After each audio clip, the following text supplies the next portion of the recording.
On the night of February 27, 2014, unknown armed people took control of the Crimean parliamentary building. They hung out the flag of the Russian Federation. In the morning of the same day, people with weapons occupied the village of Chonhar in the Kherson Oblast. After a while, armored personnel carriers were riding across farm fields, and people in military uniforms without identification marks were planting mines at the approaches to the bridge leading to Crimea.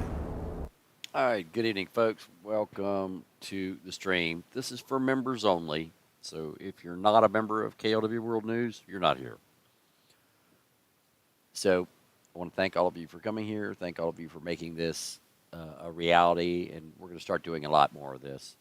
We're going to do stuff for the public when there's breaking news, and guess what? If it's not breaking news like that, then we're going to be here in and amongst ourselves only. I'm sick of the riffraff. I'm sick of the trolls. Sick of all that. This seems to be the easiest way to give all of you guys access to a place that you can go troll-free. You don't have to put up with a bunch of idiots. You don't have to put up with a bunch of trolls. You don't have to put up with a bunch of other stuff that you don't want to hear.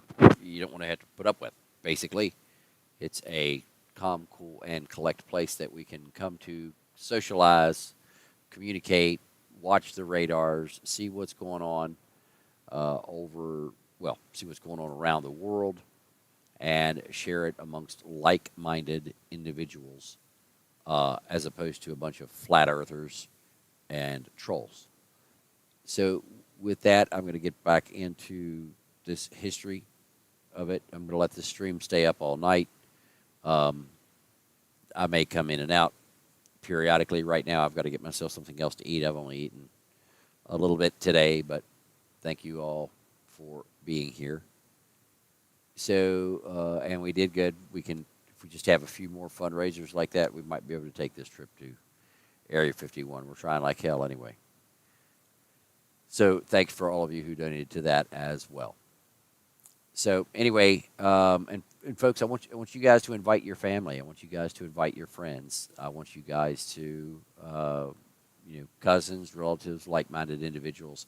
I want you guys to invite those folks to the network, because it's all about family, community, like-minded, caring individuals that care about what's going on in the world and the real news, and don't live with their heads in their sand or their heads up their asses. We want people who look around, pay attention, and want to make the world a better place, as opposed to those who want to destroy it or defund it or kill off people just for the hell of it. So anyway, thanks for being here. Hope you enjoy the stream. We're going to be doing a lot more of this. So let's make the family bigger.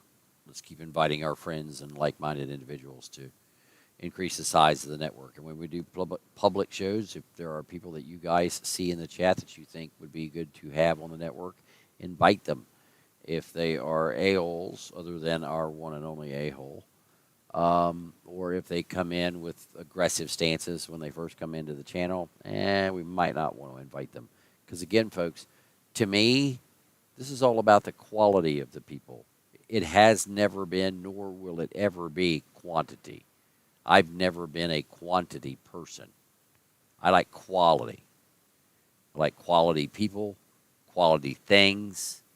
I like the real thing. I don't like substitutes. So that's what I'm all about. That's what I hope you're all about. And with that, thank you for being here.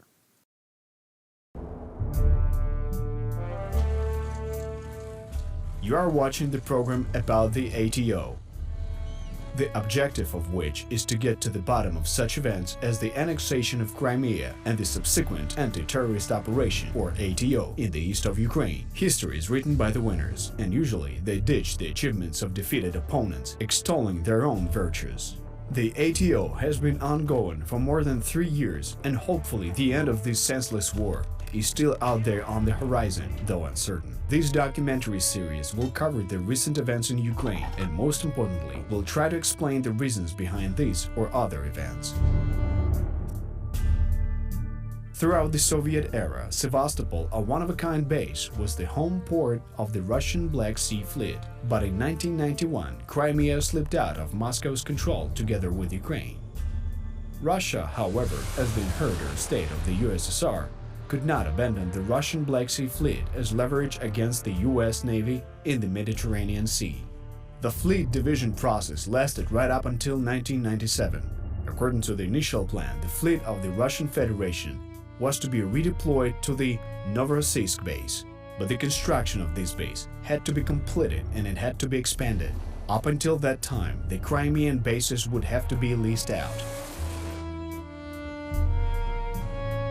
However, the first border conflict occurred as early as 2003. It was kind of a dummy rehearsal of an invasion. The Russian leadership at the time ordered the construction of a dam stretching from the Taman Peninsula to the Portland Tuzla Island. The builders operated on a 3-shift basis, and the earthwork grew 150 meters a day. After the dam reached the border pontoon near the island, the Ukrainian Marines landed on Tuzla. On the shore, the position of rocket artillery was organized, a powerful line of ammunition was set up, and a minor war for the Tuzla Island, which is approximately 3 square kilometers in area, was literally on the horizon. In 2007, there was a second rehearsal. The Marines of the Russian Federation landed on the Kerch Peninsula without any consent of Ukraine. The battalion of the Marine Corps made its way from the base in Tembruk and made a landing at Cape Opak. The Ukrainian command reacted promptly, deploying paratroopers of the 79th and 25th Brigades, which had strong support of the Ukrainian Air Force. The paratroopers occupied the key heights, thus blocking the movement of the Russian forces and forcing them to return to the base. In other words, it is important to bear in mind that the confrontation in Crimea is an age-old story. Pro-Russian propaganda was constantly disseminated among the local Crimean residents. Political spin doctors were fanning the flames in pursuit of additional votes in the elections. They made constant attempts to highlight Russian-speaking people. And while throughout Ukraine people were stirred up by canvassing in the Ukrainian language, in Crimea pro-Russian political forces were feverishly putting up billboards in the Russian language. A special operation on the annexation of the Crimean Peninsula began on February 20, 2014. Later, the Russian Federation issued a medal for the return of Crimea. Already on February 23 in Sevastopol, a mass rally of thousands of people was held, during which a decision was made that taxes to the official administration in Kiev would not be paid, and Russian citizen Oleg Chali was elected the mayor of the Ukrainian city of Sevastopol. On February 25, a similar rally was held in Simferopol. But let us pause here for a minute and consider one critically important nuance. On the night of February 26, 2014, Russia put skin in the game. Men wearing Russian military uniforms without insignias and mounting Russian military hardware without serial numbers suddenly appeared on the entire territory of the Crimean Peninsula. They took control of the Simferopol airport, the Belbek military airfield, and then the Kerch ferry crossing. That is, from the very start of the operation, the Crimean Peninsula turned into an island, to which Russian military personnel without insignias, the so-called Little Green Men, had direct access. To understand the origins of the polite people, we have to look back in time once again. In 2009, the Russian Federation started to establish the SOF, short for Special Operations Forces. The Special Operation Forces are highly trained troops designated to achieve political and economic objectives at any geographical point around the world that represent the interests in the name of the Russian Federation. The Russian media sarcastically call these people troops fighting a war in times of peace. Roughly speaking, while creating internal problems, the SOF distract citizens from external problems, destabilizing the situation, stirring up public opinion and discord, provoking unrest or even rebellion, eliminating disagreeable persons under the veil of common robbery or kidnapping them under the masquerade of terrorists. All these are the deliberately planned functions of the SOF. Moreover, some missions can be accomplished through third parties simply by handing weapons over the gangsters or mobs of people dissatisfied with the state's policy. Such people can be found in any country in the world and under the tutelage camouflage of a highly trained leader, and with external funding, these individuals can represent a very powerful force to be reckoned with. The creation and training of a guerrilla movement is also within the competence of the Special Operations Forces. The Russian SOF started working beforehand. The communication lines were broken, and the majority of Ukrainian military commanders in Crimea were either bribed or turned into Russian moles. In short, they opened their gates without a fight. Those who did not surrender were put in isolation and did not receive any orders from the top brass. Without an official declaration of a war, the Ukrainian armed forces became prisoners of the situation. Hamstrung by the laws of peacetime, the Ukrainian military soldiers did not have the right to use weapons against an aggressive pro-Russian throng of rabid and emotionally pumped-up demonstrators. As early as November 2013, the accumulation of fuel and other resources began at Russian military bases in Crimea. For example, the amount of aviation kerosene alone that was delivered in cisterns was 3 times more than usual, 45 cisterns instead of 12. Given this fact alone, it is not surprising that the Russian Federation's army was able to promptly block or take control of all the military towns and Ukrainian bases in Crimea within just a few days. But why was there treachery? What exactly prompted many Ukrainian soldiers to betray their homeland? It's quite simple. Through the efforts of the pro-Russian leadership of the country, the army has been destroyed systematically and at length. A Ukrainian military service person was paid several times less than their Russian counterparts, who were living together with them. It just so happened that the salary of a Ukrainian military service person was slightly more than $150. Funding from the Ministry of Defense of Ukraine was at a very low level, and military personnel faced constant problems with fuel supply and spare parts. On March 1, President of the Russian Federation Vladimir Putin asked the Federation Council for permission to apply the military forces of Russian troops on the territory of Ukraine and was given the green light for his green man. This was more of a diplomatic step and an act of intimidation, since Russian special forces were already de facto stationed and operating in Crimea. Military towns whose commanders did not want to defect to the Russian Federation were taken by assault. Ukrainian military were not always sitting on their heels. For example, on March 3, several planes and helicopters of the 10th Marine Aviation Brigade took off from the Novofedorivka airfield, which came as quiet and unexpected for the Russian forces. Thanks to the fog, they flew in the direction of Mykolaiv at an extremely low altitude. They flew very low so that the Russians could not detect and intercept them, and they also maintained strict radio silence. On March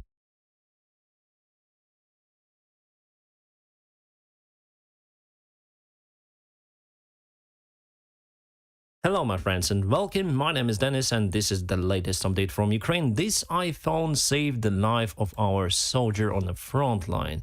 You see, it's alloy probably. I have one of those with me, iPhone 13. I bought it especially for the videos. I used this one mainly to film inside the cockpit of the aircraft, but I see that they are very robust, so I enjoy the Apple product. Alright, Ukrainian soldiers finally went to Germany for the training to use those anti-aircraft tanks that Germany gives to Ukraine. Awesome. The name of the tank is Gepard, and we also have the Soviet-made Shilka tank, but I think the German one is more precise, more powerful and more modern. It's great that we'll have them in our army. Poland sends more tanks to Ukraine. Around 200 of those we're gonna receive very soon, since Poland signed up the agreement to get those Abrams's tank for their army. So they're gonna give us 232 of PT-91 Traudy tanks, which is the modification of T-72 tank, the most popular Soviet-made tank,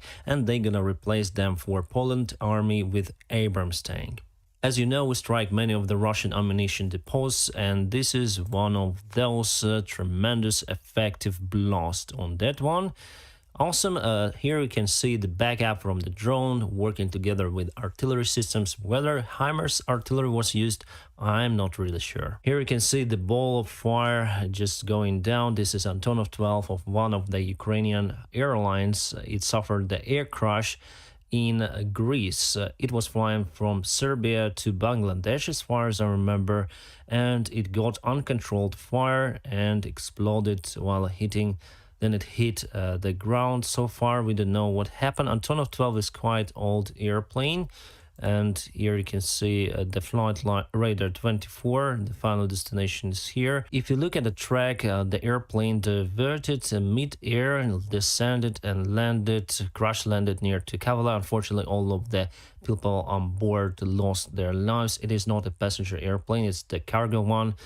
Very old. My grandpa used to fly one of those during his military career in Soviet Army.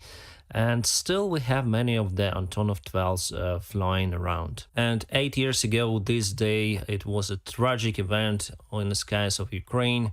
Russian-backed separatists shut down Malaysian Airlines Boeing 777 on its scheduled flight from Netherlands to Malaysia, Kuala Lumpur. Well, the international court works on the issue, but the work is very slow, my friends, and so far no one was punished. But I just hope that those killers will be punished by international prosecution. Right, today we got the information that Putin announced the operation in Kharkiv area.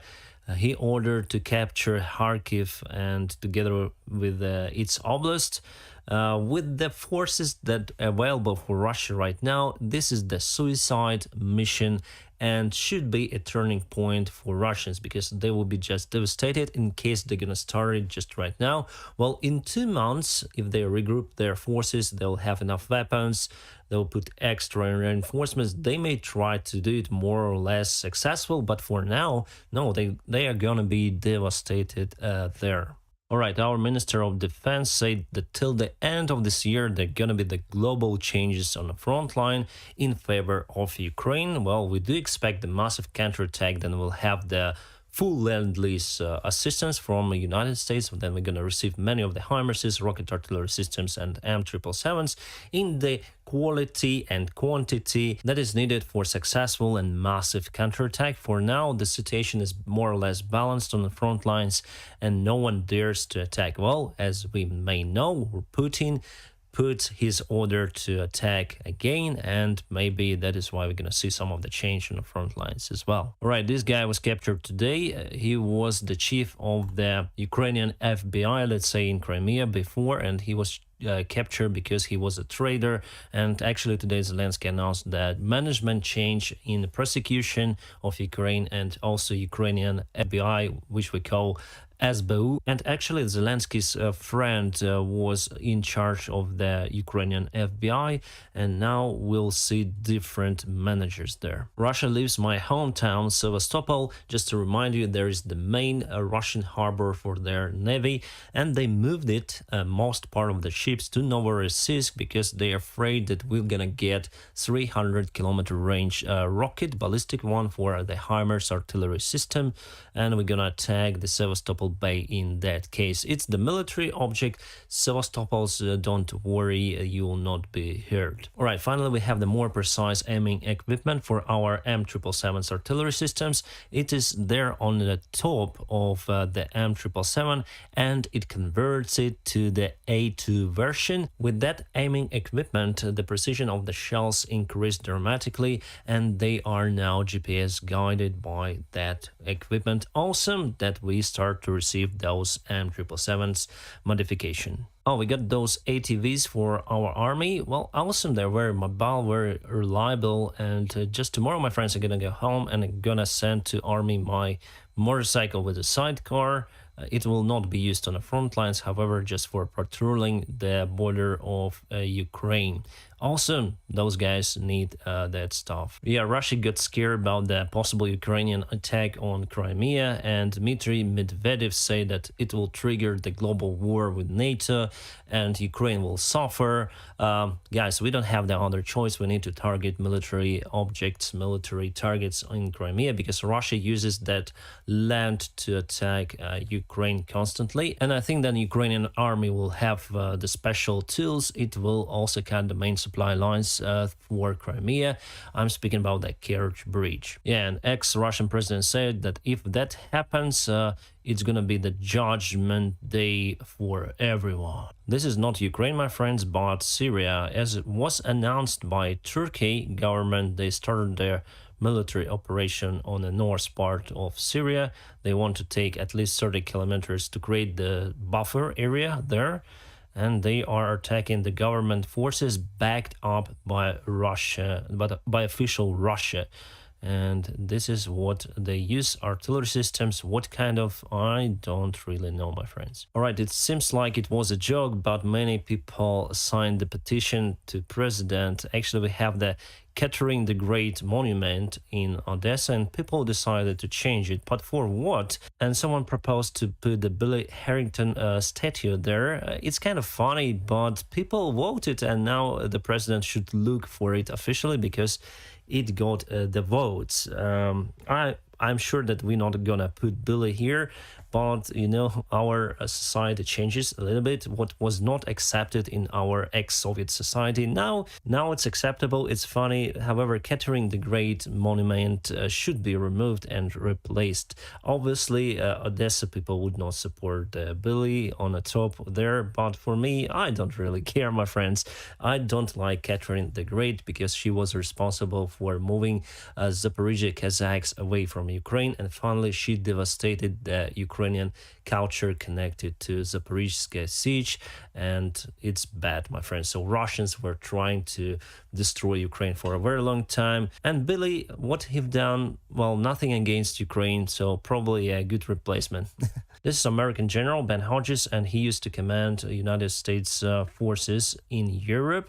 He stated that Ukraine may throw and drive away Russian forces away from its territories until 2023. So till the end of the year, we're gonna push Russians away till the 23rd of February this year. So they're gonna lose their territories. According to Ukrainian statistics, Russia lost around 100,000 soldiers dead and injured. And according to British one, they lost 50,000 soldiers. So twice less, but still this number is huge. China studies ending Australia coal ban on supply fear. They afraid of sanctions that Western world put on Russia, and now China will struggle with the fuel prices, so they need to get the coal to their land. Before they got most of their coal from Australia, but Australia joined the union against China in China Sea because China is really into taking Taiwan as a part of their territory. And now China thinks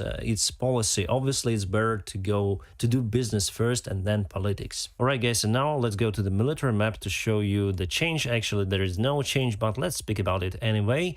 Kharkiv area, everything is alright. However, as I told you, Putin announced the advancement of their attack to this area. Kharkiv region is kind of big. It's this big, and I'm in great doubt that they will be able to capture it with the forces they have. They need to wait, I think, at least 2 years, not 2 months, but 2 years for that to accumulate enough forces, or just to announce the mobilization in Russia. However, in that case, Putin regime will be suffering the global resistance from its own people. So Bagorodna is not under Russian control anymore. Here in the south part from Izum, they still want to take Slavyansk and Kramatorsk. Here also no change. They're far from Siversk, far from Bakhmut, around 7 kilometers from Siversk and 10 kilometers away from Bakhmut. But if we go to the fire detection, there was massive shelling yesterday here near to Andreevka. I hope we were not hit very hard by Russian artillery. As you can see, they use it here and there and being under attack. However, we also fired to their places, even Alchevsk, and you can see fresh fires on the Russian-controlled territory. The fire intensified across the front lines and here as well. Some of them are natural fire spots. Here, for example, it's not at the front line, far away from the front lines, but here you can also spot some of the fires ongoing, but mainly they are across the front lines. As we know from the news, they put the group of their ships to Novorossiysk from Sevastopol, and probably it's good move for Russians to save their fleet. Probably they know something because they prepared the Kerch Bridge for the possible attack from Ukrainian side. And I think that we already have these 3 100 kilometers range rocket, but we cannot use it for the political reasons. I don't know for sure, my friends, but I think that we still have that system already in Ukraine. Well, other than that, everything is okay. You sometimes ask me, where am I? Well, my friends, I'm somewhere here in the central part of Ukraine. Tomorrow I'm gonna go home. I actually live here near to Kiev, not far away in Borispol city. Maybe I go to the places where Russians were again, and I'm gonna visit those places. So these green areas, those were occupied by Russians till the April, and they were forced to leave those parts. I wasn't in Chernigiv, but it's not far away really from my place, so it will take me around 3 hours to get there by car, or maybe even less, my friends. So expect a new content on my channel. I'm gonna keep you updated about the situation here in Ukraine. If you like what I do, press the like. If you don't like what I do, press dislike.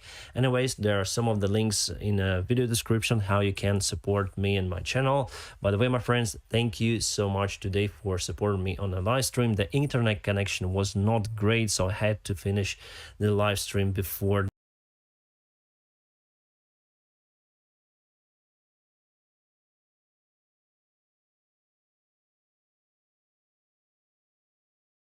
and some goofy Russian guys just kind of getting moved around the, I guess you could say the oligarchy in there. But still, it is an interesting point. It is an interesting question, and Starsky answered it better than me. Apparently, he was fired from the position, but he's not disappearing from the political realm. He's going to reappear in a new position in the Russian government. And so with that, I hope that answers that question. And we've now rounded out the end of this question segment, and we're now going to move on into our final question segment of the night. And so I have a question to pose to the Lee Spring Army, and I think y'all have a very good way to reply. We are sitting at $9.3 thousand right now in our fundraiser, and the Lee Spring Army has gone above and beyond our $5,000 goal, and they are now demanding $10,000. And so I'm wondering, can Lee Spring Army reach $10,000 here in the next 5 minutes? Now, now that's kind of a tall goal, a tall order in a way, but I know the Lee Spring Army can do anything, and so I know, like right there, we just saw the Lee Spring Army put in $110. Thank you once again. I know that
Hey guys, good morning from out in the country where we start most of our mornings.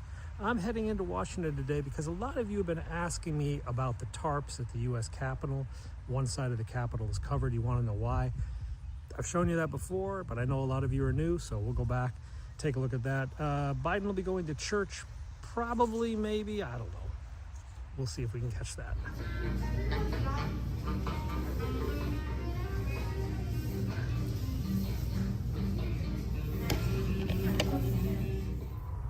So I know a lot of you have been asking me about this. Your Facebook or Twitter or Instagrams have had all these questions about what's going on the west front of the U.S. Capitol.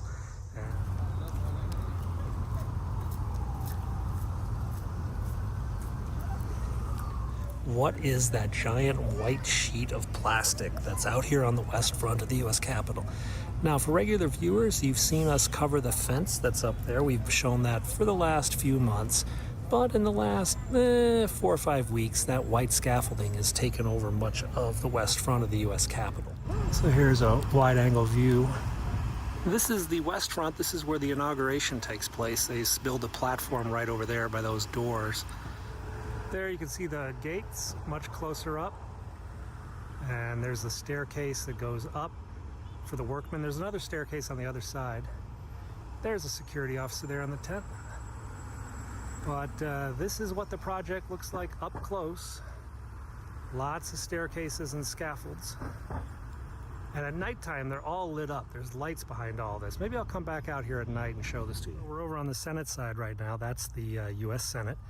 And you can see the fence does not continue on. It stops right there at the edge of the old Senate chamber, which is right off that hallway. Now behind that plywood, we can't see it right now, but during the week the plywood was down and they had ripped the paint off there. You could see that the paint had been removed off that column. They put the plywood back up, so I guess because of the weekend weather. What's going on up there? Well, it's pretty easy to find out on the Architect of the Capitol's website. This is the stone replacement and repair project that's been ongoing for a number of years at the U.S. Capitol. In fact, if you go to the U.S. Capitol's Flickr page, you'll see that they have stuff from as far back as 2017 when they started working on this project. We're now on Phase 3, which is the west front of the Capitol. Phase 4 will be the east front, and that takes place next year. So guys, that's what's up at the U.S. Capitol. I'm actually going to bail out of this area for one important reason. It stinks. It rained a ton last night. I mean, a heavy rain, and I swear to God the sewer's backed up because it smells like a bunch of septic tanks exploded. I mean, it's nasty right now. So let's go down to Georgetown, see what we can see over there.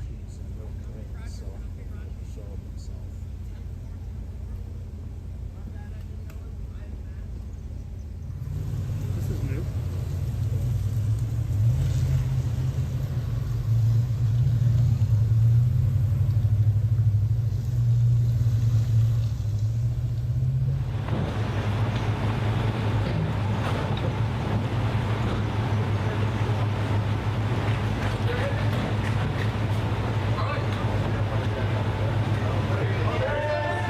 So the motorcade came in backwards today, down a different route, blocking our view. Interesting. Let's move back. Everyone, we need to move back. Back towards the stairs, everyone. Here goes, watch out. That's it. Yep.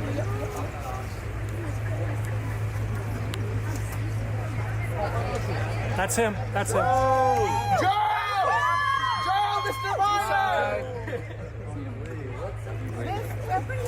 He waved. He's in the top of the cart. Sir, wait, sir.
So guys, that's what's up at the U.S. Capitol and down in Georgetown.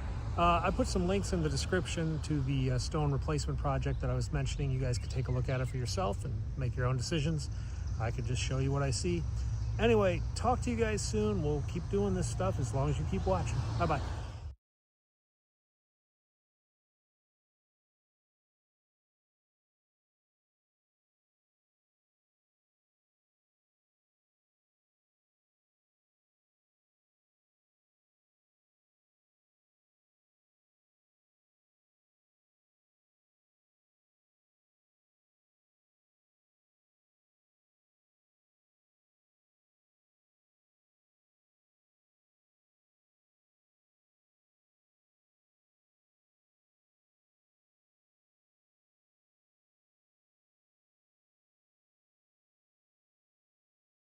Welcome back, subscribers. Currently, we're on day 144 of Russia's disastrous invasion of Ukraine, and it's estimated that over 38,000 soldiers fighting for the Russians have been killed so far in this conflict, though more and more I'm convinced that potentially a majority of this casualty number is Ukrainian citizens being force conscripted from the Donbas region and pushed to the front lines as cannon fodder by the Russians. Now, the source of this information is Ukraine's defense ministry, and I really like the top comment over here that they need to add ammo depots to this list of materials destroyed. And it's true because US-provided HIMARS have proven effective in Ukraine. This is a press release, I guess, put out by the Department of Defense on the defense.gov website. I just think this is entertaining that they would make this declaration on their own website, but it's being confirmed by the Ukrainians that Ukrainian strikes have significantly reduced Russia's offensive potential. So Ukrainian rocket strikes have destroyed more than 30 Russian military logistics centers in recent weeks, and really just the last 10 days. And it's significantly reduced Russia's attacking potential. This is according to Ukraine's defense ministry spokesman on Friday. When we check in with the war map on deepstatemap.live, Russia's going nowhere. These HIMAR GPS-guided precision missiles have completely devastated the Russian front, the Russian lines. The highest value targets obviously are command and control centers, ammunition depots, fuel warehouses. Once all of the highest priority targets have been hit, I think these HIMARS systems, these missiles, are going to start taking out radar installation and air defense systems. This is going to be really important, and I'm going to explain why a little bit more later in the video. But Russia's objective is to hold the land bridge to Crimea and take the entirety of the Donbas region. So this dotted gray line here, this is the border for the Donetsk Oblast. So the Russian forces, after almost 6 months, half a year, they've gotten the Luhansk Oblast, but they've not taken the rest of the Donetsk. And I don't think Vladimir Putin can declare victory until he gets to this dotted gray line. Also, this is where most of the oil and gas reserves underneath the Donbas region is actually located. This is Russia's true objective. And when we zoom in, there are these two cities, Sloviansk and Kramatorsk. It took months for Russia to take Mariupol. It then took months for Russia to take Severodonetsk. With the introduction of more heavy weapon systems coming from the West, I just don't see Russia ever taking these two cities and thus getting full control of the Donbas region. So big picture, what is happening here? And Russia's C-400 anti-aircraft defense systems aren't able to intercept these HIMARS rockets, which Almaz Anti-Corporation promised and charged Vladimir Putin billions of dollars claiming that they could do. So the Russian armed forces, their ammunition and fuel warehouses are completely unprotected from the power of American weapons at this moment. Who is the Almaz Anti-Corporation? And this is a Russian state-owned company that produces the Russian military's air defense systems, and they're not shooting down and they're not intercepting these HIMARS missiles. So I'm sure the CEO of this company right now is on the hit list for Vladimir Putin. This is a huge mess up for the Russian military. And as we go forward in time, Ukraine's capabilities is only going to increase as they continue getting heavy weapon systems from the West. Ukraine just got its first M270 multiple launch rocket systems. The M270 in Ukrainian hands is bad news for Russians who are already suffering from the HIMARS attacks. So this is what the chassis for the vehicle looks like. It's a slightly larger, slightly less mobile, basically version of the HIMARS. And this is what we got going here. Ukrainian Defense Minister Oleksiy Reznikov on Friday announced his nation had received its first tranche of M270s. The first multiple launch rocket system, M270, has arrived. They will be good company for HIMARS on the battlefield. Thank you to our partners. No mercy for the enemy, Cobra Kai. Reznikov did not say where it came from, but both the United Kingdom and Norway have promised to provide versions of the US-made system to Ukraine. The German government has also pledged to supply Ukrainian armed forces with a number of Mars 2 systems, a country-specific derivative of the M270. So thank you, United Kingdom. Thank you, Norway. Thank you, Germany. All these weapons, all of these missiles specifically, getting into Ukrainian hands will make a huge difference. So Russia's getting desperate. Russia at the moment does not have a counter for these medium short-range GPS-guided missiles. So this week, Vladimir Putin himself is traveling to Iran to basically beg for military assistance. And this is very strange because Iran, though they have a capable domestic military industrial complex, they're more than capable of defending their own borders. Iran is not well known as a major military exporter. So these are the world's biggest arms exporters. The United States, Russia, France, China, Germany, Italy, United Kingdom, and South Korea. Russia is supposed to be the world's second most powerful military, second most powerful major arms exporter around the world. So for Russia, Vladimir Putin himself, to go to Iran to beg for military aid, beg for assistance, beg for these drones, this is just very bizarre and humiliating because none of these other countries, including China, is willing to give Russia military imports, military aid and assistance. So Russia is going to whoever they can, whether it's Syria, Iran, or North Korea. It's only a matter of time before Western intelligence says they have satellite pictures of a Russian delegation in Cuba asking for military assistance in their war. Next piece of good news for Ukraine's military is that the House of Representatives has authorized training for Ukrainian pilots to use U.S. aircraft. So the House approved $100 million in funding to train Ukrainian pilots to use U.S. aircraft as part of the most recent NDA. Ukrainian President Volodymyr Zelensky has asked since March for American-made F-15 and F-16 fighter jets, but Ukrainian pilots are accustomed to Soviet-era MiG-29s and Sukhoi planes, and they've not been trained how to use these U.S. fighter jets, a process that could take months.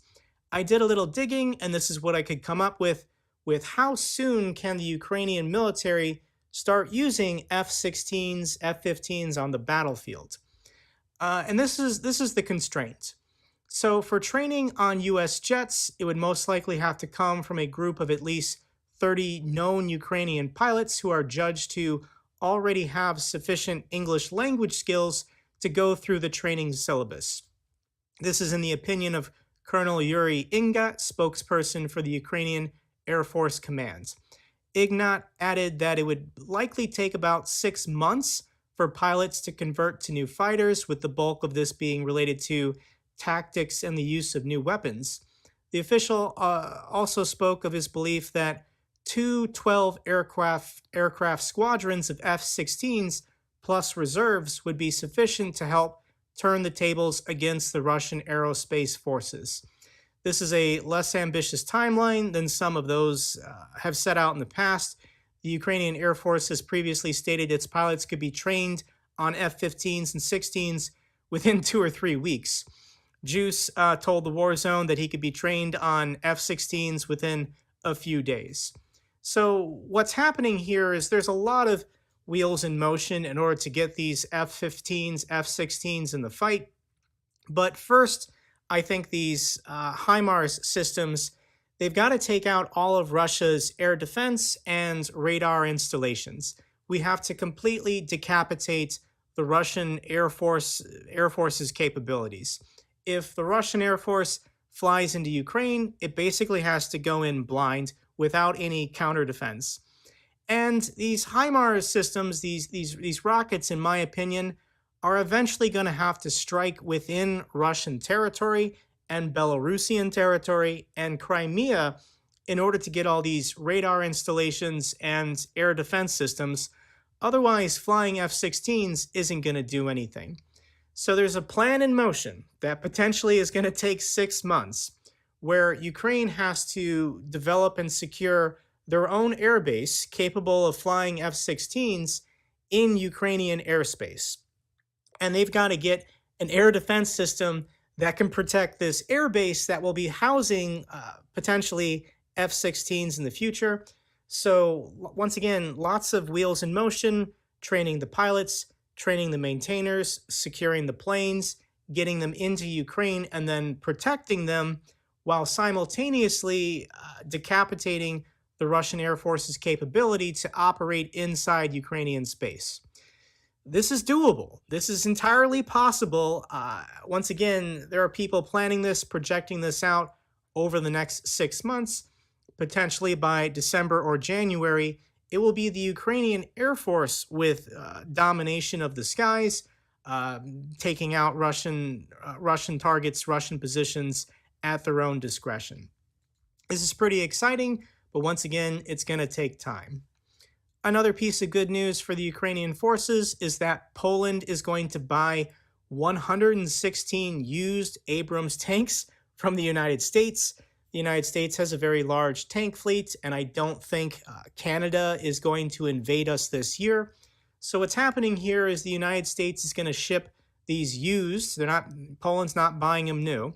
They're going to ship these existing Abrams tanks to Poland as quick as possible, so Poland has their own reserves of tanks. Poland is then going to give all of their Soviet-era tanks to Ukraine that Ukraine already knows how to operate and maintain. What's the timetable for this? I'm sure it's weeks or months, but once again, more heavy equipment, more military assistance is on the way to help Ukraine win this war. Let's now pivot and talk about economics, and this is the war map that I personally check every day. This is the price of crude oil. It peaked in early June at $122 a barrel. That's the most that Vladimir Putin is getting for his oil exports to fund his operations, fund this war in Ukraine. The price is then dropped by about 20%. And in order to bankrupt the Russian government, bankrupt the Russian military, we really need the price of oil to go back down to about $50 or $60 a barrel. And this is entirely doable as central banks around the world are raising interest rates to slow the global economy. The price of oil was only $62 a barrel exactly a year ago. This is August 19th. So we're heading towards this collision course in prices for Russian exports in which basically they won't be able to make a profit anymore. How long will this take? It's going to take a couple more months.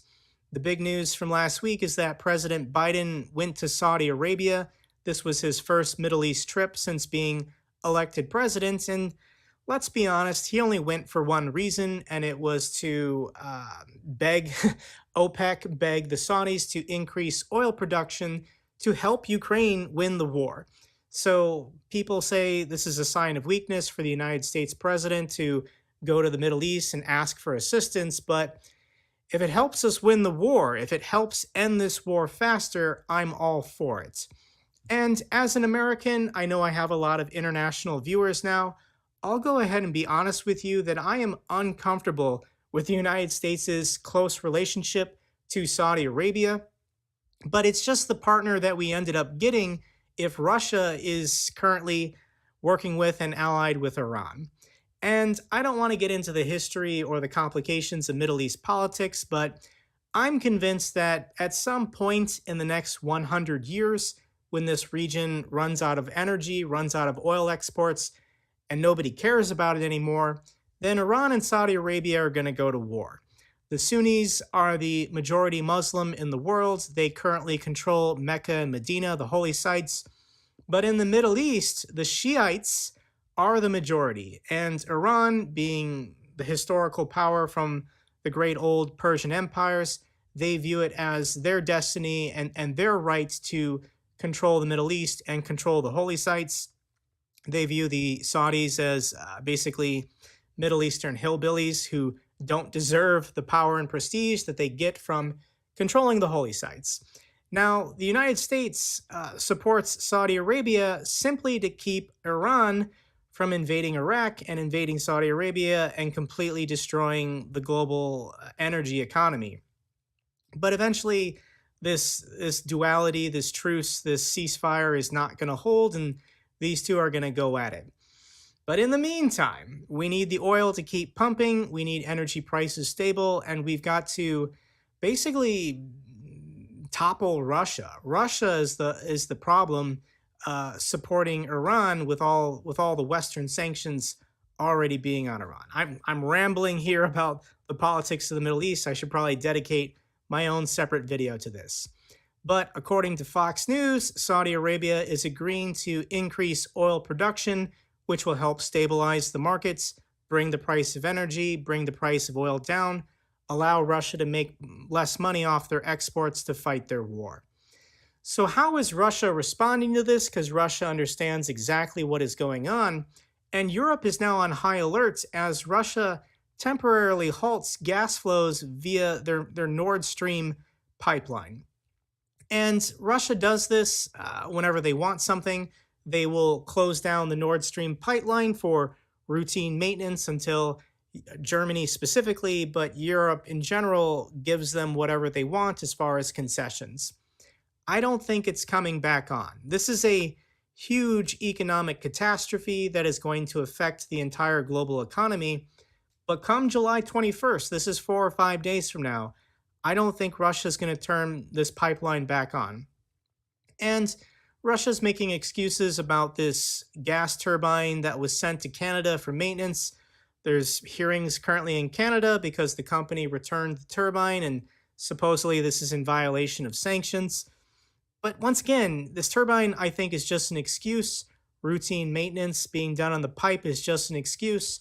And we know this because Gazprom has been taking capacity offline. What we know from Gazprom, Russia's energy giant, is that they've been reducing their output basically since April. Now, you could make the argument that as Western firms, Western companies, Western engineers and technicians and expertise pulled out of Russia, this has hurt their production capacity. But more than likely, I think Vladimir Putin has been planning to shut off this pipeline since April. So they told Gazprom, go ahead and sell them whatever you've already produced, what you already have in storage. But come July, we're shutting the pipeline off to Europe. We're gonna screw them because they won't give us what we want. They won't alleviate the economic burden we're facing with all of these economic sanctions. I think Russia is about to gamble everything by shutting down this pipeline and not taking Europe's money. And they're going to see if they can hold out longer than Europe can as far as continuing their support for Zelensky and the Ukrainian people. So Russia's gas shutoff is forcing Europe already to dip into their winter emergency reserves of gas. And that begs the question that if they're going through their winter emergency reserves in summer, what's Europe going to do this winter? This is going to dominate the headlines going forward if this pipeline does not come back online, if Russia does not immediately end this war. I want to go ahead and end this video on a high note and share a couple videos from brave Ukrainian defenders defending their country. This video doesn't have subtitles, but I think you can understand exactly what happened to this Ukrainian defender. Оце ви бачите, як айфончики спасають життя. Як раніше нічого не виникає волонтерам, але все рівно результат на лице. Тупо піздець, блядь. Бодя лишився живий. Бодя, як тобі після таких хуйні? Тімку пошов нахуй. Єбать, це вообще тупо ульот. I hope he has good Apple Care warranty, and I hope Apple carries, bullet damage. Next video is from a Ukrainian soldier taking cover in a trench. Once again, unfortunately, no subtitles. I'm not entirely sure what she's saying, but you can still feel what she's feeling in the moments just by listening to her. Let's watch this clip together. Ще, походу, у нас горить наша посадка.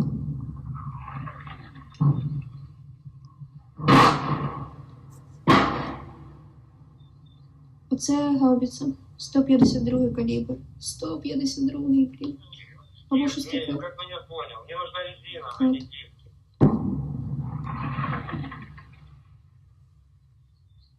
Мимо пролетіло. Далі лягло. От. Так що все трохи по-іншому, ніж я собі уявляла. Це стрьомно і брудно. Так, оце от по нам працюють, саме по нам, по нашій посадці. Якось так. Glory to the heroes, glory to Ukraine.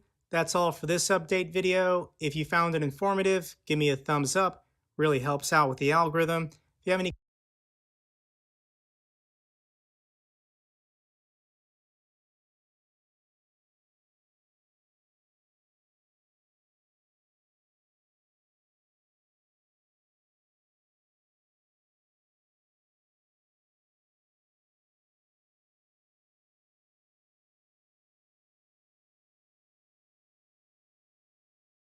Yeah, Chris, this is the way it used to be. In the olden days, we would have a few people in here. They were members, they were friends, people I knew, so on and so forth. We didn't have 40-some thousand subscribers and a bunch of trolls that come in from these. Damn it.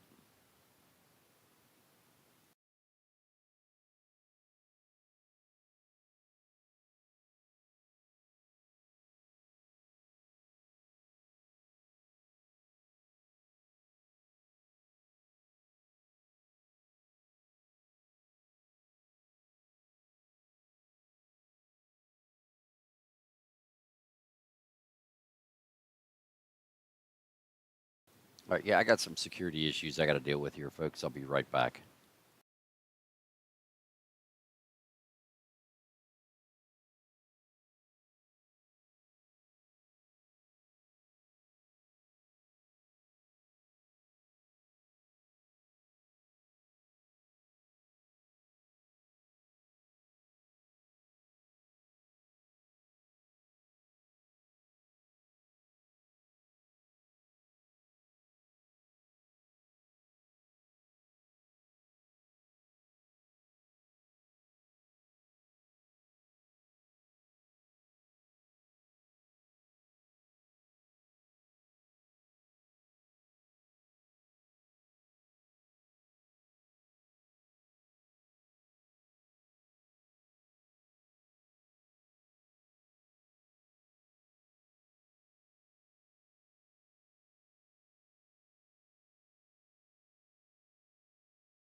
All right, I'm back. So if you got questions, put them in the chat.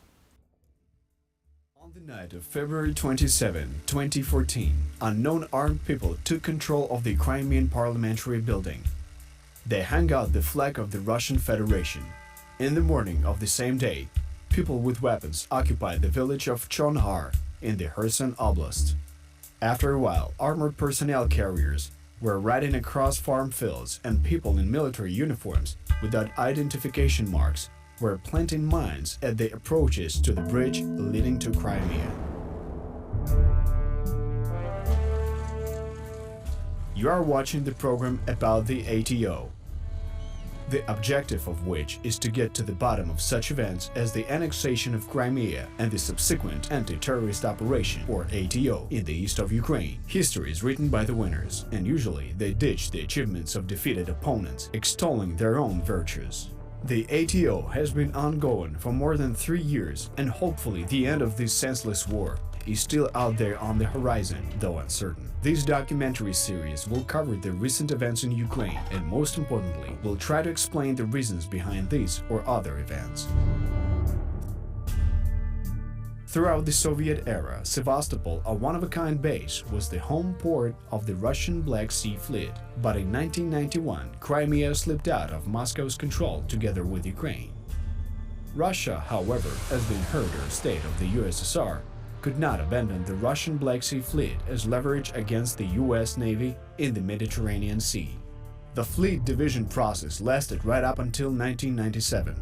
According to the initial plan, the fleet of the Russian Federation was to be redeployed to the Novorossiysk base, but the construction of this base had to be completed and it had to be expanded. Up until that time, the Crimean bases would have to be leased out. However, the first border conflict occurred as early as 2003. It was kind of a dummy rehearsal of an invasion. The Russian leadership at the time ordered the construction of a dam stretching from the Taman Peninsula to the Bordnin Tuzla Island. The builders operated on a 3-shift basis, and the earthwork grew 150 meters a day. After the dam reached the border pontoon near the island, the Ukrainian Marines landed on Tuzla. On the shore, the position of rocket artillery was organized, a powerful line of ammunition was set up, and a minor war for the Tuzla Island, which is approximately 3 square kilometers in area, was literally on the horizon. In 2007, there was a second rehearsal. The Marines of the Russian Federation landed on the Kerch Peninsula without any consent of Ukraine. The battalion of the Marine Corps made its way from the base in Tembruk and made a landing at Cape Opak.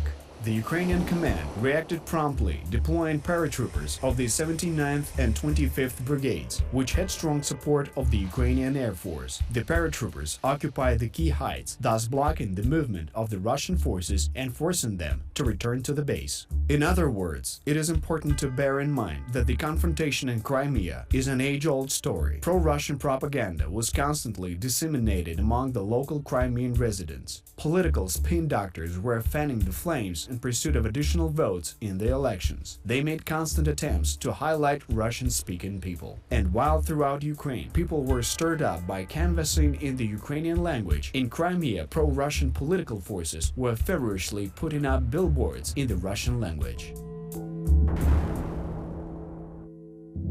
A special operation on the annexation of the Crimean Peninsula began on February 20, 2014. Later, the Russian Federation issued a medal for the return of Crimea. Already on February 23, in Sevastopol, a mass rally of thousands of people was held, during which a decision was made that taxes to the official administration in Kiev would not be paid, and Russian citizen Oleg Chali was elected the mayor of the Ukrainian city of Sevastopol. On February 25, a similar rally was held in Simferopol. But let us pause here for a minute and consider one critically important nuance. On the night of February 26, 2014, Russia put skin in the game. Men wearing Russian military uniforms without insignias and mounting Russian military hardware without serial numbers suddenly appeared on the entire territory of the Crimean Peninsula. They took control of the Simferopol airport, the Belbek military airfield, and then the Kerch ferry crossing. That is, from the very start of the operation, the Crimean Peninsula turned into an island, to which Russian military personnel without insignias, the so-called Little Green Men, had direct access. To understand the origins of the polite people, we have to look back in time once again. In 2009, the Russian Federation started to establish the SOF, short for Special Operations Forces. The Special Operations Forces are highly trained troops designated to achieve political and economic objectives at any geographical point around the world that represent the interests in the name of the Russian Federation. The Russian media sarcastically call these people troops fighting a war in times of peace. Roughly speaking, while creating internal problems, the SOF distract citizens from external problems, destabilizing the situation, stirring up public opinion and discord, provoking unrest or even rebellion, eliminating disagreeable persons under the veil of common robbery or kidnapping them under the masquerade of terrorists. All these are the deliberately planned functions of the SOF. Moreover, some missions can be accomplished through third parties simply by handing weapons over the gangsters or mobs of people dissatisfied with the state's policy. Such people can be found in any country in the world, and under the tutelage of a highly trained leader and with external funding, these individuals can represent a very powerful force to be reckoned with. The creation and training of a guerrilla movement is also within the competence of the Special Operations Forces. The Russian SOF started working beforehand. The communication lines were broken, and the majority of Ukrainian military commanders in Crimea were either bribed or turned into Russian moles. In short, they opened their gates without a fight. Those who did not surrender were put in isolation and did not receive any orders from the top brass. Without an official declaration of a war, the Ukrainian armed forces became prisoners of the situation. Hamstrung by the laws of peacetime, the Ukrainian military soldiers did not have the right to use weapons against an aggressive pro-Russian throng of rabid and emotionally pumped-up demonstrators. As early as November 2013, the accumulation of fuel and other resources began at Russian military bases in Crimea. For example, the amount of aviation kerosene alone that was delivered in cisterns was 3 times more than usual, 45 cisterns instead of 12.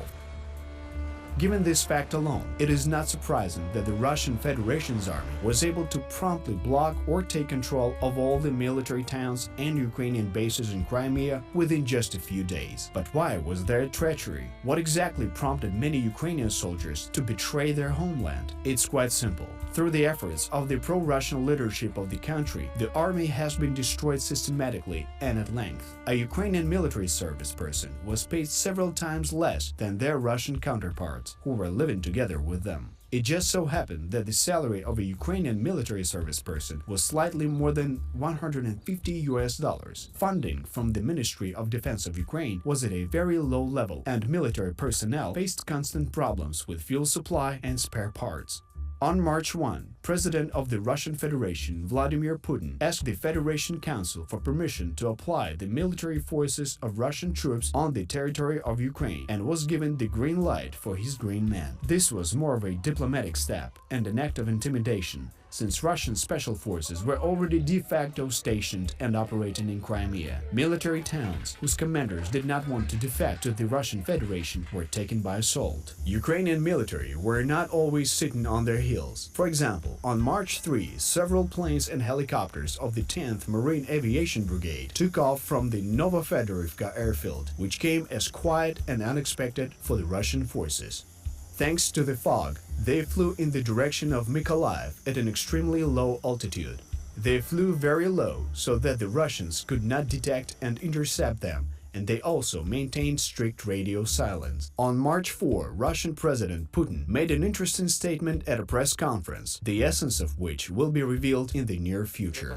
Listen to me attentively. I want you to correctly understand me. If we make such a decision, it will only be for the defense of Ukrainian citizens. Let anyone from the military service personnel even dare to try and shoot at their own people, whom we will stand behind, and not in front, but from behind. All over the place, the Russians use their so-called People's Local Defense Strategy. It entailed restless and riled-up youth, either unarmed or armed with billy clubs, behaving aggressively and trying to provoke Ukrainian military into using their weapons against them. This would have led the Russians off the leash. As it turned out later, often these were military servicemen dressed in civilian clothing, or simply provocateurs, prepared specially to steer gapers. In some cases, this ended up in fisticuffs on the streets. On March 5, a man arrived at the location of the 36th Coast Guard Brigade, who introduced himself as an officer of the Russian Black Sea Naval Fleet. Subsequently, the paratroopers established that he was the commander of the 31st Separate Assault Brigade from the city of Ulyanovsk.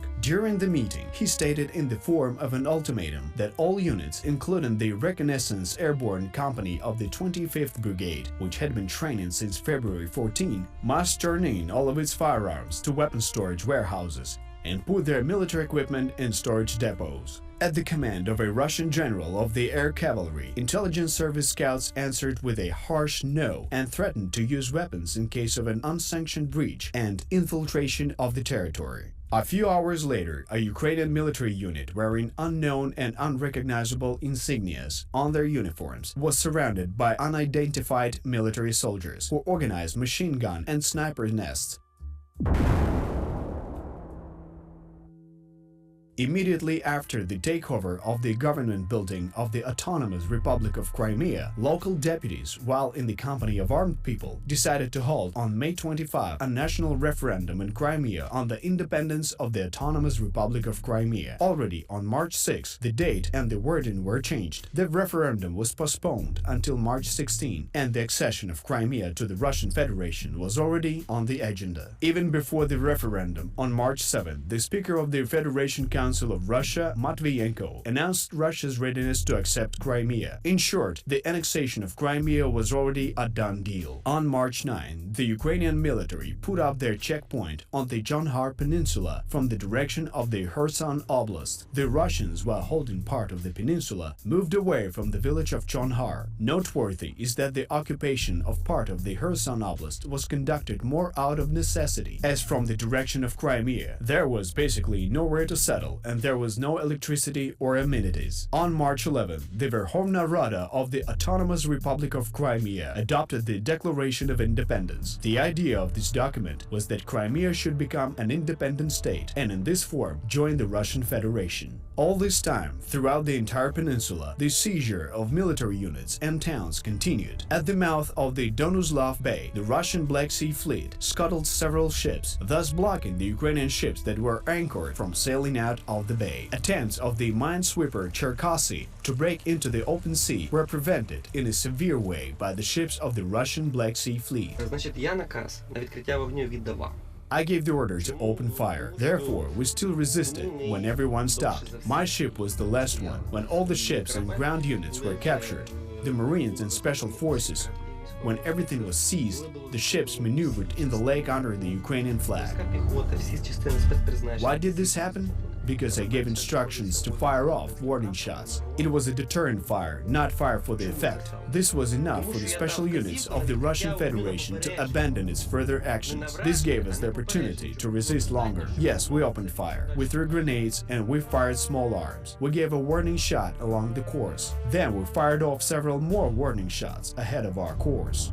I take personal responsibility for it, because I did not want to leave that place in disgrace. Due to a combination of luck, the flagship of the Ukrainian Black Sea Fleet, the frigate Hetman Sagaidachny, was at sea, despite the statements of the Russian mass media that the Ukrainian sailors had defected to the Russian Federation. The crew remained true to its oath to the Constitution of Ukraine and returned to Odessa. Not surprisingly, most of the population simply did not understand what was happening. Ukraine was just beginning to recover after the events on the Maidan. Due to the flight of the president and many officials, the branches of power were formed again. Many state secrets were stolen and documents were lost. The savings in the national treasury amounted to 108,133 hryvnias and 65 kopecks, which at the exchange rate as of February 27, 2014, was about $10,000. According to various estimates, the former president of Ukraine, Viktor Yanukovych, pocketed from $20 to $100 billion from the Ukrainian treasury. The process of returning this money continues to this day. On March 16, 2014, a referendum was nominally held on the accession of Crimea to the Russian Federation. After this day, Russian decorations appeared on the green map. As for February 27, now it's the Russian Special Operation Forces Day.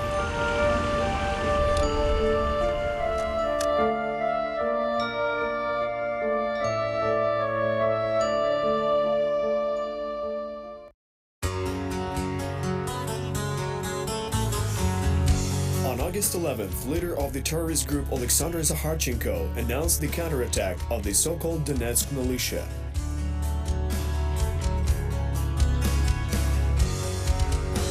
Not answering the question where the manpower and military hardware came from, he did not mention the readiness of rank-and-file Russian troops to invade the territory of Ukraine. And already after 2 days, the units of the 18th Separate Motorized Rifle Brigade of the Russian Army started the battle against Ukrainian troops.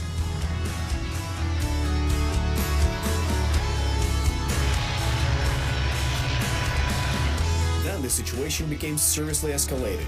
From August 13th to August 18th, in the battles with terrorists and Russian troops, 95 Ukrainian officers were killed.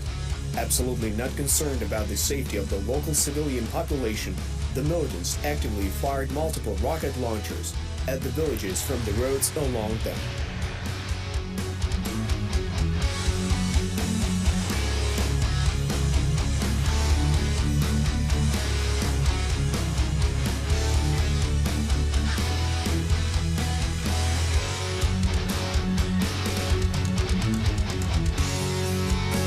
In the area of Luhansk, the situation was relatively successful. Units of ATO forces even entered the city, having taken siege of 2 districts. On August 18th, the villages of Maloivanivka, Andrianopol, and Chernukhine were liberated. There were battles for Nizhna Krinka and Stanitsa Luhanska. At the same time, the situation in Donetsk region was much more dramatic. The 1st Battalion of the 30th Brigade, which successfully operated in the area of Musinsk, turned out to be in isolation without supply.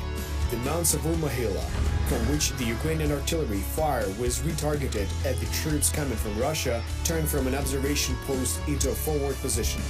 The collapse of the defense, especially in the absence of shortage of reserves of food rations and ammunition, happens on the domino principle. Even a dominating position will not be able to hold on for a long time without backup and supplies. The enemy attacked Savur-Mohyla, the defense of which was led by Colonel Hordychuk. A garrison of 10 soldiers managed to repel attacks for a few days. On August 18th, reinforcement broke through to the height, which made it possible to rotate the soldiers and take away the wounded. What is remarkable is that, realizing the importance and danger of the task, only volunteers set off for Savur-Mohyla. Some of them weren't even registered as members of the armed forces, as they arrived in the ATO zone just the day before. Unfortunately, there were no other reserves. Each person was on the account, and Colonel Gordychuk, with the commander of a group of Crimean volunteers, Yuldashev, refused to rotate and also remained in position. On the same day, near the village of Novokaterinivka, the Ukrainian military forces came under fire from the Urahan rocket launcher for the first time. Reconnaissance operations of targets and the adjustment of artillery fire were carried out with the use of the military unmanned area vehicles or LAN-10.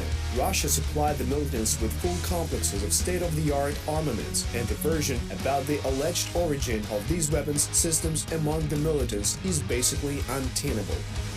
On the same day, August 18th, terrorists fired on a convoy of civilians leaving the city of Luhansk. As a result of these bombarding, 17 civilians were killed and 6 were hospitalized.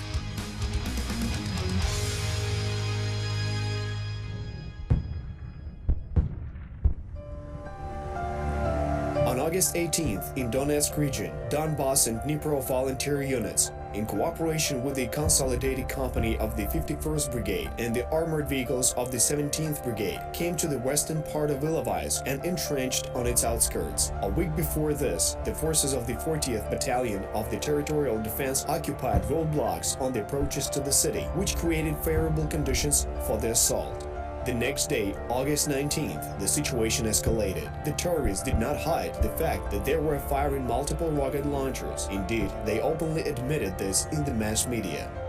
At the same time, the volunteer units Azov, Donbass, and Dnipro 1 entered Ilovaisk, where combat on the streets of the city flared up. The city itself, being a large transportation hub, was divided into two parts by a railway station. This was the third attempt at an assault. Despite the resistance of the militants, they managed to seize and occupy the western district of the city and gain a foothold in the railway depot. The reinforcements from Russia broke through Luhansk. A column of Russian military hardware and soldiers made its way into the besieged city from the side of Mykolaiivka. These actions helped strengthen the collapsing defense of the militants and tip the balance of power of the military forces in the region.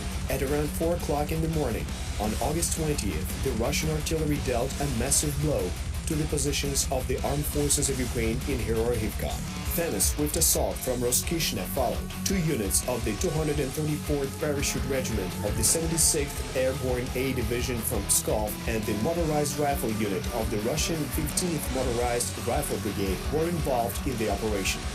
As a result of the attack, 2 Ukrainian roadblocks were destroyed. The strategic height of the Sarmat, which was defended by the fighters of the 24th Brigade and the Storm Volunteer Unit, was surrounded. In response to this, all of the available artillery units opened fire on the Russian troops.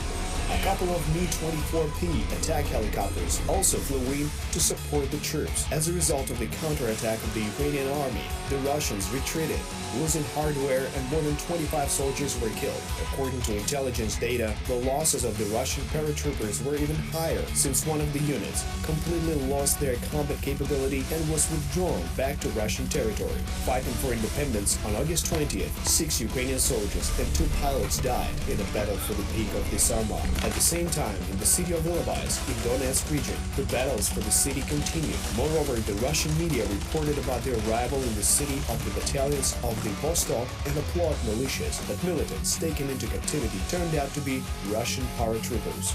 At the same time, in the area of Savur-Mahila, another tragic event unfolded when the soldiers of the 51st Brigade finally managed to withdraw from the Petrovsky village. The unit headed by Hordichuk stayed its ground, practically in the rear of the advancing enemy. Then the Ukrainian artillery was for the most part suppressed or forced to retreat, and its strikes were becoming less effective. On August 20th, the Russian troops launched another assault on Savur-Mahila. Despite the shelling on this day, the positions were maintained. On August 21st, in Luhansk region, there were defensive battles in the area of Preshchivata and Novosvitlivka. The armed forces of Ukraine liberated Stanitsa Luhanska. During the day, 17 Ukrainian soldiers were killed.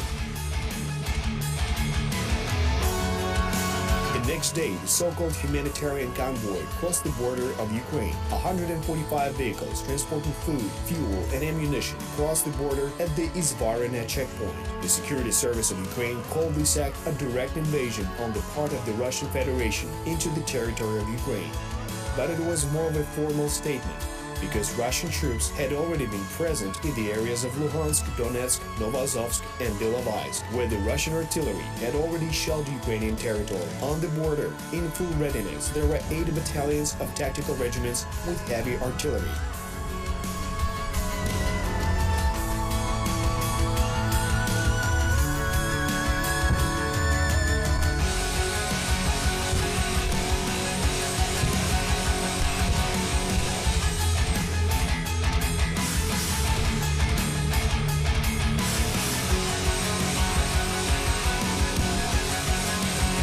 August 21st to 22nd, units of the 93rd Brigade attempted to recapture the village of Petrovsky near the Savur-Mahila mound. However, having lost 2 armored combat vehicles, the unit forced to retreat.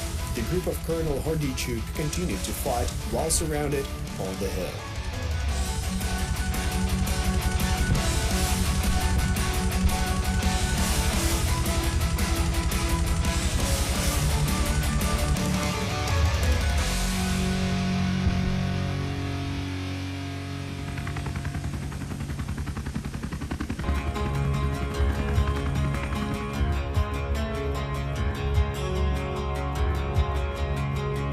After After several months of the summer campaign, soldiers who were mobilized on the wave of patriotic uplifting were simply exhausted. Furthermore, the morale of the soldiers of many units of the military was in sharp decline, and at the same time, Russian propaganda added insult to injury through the regular daily news. On August 22nd, near Kuteynikova village, the positions of the 5th Battalion of Territorial Defense were shelled. The soldiers in the garrison of the checkpoint left their positions as they were demoralized by moving from the border of other units and reports of enemy tanks near Savur-Mahila. On August 23rd, the press service of the headquarters of the armed forces of the so-called DPR reported about the formation of an additional 3 infantry units and a change in tactics of warfare, despite the fact that this army has long been formed. Soldiers were waiting for some time at the border, and upon command, Russian troops launched a massive offensive. Artillery units of the Russian armed forces, up to 6 divisions, fired on the positions of the Ukrainian army from its territory. After the departure of Ukrainian troops from Izvarina and Dolzhansky, the focus of the fire impact shifted to the second echelon of Ukrainian defense. As a result, unable to withstand the attacks, the whole 5th Battalion left its position and left the ATO zone. Despite an order to take new positions, most of the soldiers refused to continue their service, and the unit simply left the ATO zone in order to return to their permanent bases where there was safety. In connection with the retreat of the neighbors, the 19th Mykolaiv Regiment of the National Guard defeated the enemy by organizing an ambush near the village of Lysyche, but then moved to the Komsomolsk area. The unit's tactical group of the 28th Brigade retreated from Ambrosiivka, and most of the soldiers later pulled out of the ATO zone. Only 18 of them stayed behind. A lot of harm was done by both the Russian propaganda and Ukrainian journalists who wanted to find some fresh news. The latter, in pursuit of fame, did not bother to check the information of Russian propaganda and informed about the death of Ukrainian soldiers. Some officers also succumbed to panic. Due to this, the Ukrainian front collapsed on the domino principle. By the evening of August 23rd, in the area of Ambrosiivka, the first line of defense ceased to exist. Without facing any resistance, 8 tactical units of the Russian armed forces, totaling about 4,000 soldiers, entered the territory of Ukraine. An offensive was launched in the direction of Torez, Severodonetsk, and Mariupol. It was then that the way to Ilovaisk, where the battles continued in the city, was opened. The 2nd Territorial Defense Unit left the position, which covered up the approaches to the city of Ilovaisk from the side of Donetsk. The remnants of the 28th Tactical Unit went to Starobesheva. The units of the 51st Brigade, which served at checkpoints to the south of Donetsk, also abandoned their positions and retreated to the Berezova area. The information pressure of the Russian media and the hysteria injected into the internet played their destructive role. This is the principle in tactic: frighten, divide, and conquer. Not understanding the general state of affairs on the fronts and not having communication and coordination with other military units and high command staff, some units simply abandoned their positions. In some cases, they even threw away heavy military hardware. The task of any propaganda is to form the necessary public opinion. When it comes to war, the issue is about average civilians trusting the leadership and about the fighting spirit of the soldiers. A person who does not believe in victory will never fight. Convincing Ukrainians to doubt in the success of their struggle and creating some psychological panic among them was exactly the task of Russian propagandists.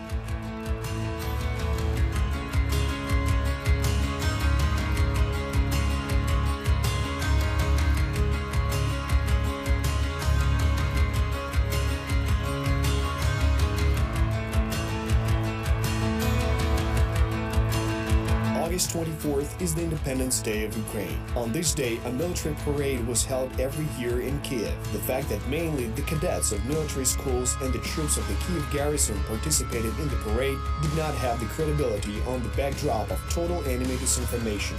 First and foremost, Ukraine needed this parade to prevent panic among the civilian population so that they would have faith in a strong army and believe in the promising future of their country. A wicked country will not once end up in a difficult situation, both in the diplomatic and military sense. But if citizens of the country learn about such an ugly truth about the current situation, then this will lead to nothing other than lineups in stores and disorder on the streets. Russian troops took their positions on the border with Chernihiv region. In order to return the so-called order and the puppet government to Kiev, The Russian Federation needed only two things: any appropriate motive and a few hours along the Chernihiv highway.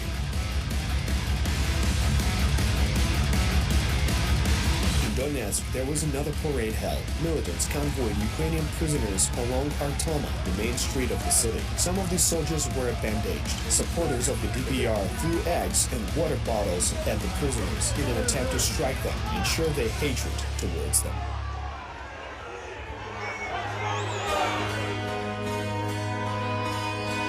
At the same time, situation in the ATO zone changed every hour. Ukrainian troops retreating from the border opened up the way to Ilovaisk for the enemy. In the city, the volunteer units and the armed forces units fought bravely. Despite the overall pandemonium, Ukraine continued to resist the attacks of the enemy forces.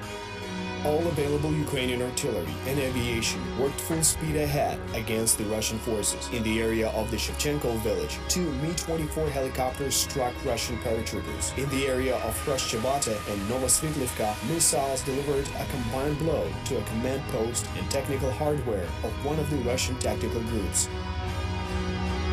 On August 24th, in the afternoon, information was received on the change in positions of enemy hardware near Ilovaisk. The identified targets were fired upon and the 331st Unit of Russian Airborne Forces was defeated. Soldiers of Ukraine's 51st Brigade captured 100 Russian soldiers. All of the detained soldiers did not deny that there were members of the armed forces of the Russian Federation.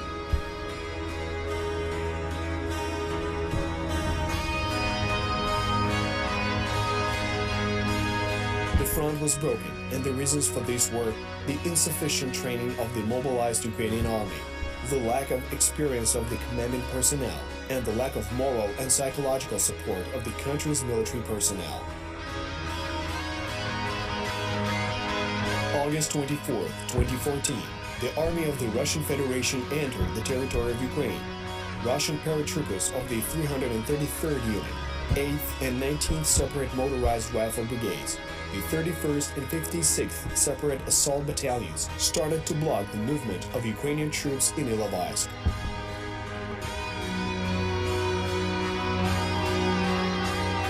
So the Russian Federation treacherously and irrationally invaded the territory of Ukraine.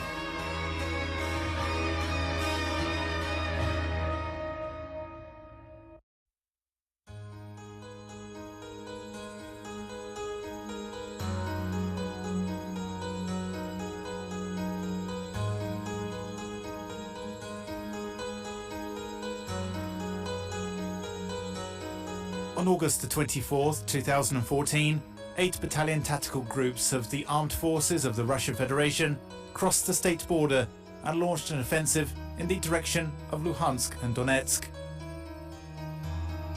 Unlike the fresh and well-equipped Russian troops, both the armed forces of Ukraine and Ukrainian volunteer units were exhausted by intense summer battles. By introducing over 4,000 soldiers into the battle, the Kremlin drastically changed the balance of forces in the ATO zone, ensuring numerical superiority. The situation escalated rapidly. On that same day, the headquarters of the militants announced the alleged seizure of 7 warehouses with large amounts of ammunition and food. Prior to that, a humanitarian convoy from Putin arrived at the self-proclaimed Donetsk People's Republic. It brought the ammunition intended to supply Russian troops.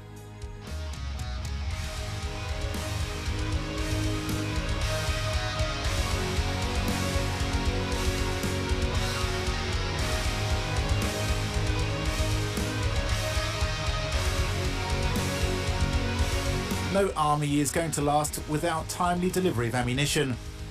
Kremlin strategists were not going to stop at occupying the Donetsk and Luhansk regions.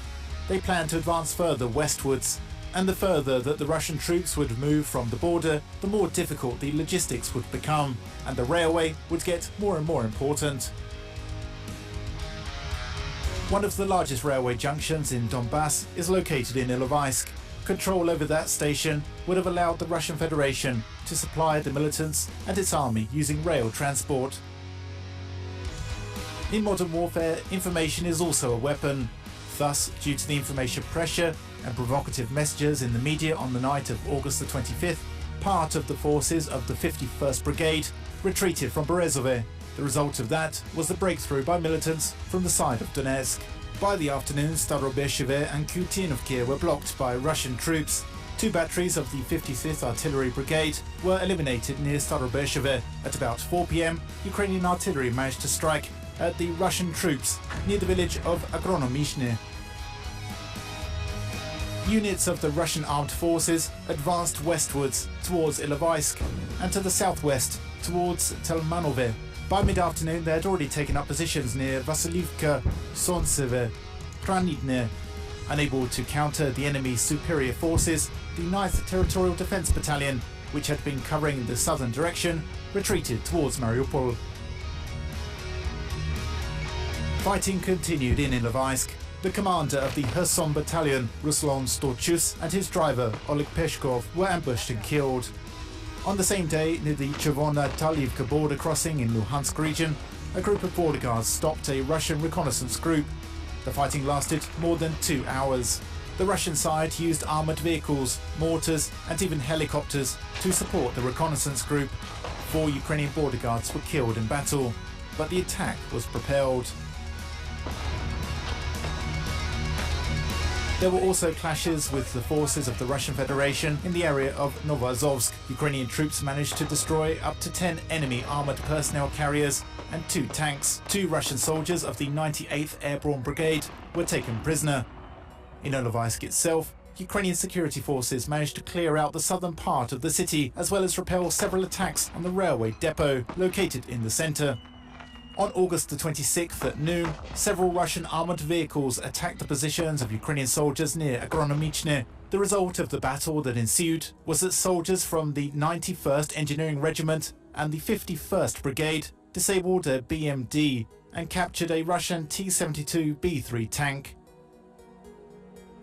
At about 3 in the afternoon, a convoy of the Russian 8th Separate Rifle Brigade was shelled near Novopilia. 3 vehicles were destroyed. 2 Russian soldiers died on the spot, and the driver of one of the vehicles, Alexander Desyatov, was wounded and captured. In addition, 2 more paratroopers of the 31st Separate Airborne Assault Brigade of the Armed Forces of Russia were captured, Ruslan Akhmetov and Arseny Ilmitov. The Russian offensive was expanding in Luhansk region. In the area of Sukhodolsk, local residents discovered a cluster of Russian troops. After verifying the information, the interventionists were hit with an airstrike. An ammo depot and several vehicles were destroyed.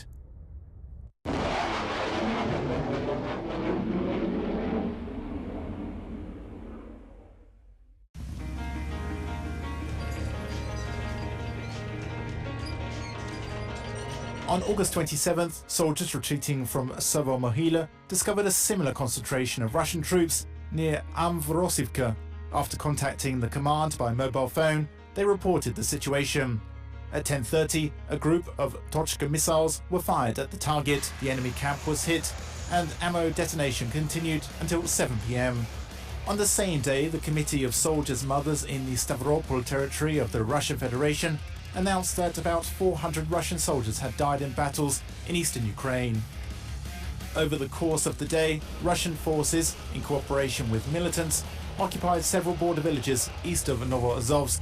In the evening of August 27th, a division of the 92nd Brigade and a group of the 42nd Brigade of the Armed Forces of Ukraine were sent to Ilovaisk with the aim of liberating it, but came under artillery fire.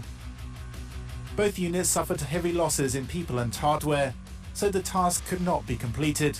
Having gotten a foothold near the settlements of Novi Svit and Starobersheve, Russian troops cut the supply lines, thereby finalizing the encirclement of the Ukrainian troops in Ilovaisk. On August 28th, battles were fought near Krashchurtove, Novosvitlivka and Luhansk airport. Russian troops occupied Novoazovsk, and the road to Mariupol was now open. The Ukrainian command poured all available heavy artillery to the area south of Volnovakha. From those positions, Smerch heavy multiple rocket launch systems and Tochka missile complexes could work in the direction of both Ilovaisk and Mariupol. The remnants of the Ukrainian army fought bravely, and the invasion of Ukraine was not easy for the forces of the Russian Federation. Putin tried to put on the mask of a peacemaker once again. At 1:10 a.m. on August 29, 2014, he addressed the militants without saying a word about the presence of Russian troops in Ukraine, with a request to provide a corridor for Ukrainian troops to leave Ilovaisk. The following day, August 29th, would become the longest day in the modern history of Ukraine.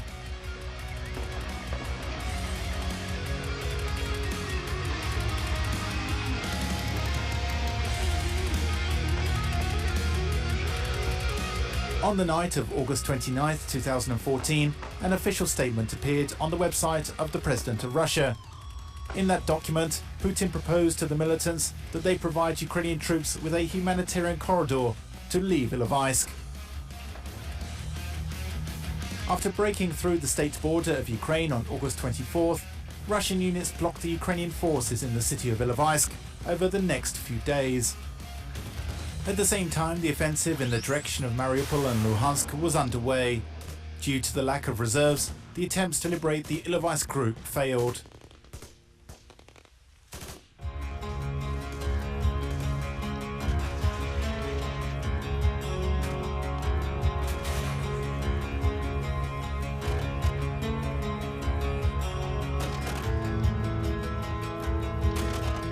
Despite the lack of experience, working vehicles and personnel, under constant information pressure, Ukrainian troops continued fighting desperately.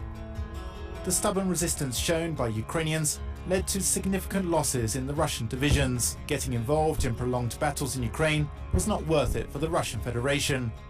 In the situation that came about, the parties resorted to negotiations, which resulted in an agreement on the withdrawal of Ukrainian troops from the city. A plan and itineraries were agreed upon. However, on August 28th at 11 p.m, the General Staff of Russia changed the agreement unilaterally. Under the new conditions, vehicles and arms were to be left behind. The option of withdrawing without weapons was rejected, the plan was adjusted, and the encirclement breakthrough was rescheduled for 3 a.m. of August 29th. However, a different agreement was reached between Ukrainian and Russian commanders on the spot. At about 4 in the morning, a motorcade left Ilovaisk and proceeded towards Mnohopilia. Two convoys were formed, the northern one with the route through Agronomichne, Mikhailivka and Hobatenko, and the southern one through Krasnosilske, Pobieda, Novokatarinivka. At 6 a.m, an armoured personnel carrier with a representative of the Russian army arrived in Mnohopilia to coordinate the withdrawal from the encirclement. The plan was changed once again. The Russian officer said that, according to the new conditions, they were to lay down their arms and advance along the route he indicated on foot. Without explaining the motives for changing the decision, it turned out later the negotiator was delaying time, allowing Russian troops to better equip their positions. The negotiations did not bring any result, and Agronomichne, where the northern convoy was regrouping in, was subjected to mortar fire. Sector B commander General Ruslan Homchak decided to start the breakthrough, and at 8:15 the convoys set out along the pre-planned routes. Since both convoys stretched out several kilometers, the head vehicles passed through the forward Russian positions without a fight. However, having let some vehicles through, the Russian troops opened fire after receiving the corresponding order. They had set up an ambush and were methodically shooting at the Ukrainian convoy from multiple positions. Radio communication was partially jammed by means of electronic warfare, and radio frequencies were filled with chatter. There was no way of having centralized control over the troops. The soldiers, cut off in Krasnosilske, took up the fight and kept fighting until darkness. Entrenched in the village, roughly 300 Ukrainian law enforcers from various divisions broke through the enemy's resistance, disabled several vehicles, and took several Russian soldiers prisoner. Supporting the breakthrough, Ukrainian artillerists delivered 12 group and single hits using Tochka-U rockets and 15 strikes with Smerch heavy multiple rocket launch systems. Several Su-25 attack jets were also involved. The aircraft struck the positions of Russian troops and helped with adjustment of artillery fire. One of the jets was shot down from the ground. On August the 30th, the group of servicemen in Krasnosilske ceased resistance. It was possible to evacuate some of the soldiers via a Red Cross motorcade in exchange for Russian prisoners, but despite the agreement, Russian officers handed over 108 volunteers of the Donbass Battalion to militants of the self-proclaimed Donetsk People's Republic. Alone and in groups, soldiers and volunteers spent several more days getting out of the encirclement. The Ukrainian Ilovaisk group was defeated. 368 Ukrainian soldiers were killed. According to information obtained from public sources, the Russian side had lost at least 23 people and 15 vehicles. But according to intelligence and evidence provided by Russian activists, over 200 Russian soldiers died in the Battle of Ilovaisk.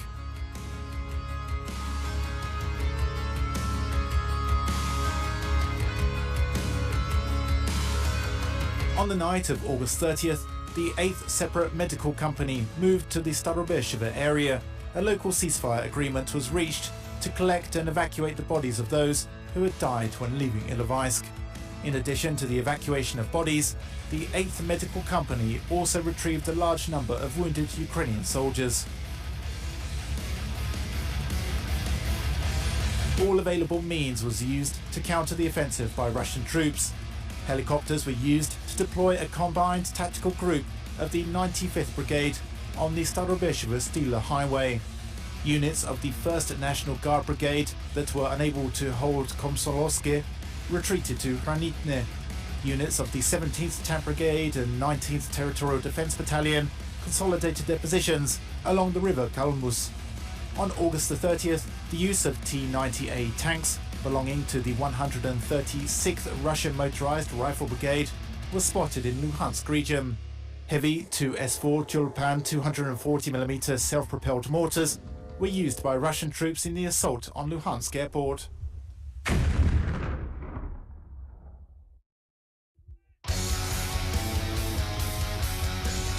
Ukrainian artillery and missile units located in the area south of Volnovakha were actively firing at the advancing enemy, not sparing any of their expensive missiles or shells. In some ways, that helped delay the attack of Russian armoured groups.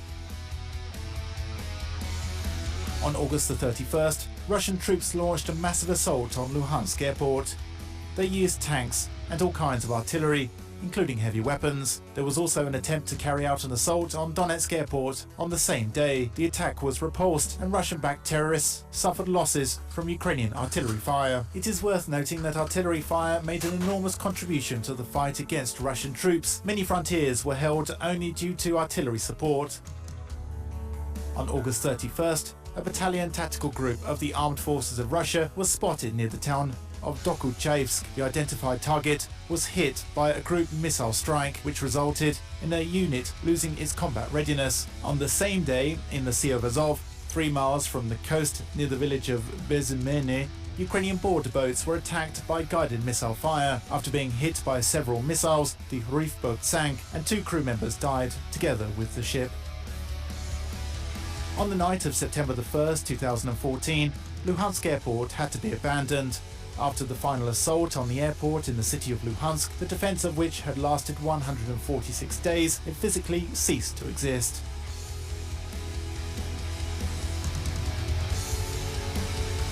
On September the 1st, Russian troops attacked Lutuhina and Malo-Mykolaievka. The village of Veselahora and the dominant height next to it were captured. In the south, Russian-backed forces continued their advance towards Mariupol. By the evening, Ukrainian border guards had a firefight with an advanced enemy unit near Sakantka. On the night of September the 1st, a group of troops and vehicles of the Russian army near Novoazovsk was hit by a missile strike. That same night, a column of tanks that had been heading in the direction of Komsomolsk was hit by an artillery strike. On September the 2nd, Ukrainian troops retreated from Lutuhine and Heroivka, occupying a new line of defense along the river Siversky Donetsk. On September the 3rd, a telephone conversation took place between the presidents of Ukraine and the Russian Federation, in which they negotiated ceasefire terms. At the same time, the forces of the 79th and 95th Brigades had been carrying out raids in the area between Volnovakha and Mariupol. The paratroopers were, first and foremost, performing a demonstrative role, creating the appearance of a large group of troops. This was facilitated by formidable artillery support, which dealt great damage to the enemy. The success of the operation allowed them to repulse the offensive on Mariupol and put some aces up the sleeves of Ukrainian negotiators at talks in Minsk. The Minsk agreements were signed on September the 5th. In early September 2014, the existence of the state of Ukraine, and without exaggeration, the fate of millions of people was at stake. The country's armed forces and volunteer units had literally laid their bones in the path of Russian invaders.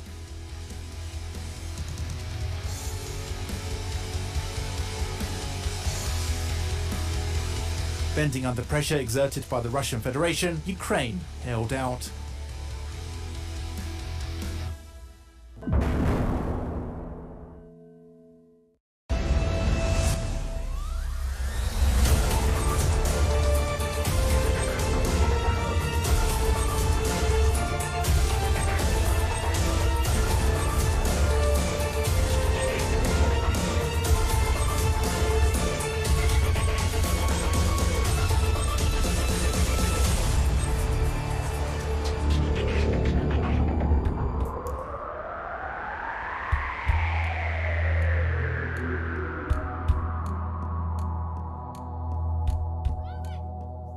As of April 14, 2014, the militants of the self-proclaimed Donetsk and Luhansk republics seized administrative buildings in all major cities of the Donbass region. Unlike during the annexation of Crimea, the Russian army did not directly participate in these events in the Donbass. Possessing significant supplies of small arms imported from the Russian Federation, the special services of Russia tried to form a local army. They appropriately named it the People's Militia of the Donbass.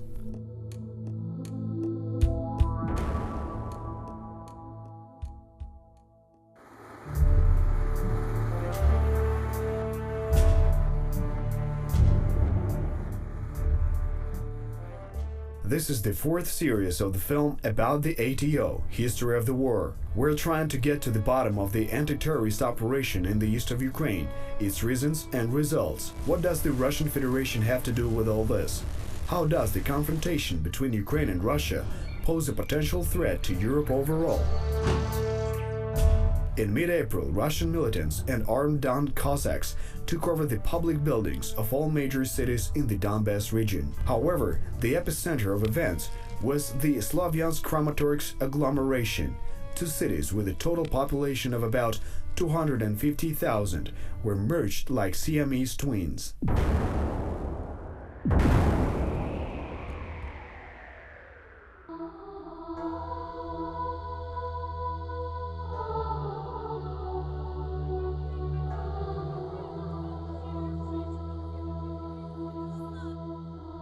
The local government did not put up any resistance. On the contrary, it facilitated the deployment and settlement of militants. Mayor of Slavyansk, Nelia Stepa, even claimed on television that these people are the Donetsk local defense, and she's personally acquainted with many of them. This is Donetsk militia, who today want to say that they are not only our militia, but also in Kramatorsk, Konstantinivka and Zhushkivka. The fact that they had military-grade firearms, the same uniforms, as well as blatant Russian accent of the interventionists was out of the spotlight. Later it was confirmed that the absolute majority of these people were not citizens of Ukraine.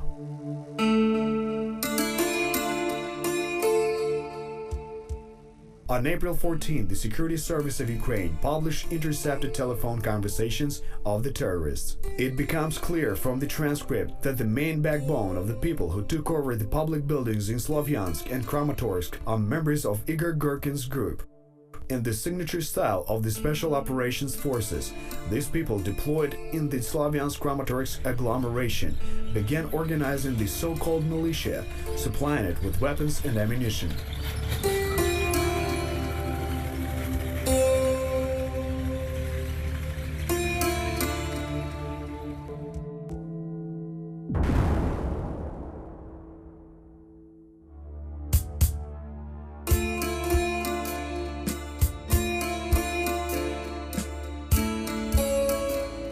Retired colonel of the FSB, Girkin, was also involved in the organization of separatist events that took place in Crimea. Subsequently, the colonel often states this in numerous television interviews he has given. In the spring of 2014, Girkin worked under the pseudonym Strelkov and received instructions from the Russian administrator. He also reported on the results of his work to Serhiy Aksyonov, the self-proclaimed chair of the Council of Ministers of Crimea. At the same time, Vladimir Putin categorically denies the very fact of the presence of any Russian troops or specialists in the Donbass region. Russian television, qualified professionals whose talents deserve better application. Advanced technology, a picture of good quality, skillfully constructed programs for every taste. Until the winter of 2013, Ukrainians watched Russian TV channels en masse, some of which were available even in the cheapest cable television packages. In the year 2014, everything changed. By a strange coincidence, it was Russian journalists who were the first to appear at the scene of a number of various incidents, skirmishes, and later terrorist attacks. They gave detailed reports of the events in Crimea, and after that the pro-Russian rallies in the Donbass. At the same time, Ukrainian journalists were not allowed everywhere. Methods of physical brute force were often applied against them. Russian press sharks created the false impression that the entire population of Donbass wants to join Russia. The Russian mass media skillfully manipulated the facts, stooping lower to disseminating blatant disinformation. At the very beginning of the confrontation, the Russian mass media won an unconditional victory in the informational war, which in the end made major problems in the war a reality.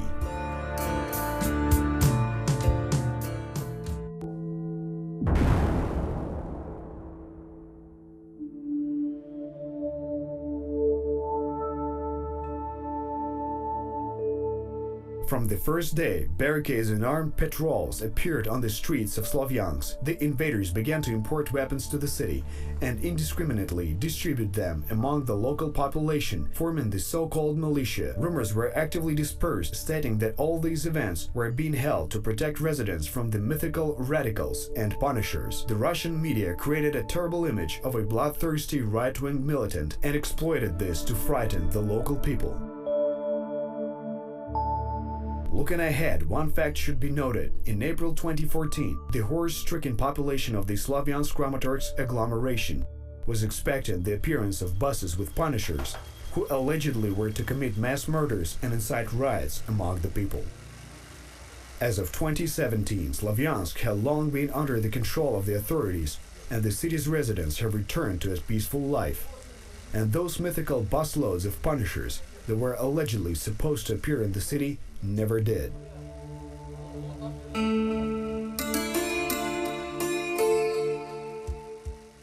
The mass media of the Russian Federation skillfully manipulated words and terms.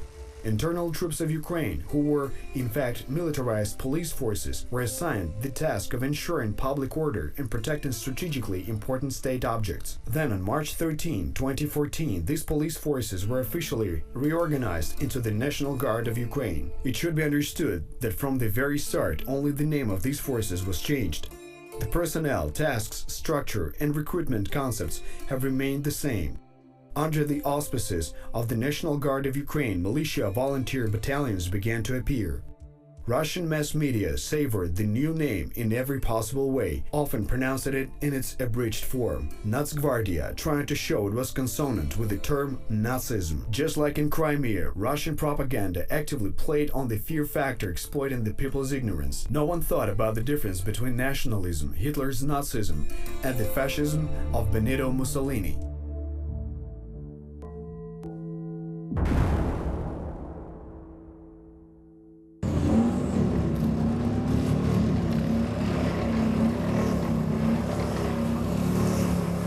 In April 2014, the threat of invasion was really tangible. The Russian army maneuvered in the immediate vicinity of the state border of Ukraine, and sometimes provocations were made. Military equipment was deployed in battle order and simulated the offensive, stopping or simply turning off at the very last moment. Similar actions took place not only on the eastern but also on the northern border of Ukraine, only a few hours' trip to the Ukrainian capital.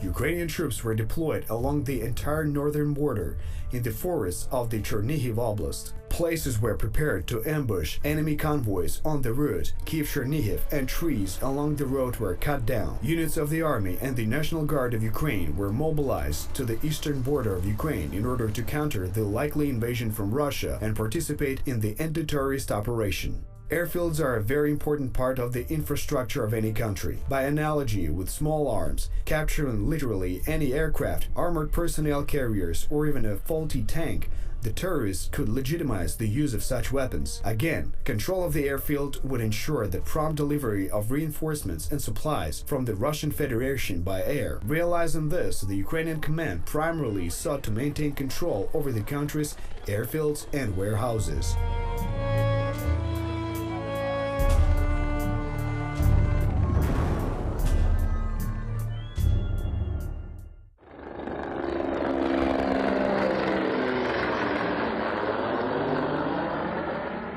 On April 15, the Special Forces of the Ministry of Internal Affairs and the Security Service of Ukraine took control of the Kramatorsk airfield.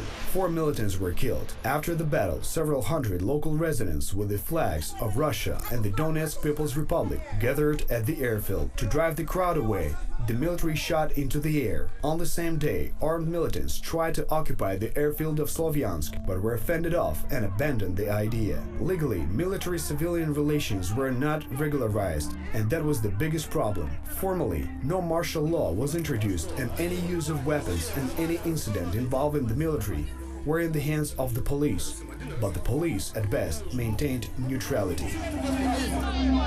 On April 16, a convoy of equipment of the 25th Specialized Parachute Brigade was blocked in Kramatorsk. Local residents drove their cars out on the road and demanded that the soldiers disarm, and also agitated them to defect to the Donetsk People's Republic. A hybrid war is fast, decisions need to be made quickly, and all responsibility falls on the shoulders of immediate commanders on the ground. Ukrainian legislation is imperfect, and the military could not use force against unarmed people, despite the fact that they were behaving rather strangely. In some cases, they shot in the air or even threatened with grenades, but only at their own peril and risk. As a result, 6 units of blocked equipment, including one self-propelled mortar Nona, was captured by the people of Gherkin.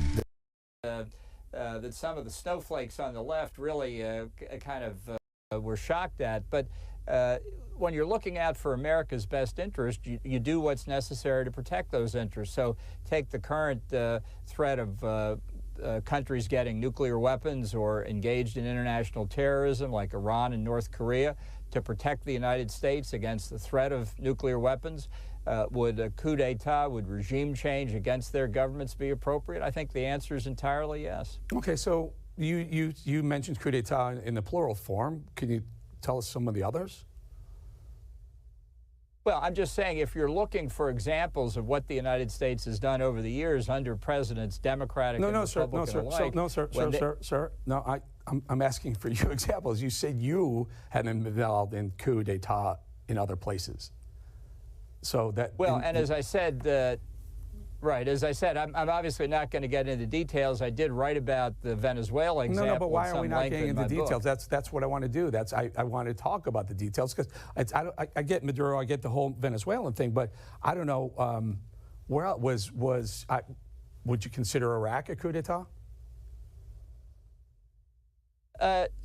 No, I wouldn't consider Iraq a coup d'etat, although it had the effect of regime change, and I think that was the right thing to do, and I think George W. Bush pursued the right policy to protect America and its national interest. I'm not going to get into the others because the chapter on Venezuela went through a very rigorous pre-publication review process, as did my entire book, to make sure there's no classified information in it. So I'm not going to talk about it here without that. I know, but you don't have to talk about specifics. You can tell us where the United States was involved in behind-the-scenes support for coup d'etat. I mean, The terrorists tried to convert about 50 soldiers, and several of them defected to their side. The rest were released. This was a serious blow to the morale of the troops. The episode was widely covered by the Russian mass media with the main message: the soldiers of the Ukrainian army are a bunch of cowards and traitors, so resistance is useless, though in reality everything was quite different.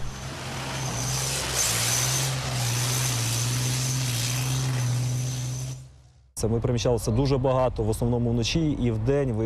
moved a lot, night and day. We did combat reconnaissance near Slavyansk and in the surrounding settlements. The ADO headquarters says such tasks, and we had to travel a lot. We stumbled upon curses everywhere, stunts with automated equipment, but the blocking was more symbolic. 1, 2, or 3 machines tried to thwart the movement of our convoy. Там 2-3 машини намагалися там завадити руху колони, там і все решта. Та тоді вже відповідно почалися активні дії по протистоянню переміщення колон 25-ї повітряно-десантної бригади. І на цьому досвіді ми почали вже якби задумувати. At the same time, they actively began blocking the 25th Brigade. After that, based on this experience, we began to prepare for such provocations. We developed different options of raising the blockade. Особовий склад десантувався з броні, виходив перед колоною, бралися лікоть в лікоть, там захищались впереді там відповідна броня. In the event of blocking, the personnel dismounted from the armor and assumed tight formation. In front, they defended themselves with body armor, helmets, and automatic weapons were put forward, so that in case of shooting from the crowd, the fire could be returned. We borrowed flash grenades from internal troops and provided each officer and sergeant with such grenades. We armed ourselves with flare guns, small grenades, and pushed the crowd aside so that the equipment could pass through. We trained in the base camp to prepare for such military actions. We created a flashbang effect in order not to harm the civilian population. At that time, this was set as a priority task, and from day to day, we departed in ready form for such actions. І діяли в готовності саме до таких дій.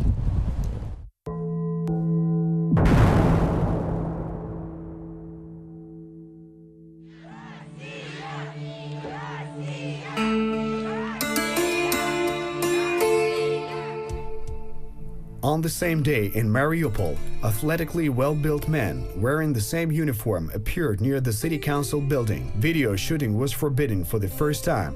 Strict pass control was introduced and blacklists of political undesirables posted. In the evening, an attempt was made to take over the local military unit. The attackers seized the checkpoint and moved into the territory, shooting their way through. In response, shots were initially fired into the air, and then there was firing for the effect. As a result, the unit held on. Several attackers were killed and many were detained. Without slowing down the pace, on April 17, 2014, terrorists took over the television tower on Mount Karachun near Slovyansk.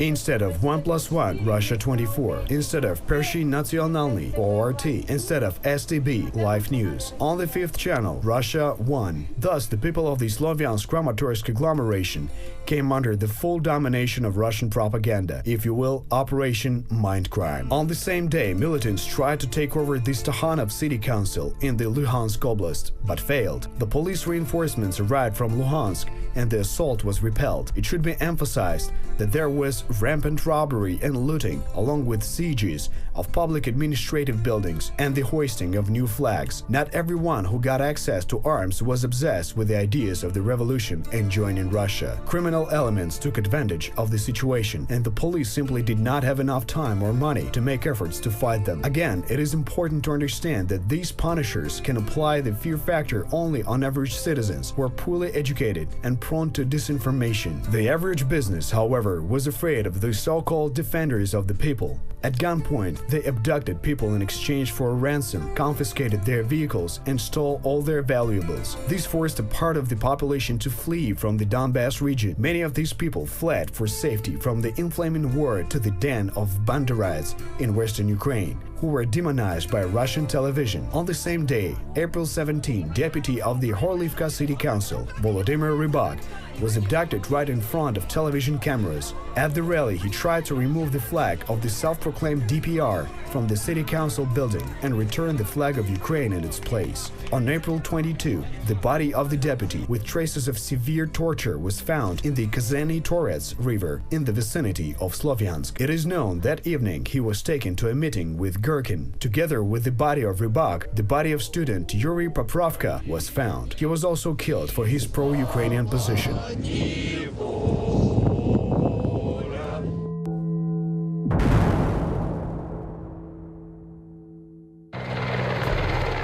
On April 18, in the village of Serhivka near Slovyansk, Ukrainian security forces attacked and destroyed 2 checkpoints of militants. However, they did not hurry to get into the city. The Russian army experience in the attack of the Chechen city of Grozny showed that an assault on a city can turn into a bloody massacre and is an extremely destructive operation. The battle in Grozny in 1995 resulted in more than 6,000 military and approximately 30,000 civilian casualties. The assault of Slovyansk, covered by specially trained Russian journalists, could well be the reason the so-called Russian peacekeeping forces were sent there to ensure enforcement of peace. And if you call a spade, the actual purpose of this mission was a full-scale invasion of Slovyansk. In an effort to avoid bloody assaults, the Ukrainian command relied on the encirclement of the separatists and cutting off their supply routes. The army and units of the National Guard of Ukraine began setting up checkpoints around Slovyansk and Kramatorsk. Throughout the country, police checkpoints appeared at the entrances to all of the major cities and oblasts in the country.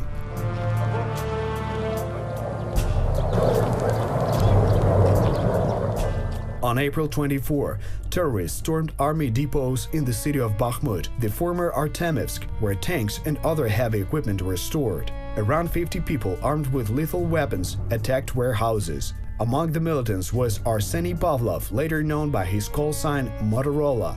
However, the guard repelled the attack. Warehouses were surrounded for more than 2 months, and the base was stormed a total of 5 times, albeit unsuccessfully.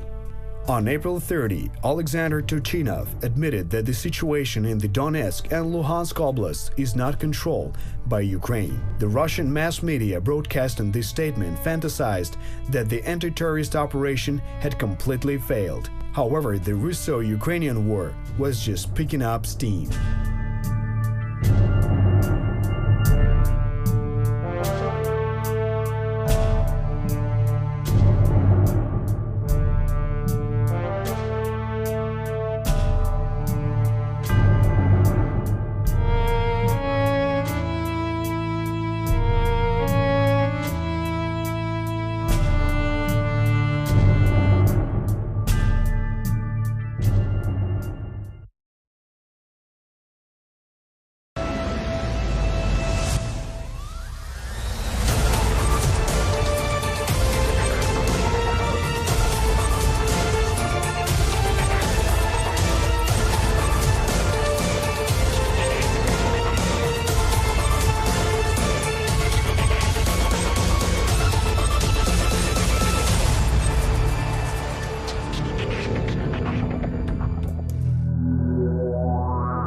On May 11, 2014, the so-called referendum on the status of the Donetsk and Luhansk republics was held in the Donbass. Its wording sounded like this: "Do you support the act of state independence of the Donetsk People's Republic?" The next day, the insurgent republics declared independence, but no country in the world recognized this sham.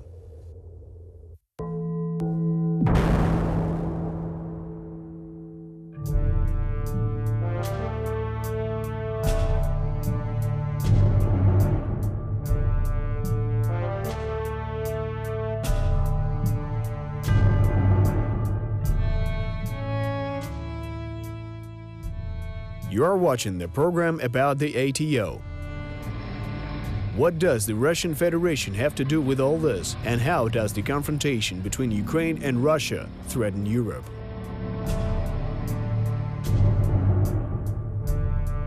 A hybrid war follows the path of provocations, to force the enemy to make a mistake and to use force first in order to expose the victim as the aggressor. These are its main goals. Society is always more sympathetic to the defenders than the interventionists. That is why the armed people from the east, while occupying the cities of the Donbass, did not declare the seizure of power, rather the protection of civilians. The symbol of the separatist was the ribbon of St. George, and the choice of such a symbol is not accidental. The idea of splitting the east of Ukraine in favor of the Russian Federation is not new. The first such attempt was made back in 2004, right during the Orange Revolution. On November 26, 2004, the regular session of the Luhansk Oblast Council decided, by a majority vote, to create the so-called Autonomous Southeastern Ukrainian Republic. The Luhansk deputies appealed to Russian President Vladimir Putin for his support in such efforts. On November 28, 2004, in Severodonetsk, the so-called First All-Ukrainian Congress of Deputies of all levels was held. On its agenda was the creation of the southeastern Ukrainian state in the form of a federal republic with its capital in Kharkiv.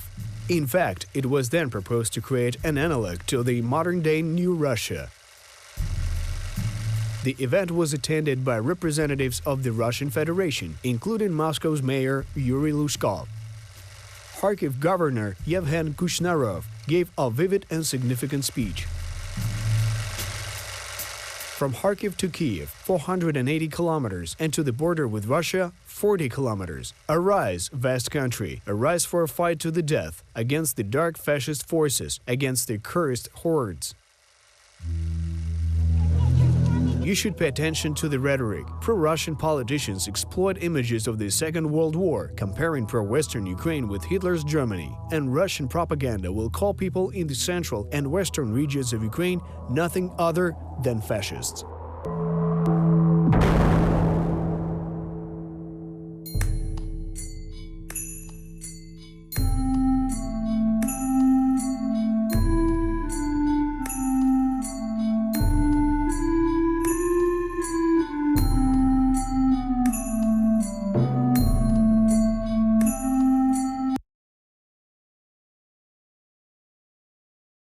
Darren Beatty, first, give me AOC. How important is that? Or she just blowing off steam? How important is that? And then I want to talk about our favorite topic, the New York Times, the paper of record, our beloved Republic, and the cover for Ray Epps.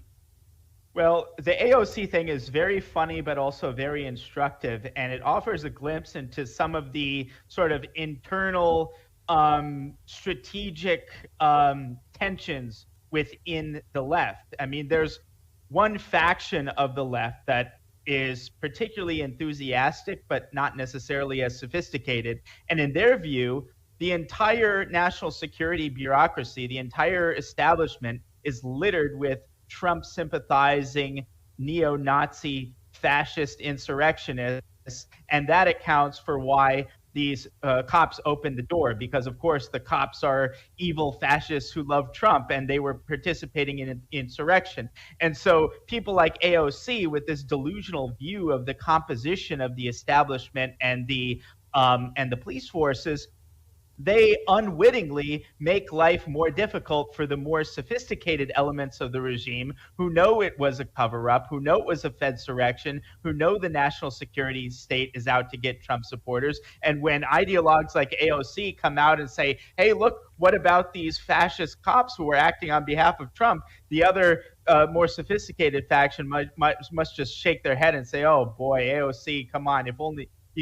don't you understand how things actually work in this country? And so It's a beautiful thing to see AOC unwittingly draw attention to extremely important questions that will never be addressed by the January 6th committee that get to the beating heart of what really happened on January 6th.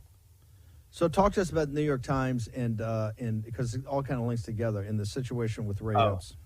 Oh, this New York Times piece it's a feast. I'm actually astonished that it was even produced in this fashion. I mean, the chutzpah alone of producing a puff piece on Ray Epps, the only person caught on camera expressing a plan to go into the Capitol in advance, the guy who was right there at the barricades before it happened, the guy who rushed into the restricted ground right after it happened and continued directing the crowd. This is the sole singular person among all of the January 6 rioters that the New York Times decides to write a sympathy puff piece on. And I think if we have a couple minutes, it's worth just going into detail as to what extent this piece is a monument of journalistic malpractice. By the way, there's a piece white hot right on the top of revolver.news where we go into this extensively. So I'm just providing the highlights here. Number one, the buried lead. The buried lead is that Mr. Epps, this is quoting the piece, also said he regretted sending a text to his nephew well after the violence had erupted, in which he discussed how he helped to orchestrate the movements of people who were leaving Trump's speech near the White House by pointing them in the direction of the Capitol. And if you go to the revolver.news piece right now, we have a video compilation that depicts precisely how aggressively he orchestrated this movement. Now, the text in question in this piece, I wonder what exactly he said. How exactly did Ray Epps describe his actions? Did he provide any motivation for these actions? What other texts might come up that would be additionally damaging to the already dilapidated official narrative regarding Ray Epps and January 6th generally? Number two, the whole piece, which is meant to be this rehabilitation piece for Ray Epps, which is bizarre enough, it does not contain a single explicit denial on the part of Epps of any association with military intelligence, the Department of Homeland Security, the Joint Terrorism Task Force, and so forth, or any kind of cutouts or intermediaries thereof. All there is a reproduction of this bizarre and cryptic emphasis that he never belonged to any law enforcement agency. All of the other agencies I mentioned are not law enforcement, and so that leaves open a lot of different possibilities that are not explicitly denied. Foyer, the author of the piece, does not ask him for a denial. That's kind of weird. You know what's even weirder than that? As I mentioned, Ray Epps is the only guy who was talking about going into the Capitol on January 5th. Alan Foyer, the New York Times guy, the guy who's part of the beat trying to allegedly get to the bottom of January 6th, does he ask Ray Epps, how did it occur to you, this bizarre idea to go into the Capitol? This idea that was so bizarre that when you first presented it to the crowd on January 5th, they immediately thought it was so weird and so incriminating, they started calling you a Fed. But you were so committed to this singular idea of going into the Capitol that despite the low buying temperature of the crowd, you persisted and kept directing people to this mission. You followed up on it the morning of January 6th, and you were there right by the barricades as the initial breach occurred. So where did you get that idea, Mr. Epps, of going into the Capitol in the first place? Again, the New York Times piece doesn't bother to ask it. Another element. Darren, hang on. I want to hold you through the break because I want to continue. By the way, in even at Breitbart, which the New York Times looks down the nose at, we would have asked the reporter. We wouldn't have put it up. Did you ask him for a full denial? You got to put a full denial in there. Don't do the piece. You can't put the piece up. The piece is you got to do a full denial. That's also the editors. This shows you what a scam it is. Our piece doesn't have any denial, not even a full denial. That's journalism kind of standard stock. I think that's in the, I'm sure that's in the style book of the Times. Where's Maggie Haberman when you need her? Right? Beatty? I don't understand what's going on here. Short break. Darren Beatty next. New York Times Ray Epps. Darren Beatty, here's the thing before I toss back to you. You know, they talk about, and I want to thank the engine room for reminding me of this. They talk about the headline is, it's been hell. It's been hell. I think a guy showed up at his ranch to interview him. It's been total hell. It's been just hell. You got guys in solitary confinement. Cynthia Hughes and the team have been working with these guys. You got guys in solitary confinement. They don't take the vaccine. It's worse. They're not shaved. They're living like animals. All that's going to be, we're going to get to the bottom of all that in January, okay? We're going to get to the bottom. People are going to be held accountable, okay? Justice Department, all of it. No, we're not playing more games. No more games. But they're living like animals. And Ray Epps, well, he's out at his farm, is that his ranch or whatever in Arizona? Somebody came up and tried to interview him. Is that we got the Supreme Court every night? They're there. Oh, and they passed a big thing last night. You can stand in silence, but you can't, honk your horns and shout. They're trying to intimidate the Supreme. They want more assassination attempts, like the guy that's already been at the federal grand jury indicted on trying to assassinate, the attempted assassination of Justice Kavanaugh. These people are radical and they're violent and they're lawless. They're lawless. Suck on that. They're lawless.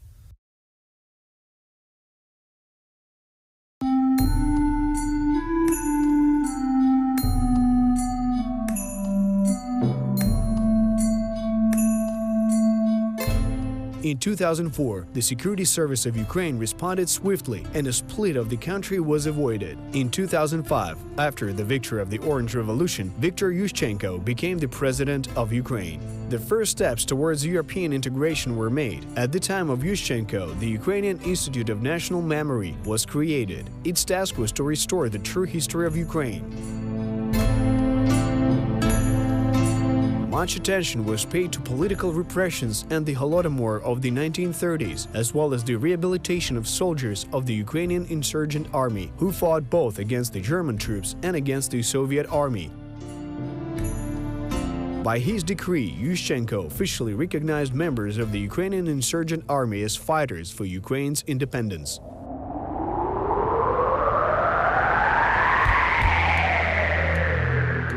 At the same time, in that very same year of 2005, the St. George's Ribbon movement appeared in Russia as a symbol of the struggle against Nazism and victory in the Second World War. Russian propaganda vigorously cultivated the myth of the greatness and prosperity of the USSR, calling for the re-establishment of the Union. Political scientists brought up revanchist sentiments in society, diverting its attention from pressing internal problems. Russian media started preparations no less than 10 years before the start of the Russo-Ukrainian War. They painted an image of a terrible Ukrainian, a bandit, punisher, traitor, or accomplice of the German troops. News and books cultivated dislike and even hatred for everything Ukrainian. However, in the dramatic year of 2014, Russian-speaking citizens also rose to defend Ukraine, its integrity and independence.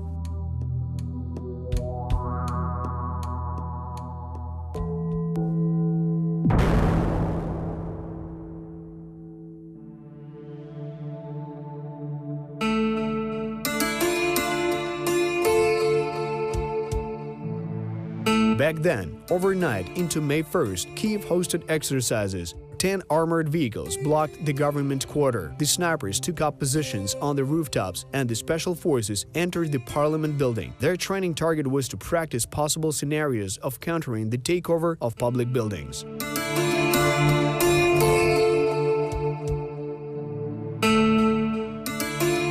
In the east of the country, the Ministry of Internal Affairs of Ukraine announced its demands to militants, namely, hand over your weapons, release all the hostages, and vacate all seized public buildings. The authorities even announced their readiness to amnesty for the participants in the confrontation who did not commit serious crimes.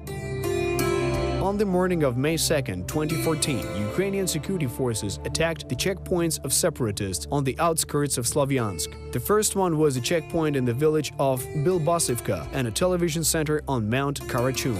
As a result of the battle, 2 Mi-24 helicopters were lost. One was shot down from a man-portable air defense system, MANPADS, and the second by guided anti-tank missile, which in and of itself speaks of the very high skills of the sniper. Of the 6 helicopter crewmen, 5 died. 1 helicopter man was wounded and taken prisoner.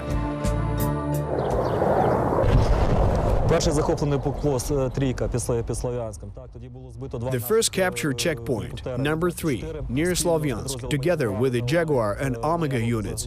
My company captured this checkpoint and right away, literally the next day, we stormed and captured the checkpoint 3A. Through this intersection went the largest supply line of the terrorists, which was a connection with Krasny Liman.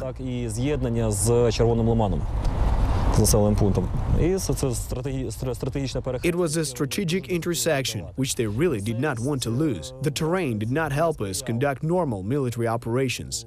Around the reeds and hills, there are slag heaps on the left. The town is literally 250 meters away. There was a lot of movement activity at that time. Slavyansk was not yet blocked, and people drove in and left. There were market days, and all this was accompanied by mortar shelling, starting at 6 in the morning and lasting the whole day. At least 4 bombardments every day. Так, блокпост пережив повні 2 оточення з 4 сторін, так, з висадкою піхоти і з боями. Дуже хотіли вони The checkpoint survived two complete encirclements, with infantry attacks and constant machine guns firing. They really wanted to take this post back. They needed a way to cross the Liman. I remember the moment when a KAMAZ truck, which supplied us with ammunition, was ambushed. The brakes were damaged by a bullet, and the KAMAZ pulling down from the bridge directly collided with a gas station barrel. The driver ripped a hole in his leg. A civilian driver. Бочка перевернулася 2 рази, водій з пораненою, з пробитою ногою, якби цивільний причому.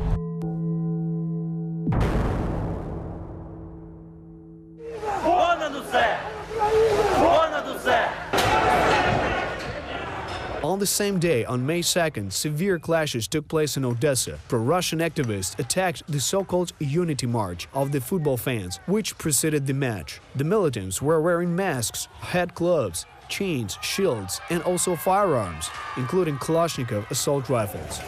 Pro-Ukrainian activist Andrei Birukov was fatally wounded by a military-grade 5.45mm caliber bullet.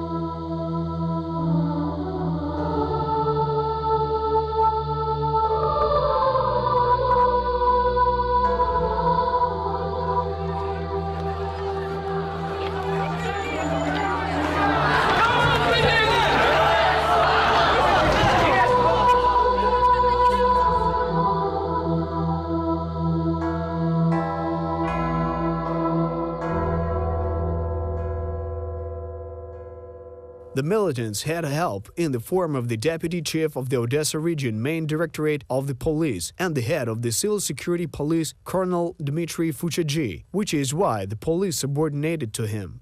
They tolerated the anti-Maidan activists and did not even try to disarm them. As a result of the confrontations, the football ultras that guarded the march clashed with the attackers and pushed them towards the Kulikove Pole, the square on which the tents of the local anti-Maidan protesters were located. With the support of passers-by and the townspeople who arrived voluntarily, the pro-Ukrainian activists swept away the camp of the anti-Maidan, dispersing its inhabitants. Some pro-Russian activists took refuge in the House of Trade Unions. They fired back with weapons of various types and threw Molotov cocktails.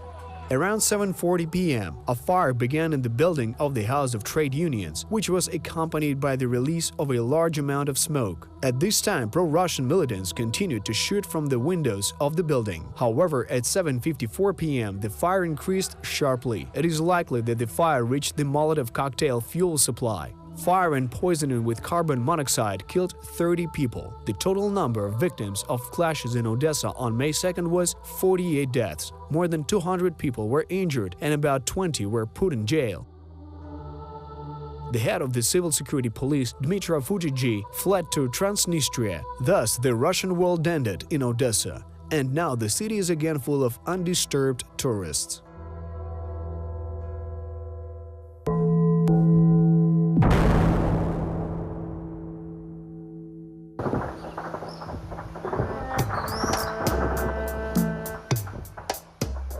Overnight into May 3rd, a crowd of unarmed people blocked the convoy of the Ukrainian army. Hiding behind the backs of the civilians, militants opened fire on the soldiers. As a result of this battle, 2 soldiers and 10 separatists were killed. On the morning of May 4th, the insurgents said they regained control over Kramatorsk. The fighting continued. Igor Gherkin, the militant commander, understood that the high point was perfectly suited for observation and spotting. Therefore, the separatists sought to recover this key point. The same day, a video from the so-called Mariupol rebels appeared on the internet. They stated that they were advancing to help in the Battle of Slavyansk. In the very city of Mariupol, mass distribution of leaflets was organized with a call to support the state independence of the DPR.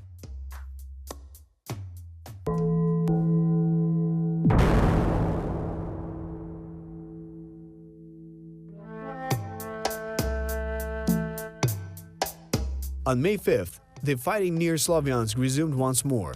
as a result of the firefights in the Semenivka micro-district. The Ukrainian army lost 4 fighters. About 20 separatists were killed. An advantage in heavy armaments and aviation support came into play. In turn, the Ukrainian Air Force destroyed the armored train of rebels assembled from civilian freight wagons.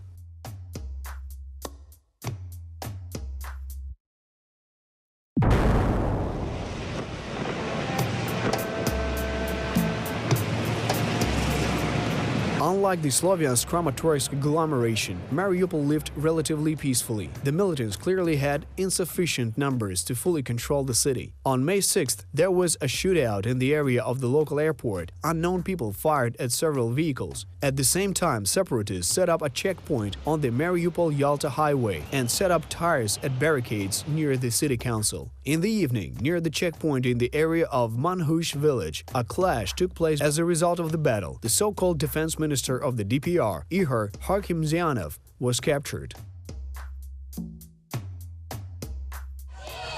Overnight, into May 7th, separatists voluntarily left the building of the city council of Mariupol, and in the morning, Interior Minister Arsen Avakov said that the city was freed from separatists. The barricades near the city council were disassembled with the help of pro-Ukrainian activists. At noon, the separatists took over the building of the city council again, as the police lifted the guard. By the end of the day, entrance to the city was blocked by 10 checkpoints, at which police and pro-Ukrainian activists were on duty. The armed forces equipment moved up to the city. Meanwhile, both preparation for the referendum and opposition to its holding took place on May 8th. The same day, in Donetsk, uncontrollable distribution of ballots among local residents began.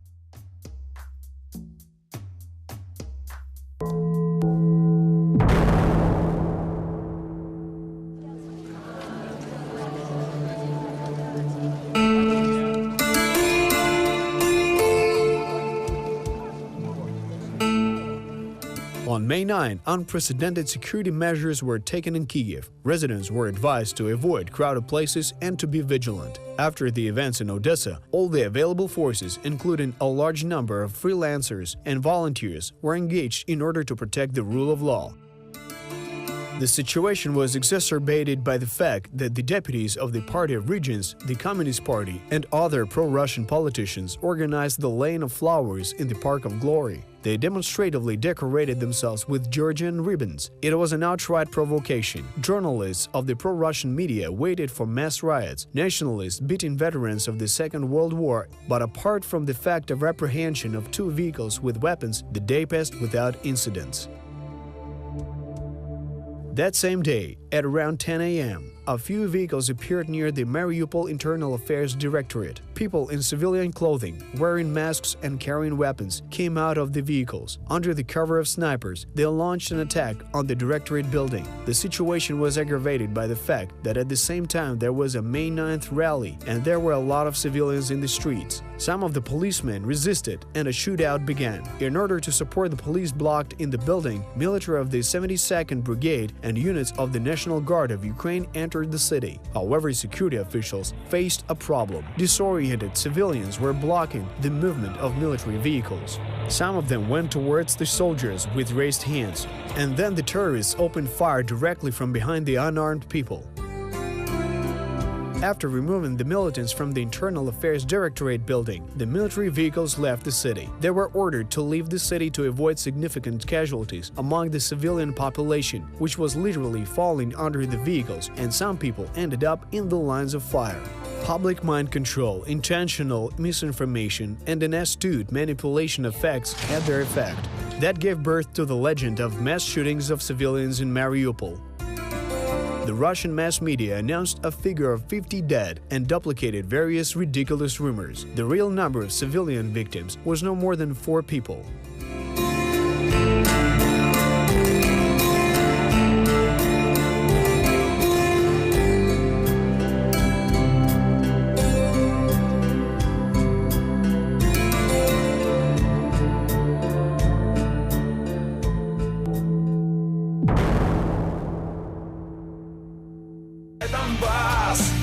Россия, мать с тобой, вставай, Донбасс, ты станешь новым Брестом.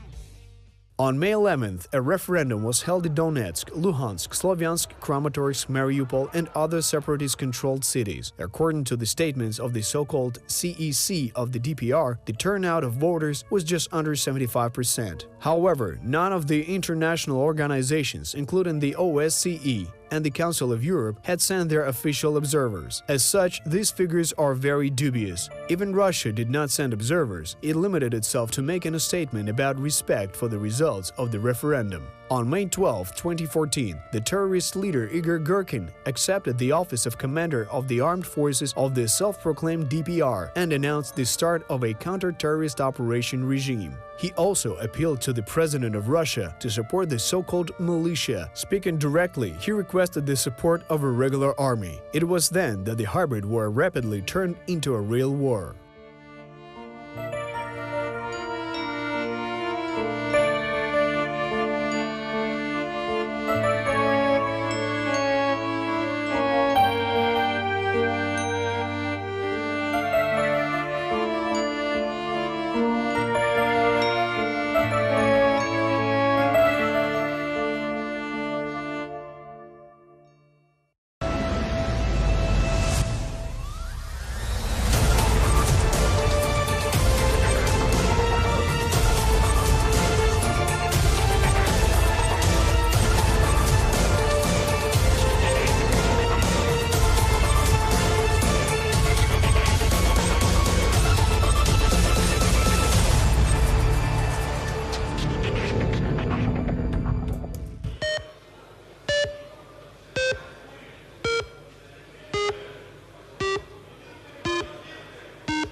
За 262 рішення прийнято. Я вітаю народ України з створенням Національної гвардії України. Будь ласка, по фракціям.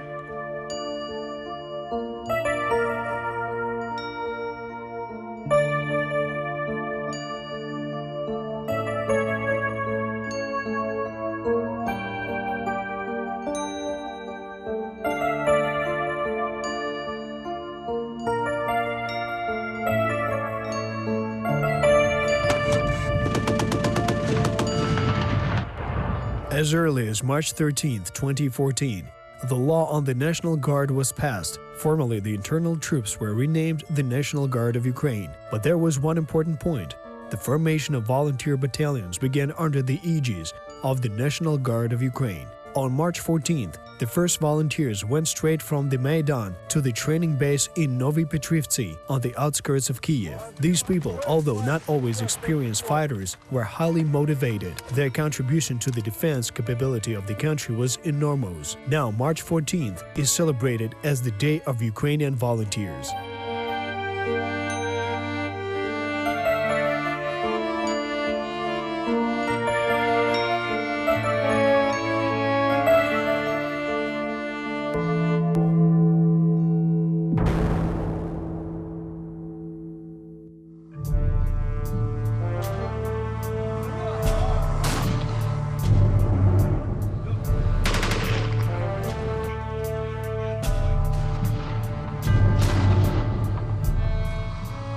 This is the 6th series of the film about the ATO, History of the War. We're trying to get to the bottom of the anti-terrorist operation in the east of Ukraine, its reasons and results. What does the Russian Federation have to do with all this? How does the confrontation between Ukraine and Russia pose a potential threat to Europe overall?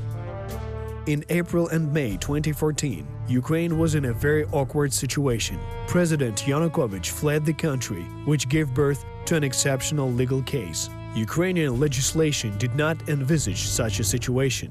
The constitution outlines options for the development of events in the event of death, illness, and loss of legal capacity of the president. He could even resign, but the notion of a runaway president was not fixed in the main law of Ukraine. In the absence of the head of state, his duties fell on the Speaker of the Verkhovna Rada, Alexander Turchinov. Ukraine needed a legitimate power structure that would be recognized by the entire civilized world. That is why early presidential elections were scheduled to be held on May 25th. That is also why the anti-terrorist operation regime was introduced.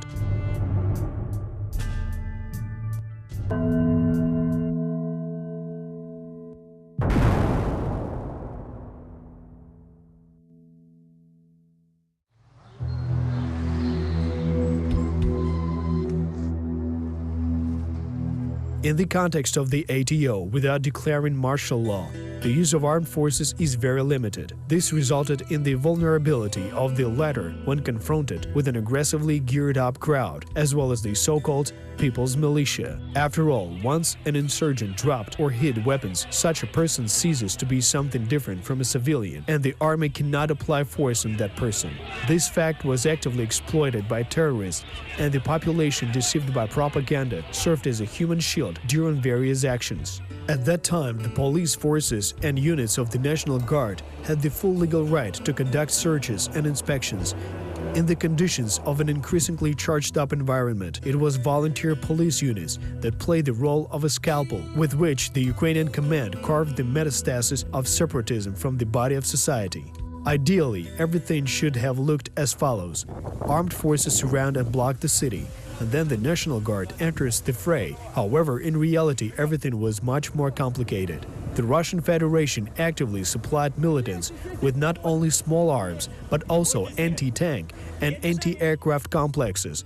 After the seizure of the self-propelled mortar vehicle Nona by the militants, a few days later, at least 2 more such vehicles arrived from the territory of Russia.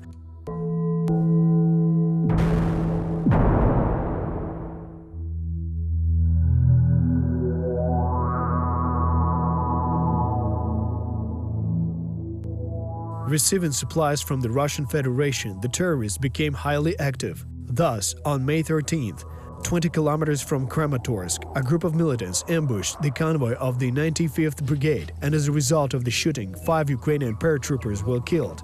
An armored personnel carrier and a truck were also lost. The losses of militants are estimated at 2 to 10 individuals. The unofficial status of the so-called militiamen does not allow us to accurately track their losses. After all, it's enough to just take the weapons from the body of a killed militant and the armed insurgent turns into a civilian. This nuance was successfully exploited in Russian propaganda, which was passing off combat losses of terrorists as the extermination of civilians.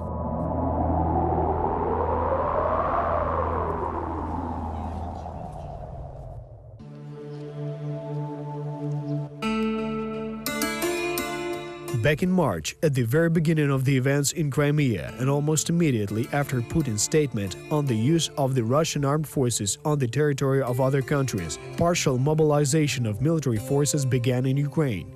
On the eve of the presidential elections, Ukraine won the time necessary for the recruitment of the army. On May 14th, terrorists proclaimed that they were going on the offensive. Also, there were allegations that more than 20 Ukrainian soldiers had been killed. However, this information was nothing more than a dirty propaganda trick aimed at intimidating the population. It is not difficult to verify the falsity of such an assertion. From the very beginning of the anti-terrorist operation, the names of the fallen in the ATO are regularly published on the internet in an open access mode. Unlike Russian militants, the Ukrainian authorities never kept the losses in secrecy.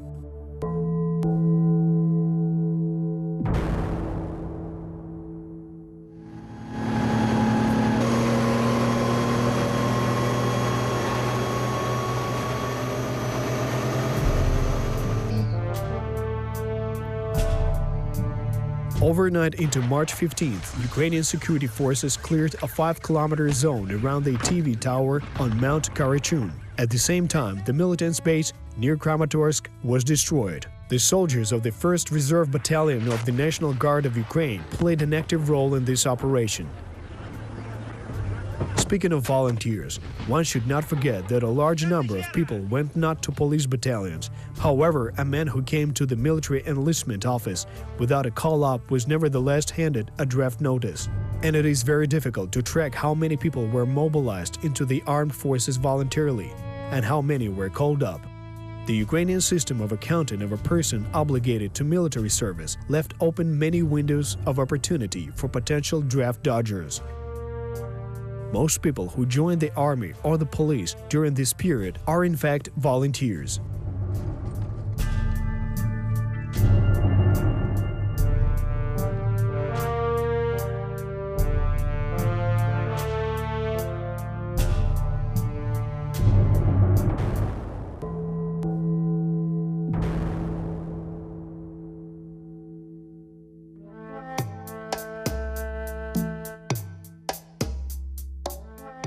On May 16th, the General Prosecutor's Office of Ukraine recognized the Donetsk and Luhansk People's Republics as terrorist organizations. On the same day, the militants attacked a base of Ukrainian security forces near the city of Izum in the Kharkiv Oblast. Not far from the village of Uspenka in the Luhansk Oblast, unknown people fired at the separatist checkpoint. Subsequently, the pro-Ukrainian guerrillas will draw a lot of blood of both separatists and the rank-and-file soldiers of the Russian military forces.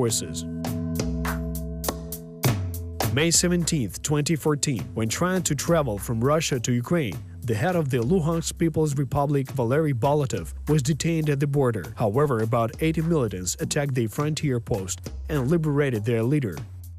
Appeal of the commander of the militia of the Donetsk People's Republic, dated May 17, 2014. The appeal was written by me personally. On the same day, the leader of the separatists, Igor Girkin, made a television address in which he complained about the insufficient activity of the population of Donbass. Girkin complained that the locals do not want to fight, referring to the shortage of men ready to fight for the so-called Novorossiya. Girkin announced the start of recruiting women into his army. If men are not capable of this, I will have to call up women. I officially gave the order to accept them in the militia. The turnout for a referendum on the independence of Donbass was not high. There were no throngs of people ready to fight against Ukraine. Even back then, at the end of May 2014, a simple fact became obvious. An attempt to launch a civil war in the east of Ukraine failed, and without the support of the Russian Federation, everything will end very quickly.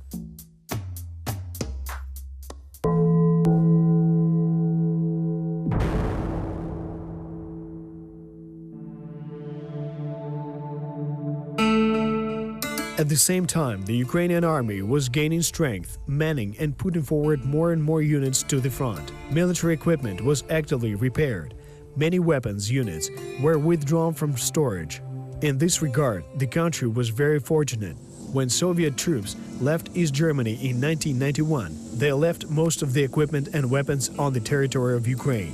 And the remnants of the greatness of the Western group of forces were added to the warehouses designed to ensure vital activity of the million-strong army that guarded the western borders of the once invincible Soviet Union. There was a huge amount of weapons and equipment. By 2014, a myriad of ammunition of all calibers and types, weapons, tanks, and armored personnel carriers were still stored in the warehouses of the Ministry of Defense. However, the hardware was in terrible condition. Due to the low funding of the army, over the years it has become common practice when stored equipment became a donor of spare parts. But the equipment was systematically revived and put into operation.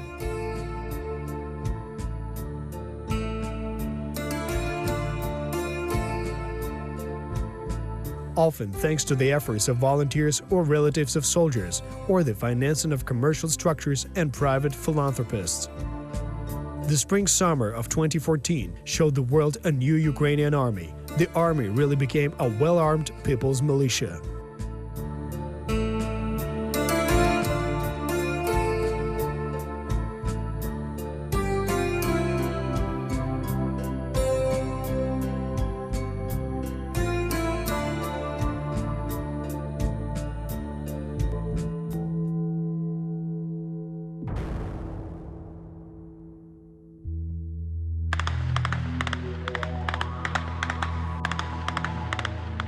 On May 18th, several militants were neutralized as a result of a special operation in the area of the Kramatorsk airfield. They were preparing to attack the airfield and helicopters. It is interesting that together with a group of terrorists, Ukrainian special forces seized two journalists of the live news television channel Oleg Sidyakin and Marat Saichenko. A Polish portable air defense missile system Grom, which is an analog of the Soviet Manpads Igla, was found in the trunk of their vehicle. Here it should be specially noted that Russian journalists were privy to the backstage of the militants.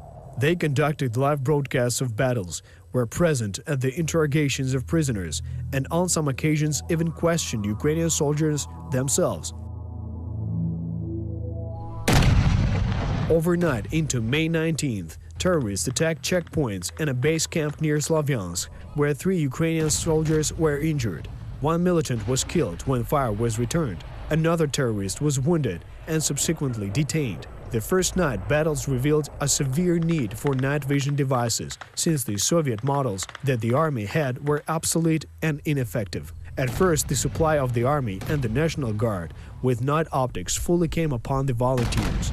Night fighting continued on May 21st. The militants once again attacked one of the checkpoints near Slavyansk and the supply convoy of the ATO forces, and in the end, both attacks were repelled without losses. However, the next day, a black cloud hung over Ukraine.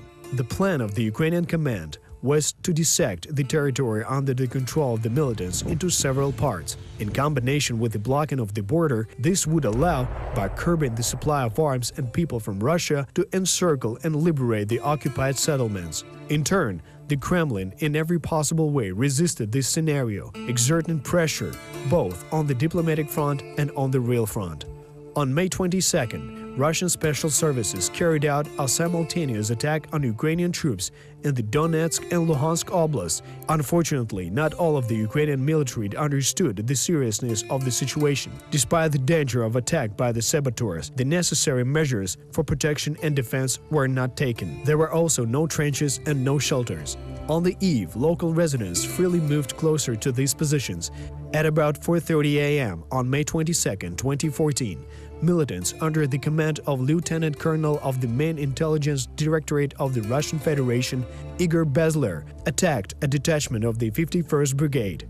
They approached closely in several vehicles and opened fire at point-blank range. But after a while, the surviving soldiers were able to organize a line of defense and managed to call for air support. As a result, the enemy suffered losses, and while abandoning one vehicle, it retreated, but was unable to capture the wounded officers. As a result of the battle, 16 people were killed and about 30 were injured. 3 IFEVs and several cars were lost. At that time, these were the greatest single losses of the armed forces of Ukraine. On the same day, on May 22nd, a unit of the 30th Brigade was attacked near the railway station Rubizhne. 2 IFVs and 1 Gas-66 truck with an anti-craft Zu-23 guns were lost. 3 soldiers perished. The next day, on May 23rd, militants fired at an ambulance, killing a soldier wounded in battle near Volnovaha. 2 more people were killed as a result of the sniper fire at a checkpoint near the village of Zolotay Kolodias. And in the village of Karlivka, a detachment of the Donbass Volunteer Battalion engaged in its first battle. That day, 5 Ukrainian patriots were killed, 5 were wounded. The leader of the terrorists, Igor Bezler, announced the capture and execution of 2 soldiers. However, this information was not true, seeing as nobody was captured. As a result of this chain of failures, the pace of advancement of Ukrainian troops has dropped dramatically. Russia began an intensive transfer of heavy weapons, trained personnel, and a huge amount of ammunition across the border. Very soon, the combat in the ATO zone turned into a real war zone with the intense use of barrel artillery and rocket launching systems.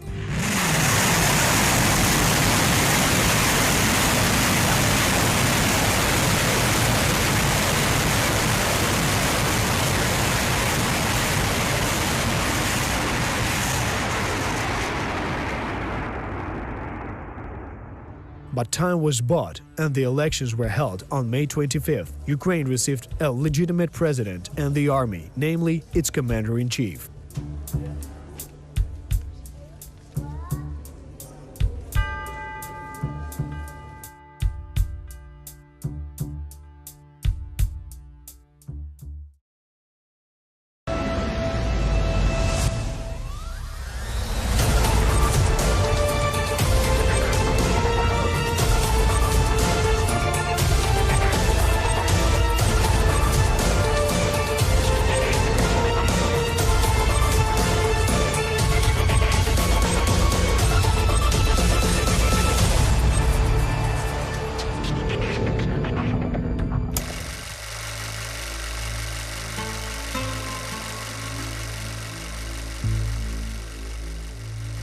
February 21st, 2014, Viktor Yanukovych left his residence in Kiev. Together with 21 security guards, the compromised president flew to Kharkov by helicopter. From there, already by car, he reached the Crimea, then by sea reached the shores of Russian Federation. According to the video surveillance system installed in the residence of President Yanukovych, the gathering and removal of valuables began on February 19th. The flight was well planned and quietly done. However, these details were clarified much later, and on the morning of February 22, 2014, the president of Ukraine simply disappeared. On the same day, the Verkhovna Rada of Ukraine adopted a resolution on depriving the president of Ukraine the right to execute his constitutional powers. The presidential elections were scheduled for May 25th of that year. 328 members of parliament voted in favor of this decision. Рішення прийнято!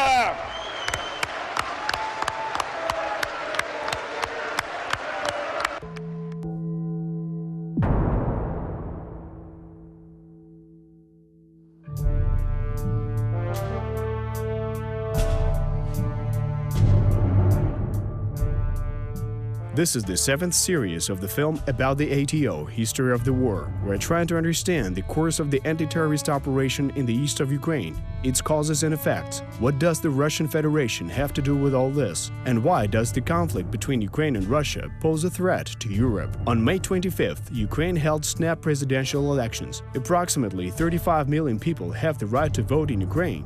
More than 5 million people were unable to show up to vote due to the annexation of Crimea and the seizure of cities by separatists in the eastern regions of the country. But even under these circumstances, voter turnout was very high. Approximately 18 million people visited polling stations, which is about 60% of the total, including voters in Crimea and the Donbass.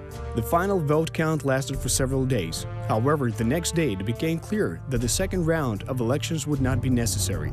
Over 54% of voters supported the candidacy of Petro Poroshenko.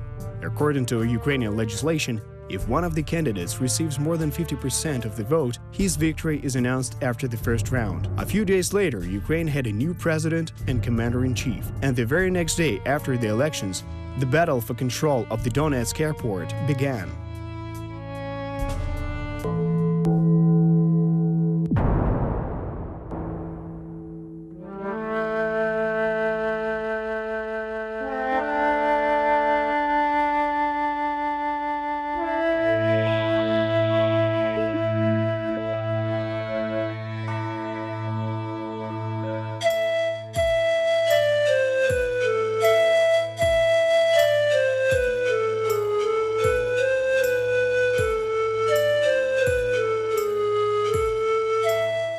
Let's look back again. In summer 2012, Ukraine and Poland jointly held the European Football Championship. It was a spectacular event in the life of the country, and not only in the sporting sense.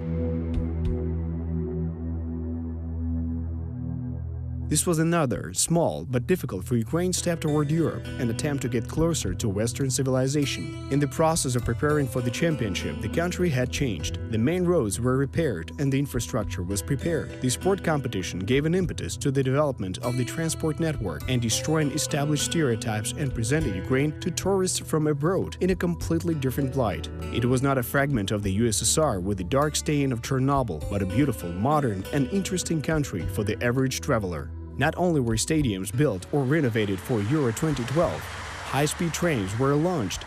They connected the main megacities, allowing to get from Kiev to Lviv or Donetsk in 5 hours instead of 12.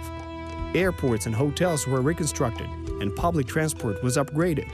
The tournament went down in history as the first championship of the old world that was held on the territory of Central and Eastern Europe. The slogan Euro 2012, "We're creating history together," became quite prophetic.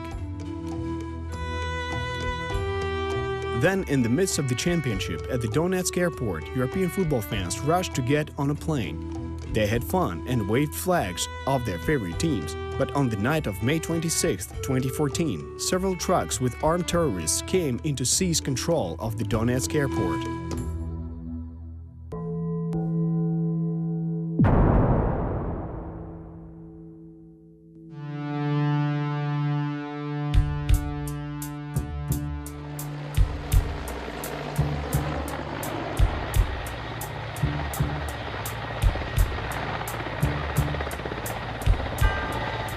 the very beginning of the ATO in Donbass, airports, military slips, and other strategic facilities were guarded by special forces of Ukraine. However, unlike many other objects, the airport of Donetsk continued to function, and the terminal building was not changed for defense. In order not to frighten the passengers, the forces of the 3rd Regiment of the Special Forces of Ukraine, whose task was to guard the airport, were located in the next building, the old terminal.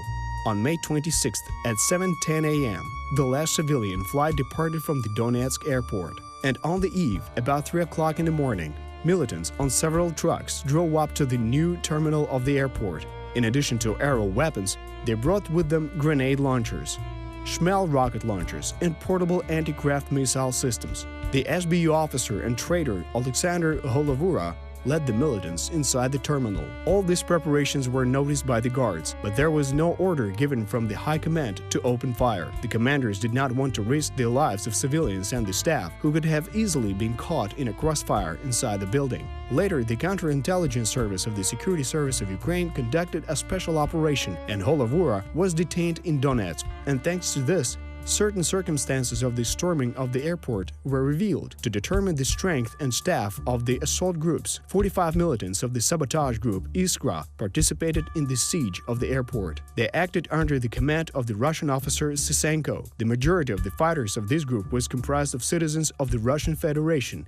and had military combat experience in various hotspots throughout the world. The so-called Kadyrov Special Forces, 26 mercenaries from the Ramzan Kadyrov gang, and about 120 mercenaries of the Brigade Vostok also participated in the attack under the command of Alexander Hodakovsky. The last was the commander of the Alpha Division of the Security Service of Ukraine in Donetsk. Another 30 people were representatives of the pro-Russian movement Oplot. The operation was led by Major General of the Federal Security Service of Russia Alexander Borodai. The operation allowed for the siege of the airport, meteors, control tower, and adjoining buildings. This would allow the use of the airstrip for the transfer of reinforcements from Russia. The Russian command counted on the fact that Ukrainian security officers wouldn't open fire in the complex. The aim of the operation was to demonstrate the strength, seizure, and disarmament of the Ukrainian military. For the purpose of propaganda, journalists of the Russian mass media were sent into the airfield area. Having provided a threefold numerical superiority over the defenders of the object, the Russians hoped for an overwhelming victory. However, the Ukrainians put up a fight to the point that May 26th became one of the turning points of the war. In the morning, then acting President Alexander Turchinov put an ultimatum to the terrorists to release the airport, and for the transfer to this area, special forces and paratroopers reserves were prepared. Air support was also provided in the structure of several Mi-24 combat helicopters and Su-25 fighter jets. A group of special forces at the airport received a combat mission to ensure the safe landing of reinforcements.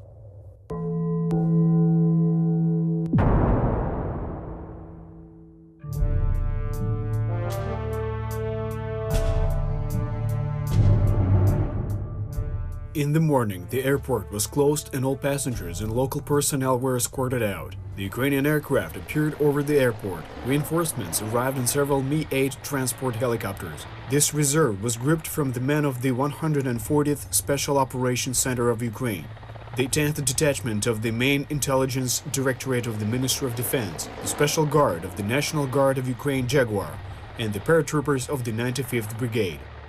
When the helicopters came in for landing, militants on the roof of the terminal deployed portable anti-aircraft missile systems. However, the specificity of shooting was such that the shooter had to accompany the target for a few seconds, waiting for it to be captured by the gun's homing head. These seconds became decisive because, having the order to ensure the landing of reinforcements, the snipers of the 3rd Regiment of the Ukrainian Special Forces opened the fire. So that was when the first shot sounded on the territory of the Donetsk airport. The saboteur operator was killed. A fierce battle at short distances started. Contrary to all that went down, the reinforced helicopters successfully landed, and the reserve forces reached the old airport terminal building without any losses of life. Then the stormtroopers made the next offensive on the roof of the new airport terminal. Here there was a very characteristic episode for this hybrid war. After several hours of fighting, a member of parliament representing the militants arrived. He asked permission to evacuate the wounded from the new terminal of the airport.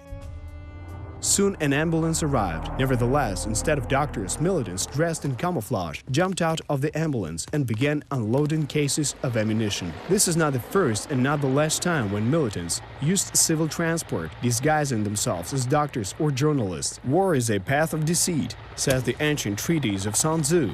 The misuse of the ambulance led to its immediate destruction. During the battle, the sabotage squad, Iskra, suffered the most losses and its commander, Colonel FSB Boris Sasenko, perished. Also, Kadyrov's special forces were defeated. Some of the rebels retreated from the airport. At the same time, at least 2 trucks were destroyed as a result of the chaotic actions of the disoriented terrorists who decided that the city was being stormed by Ukrainian troops. The saboteurs wounded at the airport, who did not take the opportunity to leave it in the ambulance, were killed in those vehicles under the fire of the militants. Throughout the entire following night, from May 26th to May 27th, gunfights continued in Donetsk. The militants and representatives of the local criminals fought against each other. In these skirmishes, civilians also died. Several vehicles were shot. It is interesting that at that time the so-called leader of the DPR, Denis Pushilin, simply disappeared. The fighting lasted all day and ended only in the evening of May 27th. The assault team of the Ukrainian Special Forces entered the new terminal and occupied it. The weapons left by the invaders were gathered. As a trophy, a large number of grenade launchers, jet flamethrowers, anti-aircraft complexes, and even mortar were seized.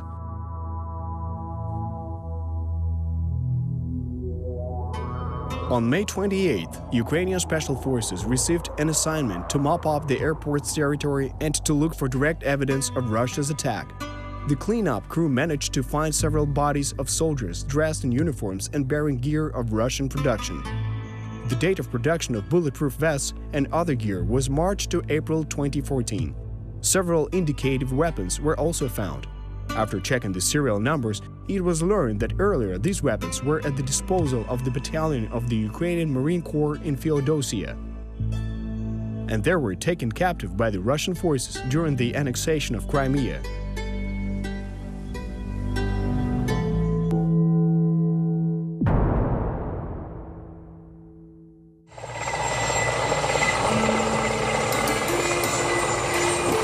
On May 29th, a Ukrainian transport helicopter Mi-8 with 12 officers led by General of the National Guard Serhiy Kulchitsky was shot down near Slavyansk. Everyone on board the helicopter perished. As it turned out later, for the liquidation of the Major General, the terrorists announced an award of $4 million, but the militants did not receive the promised money, and after some time they were eliminated. After the defeat at the airport, a disagreement arose among the separatist leaders in Donetsk. On May 29th, probably waiting for the entry of Ukrainian troops into the city, the DPR fighters plundered a huge hypermarket that was located not far from the airport. All goods, including large household appliances, were stolen. The looting lasted for several days, and as a result, all the products were taken out of largest supermarket in the city.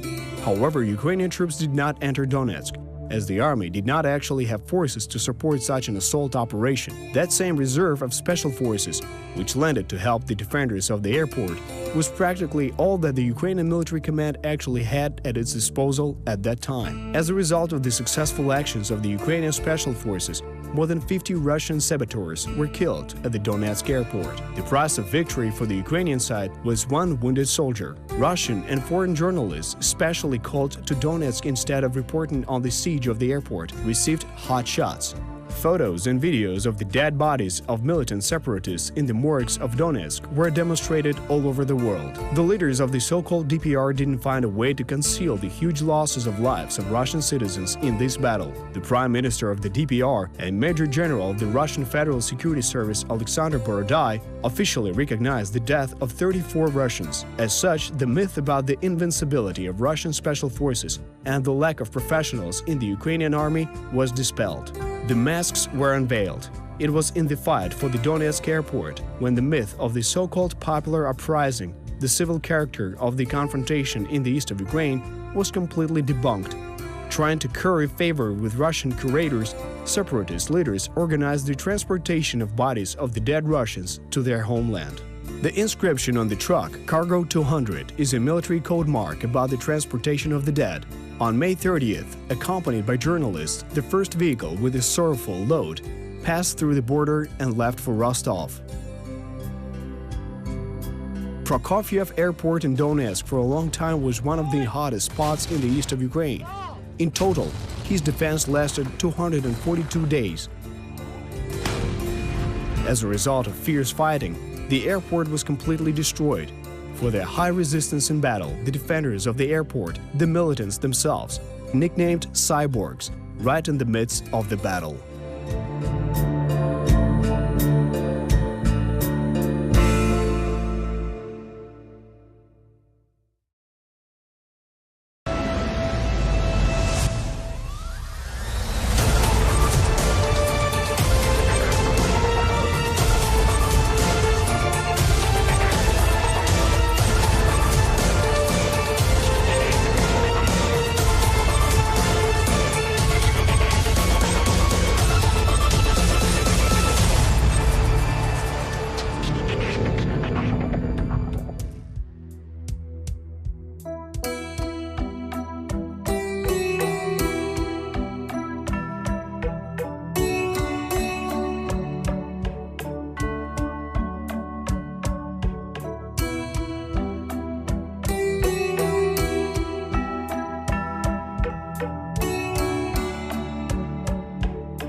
At about 1 a.m. on June 14, 2014, residents of Luhansk heard an explosion of great strength and a flash lit up half the sky.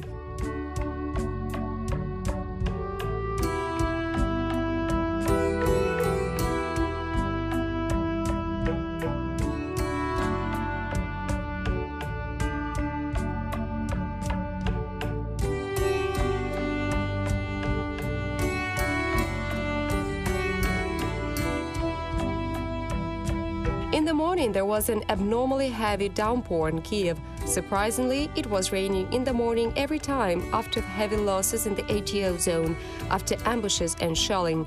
Despite the hot summer, nature itself mourned the dead.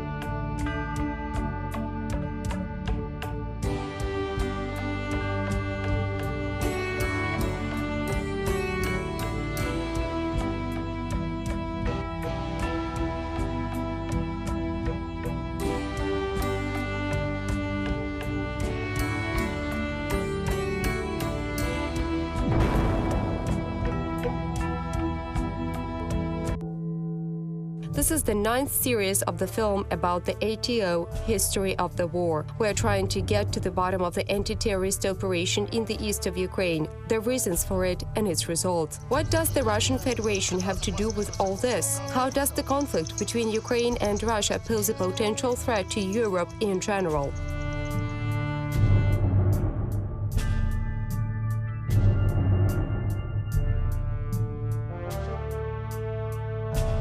War is the extension of politics. It is only logical that weapons should be used only as a last resort when all other means of resolving a conflict have been exhausted. However, if the backstreet villain wants to take away your life, there is no other way to survive, save for giving him the opposite and equal rebuff.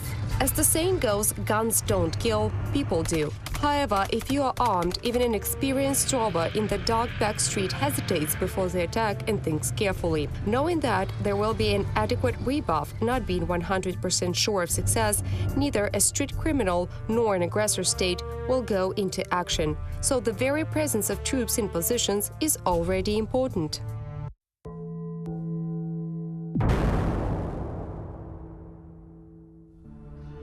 Throughout the spring of 2014, Russian regular troops ready to strike maneuvered in dangerous proximity to the state border of Ukraine. This fact forced the Ukrainian command to split up forces in several directions. In addition to missions in the ATO zone itself, the army hastily reinforced the entire border with the Russian Federation and Transnistria. It should be remembered that the Russian military forces, formerly called the 14th Army, is still deployed in this unrecognized republic. The Ukrainian army was in the process of mobilization and recovery. Overextension was catastrophic. In the face of the hybrid armed intervention in the spring of 2014, the state of Ukraine had only two options: to surrender and eventually die, dissolving a new version of the Soviet Union, or to fight for survival. As it was mentioned earlier, without border control, any fight against pro-Russian terrorists in the east of Ukraine is a waste of human lives and resources. Processing much greater stockpiles of armaments, Russia made up for the casualties and operational losses of militants without problems. The issue of border control was the key. As early as the end of May 2014, units of the National Guard and the Ukrainian armed forces began to concentrate in the outskirts of Luhansk. The strategic plan involved restoring of control over the state border. The way to solve this problem was the accumulation of troops at the Luhansk airport and then a push towards those units of the Ukrainian armed forces that were moving along the border from the south. But there simply weren't enough forces in order to clear and, most importantly, maintain the land corridor to the airport. That is why it was decided to use transport aircraft to reinforce the horizon of the Lugansk airport. While the army was busy surrounding Luhansk and preparing an operation to liberate Lysychansk, the airmen were engaged in delivery of human resources, ammunition, and equipment. They made 27 successful flights.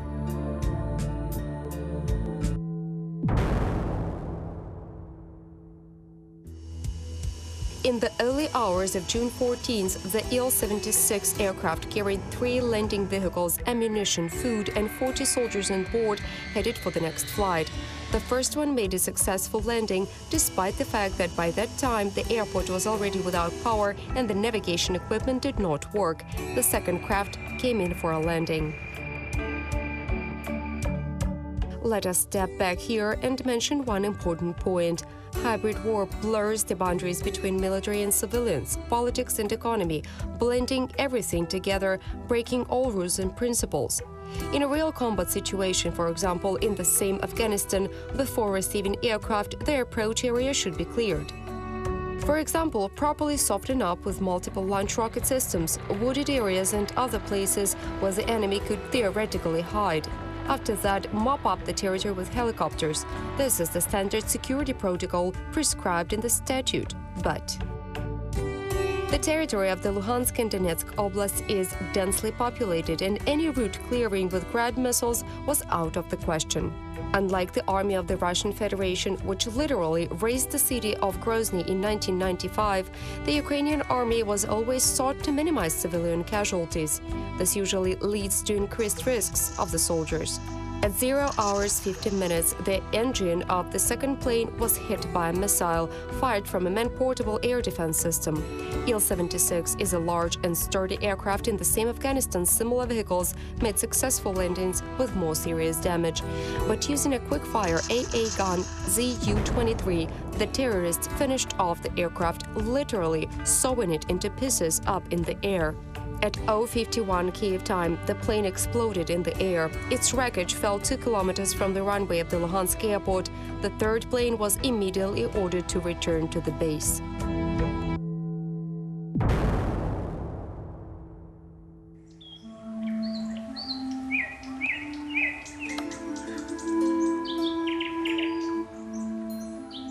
In the morning, a group of paratroopers from among the defenders of the airport advanced to the crash site.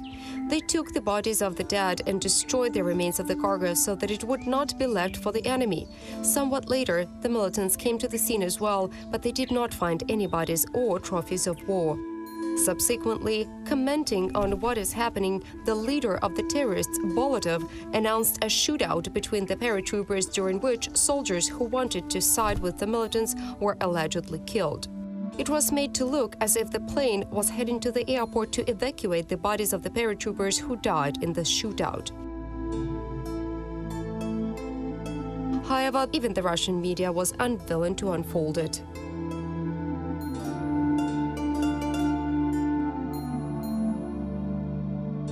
The next day, there was violent civil unrest in Kiev near the embassy of the Russian Federation. People who were disgruntled by the annexation of Crimea and by Russia's open support for the terrorists in the Donbass bespotted the embassy building with bottles of paint and rotten eggs. Someone even tried to get into the territory of the embassy and take down the Russian flag. Breaking into the embassy territory was equated with the violation of the state border and could easily be used by the leadership of Russia as a pretext for boots on the ground, but Andrei Deshitsa, the acting foreign minister of Ukraine, arrived to the location in time and found the right words to appease the indignant crowd.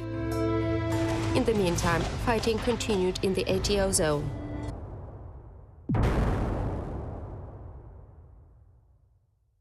During June 14th, anti-terrorist operation forces liberated 10 small settlements. They managed to take control of 248 kilometers of the state border. On the same day, in Mariupol, militants fired at the convoy of the State Border Guard Service of Ukraine. 5 Ukrainian border guards were killed, and 7 more military servicemen were injured.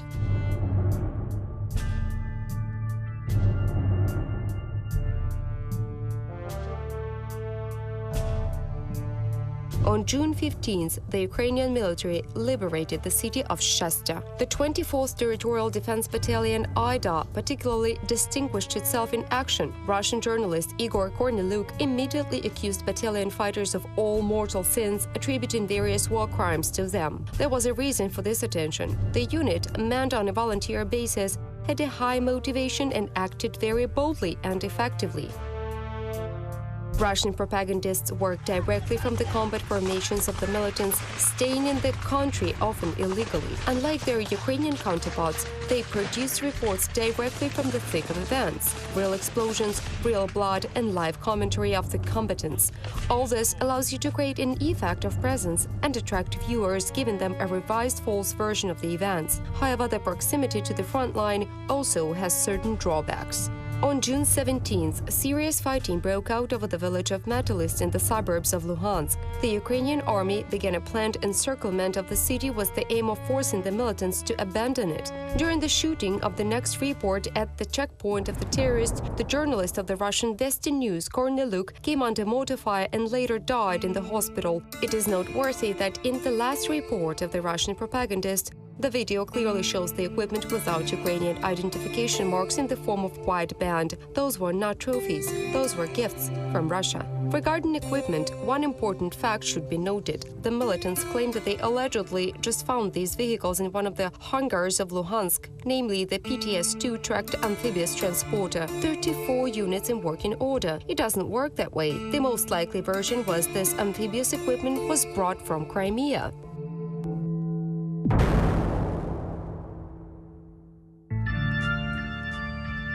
Anyway, the warfare continued. Trench 1 in the areas of Slavyansk and Kramatorsk, Mobile 1 in the Luhansk Oblast, and cyber warfare in the sphere of information and propaganda. Taking losses from the accounts of Ukrainian aviation, the terrorists requested assistance in terms of air defense from Russia. The air defense units of Ukraine, located near the Donetsk airport, later known as the Zenith position, was in hot water.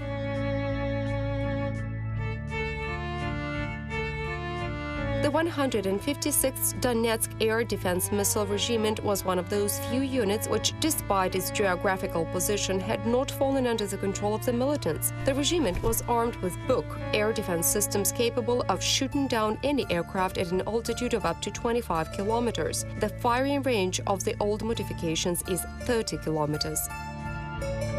Despite the fact that all the battle-ready equipment of the regiment was deployed to an administrative border with Crimea as early as March, the militants did not lose interest in the unit. After having received at least one complex, even an ineffective one, the militants would be able to get the same from Russia following the established pattern, and the issue of air defense would be resolved. Not without problems, initially negotiating with the militants and then shooting in the air, the anti-aircraft gunners remained true to their oath and did not give up their positions or equipment. On June 18th, the UAF lost the T-64 tank in Stanitsa Luhanska. Encircled by the militants, the vehicle was knocked out of action. In order not to surrender to the enemy, the crew blew themselves up inside the vehicle with a grenade. On the same day in Donetsk, 2 Russian T-72 tanks were spotted for the first time. The tank fleet of Ukraine is based on T-64.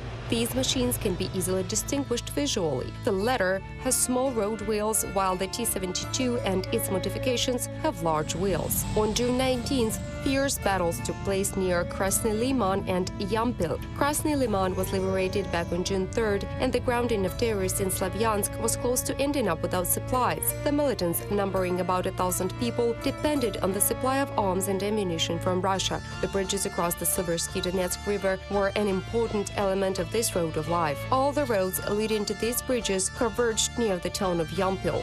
The importance of this ground was clear to both the leader of the militants, Gurkin, and the Ukrainian command. Terrorists concentrated their most experienced and trained fighters in this zone. From the Ukrainian side, all possible measures were also taken. To ensure the success of the operation, assault troops received artillery support and a tank.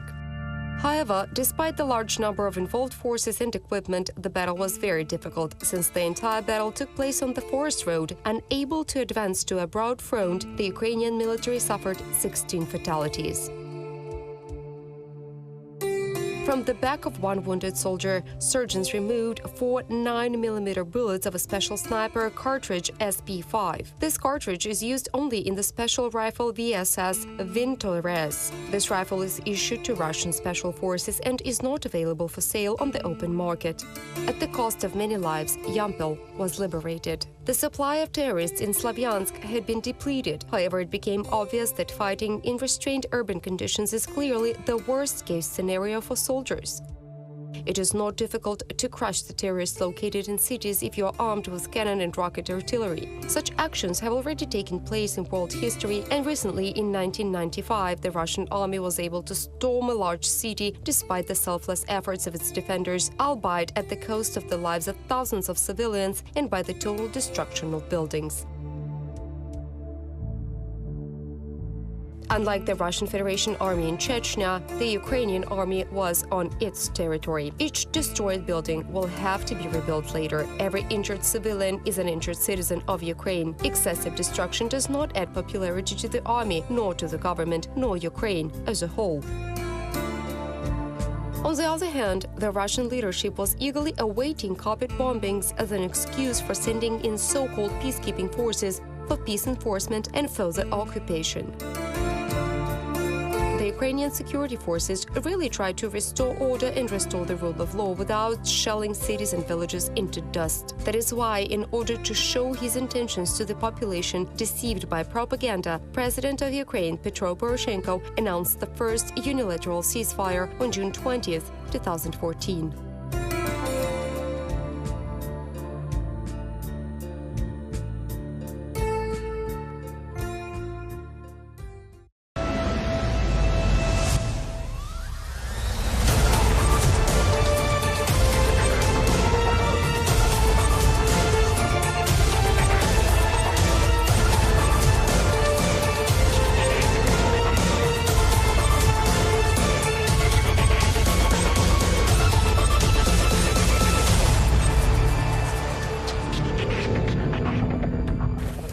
Бабушка, 77 лет, где-то в пакете написала письмо. У меня жена читала, плакала. Она много грузов передала. Тут баба Оля есть. Я вам говорю, вообще, она и душу сюда свою отдала, ему помогла. There was not yet a single war in which the average civilian could influence the outcome of a conflict. In the spring and summer of 2014, the Ukrainian volunteer movement dressed most of the military units. When it was necessary, these volunteers sent care packages to the soldiers defending Ukraine in the east, containing food, water, warm clothing, building materials, and other bare necessities. It was the period when volunteer groups and charitable foundations were formed, and their main objective was to raise donations to support our brave soldiers. Contacts were established with powerful businessmen and politicians. It became trendy to help the soldiers of the Ukrainian army. A strategic approach allowed the army to supply transport vehicles, unmanned aerial vehicles, and even modern weaponry.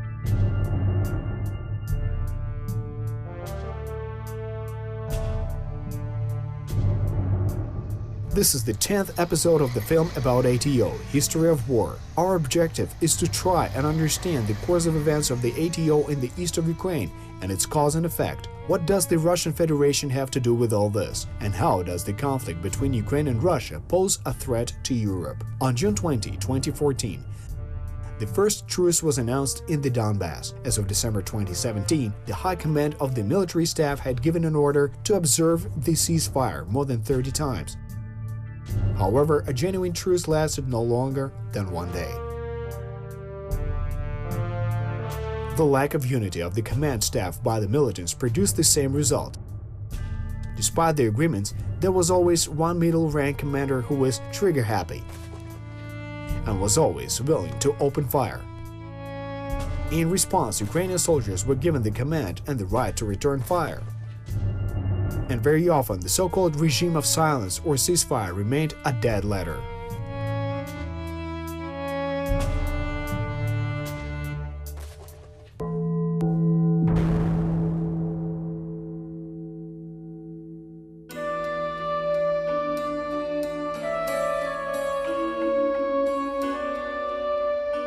Peace is the goal of any war. Sometimes, in order to achieve peace, to suspend hostilities or prevent them from the beginning, it is enough to conduct authorized negotiations. There were examples of this in world history. The Cuban Missile Crisis 1962 is one such example. The lack of normal communication between US President John F. Kennedy and the head of the Soviet Union Nikita Khrushchev mostly led the world to a potential nuclear war. To avoid such a situation, the leaders of the two superpowers were put into contact with each other through a special line of communication, the so-called red phone. Military operations and destruction in the Donbass are not profitable mainly for Ukraine. On June 23rd, the first meeting of the contact group on issues of peaceful settlement of the conflict was held in Donetsk. The negotiations took place under the supervision of the Organization for Cooperation and Security in Europe, OSCE. Leonid Kuchma, president of Ukraine from 1994 to 2005, represented Ukraine at these negotiations. According to the OSCE protocol, Viktor Medvedchuk, former first vice speaker of the Verkhovna Rada of Ukraine, represented the interests of the DPR and the LPR. At the meeting, there were former VR People's Deputy Oleg Tsarov and the so-called Prime Minister of the DPR, Major General of the Russian Federation, Alexander Borodai. Despite Putin's statements about non-participation of Russian soldiers in the conflict, the Russian ambassador to Ukraine, Mikhail Zurabov, also participated in the talks. The president of Ukraine proposed a plan for a peaceful resolution. The rebels were asked to lay down their arms. For those Ukrainian citizens who didn't commit any serious crimes, amnesty was guaranteed, and for citizens of the Russian Federation, a safe corridor for returning home. Protection of the Russian language and elections to local authorities were declared. Changes to the constitution of Ukraine were also proposed. But the Ministry of Foreign Affairs of the Russian Federation called this plan an ultimatum. The pro-Russian puppet government of the east of Ukraine announced that they did not consider the president of Ukraine legitimate and refused to cooperate. Although during negotiations in Donetsk, they managed to agree on a ceasefire until June 27th, which de facto did not happen.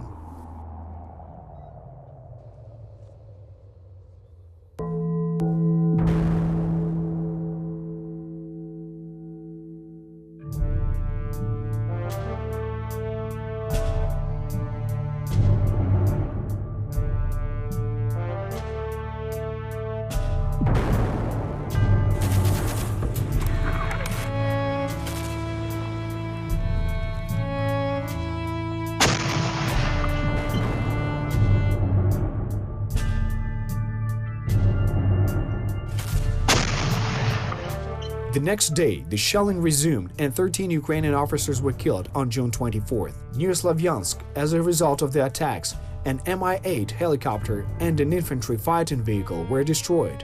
In the latter case, the IFV with its crew was destroyed by an anti-tank missile that was directed from Russian territory.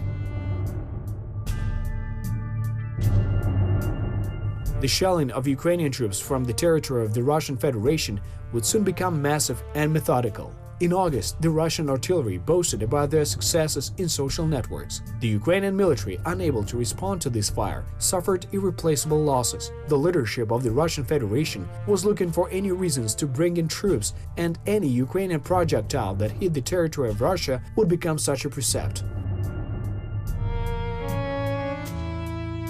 Russian propaganda attempted to blame the Ukrainian army for shelling the territory of the Russian Federation. But in the internet, there was video information about the work of artillery from the bordering Russian city of Gukovo. Exactly that became one of the facts of aggression. Вот так вот весело в городе Гуково, ребята.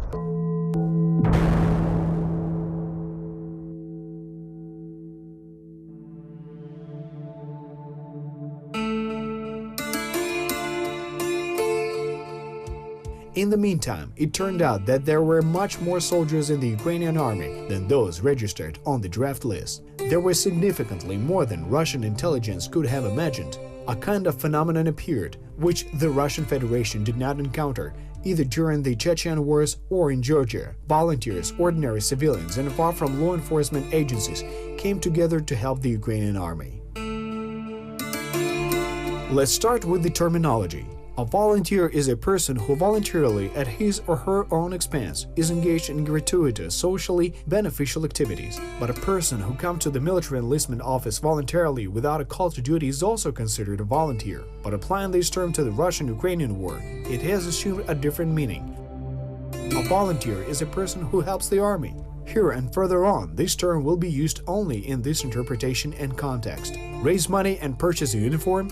Transfer it to the unit where the neighborhood serves. No problem. Buy and send to the front a night vision device? Here you are. Give your automobile to the troops? It may be a sacrifice, but what other way is there? After all, citizens who don't help their armed forces defending the country will then be forced to feed foreigners.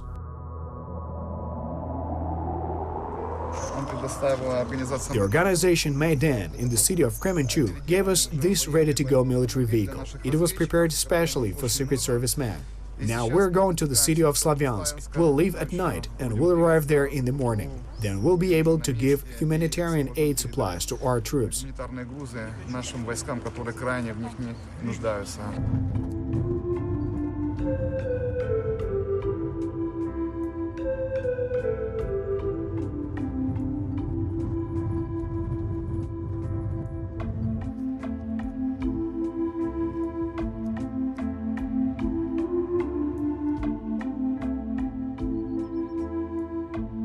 Since the spring of 2014, various assistance care packages were brought to the army and volunteer units from all regions of the country. As it turned out, everything was needed: ordinary underwear, pants, socks and shirts, military equipment, and state-of-the-art surveillance devices. Due to the previous leadership of the country, the army at the beginning of the war was very poorly supplied. Later, the problem of properly supplying and financing the armed forces was finally resolved at the legislative level.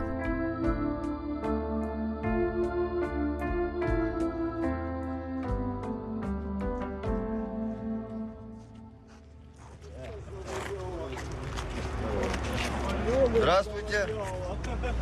Здорово, друже.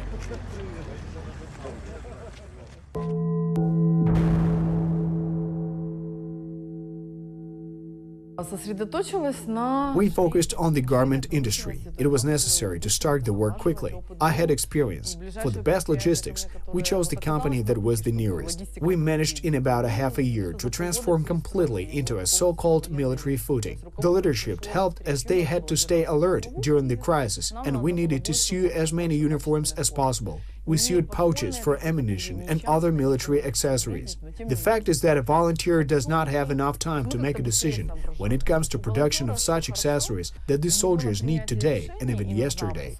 У него нет раздумий. Ему надо сегодня, ему надо на вчера.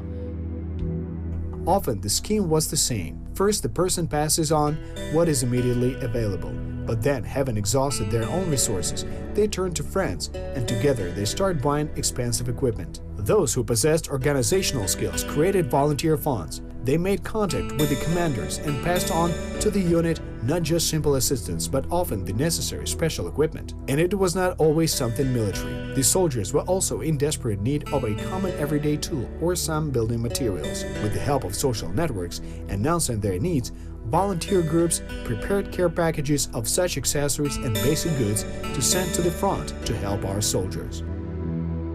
By the end of 2017, we managed to raise more than $5 million in the equivalent to the Ukrainian currency. We raised more than $5 million and sent to the soldiers on the front more than 80 thermal imagers. We made there an artillery fire control system, which is resistant to electronic warfare. We installed the navigation aids on half of the Air Force fleet and installed radar systems on 3 of the aircraft. We trained more than 100 sappers, snipers, and artillerymen, and we continue to do so.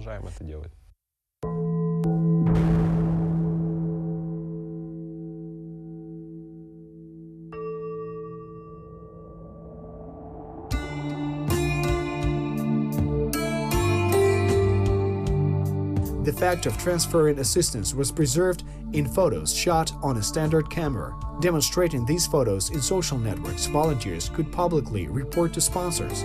All the money contributed was spent on the needs of the Ukrainian army, not to line somebody's pockets. This initiative of humanitarian aid greatly increased people's trust in volunteers. Afterwards, these people also became the alternative source of news from the battlefields. As for the battles, at the beginning of the Russian-Ukrainian war, up to 30% of the wounded soldiers died, as they could not hold on until medical aid units reached them, though they could have been saved. At the same time, in the armies of NATO countries, the number of such cases is considerably lower. Tactical medicine is a set of knowledge and skills that can save lives on the battlefield, waiting time enough to transport the wounded soldiers to the nearest hospital. As it turned out, at the very beginning of the ATO, the notion of modern tactical medicine was unknown to the army. There was a request for various items and drugs that could save the life of a soldier wounded in battle. Emergency military tourniquets, bandages, and other means were delivered to the army only with the help of volunteers. Moreover, special instructors traveled to the units, teaching soldiers the basics of medicine. This work saved many soldiers' lives in the truest sense.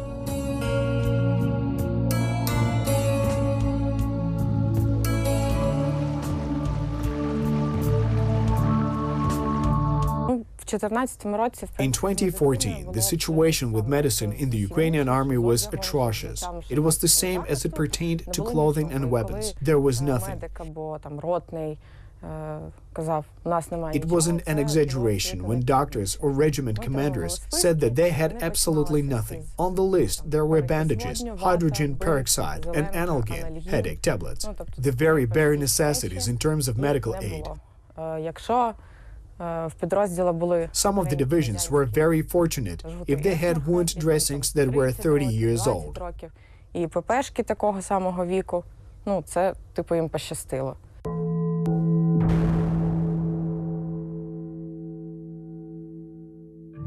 At that time, there was no front line, and the zone controlled by the government troops was not always safe. The usual supply of food and water for the fighting units led to a problem caused by ambushes on the roads. Unlike military trucks, the usual vehicles used by volunteers were less noticeable on the roads of the Donbass region. Sometimes desperate civilians, risking their lives, toured the roadblocks of the separatist checkpoints and supplied troops with everything that they could possibly need to keep on going. By the end of June, being a volunteer and helping the Ukrainian army became a very dangerous mission that in some cases was even fatal. Some of the terrorists were eager for easy prey. They took up arms only for the sake of looting and pillaging. During the week from June 16th to June 23rd, in Donetsk, more than 40 vehicles were stolen from the local residents by armed men in military uniforms. Any rebel could only dream about a vehicle full of expensive equipment or even food. In short, helping the soldiers of the Ukrainian army was a very risky business. Officially, the truce ended on June 27th, but then it was extended until June 1st. During this period, 10 soldiers were released from captivity and reserves were brought up to Slavyansk. Over these days, Ukraine lost 8 soldiers. Night battles became more frequent. So volunteer organizations and humanitarian aid foundations played a very key role in supplying soldiers of the Ukrainian army with night vision devices to help them fight in this new form of nocturnal combat.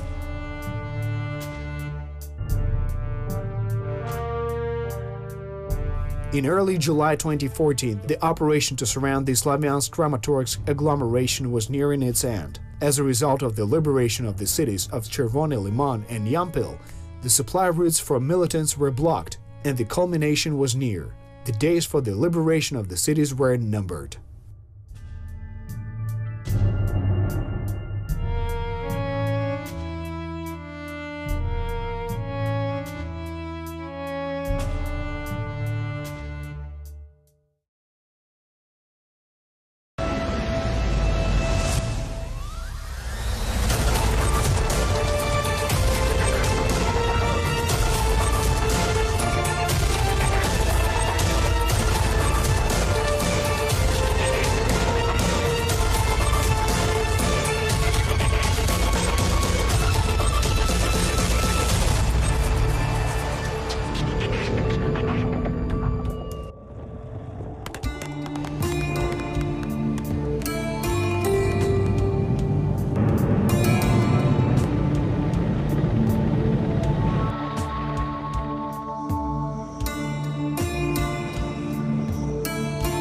In early July 2014, Russia, as if threatening, conducted military exercises in close proximity to the state border of Ukraine. By supplying the Russian-backed forces with weapons and heavy equipment, the Kremlin's owners planned to provoke a bloodbath in Slavyansk with a population of 100,000 by way of large-scale destruction and brutal casualties. This would have been an excellent occasion for the official advancement of the so-called peacekeeping troops and further occupation, but Putin outsmarted himself. The Ukrainian generals had neither the resources nor the means to storm cities. Such are the results of the years of so-called reforms, in other words, thoughtless disarmament initiated by the previous ruling power. In that situation, the emphasis on surrounding and cutting off the supply routes of the enemy turned out to be a much more effective strategy for the vulnerable army than a frontal assault.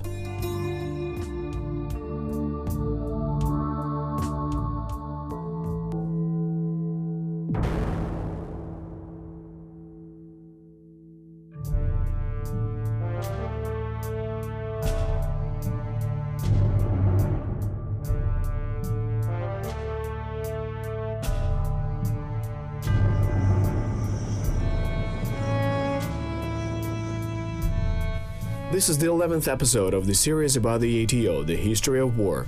We're trying to understand the course of the anti-terrorist operation in the east of Ukraine and its cause and effect. What does the Russian Federation have to do with all this, and how does the conflict between Ukraine and Russia pose a threat to Europe at large?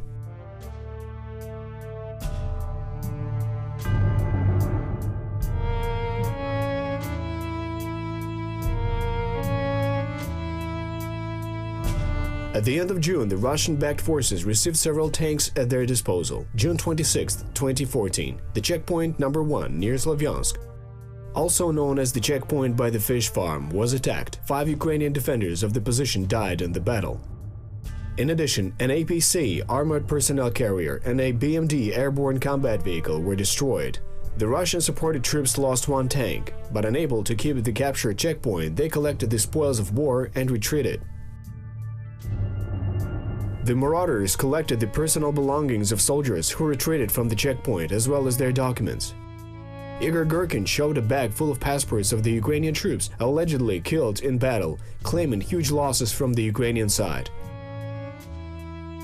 However, it was just grandstanding.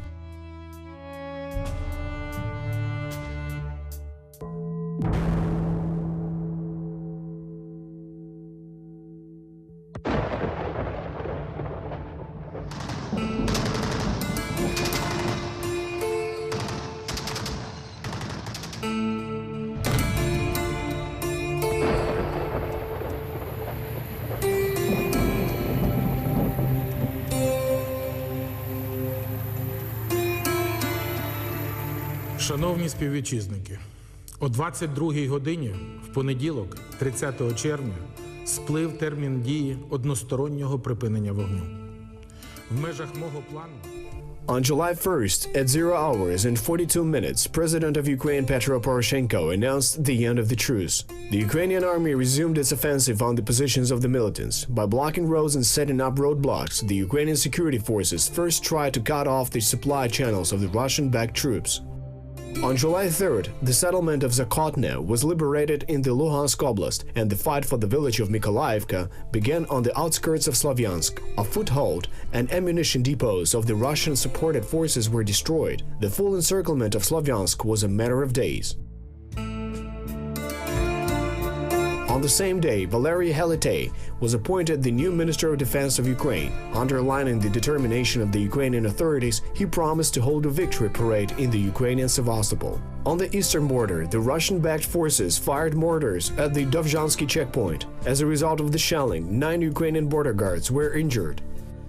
Several mortar shells launched by terrorists exploded on the territory of the Russian checkpoint Novoshakhtinsk.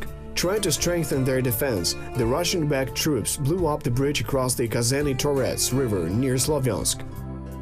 Blowing up bridges, mining pipelines, and destroying power lines would soon become the signature of the Russian-supported forces.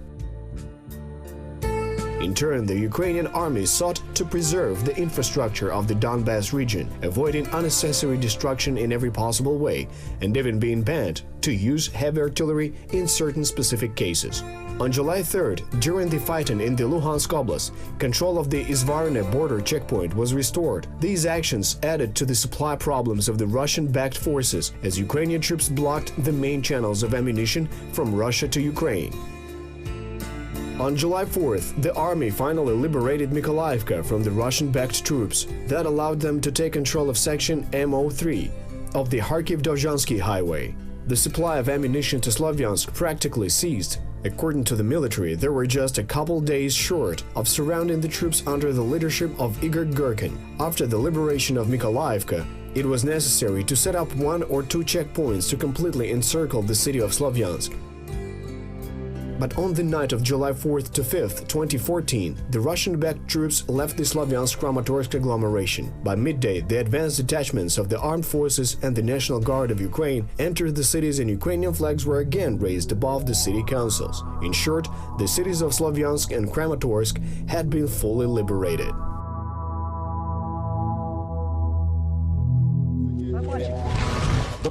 Minister of Defense Colonel General Valery Helitay reporting, Mr. President, your instructions have been carried out. The city of Slavyansk in the Donetsk Oblast has been cleansed of terrorists and is fully protected.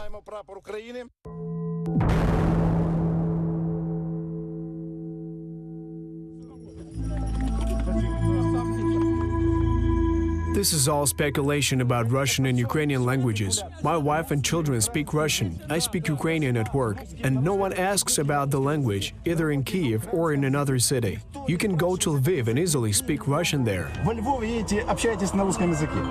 No event happens without a reason. It has its own prerequisites and consequences. And the flight of the Russian-supported troops from Slavyansk had its own, quite understandable reasons. War is logistics. The army will not be effective without proper provisions and without a constant supply of reinforcements and ammunition. The leader of Russian-backed troops, Igor Girkin, also understood this common truth. A week before leaving, the key commanders were informed of the upcoming evacuation of the Slavyansk garrison. At the same time, ordinary soldiers knew nothing about this. For the rank and file, the exit process was more like a stampede. The passports and mobile phones of some of the more talkative ones were immediately confiscated by their commanders. The Russian-backed forces began forming the convoys on the evening of July 4th. According to Igor Girkin, there were 6 such groups. 2 of them included armored vehicles and 3 tanks. The terrorist commander himself, however, escaped along a separate route in a passenger vehicle. The Slavyansk-Kramatorsk highway was at that time blocked by checkpoint number 5 near the exit from the city. That position greatly hindered the terrorists and was periodically subjected to shelling. 71 soldiers of the former Berkut staff and paratroopers from the 25th Brigade served there. Communication with artillery located on the Karachun Hill was established. A possible breakthrough on the night of July 4th to 5th was anticipated, partially thanks to reconnaissance and information from local residents. First, 2 civilian vehicles started the breakthrough. One was hit and stopped. Its passengers tried to hide in the dark, but thanks to a thermal imager, they were detained. 1 man and 3 women. One of them had a certificate of a correspondent of the Russian channel REN TV, while the rest had documents of members of the so-called DPR army. The prisoners said that armored vehicles would arrive within an hour, and very soon after that the sound of roaring tank engines could be heard. 2 tanks, 2 IFVs and 2 BMDs took part in the breakthrough. Upon approach, a tank killed 1 paratrooper and wounded 2 of them with the first shot. Unable to respond adequately from the long distance, the defenders of the checkpoint tried to get closer to the tank into the range of the grenade launchers. Gunner Dmitro Bajura showed his brevity and great heroism in this particular battle. He blinded the tank crew with a searchlight and opened fire on it from a 30mm BMD cannon. Such low-caliber cartridges are not capable of damaging tanks, but the fact was that the tank crew was distracted by this shot, and that is exactly what allowed for use of the anti-tank grenade launchers. Having been critically hit, the tank exploded due to the detonation of the ammo rack. The other tank retreated and was later found intact in a ditch on a quaint country dirt road outside the city. The rest of the vehicles were also destroyed. They either blew up on mined barriers or were hit by the grenade launchers. The annihilation of the convoy was completed by an artillery volley from the Karachun Hill. Observing the failure of the breakthrough group, the rest of the vehicles of the Russian-backed troops changed their route. They took advantage of the country roads that were not in the line of fire of the roadblocks. Only in the morning, after joining the Kramatorsk garrison, the Russian-backed forces moved on to Donetsk in several convoys. The composition of these convoys was mixed: military trucks, armored vehicles, and a large number of civilian vehicles. Those were the cars stolen from the local population, hijacked public transport, and the private vehicles of local militants. The latter took their families with them when they left the city. Deep in the night of July 5th, a bus with such armed tourists was disabled with a grenade launcher by their own troops at the first checkpoint of the Russian-backed forces at the entrance to Kramatorsk.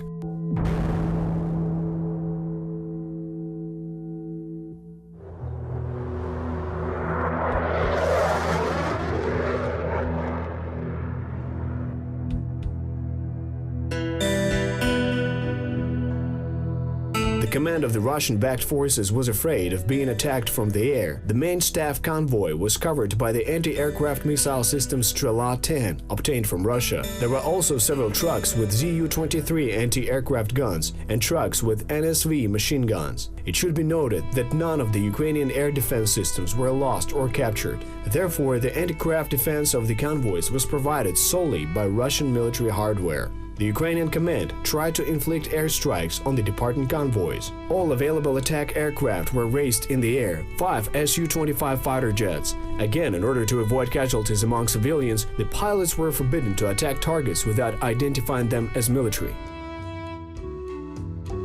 Given the fact that there were no spotters on the ground, the aircraft could only attack green military trucks. Nobody dared to shoot at any passenger vehicles or buses. As a result, 2 airstrikes were executed. Several military trucks were destroyed. In an attempt to seek shelter from the bombing, the Russian-backed troops used the following tactics. As soon as they saw a jet flying through the skies, their trucks hurried to enter the nearest village.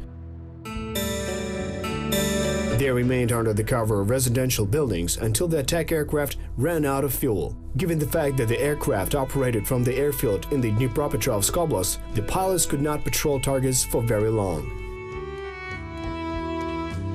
By 8 p.m. on July 5th, a long convoy of military and civilian vehicles with terrorists arrived in Donetsk. The result of the withdrawal of Gherkin's troops was the fall of a whole segment of the defense of the Russian-backed forces. They immediately pulled out of Druzhkivka, Konstantinivka, and Bakhmut. These cities came under the control of government forces on July 6th. The road to Severodonetsk, Lysychansk, and Debaltseve was also opened. Those cities were also liberated very soon after.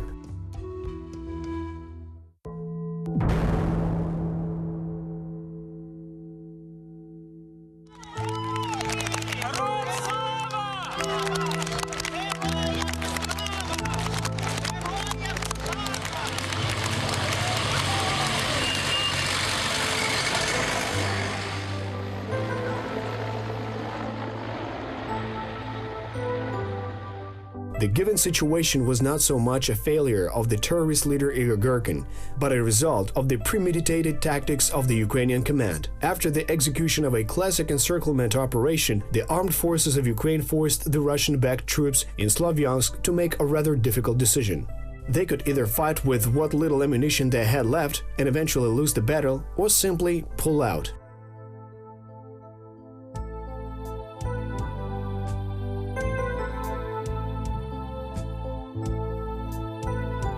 In the afternoon on July 5, 2014, the army and the National Guard entered the cities of Slavyansk and Kramatorsk. Closed stores, unpaid salaries and pensions, stoppage of public transport – those were the results of more than 3 months of occupation of the city by the pro-Russian militants. In the parks, there were common graves of the pro-Ukrainian residents who were shot down, and the corpses of dead pro-Russian troops were floating in the lakes of Slavyansk resort. Looting, rape and murder, needless to say, this time under the flag of the DPR, dealt a serious blow to the residents of the city. On the same day, Ukrainian troops arranged distribution of humanitarian aid to local residents, water, sausages and loaves of bread. Also, the repairs of damaged communication systems and demining were promptly initiated. July 5, 2014 is officially considered the day of liberation of the Slavyansk-Kramatorsk agglomeration and is now a national holiday. Even though the cities were not taken in the usual sense of the word, it means nothing in this case. A hybrid war requires non-standard solutions, and the ultimate result is what matters. Ukrainian flags are now fluttering above the city council buildings. One way or another, this can be considered the first victory. But no one could foresee the whole scale of the tragedy that the Russian world brought to Ukraine.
After the end of the ceasefire on July 1, 2014, the armed forces of Ukraine, together with various volunteer formations, began a full-scale offensive. On July 4 to 5th, the occupants left Slavyansk, Kramatorsk and the neighboring settlements with the threat of being surrounded and laid siege to. On July 6th, Trushkivka, Konstantinivka and Bakhmut were liberated. The fact of the smooth liberation of the Slavyansk-Kramatorsk agglomeration with almost no destruction boosted the morale of the army and gave its commanders more confidence. Civilians got hope that all this nonsense in the east of the country would end soon. Every day, the names of settlements that were newly liberated by the Ukrainian army were posted on the internet and announced in the mass media.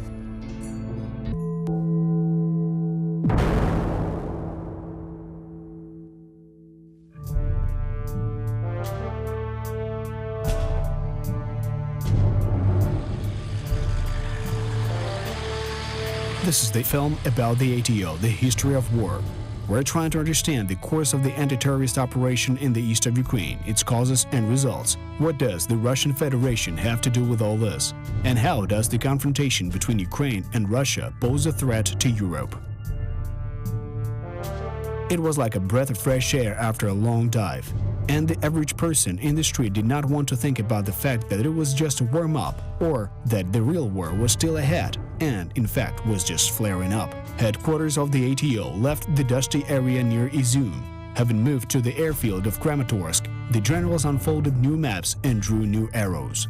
Meanwhile, the Russian-backed forces were regrouping, receiving new weapons, and, in attempt to stop the advance of the Ukrainian troops, blowing up bridges. Disregarding the basic needs and safety of average citizens, the terrorists were actively destroying major infrastructure facilities. As of July 22nd, one way or another, 13 bridge crossings were severely damaged.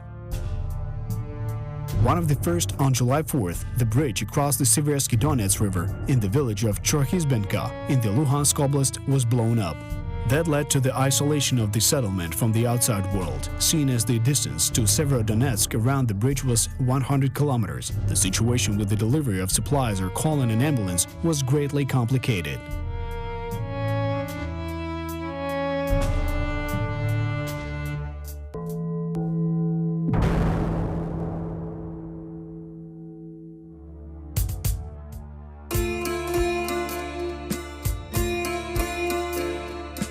On July 6th, in the territory of the Kherson Oblast, Volodymyr Kovalchuk, an ally of the terrorist leader Gherkin, was detained during an attempt to escape to Crimea. It should be noted that the special services of Russia launched an active recruitment campaign on the territory of the peninsula. They were training militants and teaching them how to handle weapons and explosives. Consequently, 2 such militants were apprehended on July 7th in the Kharkiv Oblast. Their main goal and tasks were to organize and commit acts of terrorism. On the same day, at about 1 p.m., the Russian-backed troops blew up a bridge along the Novobakhmutivka-Ocheretyane railway line. A train was moving along the bridge at the time of the explosion, but fortunately enough, there were no casualties. The bridge across the Seversky Donets River in the Liman-Bakhmut-Horlivka highway was also seriously damaged. This episode did not prevent the ATO forces from liberating the nearby city of Siversk and moving closer to the city of Lysychansk by July 10th. However, the actions of the army in this area were limited by the proximity to the Lysychansk oil refinery. The situation was aggravated by the fact that special heavy rescue vehicles were confiscated by the Russian-backed troops. Thus, on the night of July 18th, the militants using MLRS, multiple launch rocket system, shot the territory of the refinery. Due to the lack of the aforementioned vehicles, putting out the fire turned out to be a difficult task. MLRS multiple launch rocket system, characterized by high performance and suddenness of strike since it shoots volley fires. Due to high dispersion, it has mediocre accuracy. It is effective against infantry without cover and groups of vehicles. MLRS are fired not at a specific target, but at an area where the target is located. The military call them heavy artillery strikes. Back on July 9th, in the area of the village on the border of Dmitrivka, the Ukrainian army destroyed 2 BM-21 installations, better known as Hrad missiles. It is important to understand one nuance. This vehicle fires volleys of 20 to 40 missiles, and each one costs, depending on the modification, from $400 to $1,000. The question arises, who's paying for the banquet? There was not a single ammo depot in the territory controlled by the Russian-backed troops, and the version broadcast by Russian television about allegedly recovered equipment and ammunition is bursting at the seams in this context. In theory, the Russian-backed forces could capture 1 or 2 faulty vehicles, but BM-21s go through large amounts of missiles, literally train cars loaded with them. So they must have been supplied from the outside. Just looking at the map suffices to figure this out. There's only one country that manufactures such missiles and has a lot of them in its warehouses borders with the DPR and LPR, namely Russia.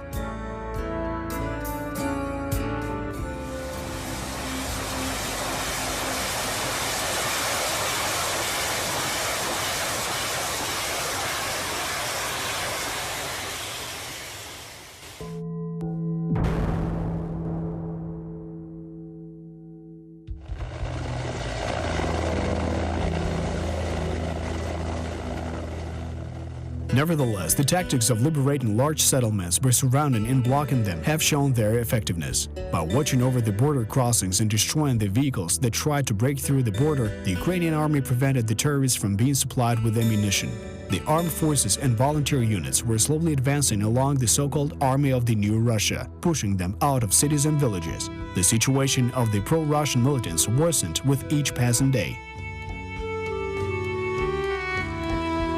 So in order to restore the delivery of militants and ammunition, the Russian leadership resorted to the following maneuver.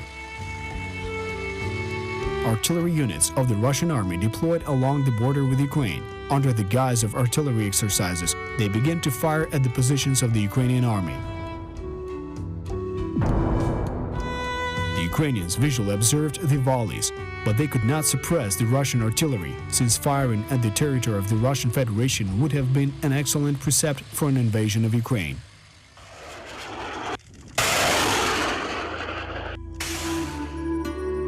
On July 11th, the field camp of the Ukrainian 24th Brigade near the village of Zelenopilya was fired upon.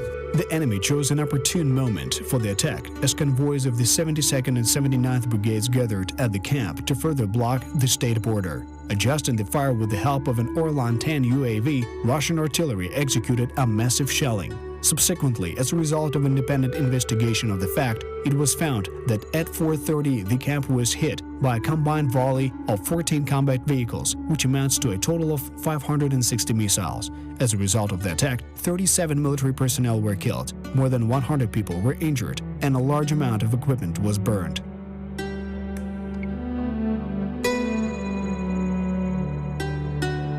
The attack near Zelenopilya was the first incident of the massive firing of Russian artillery.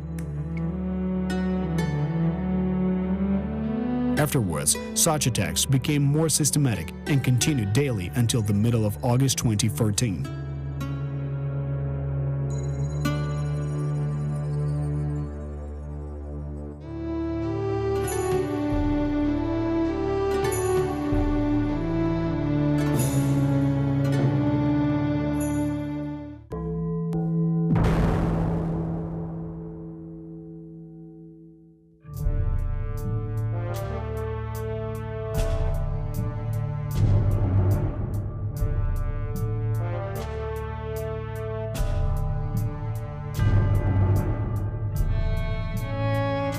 On July 13th, the combined unit of Sector A forces advanced to reinforce Ukrainian positions at the Luhansk airport.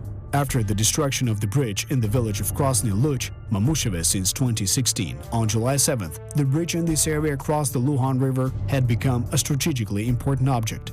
The only such acting bridge remained in the neighboring village of Sabivka. To preserve it, the village was taken under control. With the support of artillery, the combined unit made its way to the airport and significantly strengthened its garrison. However, those measures did not solve the problem, as in conditions of a hot summer, water basically became the most important resource, which was being consumed very quickly in 40-degree heat. To solve the problem, the command decided to create a land corridor to the airfield.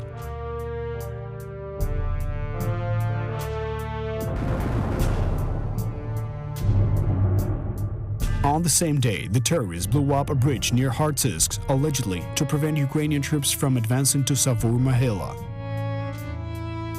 The next day, as part of the organization of the land corridor to the Luhansk airport and the surroundings of the city of Luhansk, the armed forces liberated the settlements of Metalist, Alexandrivsk, Byle, and Roskishne.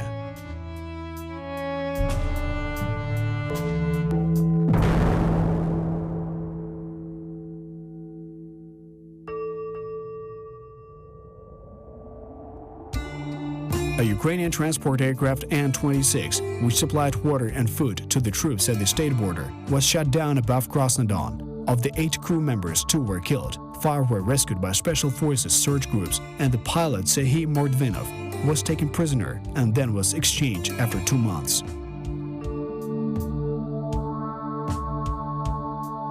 Seeking to influence the morale of the Ukrainian military as well as to aggravate panic among society, the terrorists recorded the interrogation of the pilot and posted it on the internet. A prisoner would say anything to save their life. This is a normal phenomenon, and soldiers in many armies of the world are taught to survive in captivity. The Russians, on the other hand, used the standard propaganda method to force the prisoner to rescind the oath or to slander themselves.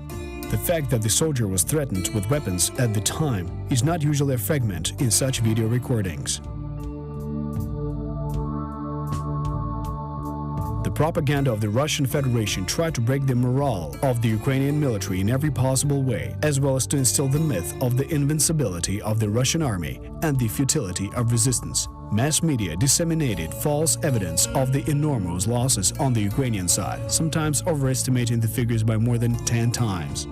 Moreover, Russian journalists did not put much effort to being accurate with the classification of the subdivisions. They called any more or less organized units the National Guard, regardless of whether it was the police or the army. Every other unit that could not be easily defined they called the right sector.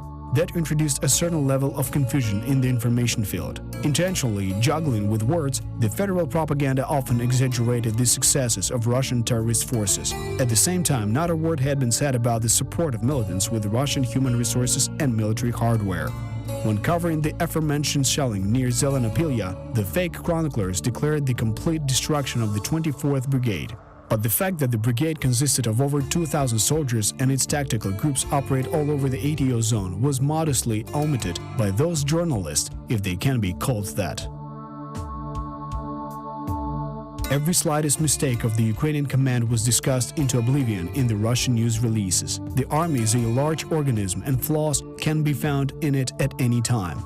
Every smallest episode of desertion, drunkenness, or disobedience was inflated in every possible way. To intimidate the local population, the federal television channels kept screaming about the alleged war crimes of Ukrainian security forces, one louder than the other. A correlation became obvious. The more effective a unit became at fighting back the Russian-backed forces, the more Russian media tried to attribute these fabricated sins to its soldiers. So on July 12th to 13th, a story was aired on the Russian Channel 1. In it, a refugee from Slavyansk, Galina Pishnyak, claimed that ostensibly the soldiers executed the young son and wife of a militiaman. The report incited serious public resonance. As it turned out, such information had already been published on social media several days prior to that. However, the propagandists outplayed themselves in that case. Parallel investigations were conducted. Both Ukrainian and Russian journalists, independently of each other, proved that the statement was absolutely false, and the only true fact in the report was the name of the so-called refugee, whose husband joined the terrorist group of Igor Girkin. In the end, Russian journalists turned to Yulia Chumakova, the head of the South Russian Bureau of Channel 1 and the author of the scandalous plot, for comments and details, but she flatly refused to give any explanation. This and many other similar stories are nothing more than an attempt to stir up ethnic hatred between Russians and Ukrainians. Showing false reports on the Central Television Channel was neither a mistake nor a miscalculation. It was a deliberate attempt to demonize the Ukrainian military, so there's nothing surprising about that. If you hate your enemy, it's easier to fight them. Similar techniques were used in all wars of the 20th century.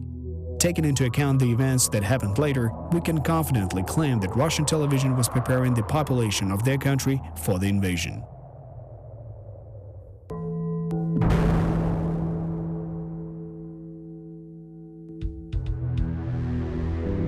On July 16th, video clips appeared on the internet, which clearly showed Hrad MRLS firing volleys towards Ukraine. Also in the area of the settlements Marinivka, Stepanivka and Ambrosiivka, the forces of the so-called Donbass People's Militia began their attack. Their assault was supported by the Russian military personnel and artillery that was shooting across the border. On July 17, 2014, at 12:30 Kyiv time, a Malaysian Airlines Boeing 777 was getting ready to take off from the Schiphol airport on the route Amsterdam-Kuala Lumpur. The fate of this aircraft is widely known.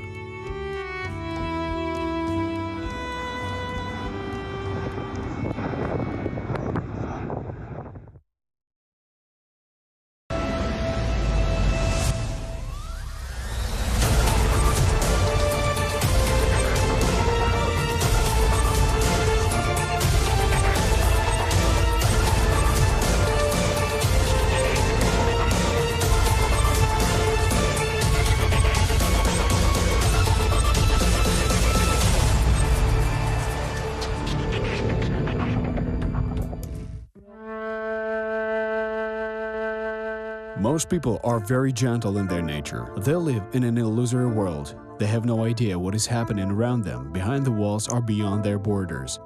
It's very difficult for people living in a society spoiled by the digital civilization to imagine just how cruel other people can actually be to one another. It is highly unlikely that European diplomats, while passively watching the war that began in the east of Ukraine, could predict that the Russian bear would deliver a senseless and merciless blow as quickly as it did. On July 17, 2014, at 15:53 Kyiv time, the Malaysian Airlines Boeing 777 aircraft entered the zone of responsibility of the Dnipropetrovsk Oblast Flight Information Service. A Ukrainian dispatcher undertook the task of escorting the plane. By 16:21 Kyiv time, the plane disappeared from the radar screen. The wreckage of the airliner fell to the ground near the village of Hrabovo in the Donetsk Oblast of Ukraine. There were 283 passengers and 15 crew members on board. Unfortunately, none of them survived. Flight Amsterdam-Kuala Lumpur, code number MH17. This is the 13th episode of the film about the ATO, the history of war.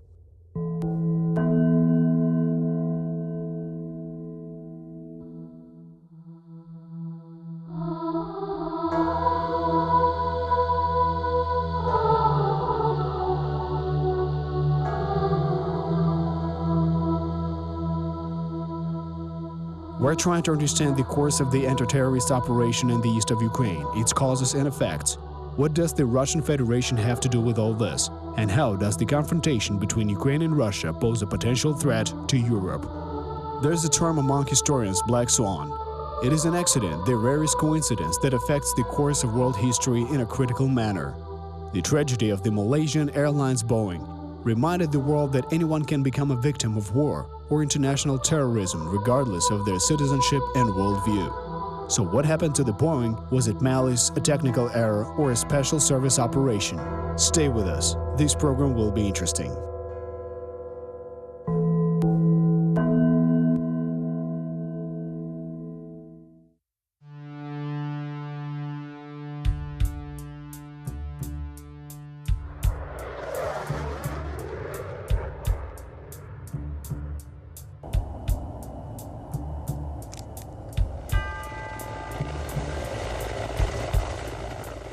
In early summer of 2014, the Ukrainian Army and the National Guard launched an offensive against the positions of pro-Russian militants, liberating previously occupied settlements. Using all available military forces and manpower, the Ukrainian command actively applied its air force. Aircraft and helicopters were especially activated for the rapid transfer of troops and supplies as well as for airstrikes. The militants tried in every way possible to resolve the air defense issue. Portable anti-aircraft missiles appeared in the arsenal of weaponry of the pro-Russian terrorists in the Donbass back in June, including the latest Russian development Verba. On June 6th, an aircraft photo surveyor, An-30, was shot down above Slavyansk. By July, the flight of the Slavyansk garrison was covered by the Strela 10 mobile systems received from Russia. On July 16th, the Ukrainian fighter jet Su-25M1 was shot down in the Amrosivka region. It is noteworthy that this aircraft was destroyed not from the ground, but with an air-to-air missile launched from a Russian fighter jet. The air defense of the Russian Federation sought to provide the militants with air cover in every way possible.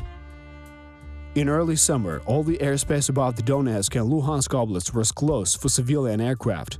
The State Aviation Service of Ukraine made an exception only for the transit aircraft that flew above the territory of Ukraine at altitudes of over 9,800 meters, that is, at an altitude which even the latest portable air defense missile systems and mobile installations that could have been at the disposal of the militants would not be capable of reaching.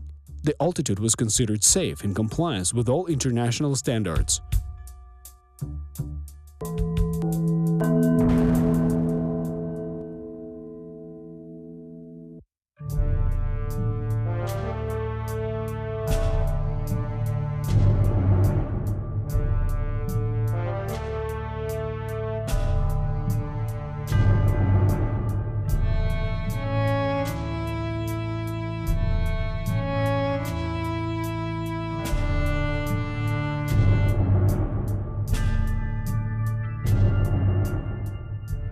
Anchorman of a Russia TV channel.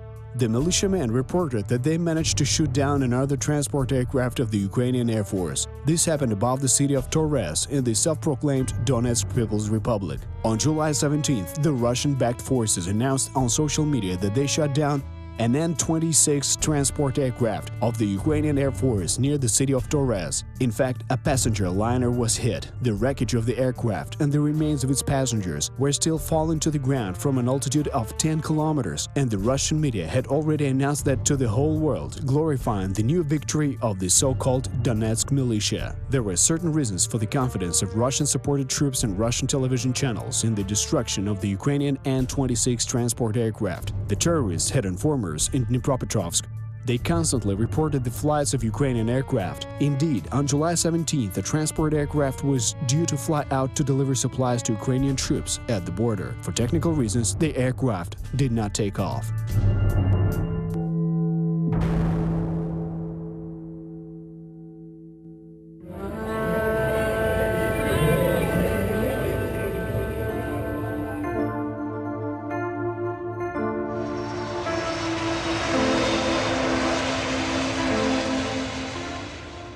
The video from the scene of the event appeared on the internet very quickly, and the news of the downed plane was widely spread on the leading Russian TV channels. However, by the evening of the same day, after the situation was cleared up, all that information was removed from the TV broadcast. As if the previous statements were never made, Russian propaganda began to refute the involvement of pro-Russian militants in the incident. Journalists at first and then the terrorist leaders began to insist that the so-called militia lacked weapons powerful enough to bring down the aircraft at such an altitude. Indeed, from a purely technical standpoint, this was not lie. In fact, that very Buk anti-aircraft missile system used to shoot down the Malaysian airliner was transported away to the territory of Russia within a few hours after the terrorist attack was executed. An international investigation of the case was launched literally on the following day. On July 18th, 30 representatives of the OSCE arrived to Donetsk to gather information, search for the airplane's black box, and conduct an examination of the crash site. However, the armed representatives of the DPR kept on interfering with the international experts for several days, not giving them full access to the wreckage. The crash site of a plane is like a crime scene. Locations of bodies, personal belongings of passengers, flight recorders, and literally all the wreckage of the aircraft, everything is hard evidence. By not allowing the OSCE representatives to the wreckage, the militants quickly found the black boxes of the aircraft with the intent to transfer them to Russia, allegedly for examination. However, the very next day, Russian Foreign Minister Sergei Lavrov announced that the equipment would promptly be transferred to the owner of the aircraft. It should be understood that flight recorders record the flight parameters and conversations in the cockpit. But the plane was in perfect working order. The civilian airliner had no missile attack warning devices on board. The Russian side transferred the two devices to the airline representatives without fear, as it was later found out by an independent international investigation. The attack was unexpected and the crew simply could not take any measures to evade the missile. Realizing that they committed a war crime, the terrorists urgently evacuated the murder weapon. But it's very difficult to hide anything in the modern digital world. The densely populated east of Ukraine hampers not just normal warfare, but also the secret transportation of weapons. Photos of the missile launched at the Malaysian aircraft appeared on the internet almost immediately. The same strange-looking combat vehicle that was being transported in a trailer kept appearing on mobile phone and DVR recordings. It was the aforementioned complex. A few years later, an international investigation restored the events of this day accurately and to the last minute, reliably establishing both the launch site of the missile and the belonging of the complex to the 53rd Anti-Aircraft Missile Brigade of the Armed Forces of the Russian Federation.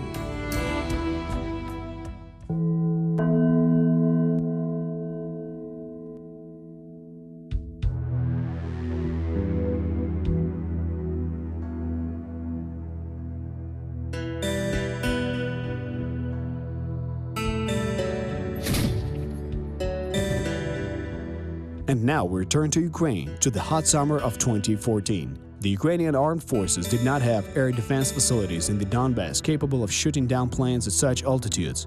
The only unit that possessed the Ukrainian Buk missile system was the 156th Donetsk Air Defense Missile Regiment. All the complexes of this unit were redeployed to the administrative border with Crimea in March, and the remaining garrison on the territory of the unit successfully resisted attempts of siege. Trying to hide the participation of Russia and hang the responsibility for the tragedy on the armed forces of Ukraine, the Russian media started coming up with various alternative versions of events.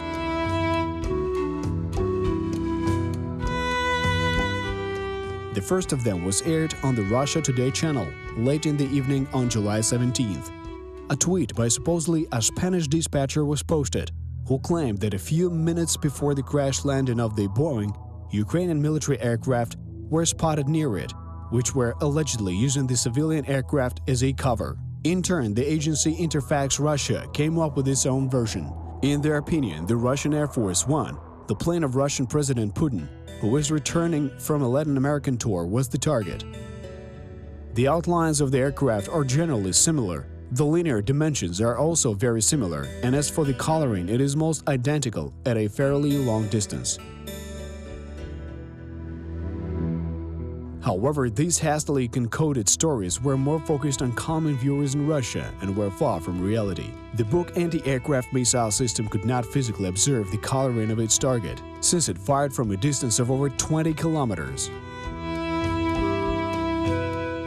The situation in the airspace is carefully documented at the international level as well, so it is not difficult to check what aircraft were flying over a certain region at that time. In the meantime, the search for dead bodies continued and there was looting at the crash site.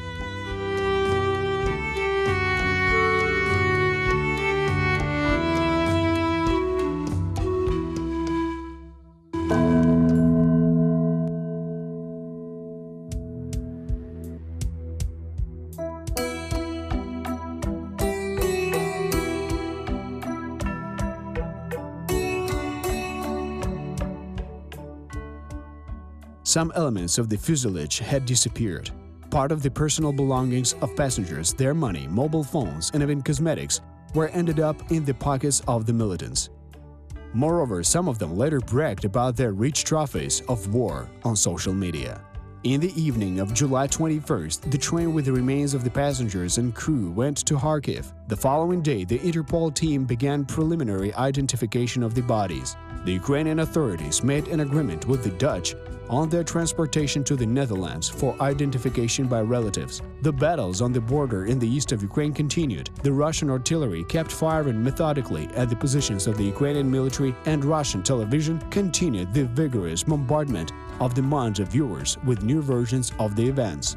Among the most famous attempts to shift the blame to Ukraine, there's the version about the Ukrainian fighter jet Su-25 and pilot Voloshin, who allegedly shot down the Boeing. Russian journalists did not answer the question why, for what purpose he did that, and on top of that, they did not even bother to study the technical characteristics of the aircraft. The fact is that the Su-25 fighter jet was designed to operate near the ground and attack ground targets at extremely low altitudes. Its cockpit is not sealed. Technically, the jet can climb to 10,000 meters, the same altitude at which the Malaysian Boeing was flying. But because of rarefied air, the pilot would lose consciousness and die. A bit later, attempts were made to falsify satellite imagery in which Ukrainian missile complexes were allegedly disappearing and reappearing. There was even a version about the Ukrainian fighter jet Su-27, which ostensibly fired a missile at the Malaysian airliner. Channel 1 Russia continued exaggerating that version by creating 3D models and demonstrations, but it could not stand up to any of the blatant and harsh criticism.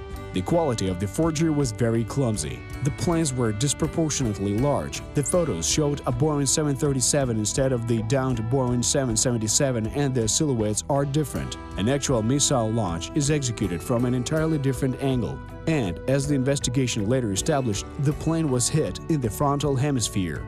One important point should be made clear here. All these fake versions are not a mistake of journalists eager to sensationalize, rather a deliberate operation mind crime.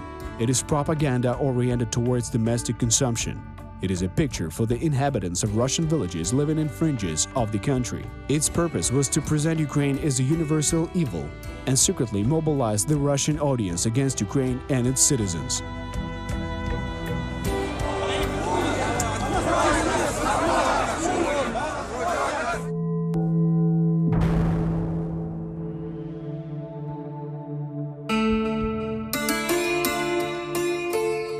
The fact that the Malaysian Boeing was shot down using the Buk anti-aircraft missile complex was finally confirmed in 2015. The wreckage of the plane was collected and transported to the Netherlands. Investigating the plane crash by standard protocols, experts collected what was left of the aircraft on a special stand. That allowed them to establish the nature of the damage and recreate the approximate course of events. Anti-aircraft missiles are designed in such a way as to cause critical damage to the aircraft without a direct hit. The missile approaches the target and explodes at a calculated distance from it, thus hitting the aircraft with numerous fragments. In layman's terms, the explosion of such a missile sends calibrated fragments manufactured at a factory that fly out in a cloud of a certain shape. Based on the fragment scatter diagram, the missile is pre-programmed with the trajectory towards an aircraft and the distance to the target at which it explodes, thus causing maximum damage. In this case, the explosion happened near the bow. The rocket approached from the front bottom right and literally cut the cockpit in half with the fragments. Further destruction of the structure of the plane occurred from explosive decompression. In short, the plane burst like a balloon. The crew and passengers were either already dead or unconscious long before the plane fell to the ground. The international investigation established the nationality of the complex. Forensic experts extracted fragments of the missile warhead from the bodies of pilots and passengers. Ironically, back in 1997, 3 battalions of Buk missile systems were transferred to Finland as a payment for the state debt of the USSR. Those were armed with 9 M38 missiles, the same as in Ukraine. The payload of the old model of the Buk missile consisted of small steel cubes. At the same time, the experts extracted not only the cubes but also butterfly-like heavy damaging elements from the bodies of the passengers and flight crew. And that's the payload of the 9N314M missile, ammunition that is in service only in the Russian army.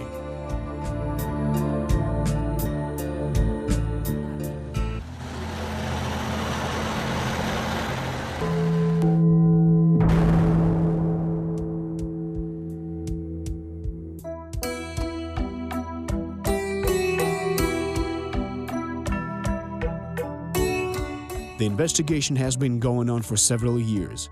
How the missile system was brought to Ukraine has been determined. The chronology of those days has been restored, and the location of the missile launch and the names of people involved in the tragedy have also been found. Even Russian propaganda, unable to withstand obvious facts, smoothly shifted the focus of its information war on the domestic public. But the question remains, what for? For what purpose were such serious and deadly weapons transferred to the militants? After all, it would have been wiser to fight Ukrainian aviation with portable air defense systems and short-range systems, which Russia has plenty of. Moreover, it would have been easier to disguise those weapons by the standard scheme as trophies of war. Simply put, the Buk SAM was created during the Cold War and was intended to combat NATO's strategic bombers or cruise missiles, but not at all for attempts to shoot down a sluggish An-26 transport aircraft or a single helicopter from the skies.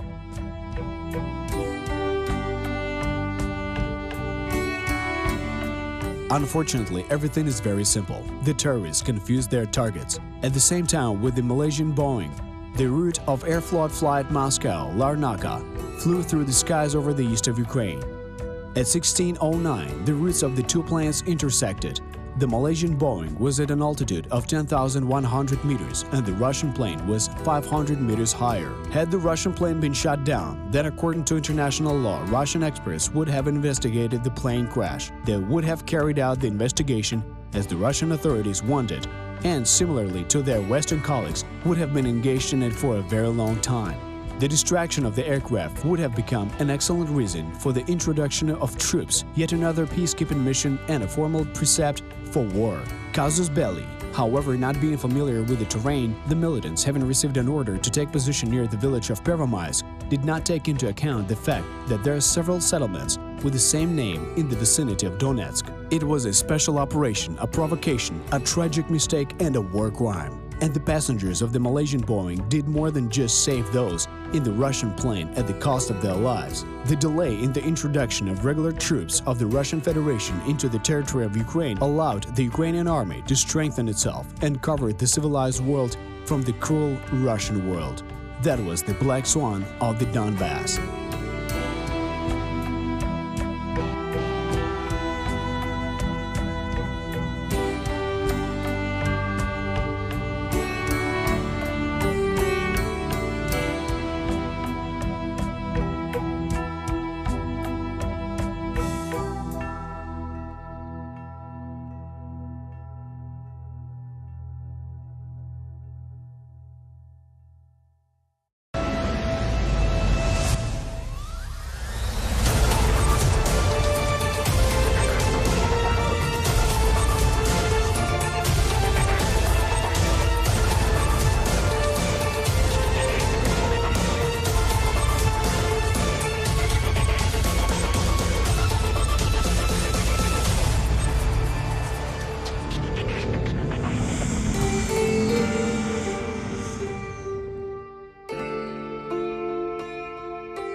Over the entire duration of the anti-terrorist operation in the Donbass, not a single unit took part in any operation fully staffed. The shortage of manpower and vehicles forced the Ukrainian command to spread out its forces. Losses and breakdowns forced them to fight with what they had, rather than what they should have had, according to official documents. Combined units were being used everywhere. Any of the brigades of the armed forces of Ukraine could simultaneously be present both in the ATO zone and, for example, outside of it, on the border with Transnistria. Russia, on the contrary, deliberately spread out its troops. You can always say that a certain division is at the point of permanent deployment and has not moved out to some other position. You can show foreign journalists the battle banner, headquarters, and a crowd of conscript soldiers in the barracks. No one will notice the absence of hundreds of contracted soldiers. In case of the death or capture of fighters, they will be retired, and Putin will repeat for the 100th time, they are not there.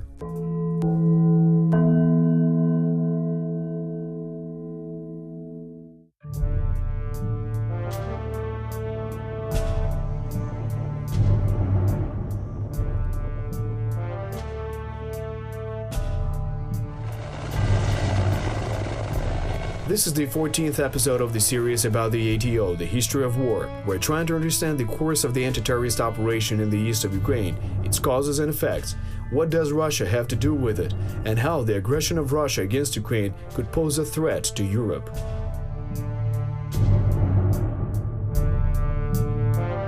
The Russian presence in the Donbass was gradually increasing. Initially, those were groups of special operations forces.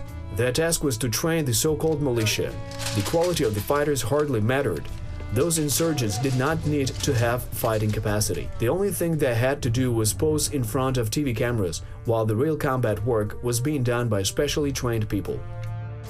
Gradually, the army was replenished with military vehicles, crews, and instructors.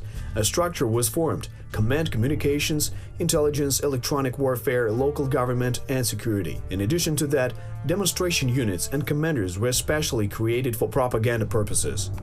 It's all very simple. A typical average guy, a car washer Arseny Pavlov, Motorola, the commander of the so-called Sparta battalion, driver and loader Mikhail Tolstych, aka Givi, the commander of the Somali battalion.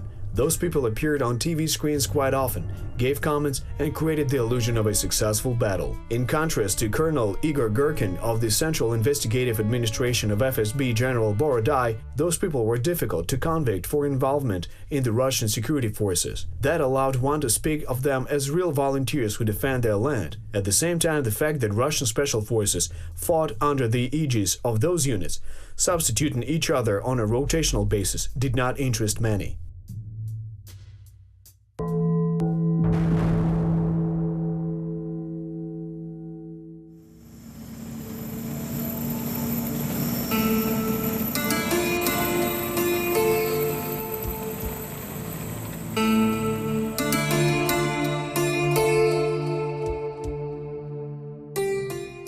Special forces are not just well-trained infantry. Those are people capable of reconnaissance, analyzing the enemy, thinking outside the box, planning operations, and acting courageously and efficiently. There were a few such specialists in the Ukrainian army, but not a single offensive was orchestrated without their participation.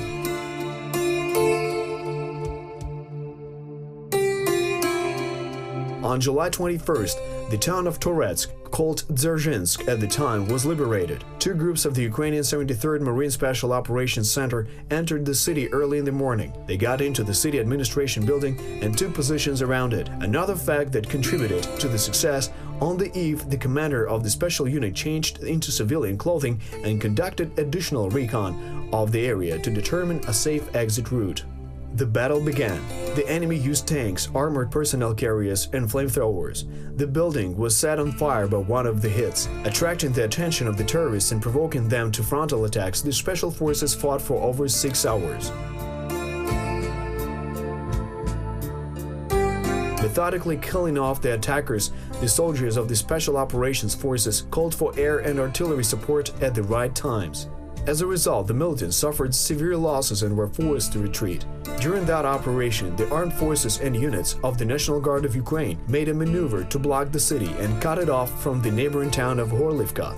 The operation was carried out successfully, and the fighting was over by the end of the day. On the same day, the towns of Rubizhne and Solidar in the Luhansk Oblast were liberated.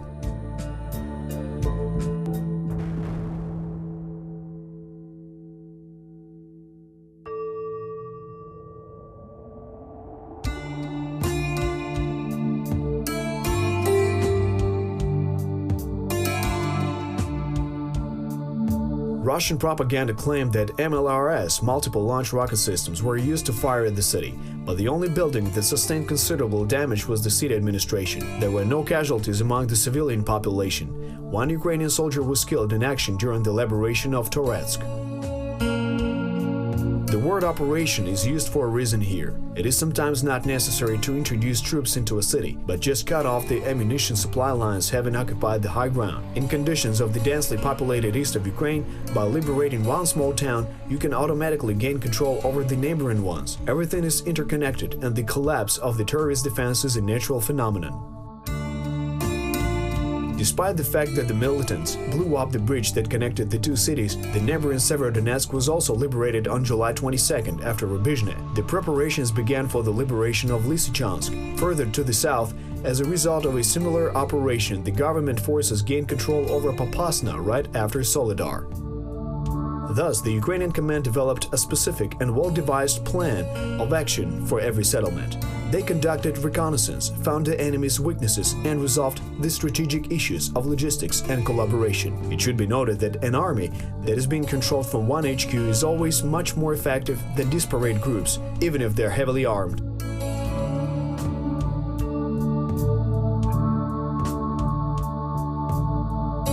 The very same day, the Verkhovna Rada of Ukraine recognized the LPR and DPR as terrorist organizations.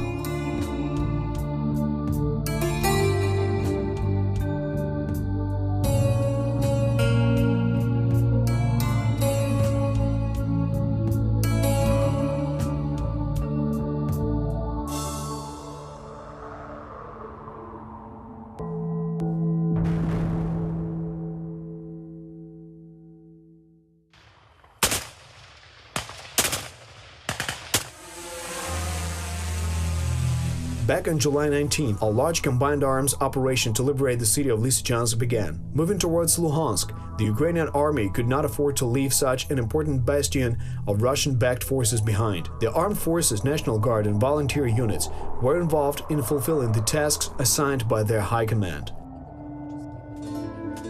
The defense of Lysychansk was represented by well-equipped positions in the suburban heights and fortifications in the city itself. The militants had one of the maintenance tunnels of the Lysychansk oil refinery at their full disposal, which allowed them to maneuver secretly by quickly moving through this underground network of tunnels. Moving towards Lysychansk, the army took control of roads and key heights. The city was an important link in the terrorist defense system and was well covered. The ATO forces found a formidable fortification near Verkhnyo-Kamenka. The situation was aggravated by the fact that the approaches to the enemy positions were blocked by a 3-kilometer-long railroad train, which the militants welded to the rails. That man-made wall prevented an attack from a convenient direction, and the firing positions at the main height prevented the way from being cleared. In the end, the battle near Verkhnyo-Kamenka lasted a long 7 hours without a break. But despite fierce resistance, the city was partially blocked, first from the west, then from the south. Operations in Rubizhne and Severodonetsk were part of the Lysychansk operation, and having taken those satellite cities under control, the Ukrainian armed forces also blocked the Russian-backed troops from the north. There were not enough forces to fully surround the city, so Luhansk was occupied part by part, thereby pushing the enemy out.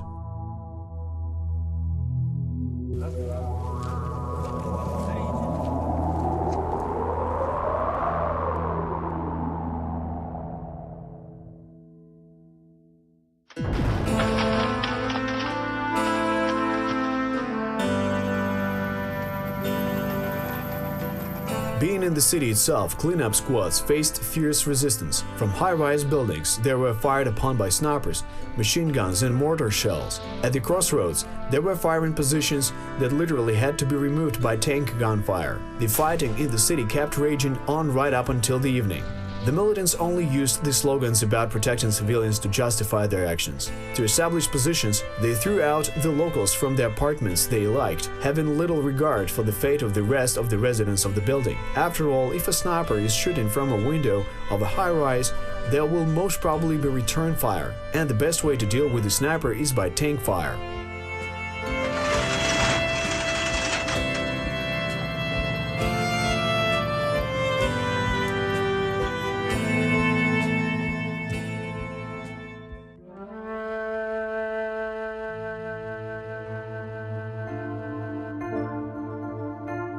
On July 24th, servicemen of the Security Service of Ukraine found a bomb in the building of school number 4 in the liberated Slavyansk. In addition to the explosive device itself, explosive components were discovered. Given the existence of a remote detonation system, explosive experts made the assumption that the terrorists were preparing to blow the school up at the beginning of the school year on September 1st. In total, after the liberation of Slavyansk, more than 800 explosive objects were discovered and rendered harmless in the city. On the night of the same day at 22:20, fighters of the Donbass Volunteer Battalion raised the Ukrainian flag over the building of the Lysychansk City Council. Local residents were able to come out of the basements. They returned to their apartments, which the militants had occupied as firing positions. Distribution of water and food was established.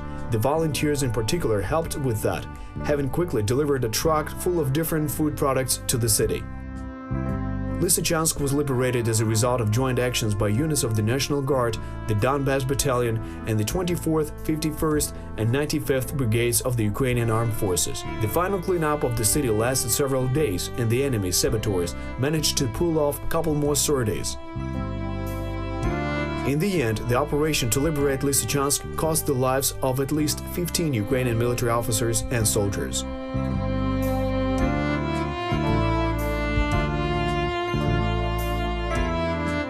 On July 25th, during the briefing of the National Security and Defense Council, the loss figures over the entire course of the anti-terrorist operation were announced. As of that date, 325 fighters were killed in combat. 1,232 people sustained injuries of various severities. At the same time, the death rate of military personnel due to various accidents increased in a strange way in Russia.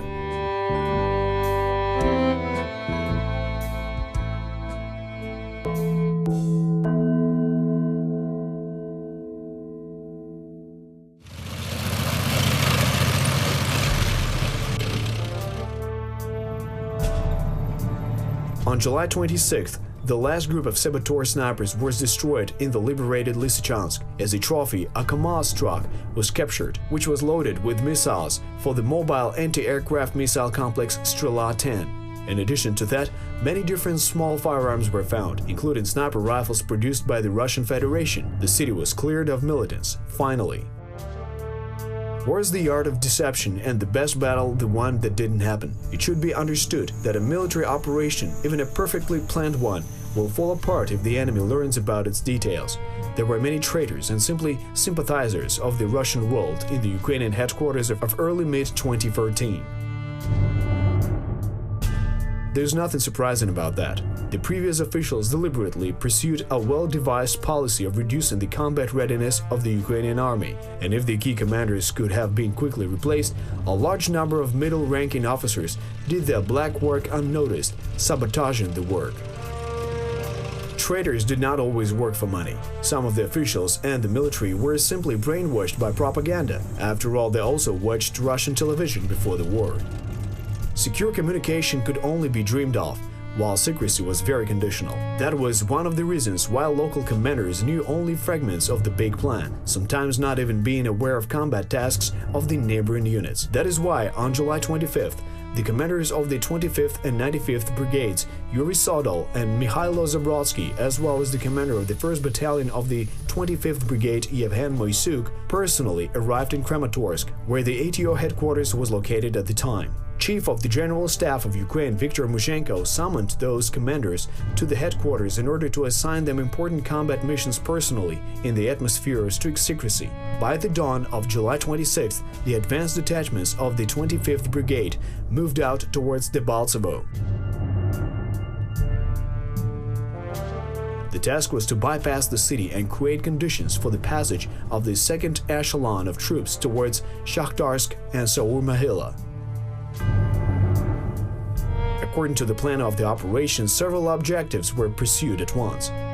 The first one was to divide the so-called New Russia in half by separating the DPR from the LPR, by taking control of communications in the Debaltseve and Shakhtarsk regions.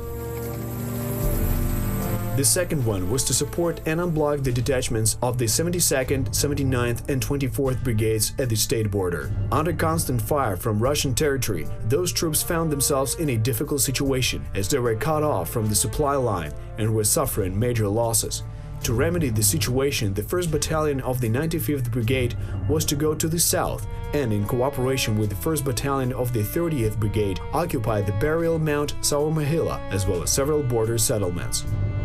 At first, part of the forces of the 25th Brigade bypassed Debaltseve and, having gotten into a battle, gave Mysyuk's battalion a chance to advance further towards Kamianka.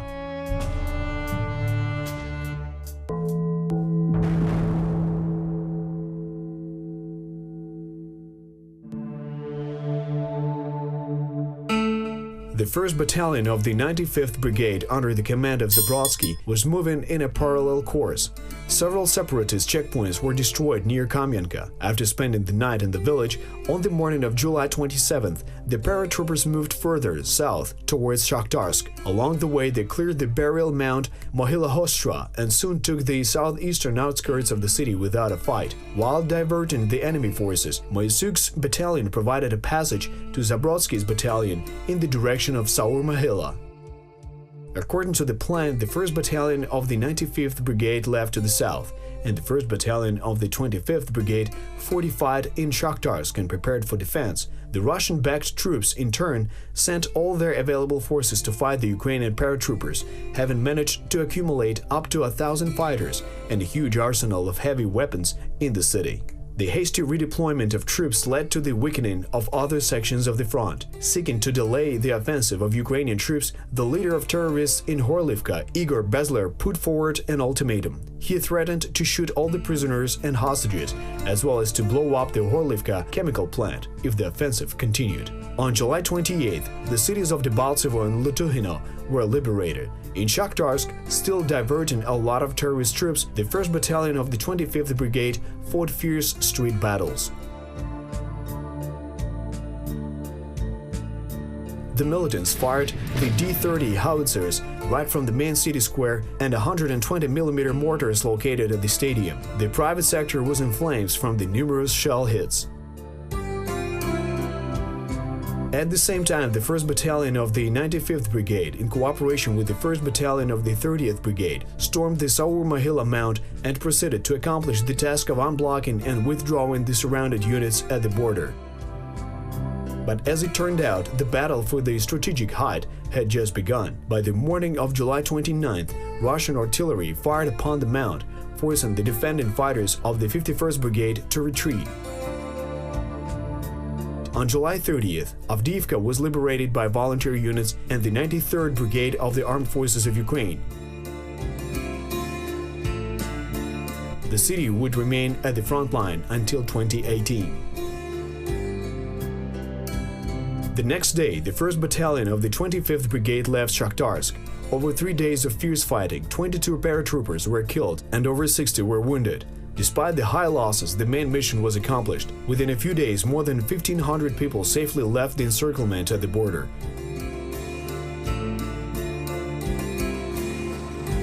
This operation was included in textbooks on history and the art of warfare. In addition to that, Ukrainian television filmed a documentary about this raid. In 10 more days, the first battles for the town of Ilovaisk, which was previously unknown to the general public, began.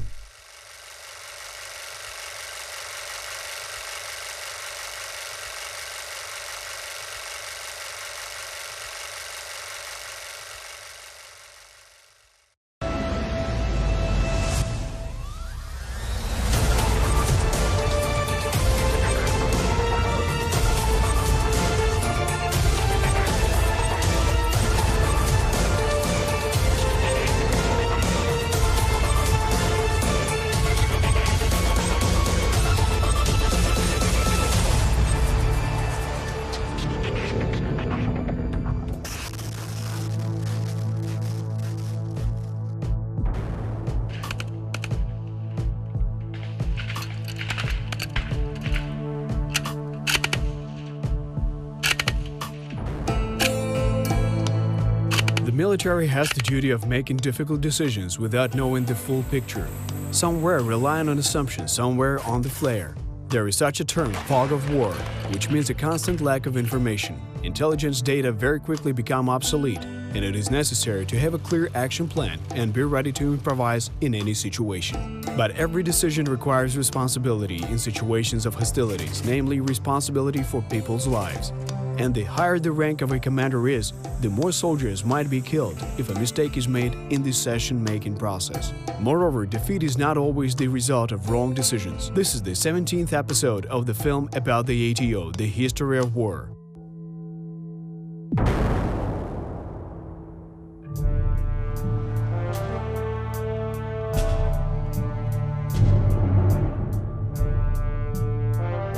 We are trying to understand the course of the anti-terrorist operation in the east of Ukraine. We study the course and results. What does Russia have to do with this? And how events in the east of Ukraine can have an impact on the life of Europe.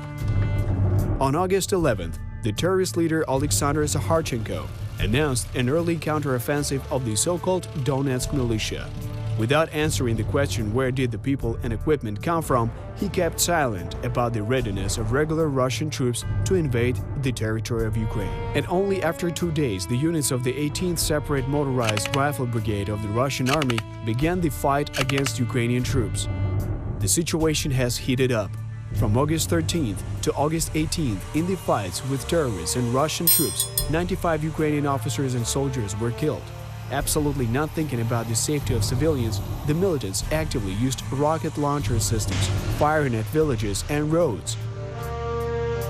In the Luhansk Oblast, the situation developed successfully. The units of the ATO forces even entered the city, having repulsed the militants in some districts, the southeastern part. A part of the terrorists threw down their weapons and left the city through the humanitarian corridor. On August 18th, the villages of Mala Ivanivka, Andrianopil, and Chernukine were liberated. There were fights for the towns of Nizhnya Krinka and Stanitsa Luhanska.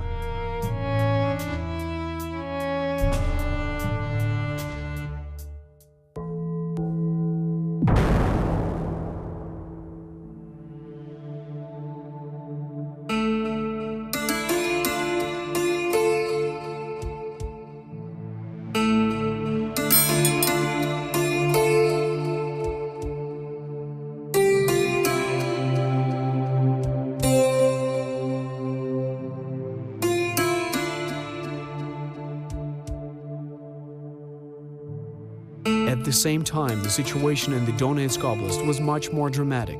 Mobile communications in those parts worked extremely unreliably. Soldiers who didn't understand what was going on around them were much less morally stable. At the same time, not all commanders used strict authority among people and weren't always able to motivate them. At the same time, the Russian Federation continued not only shelling but also applying information pressure.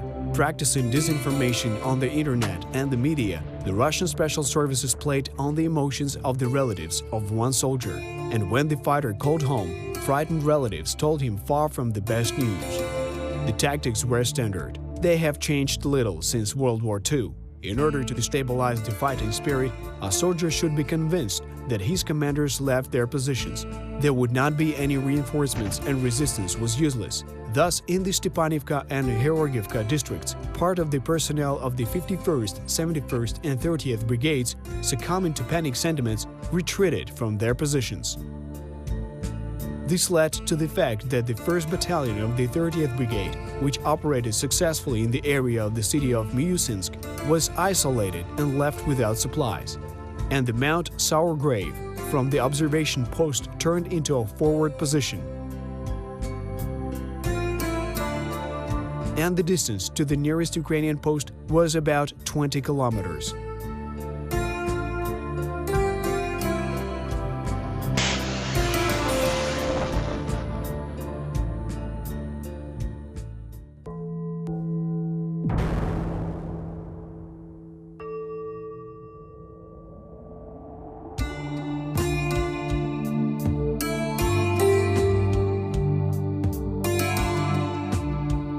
The collapse of the defense, especially in the absence or lack of reserves, occurs on the basis of the domino effect principle. Even an advantageous position cannot hold on long without support and supplies. The enemy attacked the Mount of Saur-Mahila, whose defense was led by Colonel of the General Staff Ihor Hordichuk. For several days, the military garrison of 10 people fended off the attacks. On August 18th, reinforcements managed to reach the mound, which allowed them to rotate the soldiers and take out the wounded. Noteworthy is the fact that, understanding the importance and danger of the task, only volunteers went to Sour Mohila. Some of them were not even registered in the armed forces, since they had arrived in the ATO zone the day before, and there were simply no other reserves. Colonel Hordichuk, with the commander of a group of Crimean volunteers, Yuldashev, also remained at their positions. On the same day, near the village of Novokaterinivka, the Ukrainian military, for the first time, were fired at from the rocket fire system Urahan, with shells weighing 280 kilograms, each with a range of up to 35 kilometers. This weapon covers an area of 29 hectares. Unlike the BM-21 Hrad, which can be loaded by hand, the 9K57 Urahan system, in view of the high mass of rockets, is equipped with a special transport charging machine. The reconnaissance of targets and the correction of artillery were carried out using military unmanned air vehicles Orlan-10. The Russian Federation thus supplied the militants with whole complexes of modern weapons.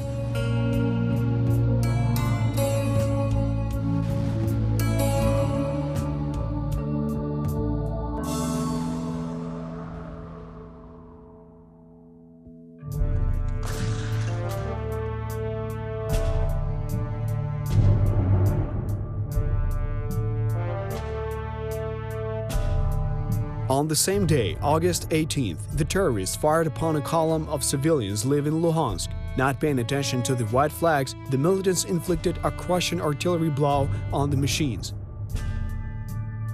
17 civilians were killed and 6 people were hospitalized.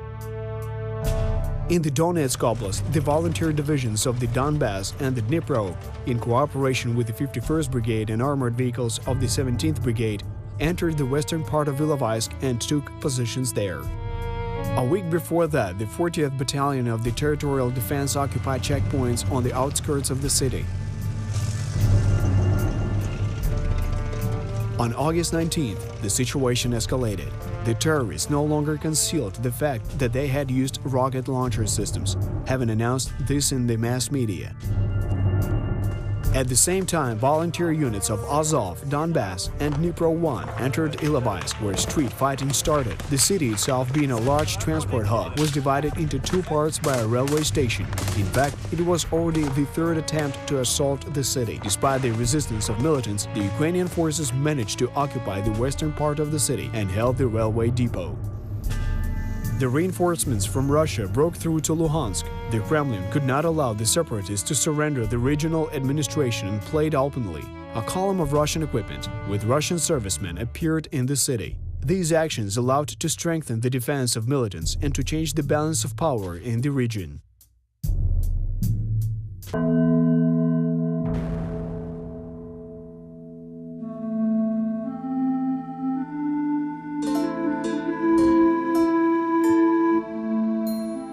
In mid-August 2014, 2 neighboring villages, Georgievka and Lutuhino, were strategically important positions of the Ukrainian defense in Sector A.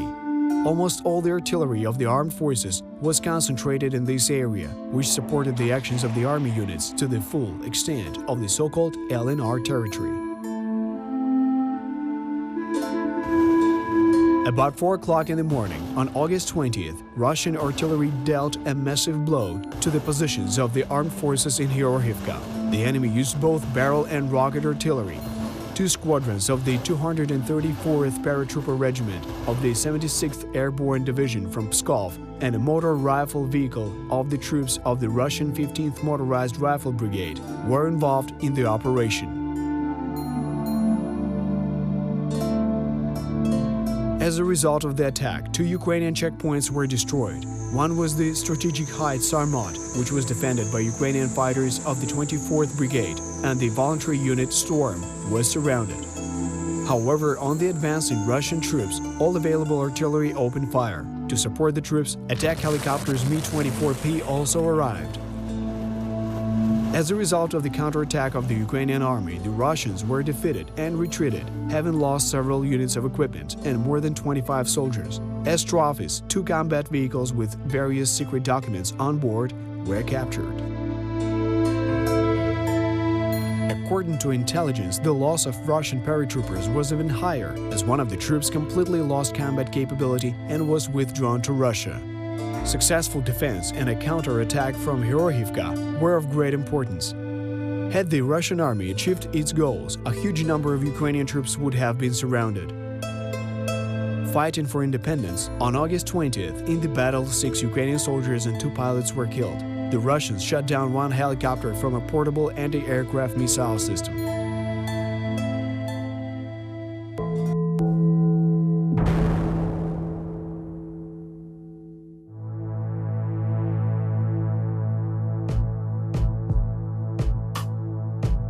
At the same time, fighting continued in the Donetsk Oblast in Ilovaisk.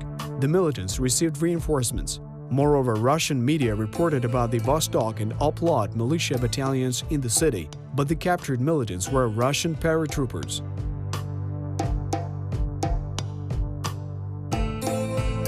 At the same time, the situation in the area of Sauer-Mohyla was quite tense.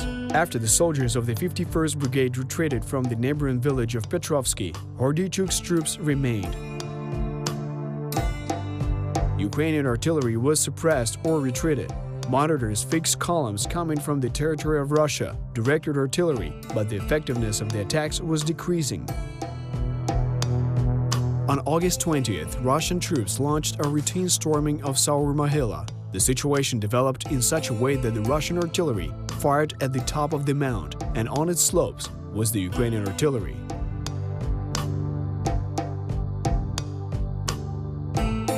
Despite the shelling on that day, the position was held. On August 21st, the region of the command post of Ukrainian troops of Sector D was hit by the Urahan system. The headquarters relocated to the Privolny district, and the control of the troops was given to the field command post.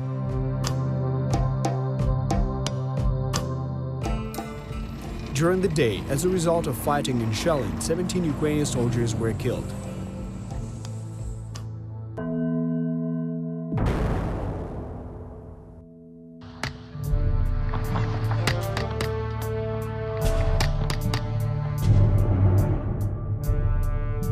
In the Luhansk Oblast, there were defensive battles. In the area of Hroshchevati and Novosvitlovka, the armed forces liberated Stanitsa Luhanska. As a result of shelling, the forest caught on fire. The firemen had to work hard to localize the fire, working almost on the front line. This small city was under the control of the Ukrainian authorities, but when in 2017 there was a proposal for the deployment of troops in the area and the creation of the demilitarized zone, the citizens were against it. Not believing in the negotiability of Russian terrorists, they would gather rallies against the withdrawal of the Ukrainian army. They preferred to remain under the protection of the Ukrainian state.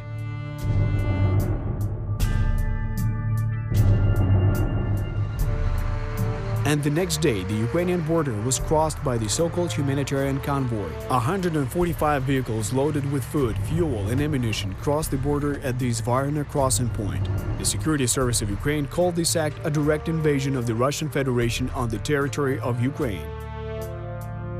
But it was a formal statement. Russian troops already operated in the area of Luhansk, Donetsk, Novoazovsk, and Ilovaisk. Russian artillery fired at Ukrainian territory. 8 battalion tactical groups with heavy weapons were in full readiness on the border.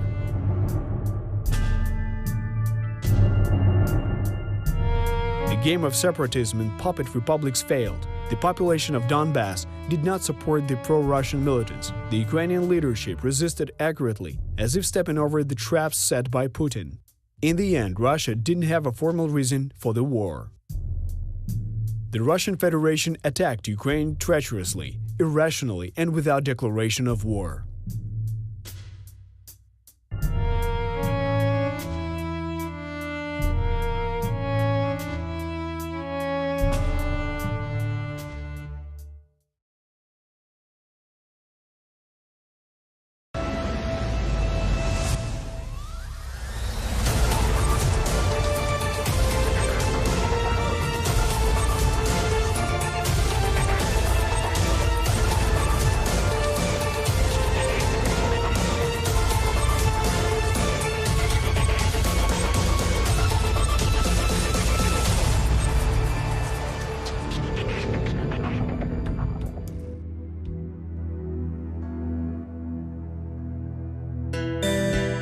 army is a cross-section of the community. Absolutely different people take part in combat with different levels of training, culture, and most importantly, totally different motivations.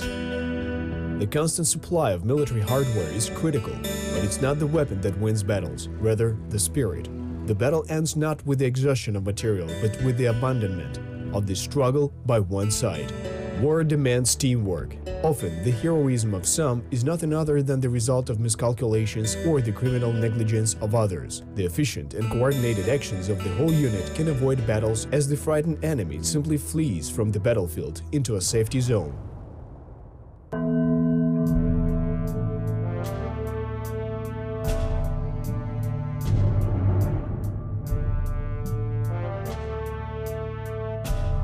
This is the 18th series of the film about the ATO, History of the War.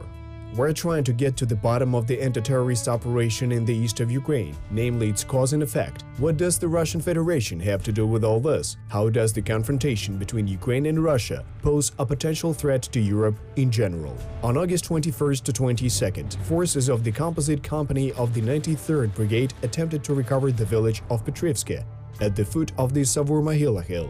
Despite the loss of 2 infantry fighting vehicles, the unit retreated and tried to establish contact, but it failed. On the hill, the group of Colonel Hordychuk continued to fight in the encirclement. A serious problem that the armed forces of Ukraine had to face in the spring and summer of 2014 was the lack of experienced intermediate-level officers. There is a simple explanation for this. The Ukrainian army predominantly had no combat experience. If on a strategic map the grand design and big plan looked quite rational, its implementation was not always effective and timely.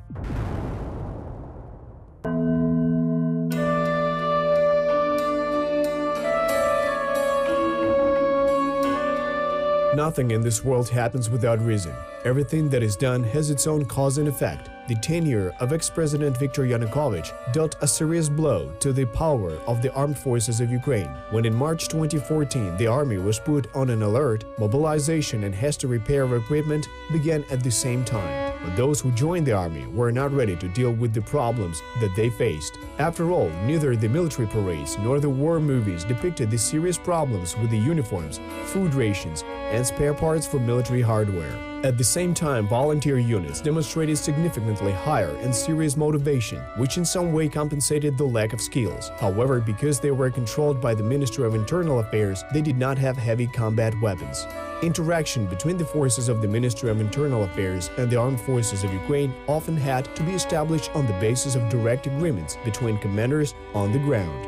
However, any officer that does not take advantage of his privileges does not have the right to force the staff to obey the commands. Indeed, thousands of soldiers that were mobilized to serve in the army were not ready to blindly follow orders from their superiors. As it turns out, there is a lack of experience. It should be understood that the army is in some way an abstraction of the state. The stagnation and disorganization in previous years led to the outflow of qualified personnel. Low salaries were the main reason that skilled and capable people did not enlist in the army. In truth, these people had a passion for what they were doing.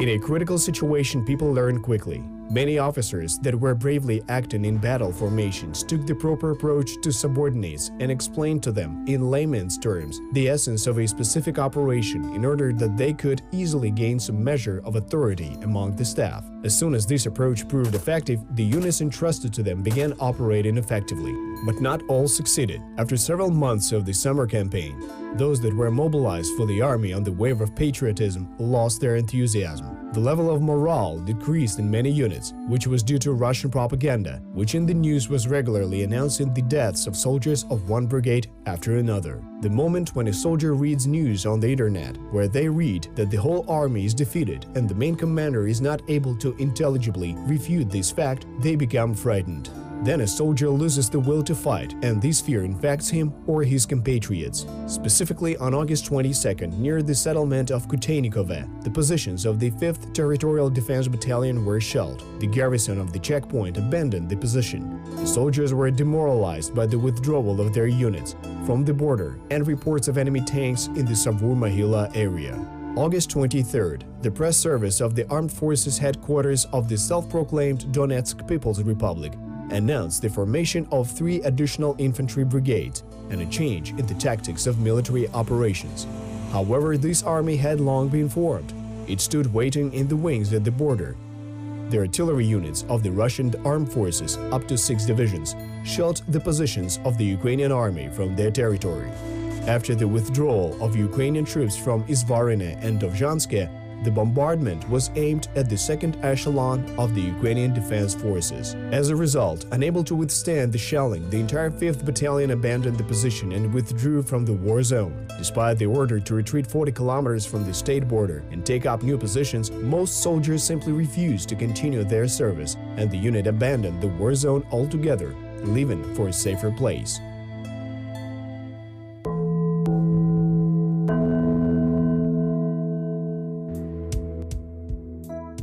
Taking into consideration the retreat of the neighbors, the 19th Mykolaiv Regiment of the National Guard defeated the enemy, setting up an ambush near the village of Lysyche, but later it covered the Komsomolsk area, now Kalmiuske. The company task force of the 28th Brigade retreated from Amvrosivka to Kuteynikove, and most of the soldiers eventually withdrew from the war zone. There were only 18 soldiers left in the entire company. A lot of damage was inflicted by Russian propaganda as well as Ukrainian journalists that were seeking to find the latest news. In search of popularity, these journalists did not have the discretion to check information and announce the deaths of soldiers of Ukrainian brigades, applying the same method of Russian propaganda. Some of the officers panicked. In short, the domino effect worked quite well and led to the collapse of the front line. It was not possible to bring together the scattered remnants of the combat units. Not meeting any resistance, 8 battalion tactical groups of the armed forces of the aggressor at that time, a 4,000-strong army of the Russian Federation invaded the territory of Ukraine. The offensive was launched in the direction of the cities and towns of Severodonetsk, Torez, today Chistyakove, and Mariupol. The road to the town of Ilovaisk was opened, and then, after that, the battle continued. The troops of Sector D went out of control and the retreat became chaotic, almost like an avalanche. The 2nd Territorial Defense Battalion abandoned the position, which covered the approaches to the city of Ilovaisk from Donetsk. The remains of the company task force of the 28th Brigade fell back to Starobesheve. The units of the 51st Brigade, who were soldiering the roadblocks to the south of Donetsk, also abandoned positions and retreated to the Berezove area. The information pressure of the Russian media and the hysteria pumped up on the internet was quite destructive. The ultimate goal was to instill fear and apply the principle of divide and conquer, not understanding the general state of affairs on the front line. Without having communication and coordination with the neighbors, some units simply fled without trying to take defense positions. The goal of any propaganda was the formation of public opinion in which the matter applies to war and to avoid any panic. When the issue is about war, for the leadership the main target and objective is morale. A person who does not believe in victory will not fight. Creating panic among Ukrainians and instilling in them doubt about their victory in the struggle and disappointment in their abilities was exactly the strategy of Russian propagandists.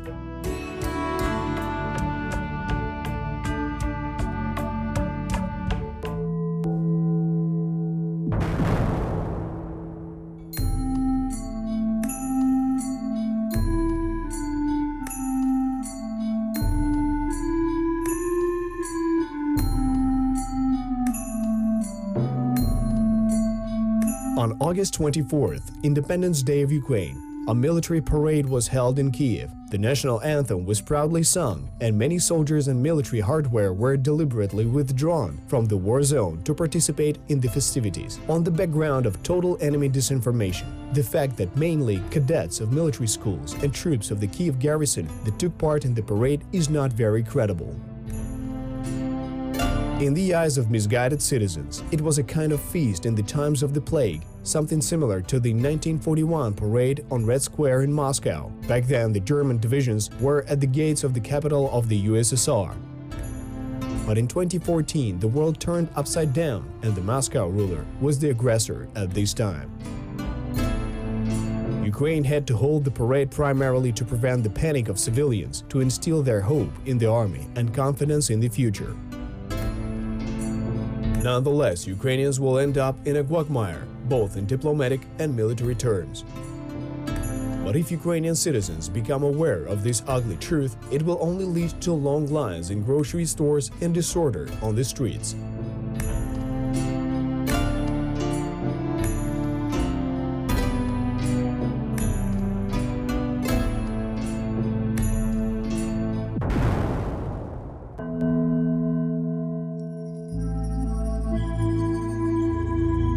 One must keep in mind that the scenario with the so-called peacekeeping operation was planned by Moscow's strategists in advance. Russian troops were on the border of the Chernihiv Oblast, and in order to overthrow the supposedly bloody junta, to restore so-called order and the puppet government in Kiev, Russia needed only to execute two missions, any suitable occasion and a few hours' drive along the Chernihiv highway.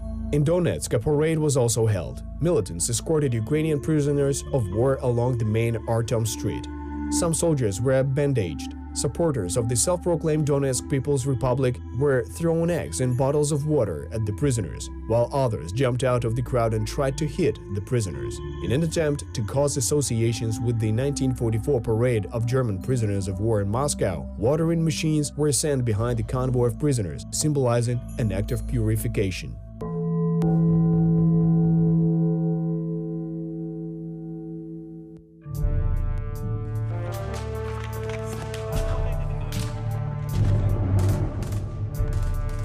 As for the war zone, the situation changed every hour. It turned out that the Ukrainian troops which retreated from the border literally exposed a line of defense of the Ilovaisk grouping.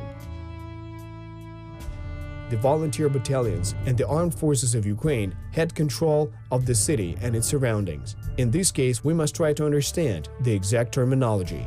A battalion is a military unit that consists of approximately 430 soldiers. There were 6 volunteer battalions in Ilovaisk, but all of them were not up to the required strength to deal with battle casualties because it was done in a rush. As a result, on paper there were only 6 battalions, though in fact there was only 1 battalion, as the total number of volunteers was 397.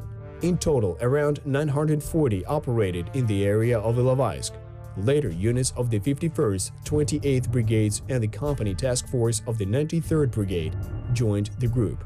However, both the combat readiness and the morale state of this reinforcement left much to be desired. Despite the confusion, Ukraine continued to resist. All artillery and aviation targeted the Russian troops. In the vicinity of the village of Shevchenko, where 2 Mi-24 helicopters struck the Russian paratroopers. In the area of Khrushchevate and Novosvitlivka, there was a multiple Tochka-U missile attack on the command point and the equipment gathering point of one of the Russian battalion's tactical groups sent in the day before. As a result of the attack, the unit was no longer combat ready and was quickly withdrawn to the territory of the Russian Federation.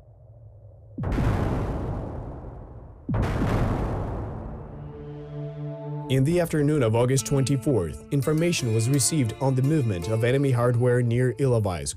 Russians used white bandages as identification marks. Fire attacks were conducted on the identified targets. Near the village of Kuteynikove, tank hunters of the 51st Brigade defeated a unit of the 331st Regiment of the Airborne Troops of Russia. Soon, the scouts of the 51st Brigade took 10 Russian soldiers into captivity. Noteworthy is that all of the prisoners did not hide the fact that they were members of the armed forces of Russia, but they simply said that they had lost their way. The state border was about 20 kilometers away. That said, Russian paratroopers were trained to navigate their way by sun and the stars, or maybe they did not have such capabilities.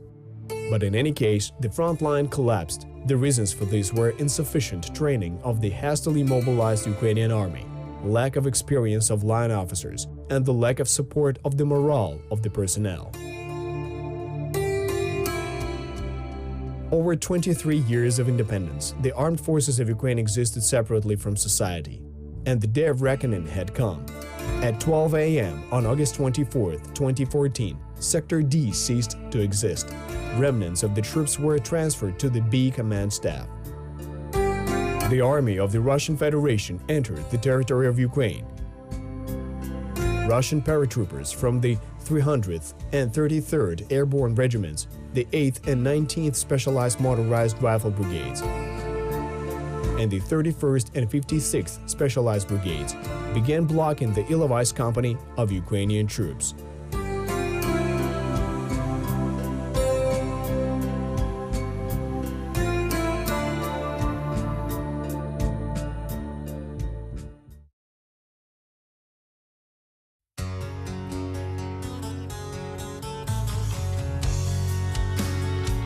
At the end of July 2014, the anti-terrorist operation in the east of Ukraine turned into a real war. The flow of military hardware, soldiers and weapons that came from the Russian Federation long ago turned into mighty rivers. And in these mighty waters, besides ideological fighters for the Russian language, there were also tanks, artillery and tons of ammunition supplied to them. To suppress these deadly supplies along the state border, the regiments of the 24th, 51st, 72nd and 79th Brigades of the Armed Forces of Ukraine took their positions along the border, firing at the oncoming gas transport trucks and tanks from Russia. From the heaps of waste drew a lot of blood from the enemy. But they did not have enough strength to establish complete control over the state border, and by the end of July, the situation in the Sector B became critical.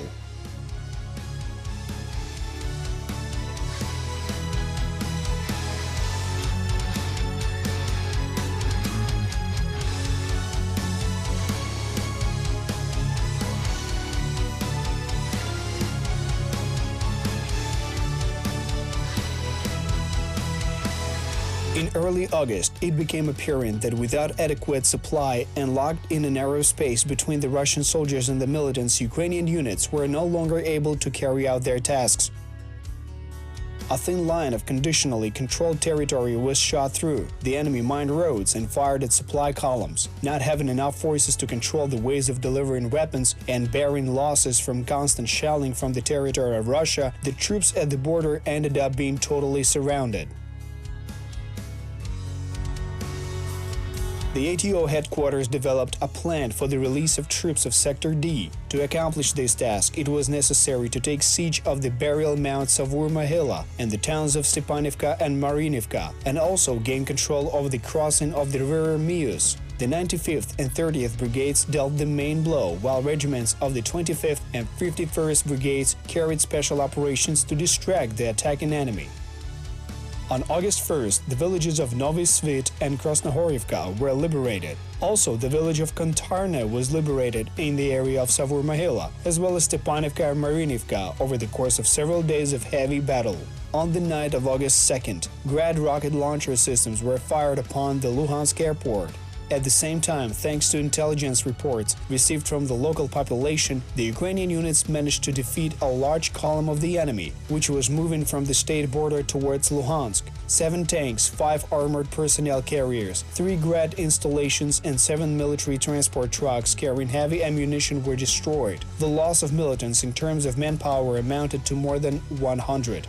On the same day, Staromikhailivka was liberated, and in the neighboring Mariinka, the ATO forces seized 2 checkpoints of terrorists and went to the outskirts of Donetsk. On August 3rd, the Security Service of Ukraine conducted a large-scale special operation, as a result of which about 300 terrorists were detained. Among them were 11 Russians, as well as citizens of other states. The weapons and explosives that the militants were planning to use, including outside the ATO zone, were immediately confiscated.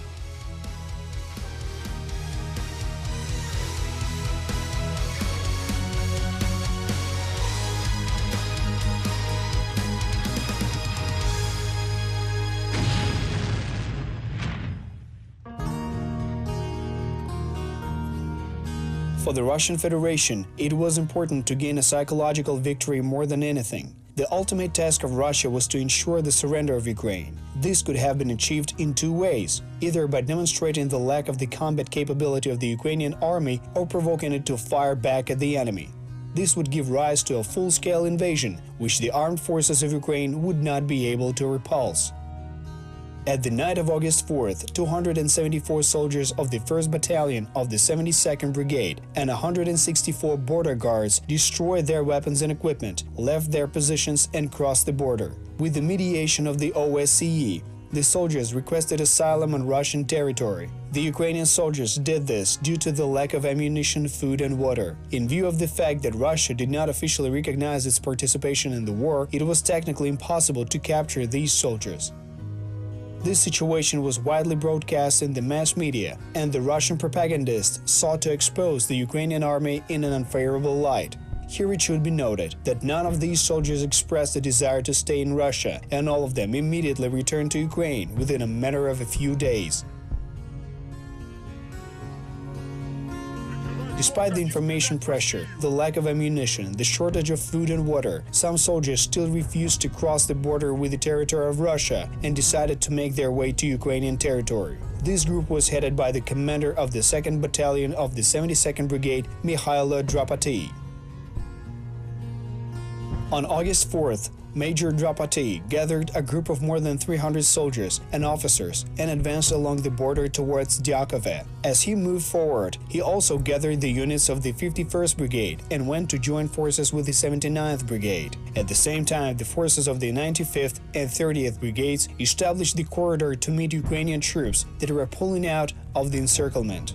By the evening of August 5th, units of the 72nd Brigade came to the command post of the 79th Brigade in the area of Dyakove. All this time, Russian artillery systematically fired at the positions of the Ukrainian military. One of the leaders of the militants, Ryazan, came out on the radio with the deputy commander of the 79th Brigade, Valery Kurach. He proposed forming a green corridor, according to which Ukrainian soldiers could leave without weapons and equipment. However, such a move would actually have meant a surrender at the mercy of terrorists without any guarantees. The Ukrainian commander refused this proposal.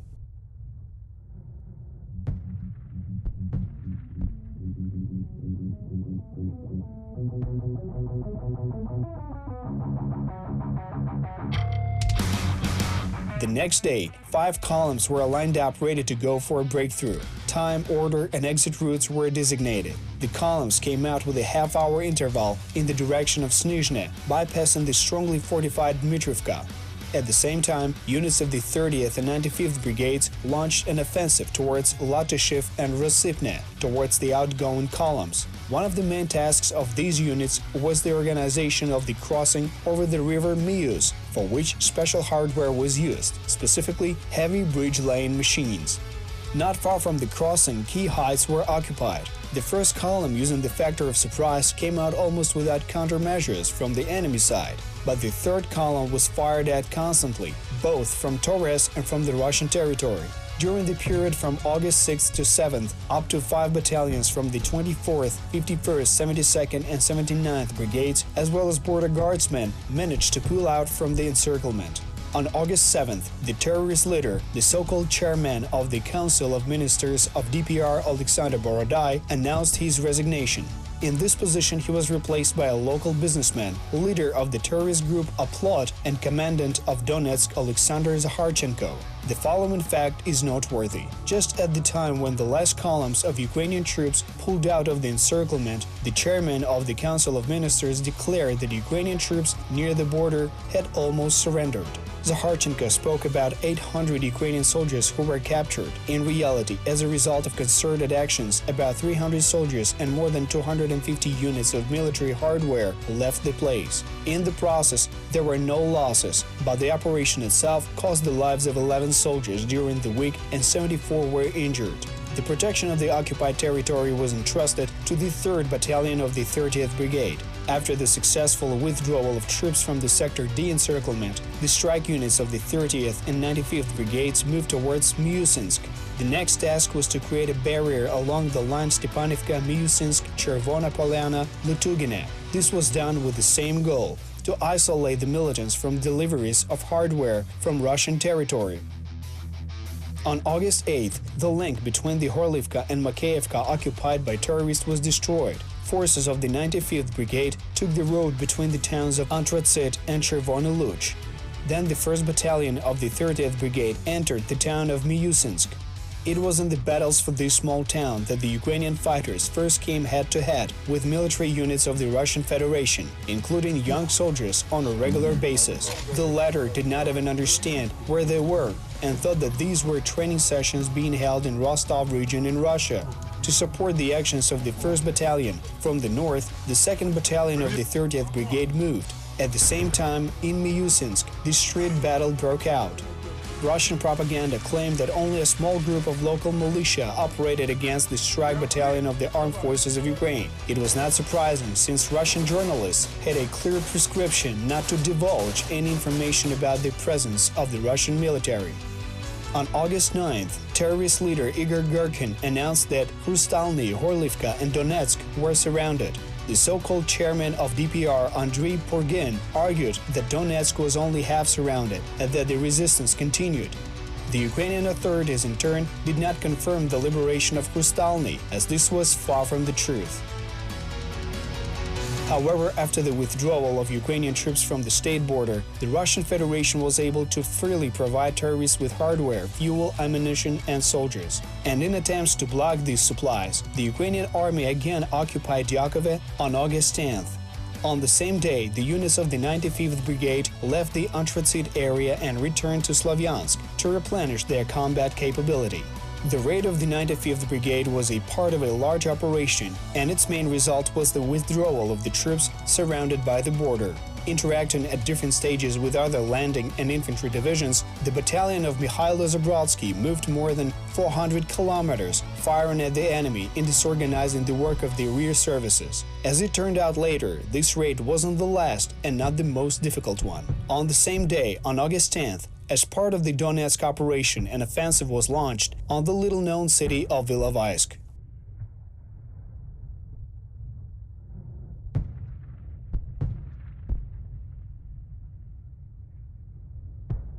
On August 11th, terrorist leader Alexander Zakharchenko declared a rapid counteroffensive of the so-called Donetsk militia. After 2 days, the units of the 18th Separate Motorized Rifle Brigade of Russian Army started the battle with Ukrainian troops.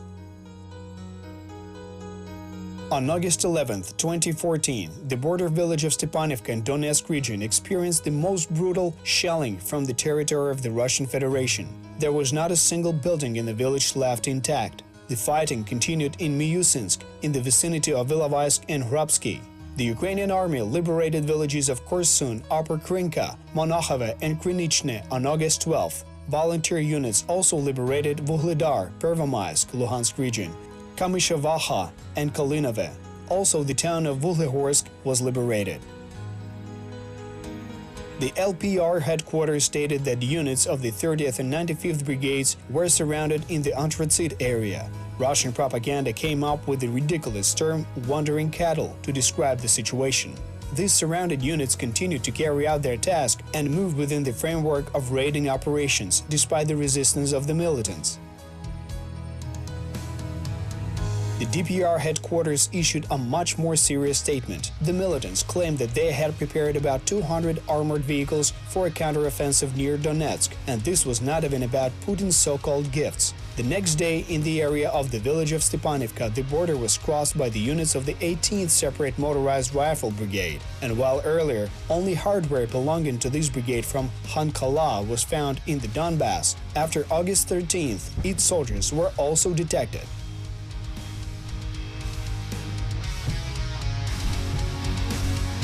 On August 11th, Russian President Putin announced the dispatch to Ukraine of a so-called humanitarian convoy, a large convoy of trucks loaded with food and medicine intended for civilians that were injured during the battles. The next day, from the Moscow suburban town of Novominsk, 280 vehicles departed on their way to Ukraine. On the night of August 13th, the convoy tried to break through to the territory of Kharkiv region, accompanied by military equipment.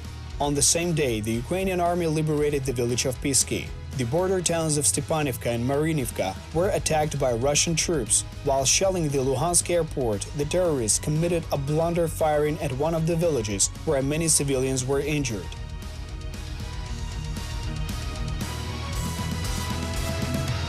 At the same time, the ATO forces bypassed Luhansk from the east, This allowed them to block the Luhansk-Krasnodar highway, which was the main artery for the supply of Russian terrorist troops to the city. Due to the fact that the roads leading to Donetsk, Lysychansk and Hrustalny were taken under control, the city of Luhansk was surrounded. On August 14th, the so-called humanitarian convoy stopped near the Kamensk-Shakhtinsky checkpoint. For unknown reasons, the number of vehicles decreased to 262. Western journalists accompanying the column witnessed the transfer from the territory of Russia to Ukraine of at least 20 units of military hardware. On the same day, Russian terrorist forces attempted to storm Ambrosivka with the hardware that remained from Stepanivka. In order to counter the enemy's tanks, Mi-24 combat helicopters were used, and in cooperation with the anti-tank reserve, the attack was repelled. On August 15th, journalists were allowed to inspect some vehicles of the so-called humanitarian convoy. In some trucks, boards were found that were placed during the transport of tracked vehicles in order to avoid damage. And as it turned out, some of the vehicles were half empty.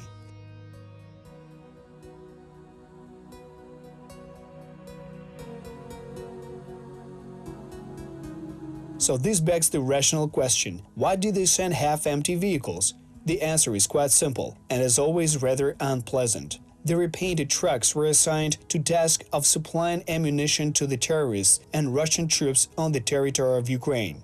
5 days later, the first Russian supposedly humanitarian convoy entered Ukraine, bringing in fuel and ammunition supplies. In 6 days, the so-called counteroffensive of the militia was launched. The press service of the DPR headquarters announced the formation of 3 new brigades and 1 regiment, declaring a change in the tactics of combat operations. The next day after this statement, 8 battalion tactical groups of the armed forces of the Russian Federation crossed the border, namely the army of Novorossiya, and entered into a confrontation with the Ukrainian army, which was exhausted by summer battles. Such was the 23rd anniversary of Ukraine's independence.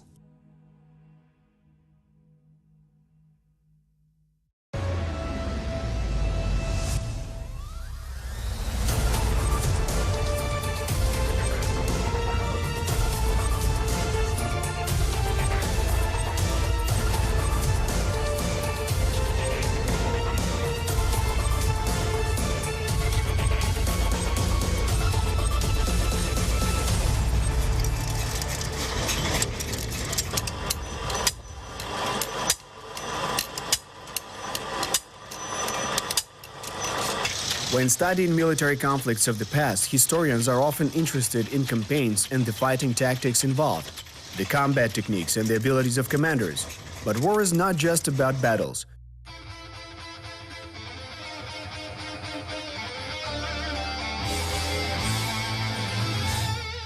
To destroy the enemy, soldiers need weapons. Someone should make this weapon. It's necessary to manufacture ammunition and load all the equipment. The armies need to be dressed, they have to be fed and supported. War is very expensive. Ukraine is waging defensive warfare against the Russian Federation, its military might and defense budget. And logically, Ukraine's chances in any direct armed conflict are low. However, depriving the aggressor country of sources of income, the war can end by itself.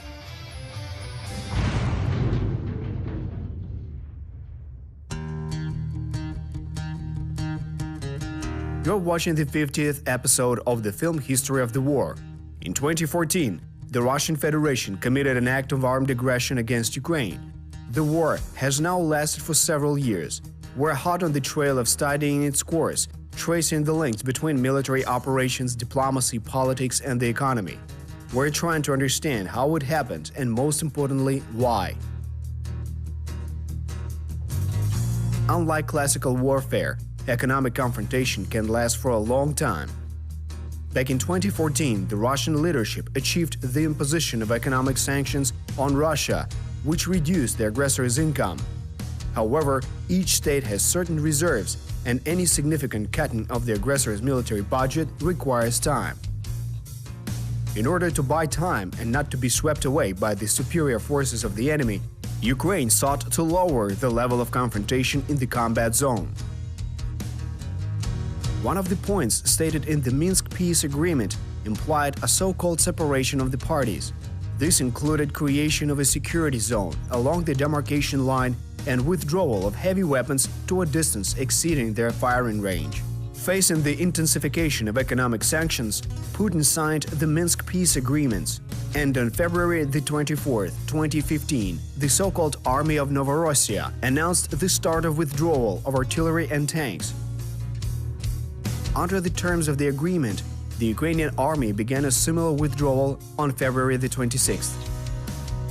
The first day of spring was not a peaceful one.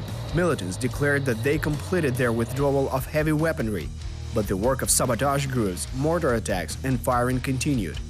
For example, in the battle with an enemy reconnaissance group near the Butivka mine on March the 1st, a soldier of the 11th Battalion, Artur Yarosh, was killed. The next day, the village of Pishchavik saw the same battle. In exchanges of fire, 3 soldiers were killed and 2 were injured by terrorists. A soldier of the 24th Brigade was killed as a result of an anti-personnel mine near the 29th roadblock on the Bakhmut highway. On March the 2nd, the spokesman of the General Staff of the Armed Forces of Ukraine, Vladislav Seleznyov, said that during the first year of the war, the Ukrainian army lost 968 armored vehicles. It was also noted that during this period, 1,541 soldiers died, including 58 dead and 328 wounded, after the new Minsk agreements came into force on February the 15th. Seleznyov, as army representative, voiced the casualty figure without taking into account servicemen who were missing in action and the counts of their units. As of March the 2nd, the total number of war dead was 2,381. Any military operation has a purpose. The results of a mission to be performed show the effectiveness of troops. After the Battle of Debaltseve, the war acquired a positional nature. Troops defended in the main. Battles and shelling were mostly worrying, but losses in these local battles were real. By launching an anti-tank guided missile on March the 3rd in the village of Hranitne in Volnovakha district, pro-Russian militants destroyed a Ukrainian truck that was delivering food to a Ukrainian outpost. The driver of the 72nd Brigade was killed. On the night of 3rd to 4th March, the Avdiivka experienced a mortar attack. Adherents of the Russian World, or Ruski Mir, did not injure Ukrainian soldiers, but killed a local woman in her apartment. It's worth understanding that any ammunition or military property is worth money. The price of an anti-tank system shooting just once is equal to the value of a passenger car. Heavy truck vehicles can burn hundreds of liters of fuel a day.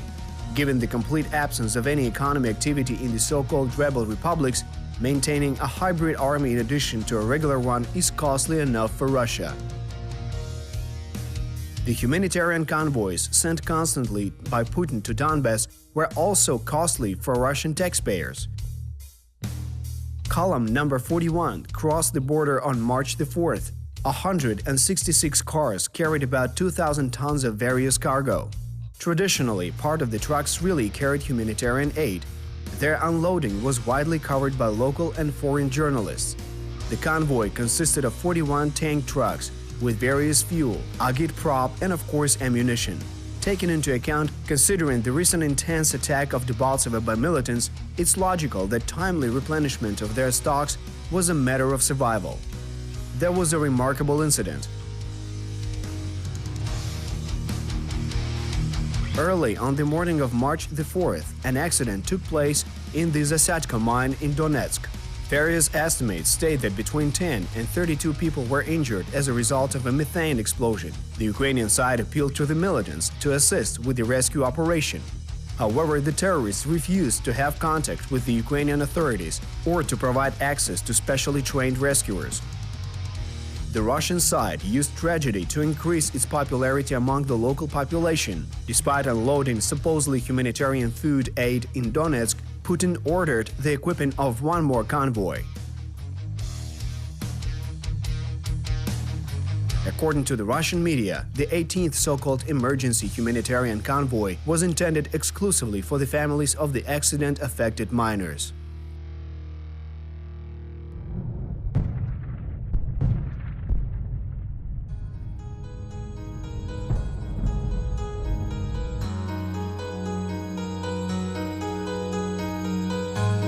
Another important point was that militants failed to deliver humanitarian aid from the 17th convoy. The vehicles were waiting to be unloaded, and such a move would have been rational.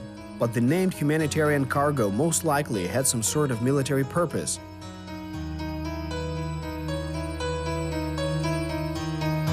So as to justify the funding they received, militants made it impossible for Ukrainian troops to move forward. They literally identified weaknesses in the Ukrainian defense.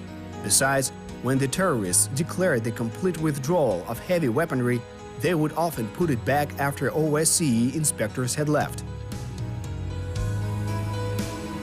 Despite the declared truce, militants constantly undertook sabotage attacks against Ukrainian positions. So on March the 4th, in the Svetlodarsk Bulge near the village of Luhanske, a soldier of the 30th Brigade was killed after firing by an infantry fighting vehicle.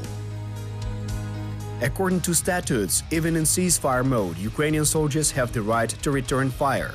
Any aggressive actions by militants were resisted as harshly as possible, and the use of forces and means were appropriate to the threats the Ukrainian side faced. So on March the 7th, militants re-emerged in Shirokine. Attacking Ukrainian positions, terrorists used armored vehicles that were supposedly part of the rear. This led to the death of a soldier of the Donbass battalion as a result of tank fire. In response, a Ukrainian tank destroyed an enemy infantry fighting vehicle. The attack was rebuffed. On the same day, the emergency humanitarian convoy promised by Putin entered Donetsk. There were 20 vehicles containing aid for those affected by the accident at the Zasyatko mine. Logically, delivery was aimed at promoting the Russian Tsar's care of ordinary people. It contained no weapons.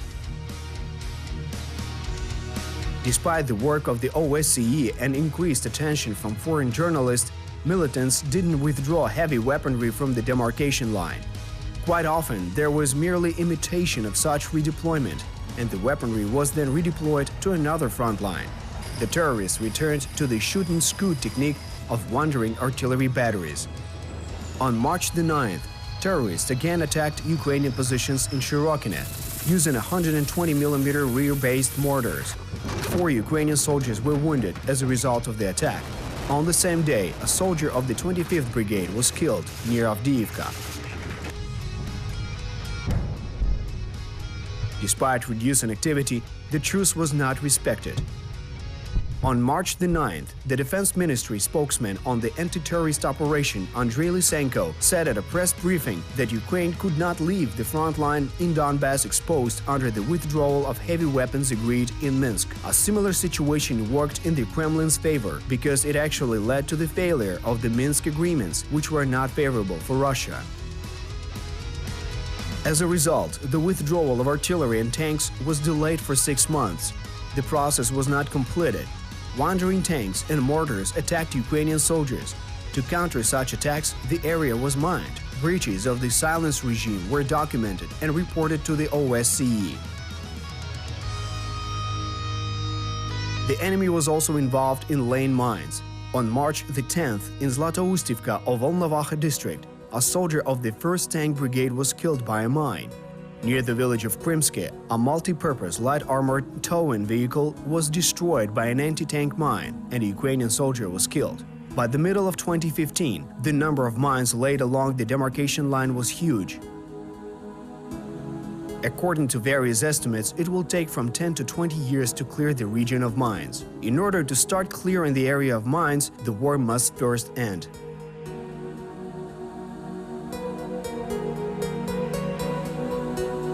Silence was not respected on March the 11th either.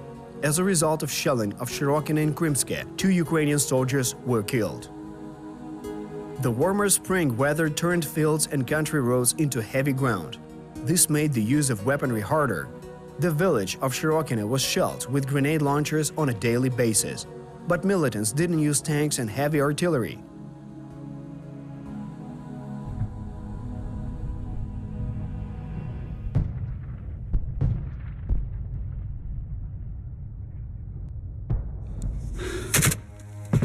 In the period of 11th to 14th March, 5 Ukrainian soldiers were injured and 3 were killed. On March the 13th, Another of Putin's humanitarian convoys crossed the border of Ukraine. This time, according to the Russian media, the column went to Luhansk region and transported food and seeds for people affected by shelling.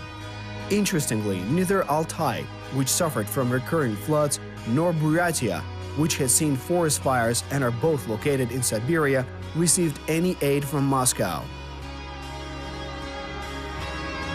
On March the 16th, occupied Crimea celebrated the anniversary of the referendum on Crimea's accession to Russia. The self-declared Prime Minister of Crimea, Sergei Aksyonov, announced March the 16th to be a shorter working day and announced long folk festivals. Terrorist leader Alexander Zakharchenko once again declared his intention to seize all those settlements where the so-called referendum on the independence of the Donetsk People's Republic was held last year. According to him, only when these settlements have been seized will it be possible to cooperate with Ukraine.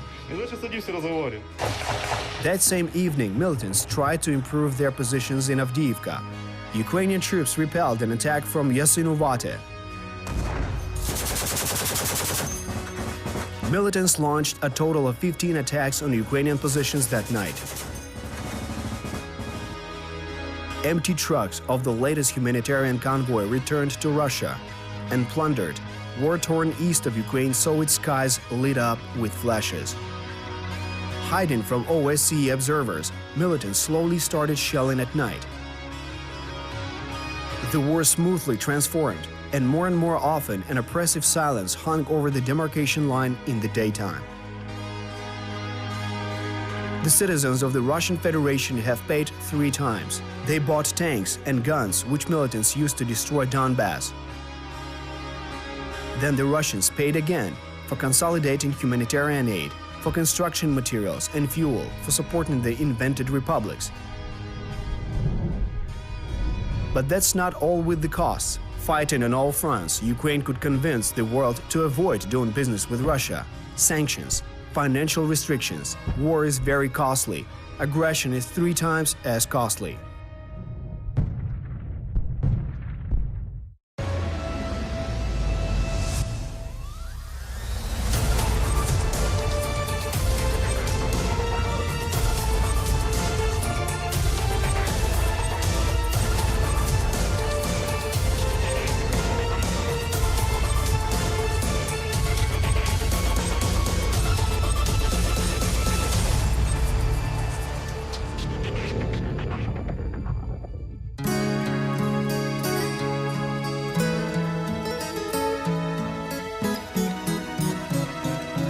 The Minsk agreement signed in February 2015 didn't lead to the signing of a final peace treaty, but they limited the use of heavy weapons.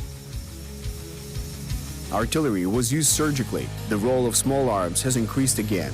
So it seems that both sides have adopted new rules of the game of war. Not admitting the fact of participation in the war, Russia continued to supply the militants with weapons. The Kremlin sent to the east of Ukraine goods, products, fuel and troops. The Russian army gained combat experience in the Donbass, and the region received the humanitarian convoy in order not to die of starvation.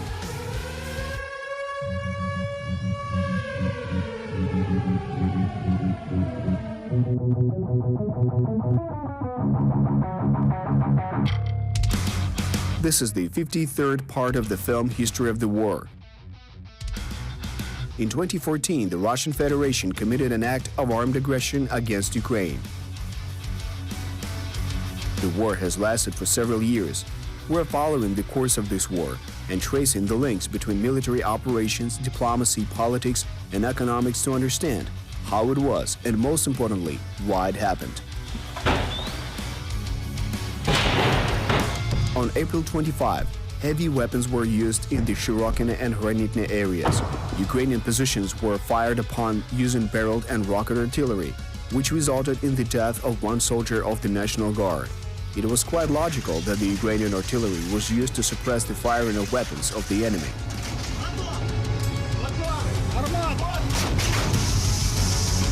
Despite the agreements made, and the peace statements of the so-called leaders, in the spring of 2015, the Russian terrorist forces constantly tried to break through the weak Ukrainian defense. On April 26, similar attacks in the Opitne and Toretsk areas cost the lives of 2 Ukrainian soldiers. In the history of fighting for Shirokine, April 26 is considered the hottest day. During the day, the OSCE mission recorded in this area 191 mortar shelling with a caliber of 82 mm and 153 mortar shots of 120 mm that were prohibited by the Minsk agreements. In addition to that, observers recorded 69 shots from tank guns and small-scale shootouts.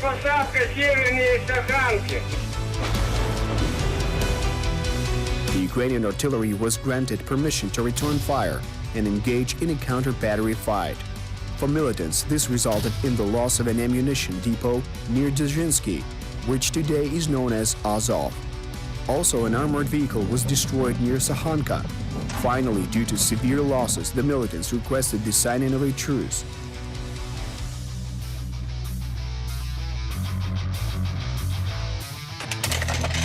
On April 27, terrorists fired at Ukrainian positions in the Volnovakha region, which led to the death of a soldier of the 72nd Brigade. They also replied the Grad MLRS in the Avdiivka region.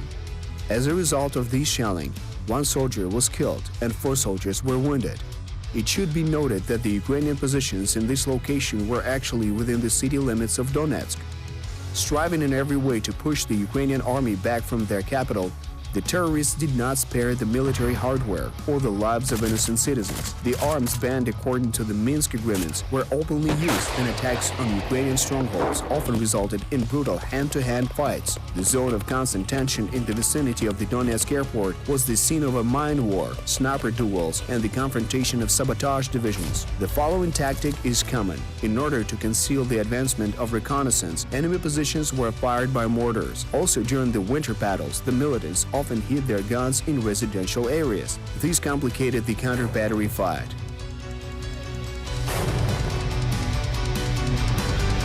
On April 29, as a result of shelling of positions in Pisky and near the village of Spartak, Ukraine lost 2 soldiers. There was no peace in the south of ATO zone near the Azov Sea. On April 30, as a result of a mortar attack on Shirokine, 3 soldiers of the Azov regiment were wounded.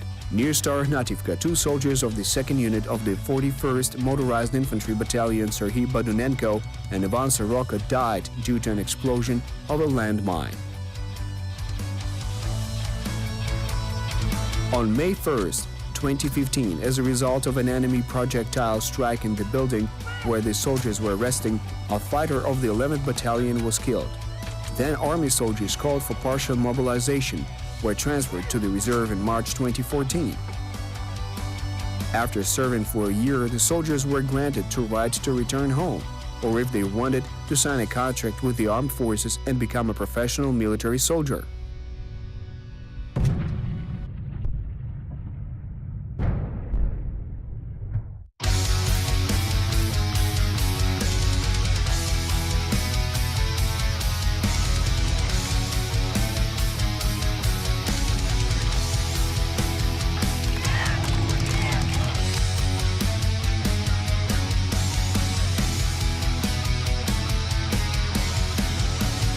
All demobilized soldiers were enlisted in the so-called First Order Reserve.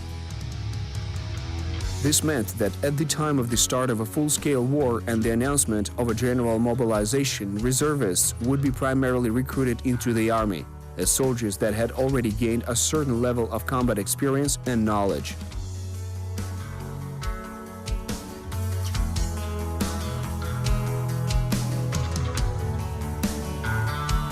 In 2014, 3 waves of mobilization were completed in Ukraine, as a result of which about 60,000 people were called for military service. It is important to note that without any problems, a person who did not want to serve in the army could have avoided it. The overwhelming majority of the mobilized soldiers arrived at the military registration and enlistment offices at their own free will. On January 14, 2015, because of the escalation in the area of the Donetsk airport, a decree was signed on conducting another 3 waves of partial mobilization. More than 100,000 people arrived in the ranks of the armed forces.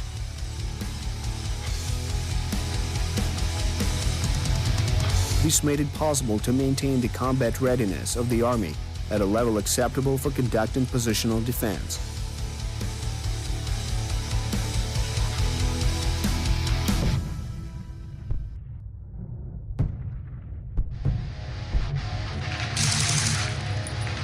On May 2 and 3rd in Shirokina, the fighting continued. 2 days later, 1 soldier died and 4 soldiers of the Donbass battalion were wounded. It is noteworthy that in the morning and in the afternoon, mainly small arms were used. But immediately after the departure of the OSCE mission, the enemy increased the pressure and used heavy mortars. On May 3, near the village of Katerinivka, with the help of an unknown explosive device, the combat patrol machine of the 15th Battalion was blown up. 2 crew members were killed, 3 were injured. On the same day, in the Horihove-Vasilyevka area of the Bakhmut district, a fighter of the 17th Tank Brigade was blown up by a mine.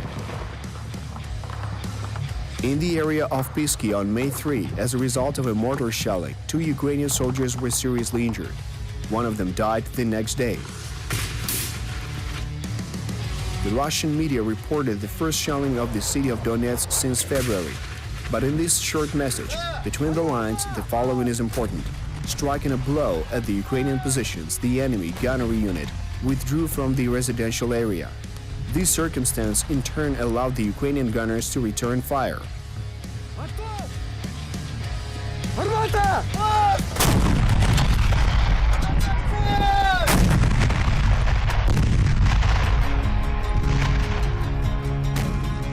Positional warfare is shelling mines and ambushes. On May 5, in the Avdiivka area, 4 paratroopers from the 95th Brigade were killed by a landmine explosion. In the area of Troitsky, a fighter of the 30th Brigade was killed by an explosion. In Svitlodar, the militants organized an ambush on a truck that was used for rotation at one of the strong points. As a result of the shelling, 1 fighter of the 30th Brigade was killed and 6 were injured.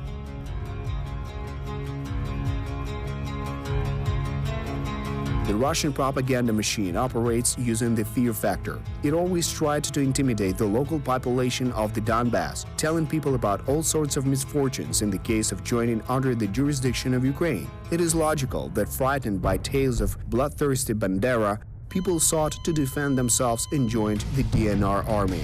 The strength of Ukraine is in diplomacy. The course of a diplomatic resolution of the conflict and the protection of the rights of the population of the occupied territories is the only way to dispel Russian horror stories. On May 6, 4 working subgroups were created within the contact group to improve work efficiency. The spheres of security, economics, humanitarian, and political issues were divided between the relevant specialists. But without brute force, diplomacy does not work. Having their orders, the militants sought to move forward wherever it was possible. On May 6, a soldier of the 72nd Brigade was lost in the area of Volnovakha. The next day, 2 fighters of the 30th Brigade fell in a battle in Svitlodar area. On the same day, terrorists struck the 28th Brigade's APC in the Donetsk Oblast using an anti-tank guided missile. On May 8, during the shelling of the 29th checkpoint on the Bakhmut highway, a fighter from the Aidar battalion was seriously wounded. On May 9, a soldier of the 53rd Brigade was killed by a sniper in the area of Shastya. It is important to understand that the Ukrainian troops carried out recon missions, mining, fired back, and inflicted losses to the enemy forces. But the illegal status of militants makes it possible to effectively conceal the losses, making it look like the dead were victims of shelling. On May 9 in the morning, in the area Shirokina, it was relatively quiet. The day before, probably preparing to celebrate Victory Day, the terrorists suggested remaining silent for 2 days. The fighting resumed, and taking advantage of the darkness, the militants attacked the Ukrainian positions in the south of the ATO zone in the Pishchevik and Pavlopil areas.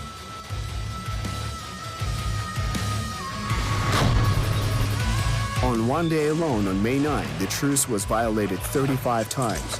2 Ukrainian soldiers were killed. On May 10, the situation did not change. The fighting in Shirokina continued, and 1 soldier was injured. It was one of those rare days when no one died. But on May 11, in battles near the Donetsk airport, Ukraine lost 3 defenders.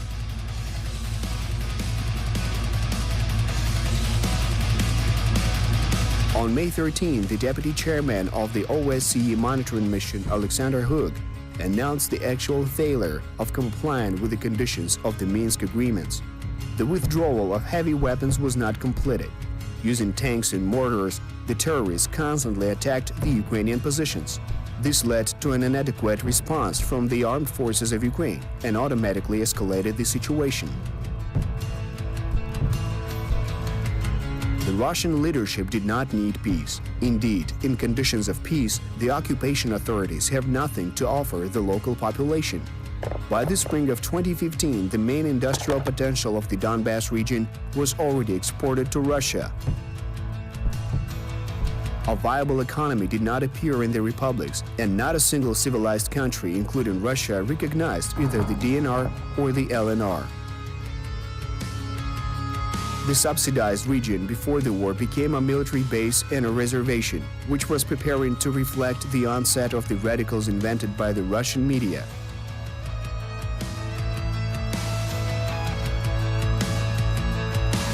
In addition to the imposed fears invented by the country, the Kremlin demonstrated a fake history and heroes and false leaders. Russia offered no future to the rebellious Donbass region.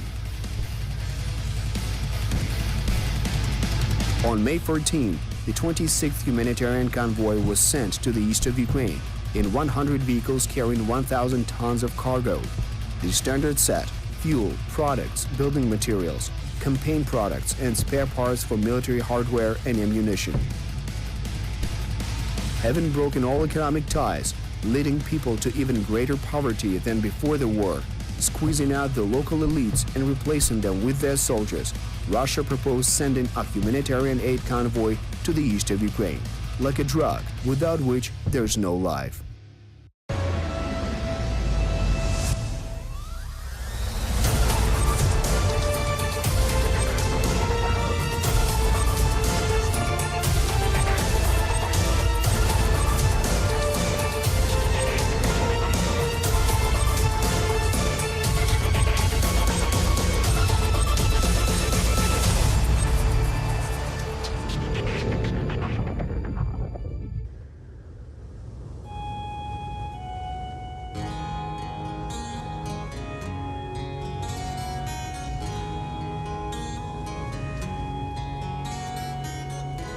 Being a soldier is considered a profession.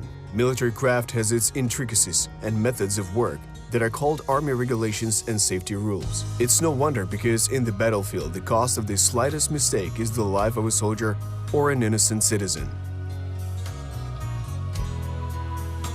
On May 15, 2015, 2 soldiers were killed on the battlefields of the Russian-Ukrainian war. Another fighter died in a hospital from injuries he sustained in the throes of war. Traditionally, the situation around the Donetsk airport remained tense, but the enemy also became more active in the north, near the village of Stanitsa Luhanska. On May 16, as a result of shelling, the 30th Brigade lost 2 soldiers on the Svetlodar Arc, which is located right in the nucleus of the ATO zone. But the mass media mainly focused on the events that happened near the town of Shastya.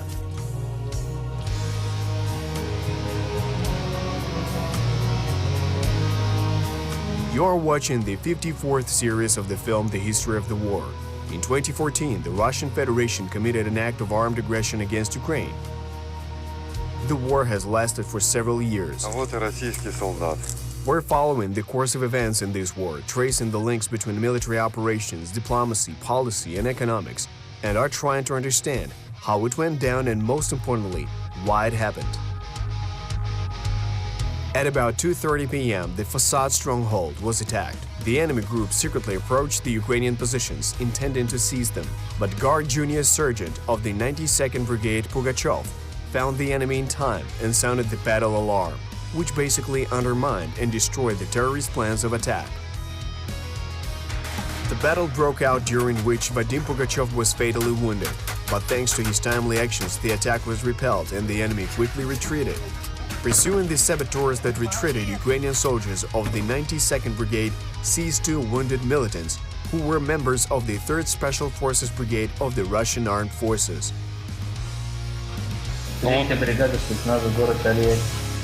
Trying to cover their tracks, the militants used mortar fire against the place where the wounded Russians were lying. However, Ukrainian soldiers successfully evacuated them and provided them the necessary medical assistance. In addition to that, a special sniper rifle Vintorez was seized. This Russian weapon is not produced in Ukraine and has never been used by any Ukrainian security agency.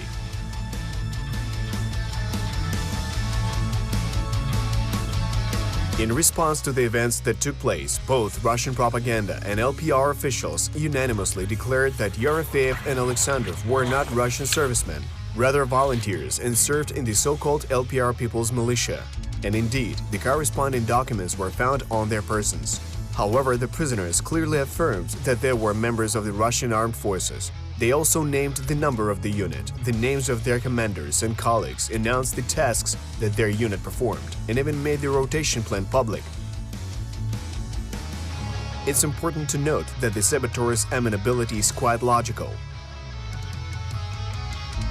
Firstly, formally, any member of the so-called Novorossiya army is a terrorist. Considering the fact of the clashes with human victims, both Yerofeev and Alexandrov could face serious terms in Ukrainian prisons in poor conditions. In more simple terms, no one can guarantee that other prisoners won't offend Russian terrorists in prison. At the same time, a prisoner of war status would ensure Russians safe conditions of detention and a quick exchange.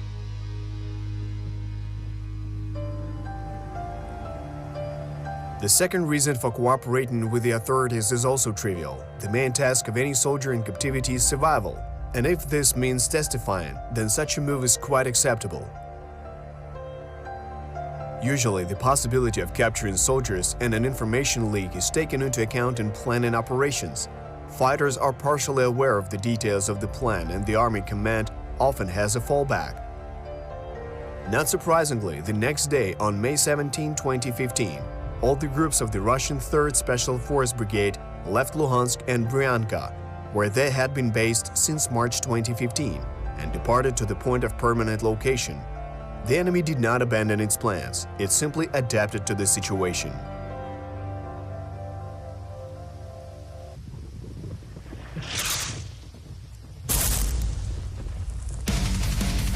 Meanwhile, the war continued in the ATO zone. Positional, slow, but still real, with real battles, casualties on landmines, and ambushes of sabotage groups. On May 17, near the village of Troitska in the Popopnyansky County, a landmine was targeted at a UAZ vehicle of the 2nd Brigade of the National Guard of Ukraine. The vehicle delivered volunteer aid to the positions of the division. As a result of the blast, the brigade support had his driver, 2 civil activists, and 1 volunteer suffered severe burns. On May 19, on the Bakhmut highway near the village of Katerinivka, the military noticed movement in the woods line and after conducting reconnaissance found abandoned militant positions there. Upon returning, the detachment was ambushed. As a result of shelling, 2 volunteers of the Dudaev's International Detachment and 2 soldiers were killed. Support arrived for the intelligence officers, but the armored vehicle was destroyed by a mine. As a result, 2 more soldiers of the 15th Battalion died, and at least 3 soldiers were injured. On the same day, performing a combat mission near Hornitna, as a result of a mine explosion, a soldier of the 72nd Brigade was seriously wounded and died due to the loss of blood. On May 20, despite the agreement and withdrawal of heavy weapons, militants used self-propelled gun mounts. Near the village of Kamenka in the Volnovakha County, one soldier of the 20th Battalion of the Ukrainian Armed Forces died as a result of shelling. In Shirokine, fighters of the Azov Battalion conducted a successful operation and eliminated 3 terrorists. Another 6 militants were injured. It should be understood that the active missions of the terrorists forced the Ukrainian command to respond adequately. This in turn led to the accumulation of heavy weapons near the demarcation line and a new spiral of escalation of hostilities. On May 21, near Shirokine, one fighter of the Azov Battalion was wounded. Near Shastya, a Ukrainian armored vehicle was shot down, from which one crew member was injured.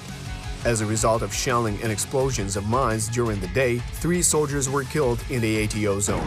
About 30 shells exploded on the territory of the Avdiivka coke chemical plant, which resulted in the injury of 2 soldiers and the death of a plant worker. The plant administration stated that the total amount of material losses from the shelling was to the tune of $4 million. On the same day, the 27th so-called humanitarian aid convoy entered the territory of Ukraine.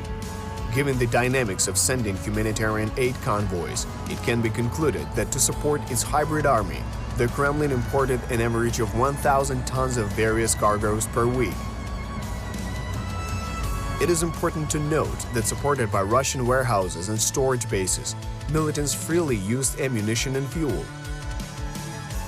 At the same time, the Ukrainian army, with an impressive arsenal of weapons, could not compete with that of the Russian side. One should understand that in parallel with retaining the front, there was a recovery and re-entry of equipment, training of new soldiers and replacement of those who demobilized after a year of service. And while Ukraine was conducting military operations in its own territory trying to minimize the damages, the Kremlin was interested in escalation of the war. On the one hand, Putin created problems in Donbass. He armed the local reactionary underclass, provided them with heavy weapons, fuel, ammunition, and support from the Russian armed forces. Logically, a war broke out. In the end, it led to the destruction, breakdown of economic relations, unemployment, and the overall deterioration of the economy. On the other hand, the head of the Kremlin offered humanitarian aid in the form of humanitarian convoys.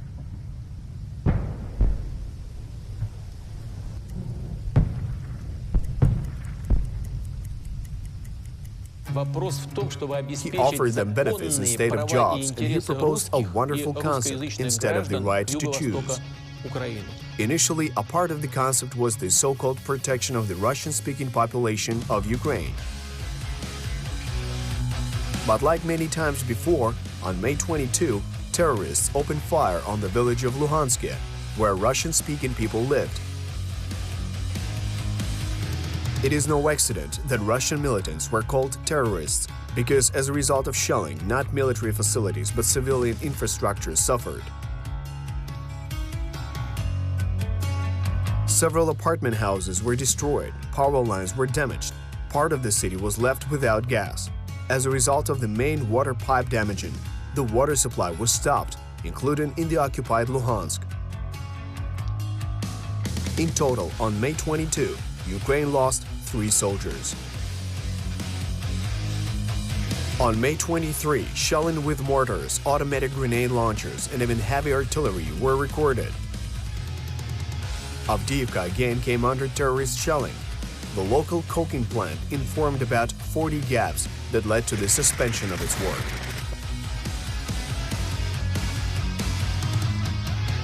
On the same day, there was an assassination attempt on the militant leader and Ghost Brigade commander Alexei Mozgovoi on the Alchevsk-Luhansk highway. Near the settlement of Mikhailovka, his car was blown up and then fired upon by machine guns. As a result of the assault, Mozgovoi, his press secretary, 2 guards and driver were killed, and 3 more innocent local residents were accidentally killed. The so-called LPR prosecutor's office accused the Ukrainian special services of the assault. However, Mozgovoi, being popular among militants, was in opposition to the LPR authorities. He accused the latter of high treason and seriously criticized them.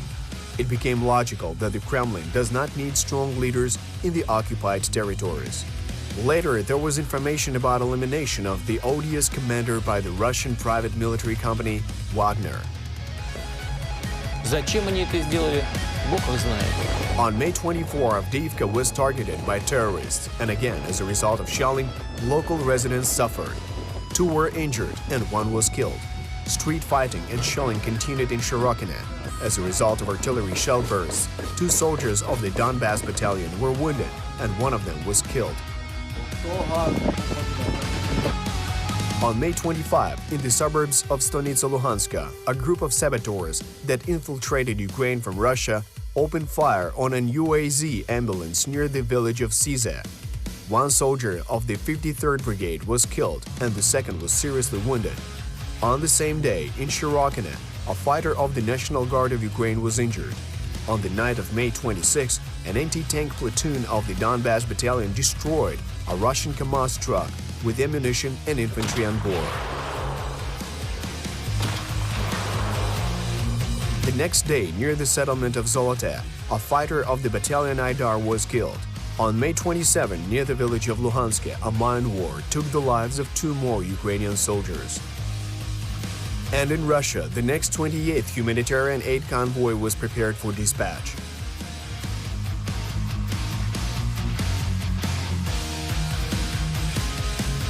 In May of 2015, weapons were used on average about 20 times per day in the ATO zone. Ukraine lost 46 of its defenders in the second part of May. Up to 100 local and visiting militants died in these local battles. Several hundred local residents sustained wounds of varying degrees of severity. During a month, Russia sent 3 convoys with 3,000 tons of cargo to the occupied territories.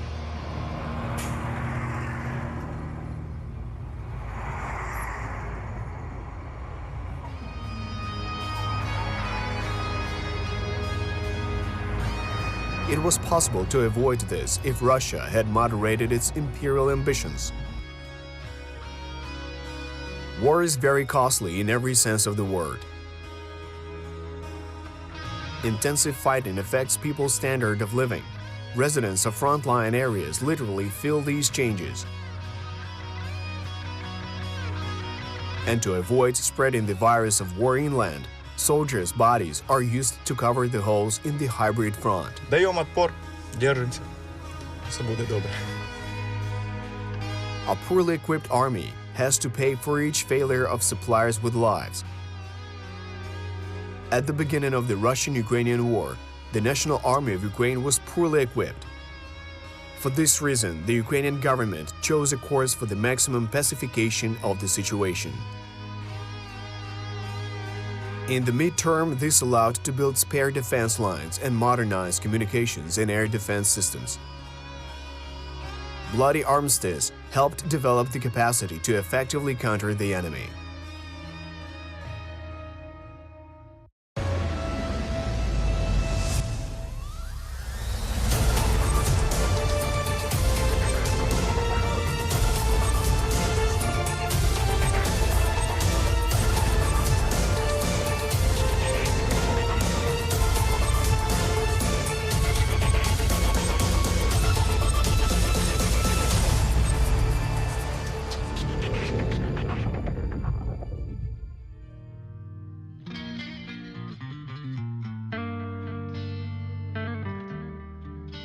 Hybrid war is characterized by the lack of specific time limits.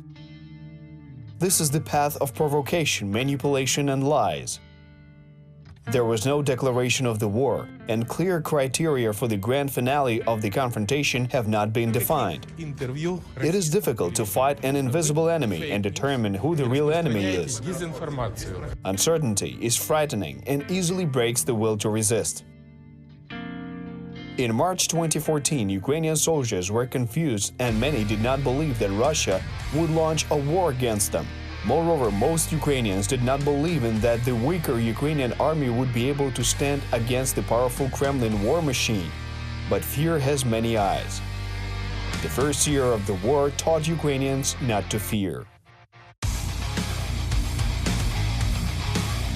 You are watching the 52nd episode of the program History of the War. In 2014, the Russian Federation committed an act of armed aggression against Ukraine. The war has been already lasting for several years. Every day, we're hot on the trail of the course of the war. We're tracking the links between military operations, diplomacy, politics, and economics. We're trying to understand how the war broke out and the ultimate goals of the Russian side. While heavy weaponry was withdrawn very slowly, it ultimately had a positive effect. The number of strikes has decreased. In January-February 2015, Ukraine lost 10 to 20 soldiers per day. In spring, the average daily losses decreased almost tenfold, but the fighting continued. Russian-backed militants moved forward in every possible way, looking for holes in the Ukrainian defense.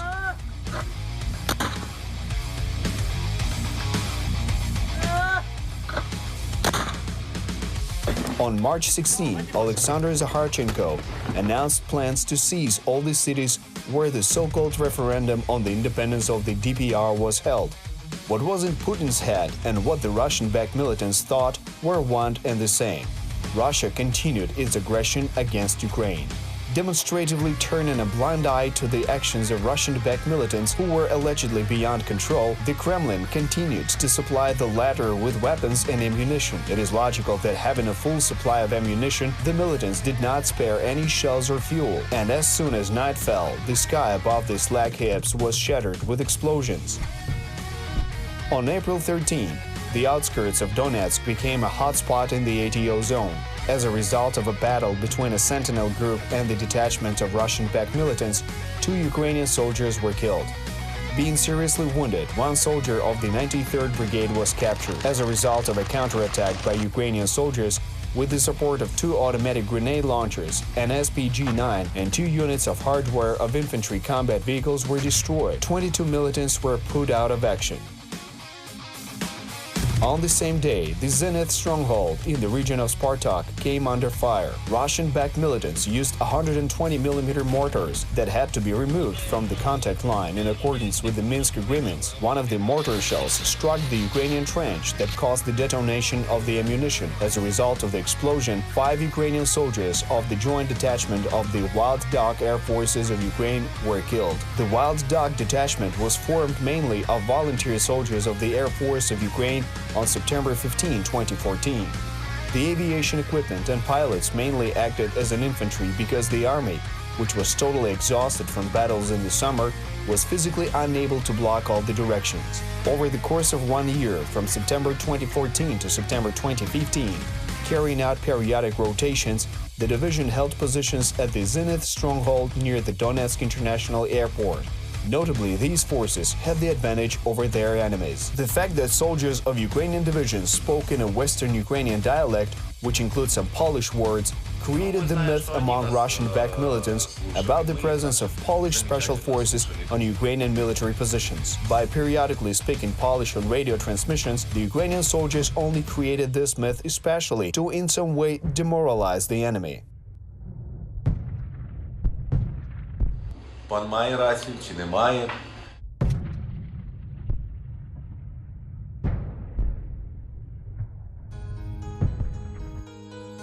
Having reduced military activity in the Luhansk direction, and despite the agreements that were reached, the Russian-backed militants tried to repel the Ukrainian troops from Donetsk.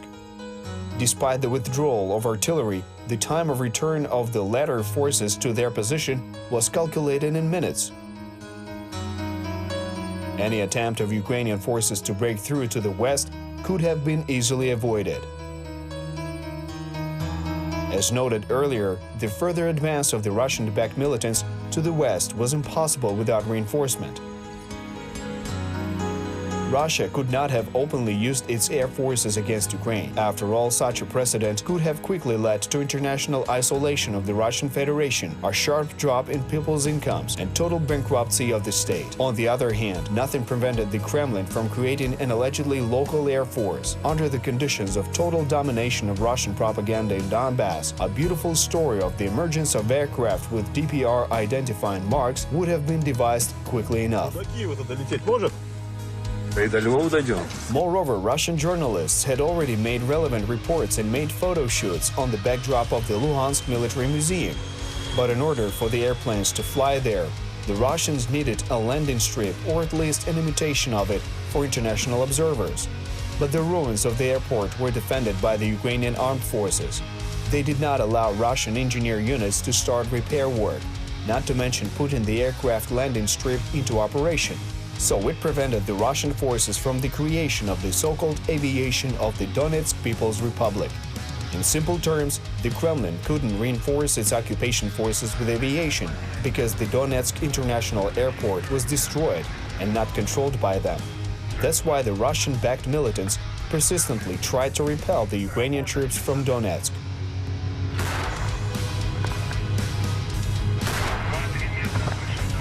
On the night of April 15, the forward positions of the Ukrainian troops in Pisky were attacked by a group of Russian-backed militants by using 4 armored vehicles. As a result of the battle, the enemy lost 3 vehicles. 3 Ukrainian soldiers were wounded. In the morning, as a result of direct shelling on the medical unit in Pisky, a soldier of the 93rd Brigade who helped the doctors was killed. Ukrainian military forces managed to hold their positions. War is not only battles, but also diplomacy, where retreat does not always mean defeat. In order to avoid further destruction of the village of Shirokine, the Ukrainian side made a proposal to demilitarize it. The mutual troop withdrawal was proposed by the official representative of Ukraine and ex-president Leonid Kuchma. The document contained the point of the obligatory attendance of OSCE observers in the neutral zone. It should be understood that Shirokine, located in a lowland, has no strategic value without control of the surrounding heights and adjoining Sahanka. None of the armies had enough forces to launch an offensive. Demilitarization in this case made it possible to reduce the degree of confrontation in this area, as well as to avoid the complete destruction of the settlement, which literally became the scene of the street fighting. On April 16, 1 Ukrainian soldier was wounded in the battles near Pisky, and the next so-called 24th humanitarian convoy arrived on the territory of Ukraine. 123 trucks brought 1,500 tons of various cargoes. According to official statements, the trucks transported food products and construction materials. However, none of the Ukrainian soldiers saw any of these consignments.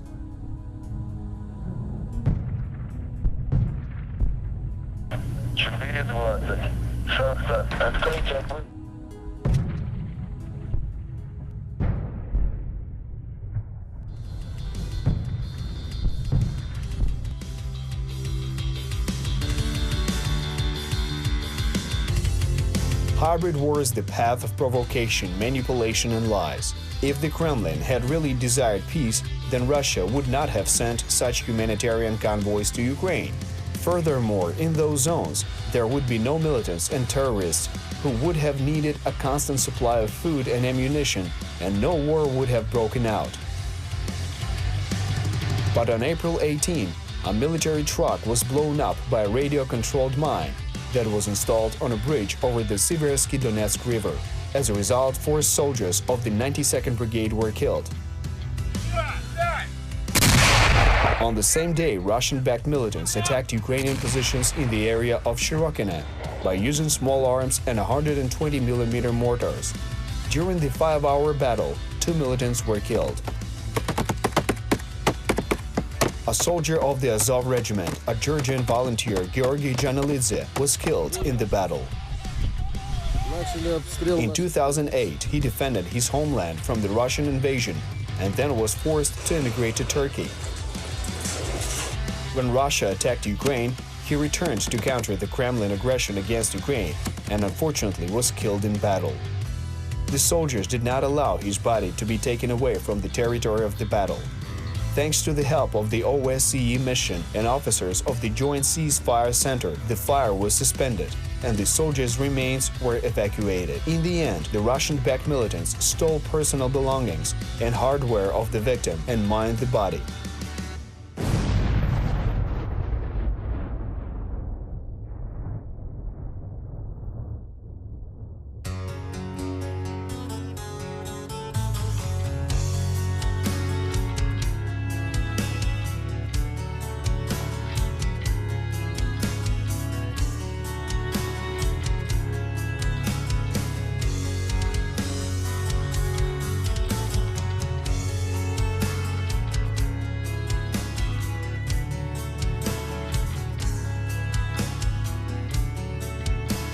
Despite the agreements, restrictions and economic sanctions of the OSCE, the Kremlin stubbornly continued to wage its war with constant shelling in different sectors of the front that resulted in the loss of human lives.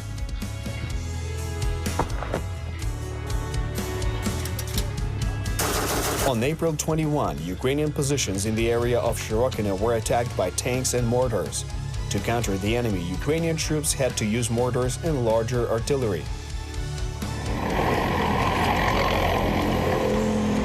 As a result of the battle, 3 militants were killed and 1 Ukrainian soldier was injured. On the same day, 2 defenders of the Ukrainian land were killed by enemy fire while they were trying to defend local residents of the village of Pisky with open fire. On April 24, the environs of the Donetsk airport and the Azov area once again became hotspots of the ATO zone. As a result of the fight there, a soldier of 11th Battalion was killed by enemy fire. And in the area of Mariupol, there were more battles, as a result of which 6 militants were captured and another militant was killed. The next day, an artillery of cannons with a caliber of 122 mm, which was supposed to be withdrawn far from the line of fire in accordance with the Minsk agreements, was used by the militants. Then, at 6:20 a.m., the residential areas in the outskirts of Shirokino came under fire. A shell struck and destroyed the wall of a shelter and seriously wounded 2 soldiers of the Donbass Battalion. Despite all the efforts of doctors, Konstantin Malukin died of blood loss during the evacuation, but Ukrainian soldiers succeeded to hold the front. As compared to the winter of 2015, the spring was relatively calm. The intensity of the fighting decreased and the number of losses considerably fell. Both sides of the armies are starting to equip the second and third lines of defense. Be that as it may, despite the treaty's restrictions and the alleged new rules of the game, unfortunately, it seems that the war is never ending. The rules of the game of war, known as international humanitarian law, look good only on paper, but the closer to the front line, the less this code is observed. There is no truth and honor. There is efficiency and only one life, which can easily be lost. So there is only one ultimate goal: destroy the enemy first.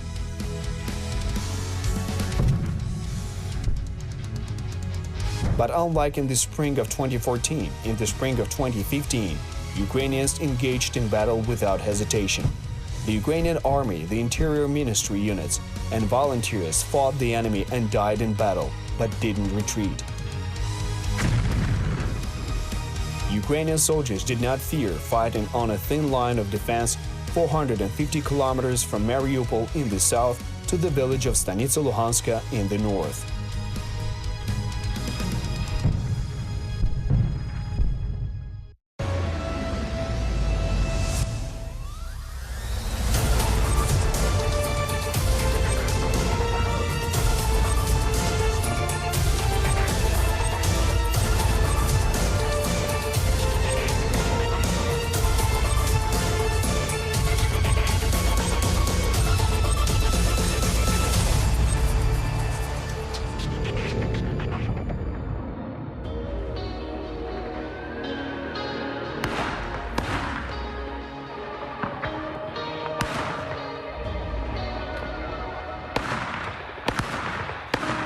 Late May of 2015 was marked by a tense situation in the ATO zone.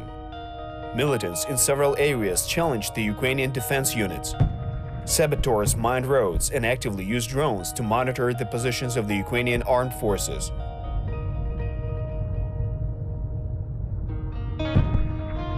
Despite the withdrawal of heavy weapons, the number of attacks in the Donetsk direction has increased.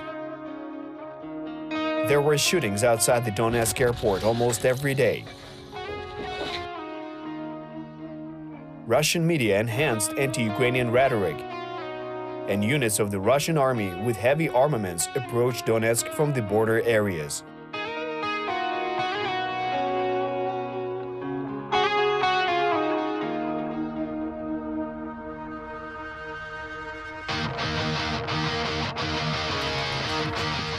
You're watching the 55th series of the film about the ATO, History of the War. In 2014, the Russian Federation committed an act of armed aggression against Ukraine.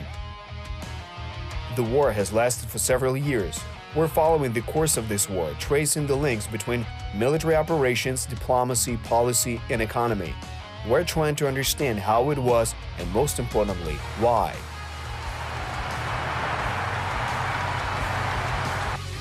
During hybrid confrontation, the quality of media coverage of military operations is no less important than their planning. While preparing the final assault of the Donetsk airport in January and the Debaltseve operation in February of 2015, Russian propagandists accused the Ukrainian side of breaching the truce. It is logical that planning the next intensification of hostilities, the Kremlin acted according to a well-prepared template in advance. Everything is relative. Ukrainian authorities in no way started the genocide of the local population that was promised by Russian propagandists. At the same time, popular support of militants in the occupied territories, along with the standard of living, was gradually decreasing. More and more people went to the Ukrainian-controlled territory to receive pensions and payments and simply buy food. Given the mining of roads and occasional shelling, the only relatively safe way to cross the demarcation line was through specially designated entry-exit points. But the work of checkpoints is directly dependent on observance of the truce. It's quite logical that during shelling it's impossible to cross the demarcation line. In an effort to discredit Ukraine in every way, militants periodically shelled checkpoints. This made people wait. This led to pandemonium, discontent, and in the end to conflict situations. While preparing an attack, any military leader seeks to deceive an enemy, to remit watchfulness, or to form a false idea of his plans. That is why, violating the truce, terrorists were active on several fronts at once. And by the theory of a hybrid war, they skillfully combined military and non-military actions.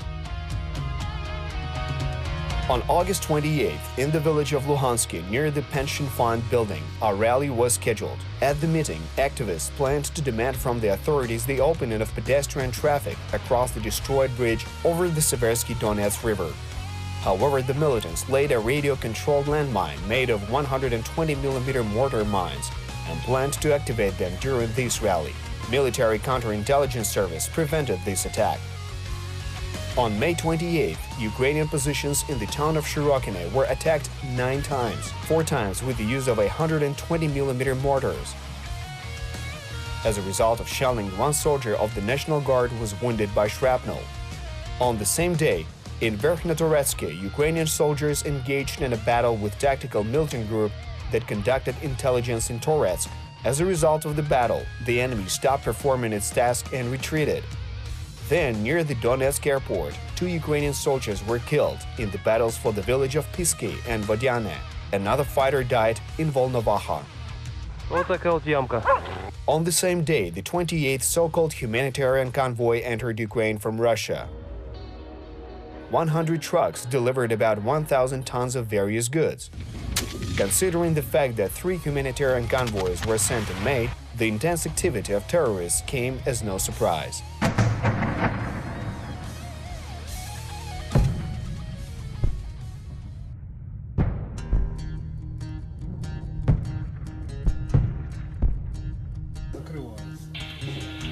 Shelling of front-line strongholds during positional confrontation became commonplace.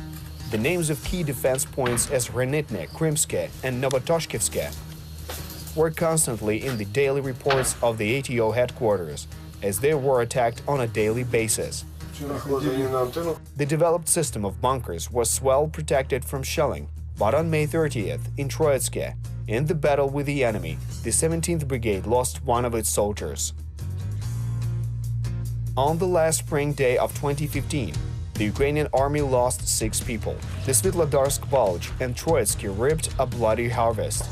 As a result of a mine, 1 soldier of the Azov regiment was fatally wounded in Shirokine. In the village of Slavne, in the Marinka Rayon, a group of Russian saboteurs attacked an Ural truck of the 28th Brigade. As a result, 2 soldiers were killed, 2 were seriously injured, and another 2 were captured. 2 days later, the situation in Marinka became aggravated. On the night of June 3, 2015, The positions of the 2nd Battalion of the 28th Brigade were first shelled from mortars and then attacked by infantry supported by several tanks. Parallel to these actions, as a deceptive maneuver, two groups of militants tried to penetrate the rear of the Ukrainian troops in the town of Shastia, but they retreated under fire. In Marinka, understanding that the advance of the Russian-backed militants was a provocation, Ukrainian soldiers initially did not open fire, but not responding to the warnings after 2 a.m., the militants reached the direct hit points and opened fire with all possible weapons. The offensive began. The Ukrainian command sent in advance the necessary reserves, tanks and artillery to Marinka. The OSCE office, the Joint Center for Control and Coordination of the Ceasefire Regime, and the Russian General Headquarters were also informed about the attack. This means that in addition to the military reaction to militants' behavior, the Ukrainian side also took all the necessary diplomatic measures. At around 4 a.m., Ukrainian positions were shelled with Grad missiles and tank rounds. By deploying an offensive, the terrorists attempted to surround Marinka. In response to these actions, the Ukrainian side also pulled tanks and artillery to the front, which according to the Minsk agreements was pulled out.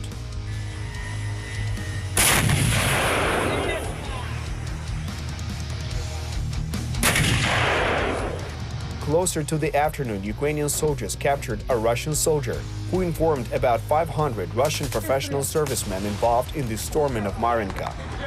In total, up to 1,000 soldiers and up to 30 tanks took part in the assault. In addition to the mortars and multiple launched rocket systems, MLRS, cannonry also supported those who attacked. But there is an important tactical nuance in the fact of superior enemy forces that sought to surround the Ukrainian positions. Marinka defenders retreated. However, this maneuver was not an escape. Within 15 hours, after regrouping, the Ukrainian army, supported by the reserve and artillery, launched a powerful counterattack. The enemy was forced out from the occupied positions. Until the evening, militants attacked twice, but failed. On June 3rd, repelling an attack by militants in the Svetlodarsk Bulge, the 30th Brigade lost a soldier. In the battles for Marinka, 5 soldiers were killed. 10 militants were killed as well, including 4 soldiers of the Russian Central Intelligence Directorate. About 80 terrorists were wounded.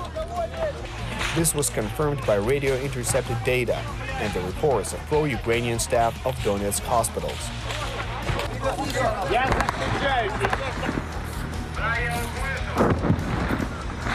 The next day, battles in Marinka continued, and by the middle of the day, the Ukrainian military forced the enemy to retreat.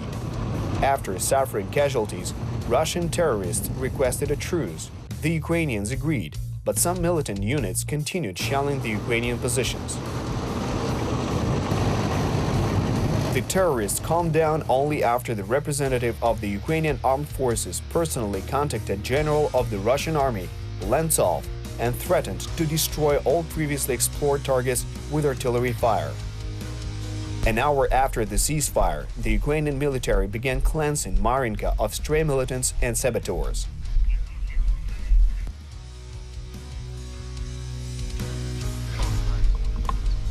On June 4th, 3 Ukrainian soldiers were wounded in the battles of Marinka. On the night of June 5th, between the settlements of Alexandrovka and Peremoha, a reconnaissance and sabotage group of terrorists attempted to infiltrate the rear of Ukrainian troops. Another group of militants was found between Krasnohorivka and Marinka, so the terrorists had to retreat in the battle with Ukrainian forces.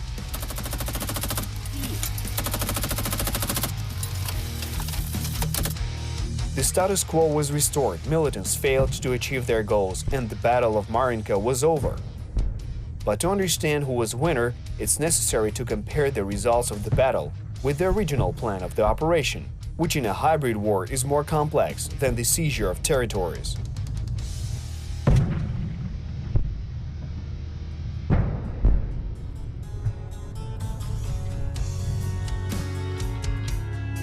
As mentioned several times, the Russian-backed militants tried to push the Ukrainian troops away from the capital of their puppet republic to control it and the Donetsk airport. This would have left the way open for Russian aviation in the Donbass airspace. Also, the militants planned to break through the front, to get to the operational space and to advance towards Volnovakha, with the aim of seizing Krasnohorivka after Marinka and disengaging transport connections. This in turn would have shut down the functioning of several strategic enterprises in the east of Ukraine and dealt a serious blow to Ukraine's economy. After all, war is very costly. The second factor was the mass retirement of those veterans involved in the first 3 waves of mobilization. During the process of replacement of personnel, the army lost soldiers with combat experience, so it is quite logical that the combat power decreased. In the case of a breakthrough at the front line, the command had to quickly close the hole in the defense using untrained people, which would have led to more losses, tension in the country, and enhanced pro-Russian views.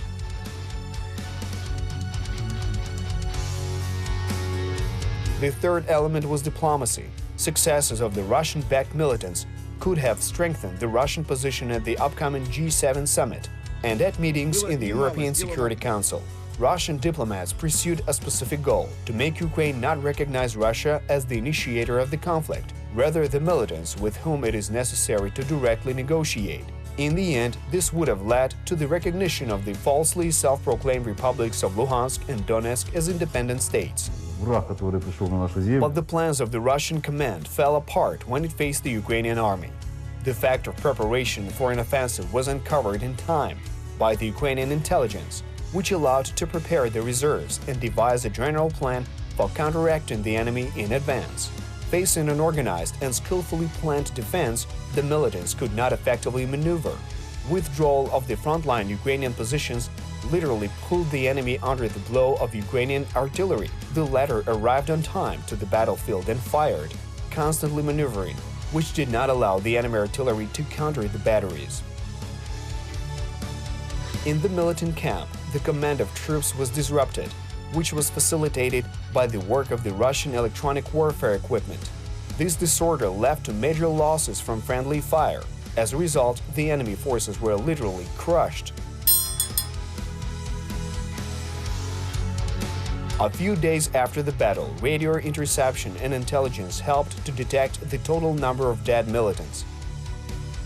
The losses of the Russian-backed militants in the battles for Marinka amounted to 156. However, the exact number of fatalities of Russian professional servicemen was not detected. As early as May 28, 2015, Russian President Vladimir Putin classified the losses of the Russian armed forces. Они врут. Никаких вооруженных сил, никаких инструкторов российских. As of the beginning of 2019, the offensive in Marinka was the last major operation of the pro-Russian forces in the Donbass. The war was not over. There were fierce battles, shelling, and casualties, but since the summer of 2015, the hybrid war frontline only moved eastward.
Putting an end to a hybrid war is a very difficult task. The truth is that the mass media turns into a weapon of mass destruction. By skillfully manipulating facts and words, the aggressor attempts to sow fear and panic in an attempt to break the will of the enemy to resist.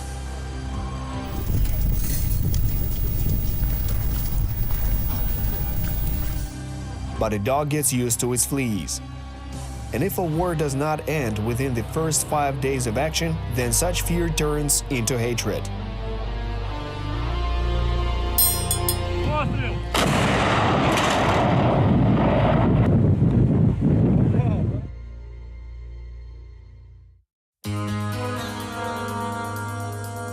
watching the 57th episode of the program about the ATO, History of the War.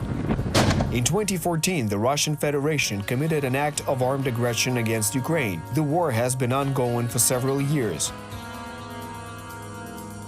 We're hot on the trail of the events and are tracing the links between military operations, diplomacy, politics, and economics. We're trying to understand how it evolved and for what purpose.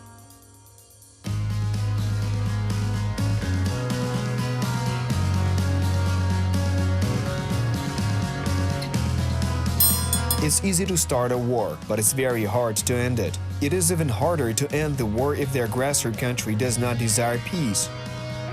The Russian Federation publicly declared its peaceful intentions and the defense of the rights of the so-called people of the Donbass. Be that as it may, the Russian Federation sent its troops to the east of Ukraine without publicly admitting this fact.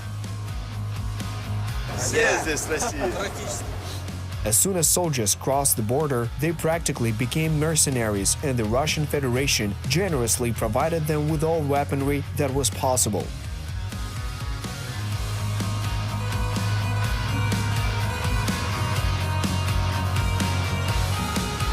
On June 14th, Russian-backed militants began more intense fighting in the north of the ATO zone. As a result of mortar shelling, a school, a village council building, and several residential buildings were destroyed in the rural town of Novotoshkivka. As a result of a heavy artillery attack during the night, a 5-story residential building was severely damaged in Trochizbenka, and 2 private homes were completely destroyed in the village of Zolote. On the same day, the Russian-backed militants fired at a repair brigade that fixed the water supply system between the town of Popasna and the village of Zolote. The reason for this destruction was low discipline in the camp of the Russian-backed militants, as well as a low level of weapon possession. It should be understood that the main targets of the militants were the Ukrainian military positions, but the lack of qualification of gun crews, multiplied by the usual negligence, led to serious misfires. As a result of battles and shelling, 2 Ukrainian soldiers were wounded during the day, and another 2 soldiers died in hospitals due to serious injuries they sustained earlier. By the luck of the draw, on June 14th, no civilians were injured.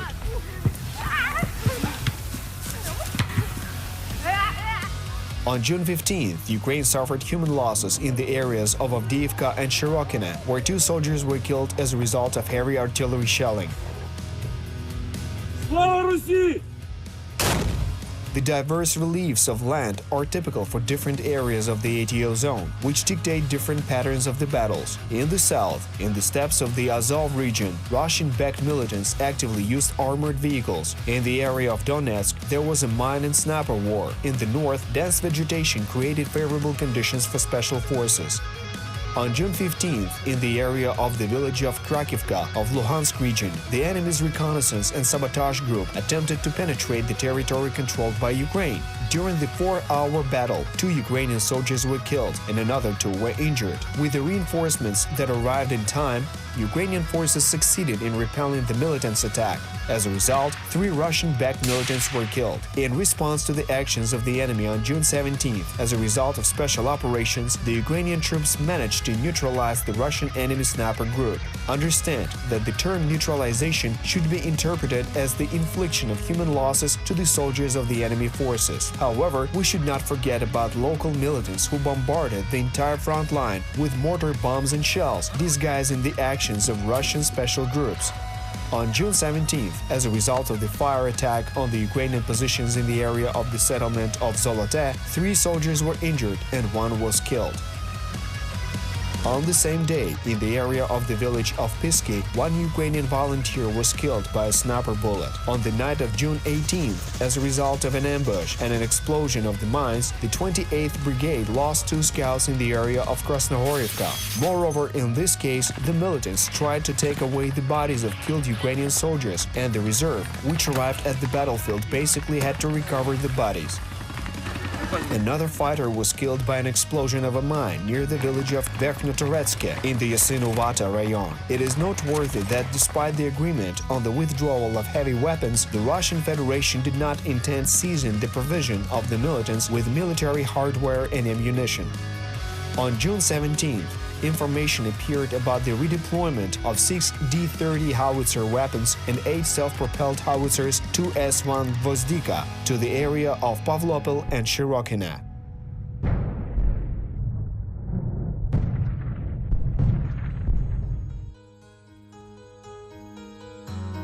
The increase in the number of heavy artillery was also observed in the area of Debaltseve. In the vicinity of Mironivske, mobile tank groups of 2 to 3 vehicles were formed, which fired at the Ukrainian positions when darkness descended, and closer to the morning they once again retreated to their original positions. On June 18th, another 30th so-called humanitarian convoy arrived on the territory of Ukraine. According to the Ministry of Emergency Situations of Russia, around 100 trucks delivered about 1,000 tons of various humanitarian aid cargoes, but no documents confirming this fact were provided.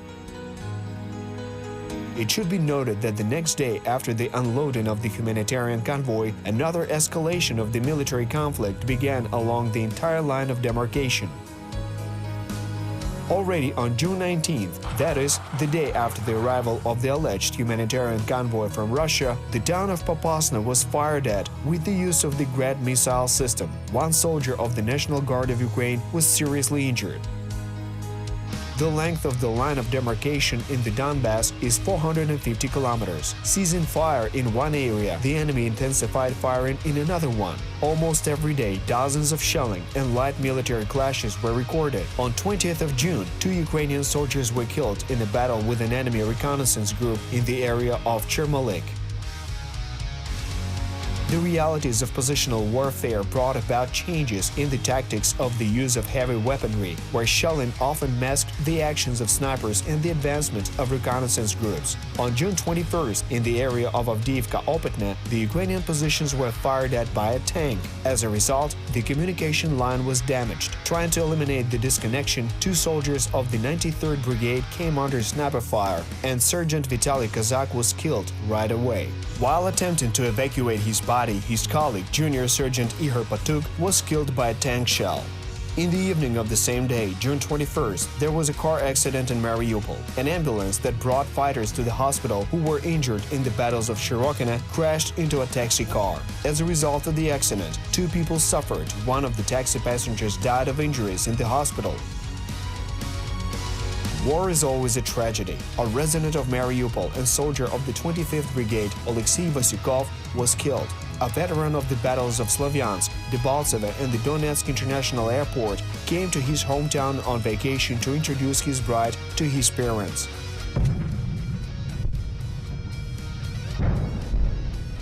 On June 22nd, the Russian-backed militants fired at the Ukrainian positions 85 times, and 52 cases of ceasefire violation were registered in the Donetsk direction. In the area of the airport, the fighting raged on practically around the clock. At night, hiding from OSCE observers in residential areas, the Russian-backed militants used howitzers of 152mm caliber. It is noteworthy that while waiting for the return fire, the pro-Russian mass media reported about the alleged brutal shelling of the city in advance. A similar situation was observed in the Azov region, where the battles of Shirokina continued. In the area of the village of Nizhny, Popasna Rayon, the Russian-backed militants used the Grad multiple-launch rocket system. In Marinka, a soldier of 20th Battalion was killed by sniper fire. As was noted earlier, it is not necessary to crush the enemy's army. Sometimes it is simply enough to deprive it of its livelihood. Facing fierce resistance on a real front and effective opposition on the diplomatic scene, Russia changed its tactics. That was when the war of attrition started.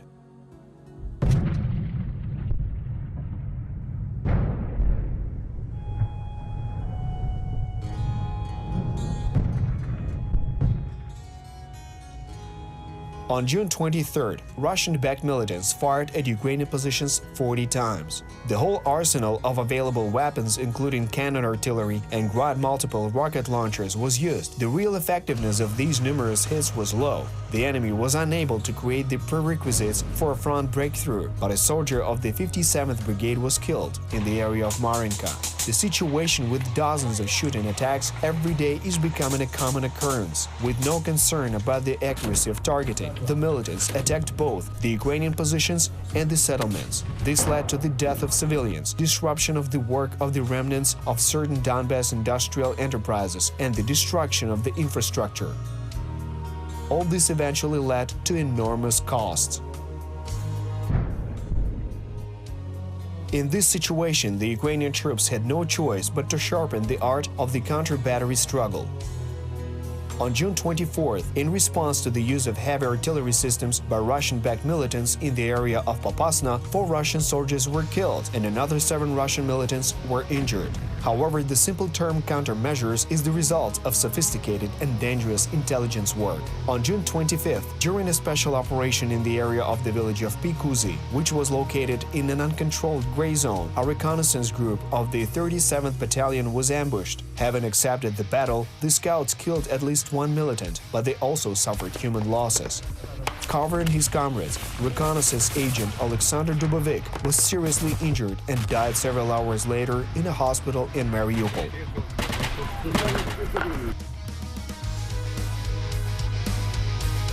On the same day, the next so-called 31st Putin's humanitarian convoy arrived on the territory of Ukraine. Another 100 trucks brought a new 1,000 tons of cargo. Once again, Russia announced the delivery of exclusively humanitarian cargo to the population of the Donbass, and again the very next day, after unloading of the convoy, the militants reactivated.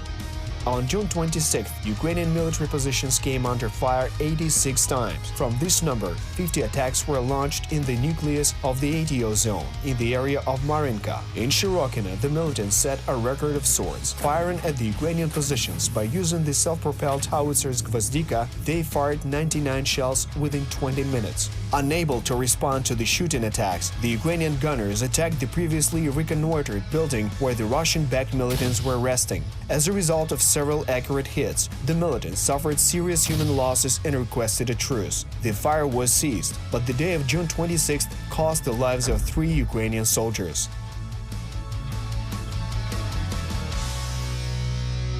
The summer offensive of the Russian hybrid forces in Marinka suffered a fiasco. The enemy did not fulfill the tasks, suffered serious losses, and lost the offensive potential. But seeing as Russia is a large country, it's not so difficult for the former superpower to throw another brigade or division into battle. But waging war is very costly. In an effort not to defeat Russia, but to leave it without means for waging war, Ukraine held the line of defense in the Donbass steppes, but actively counterattacked at the diplomatic level.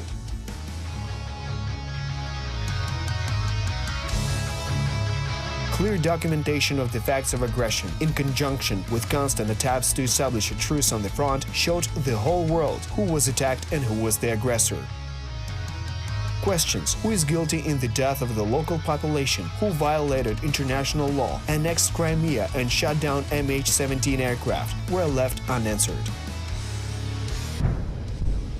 But diplomacy is powerless if the front falls. Without the army, politics, economics, diplomacy, and the mass media has absolutely no meaning.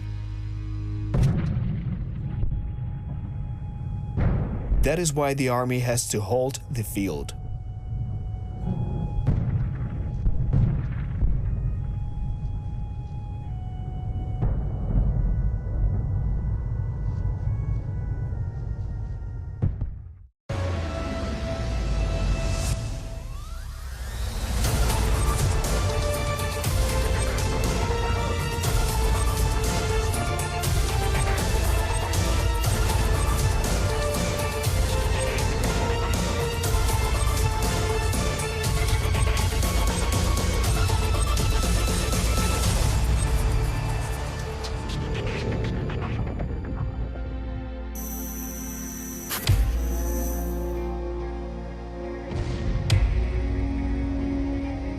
War doesn't take place in a vacuum. Battles are fought for control over the roads, infrastructure, facilities, and cities. The usual way of life collapses in these conditions. A man bearing a weapon has unlimited power over unarmed citizens. And unfortunately, in the end, civilians always suffer from war.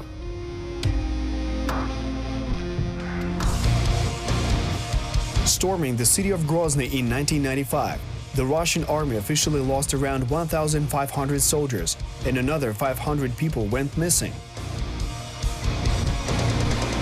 For 3 months of fighting with the use of tanks, artillery, and aircraft, the city was totally destroyed. At a minimum, nearly 27,000 civilians were random victims of the shelling by Russian military forces.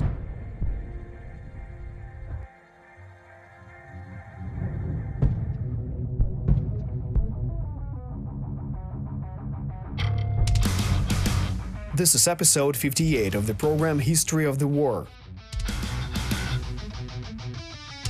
In 2014, the Russian Federation committed an act of armed aggression against Ukraine. The war has lasted for several years. Hot on the heels, we're following the course of this war and tracking the links between military operations, diplomacy, politics, and economics. We're trying to understand why exactly it happened.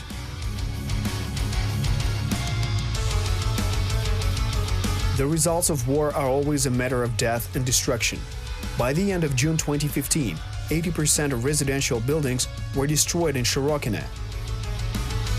This prosperous resort was empty and abandoned.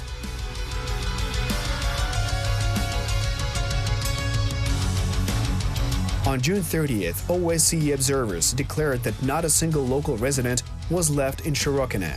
This is logical because it is not easy to survive the shelling, dealing with the lack of electricity and water supply, and walking through mined streets. So naturally, people left their homes. The village practically died and was basically turned into a shooting range. As it has already been said on many occasions, war is very costly, and on your own territory is 3 times more costly. Back in April 2015, the Ukrainian side proposed the demilitarization of Shirokina, the mutual withdrawal of troops from the front line with the formation of a 30-kilometer neutral zone was specified when the first Minsk agreements were signed, but the problem was that these agreements were not fulfilled. Time after time, pro-Kremlin forces violated the truce. This forced Ukraine to give an adequate response, which ultimately led to permanent disruptions of the Minsk peace process. The reasons for this behavior of the militants are simple and clear. Having the purpose to take control over the entire territory of Ukraine, the Kremlin tried by all means to move forward. Харьков, Луганск, Донецк, Херсон, Николаев, Одесса. At the same time, Ukraine tried to reduce the intensity of the fighting and in every possible way to reduce the number of casualties and the danger to civilians. On July 1st, the DPR militants declared that as a gesture of goodwill, they planned to withdraw their troops from Shirokina. However, there were very pragmatic reasons for such a peaceful gesture of the terrorists. During the latest battles, they suffered serious losses and did not have sufficient military forces to maintain their positions. Here, an important point should be noted. The widespread involvement of international observers in some way tied the hands of the Kremlin in terms of organizing the delivery of fresh replenishment to the militants. OSCE reports do not directly affect Russia's actions, but in the midterm, their results have proven that they have a powerful impact on the introduction of international sanctions against the aggressor country. Indeed, holding back the enemy in the fields, Ukraine launched an attack against Russia on the diplomatic front. By the summer of 2015, this hybrid strategy obviously had its effect. On July 2nd and 3rd, the militants continued shelling in the region of Shirokina, but eventually withdrew their forces. Although the individual skirmishes continued, the intensity of the battles in the village was seriously reduced. In the realities of a hybrid war, this can be called a victory. July 4th, near the town of Shestia, militants fired on the territory of the Luhansk power station and the coastal pumping station. As a result of this attack, 2 local residents received shrapnel wounds. On the same day, in the area of Checkpoint 29 on the Bakhmut highway, soldiers of a contingent of the Ukrainian army were blown up on landmines. 3 soldiers died, 5 were seriously injured, and later 2 of the injured soldiers died in the local hospital. On that day, the militants opened fire on the positions of the Ukrainian military forces 30 times. Despite the withdrawal of heavy artillery, the Ukrainian command took appropriate countermeasures. Artillery units were in a standby mode. If necessary, they were moved from the waiting areas and engaged in counter-battery combat. Naturally, one must understand that the constant aggressive attacks and attempts to penetrate the line of defense have become an ordinary tactic and the course of the day in a battle situation.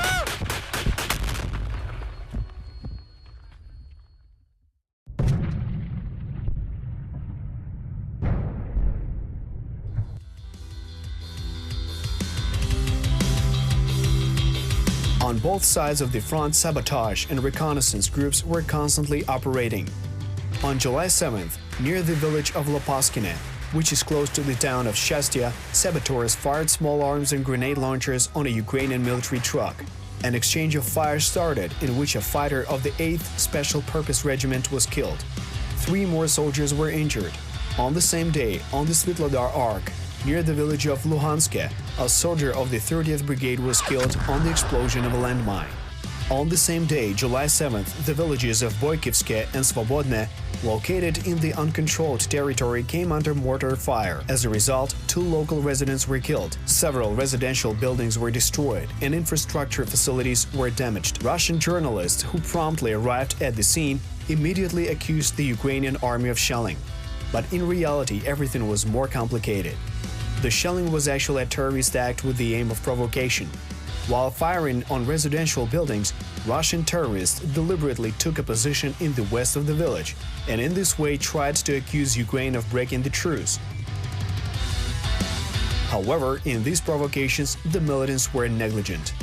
OSCE observers who examined the place of the shelling recorded the strikes of mortar shells with a caliber of 120 mm and confirmed that the shelling was from the western side of the Ukrainian positions. However, the 120 mm mortar has a maximum range of 7 kilometers, and the shortest distance to the Ukrainian positions in this area was more than 15 kilometers. It is important to understand that such barbaric provocations occurred quite often.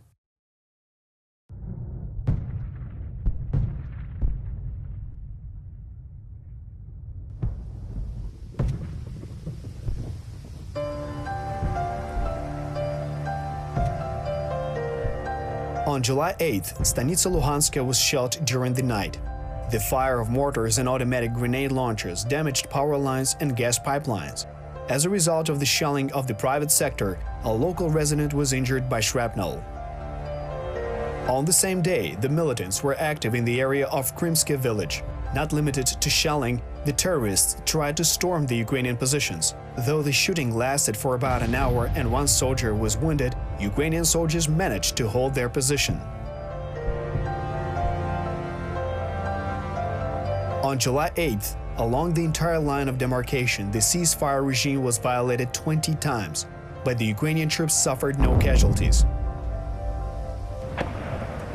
However, the next day, in the area of the village of Malinove, a soldier of the 128th Brigade was killed, and another was wounded near Stanitsa Luhanska in a battle with enemy saboteurs. A local resident, who was slightly injured, was an accidental victim of the shootout. In total, on July 9th, Ukraine lost 5 soldiers of various regiments. It should be understood that shelling and fire exchanges with the enemy took place practically every day. Thanks to a developed system of fortifications and active defense, the number of casualties was maintained at a relatively low level. However, despite all the precautions, there is no war without the dead. On July 10th, 5 soldiers of the 14th Brigade were wounded in the area of Pavlopol as a result of artillery shelling, and another soldier was killed. Despite the fall of the defense of the Donetsk airport in January 2015, the fighting in the area continued in the summer.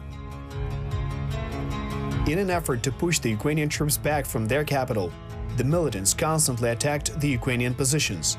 On July 11th, while performing their assigned tasks near the Donetsk airport, 2 Ukrainian soldiers were killed.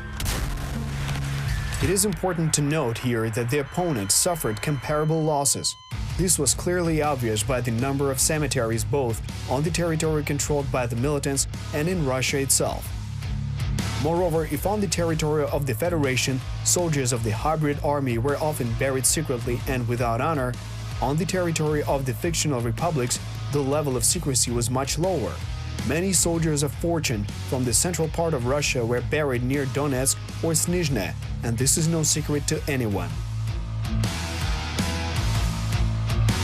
On July 11th, in the area of Horlivka, as a result of a bomb explosion, a fighter of the 34th Battalion was killed. The next day, under similar circumstances, head of intelligence of the administration of the missile forces and artillery of the OC West, Colonel Yuri Tsisarchuk, died in the area of Novotoshkivske. Another soldier was injured.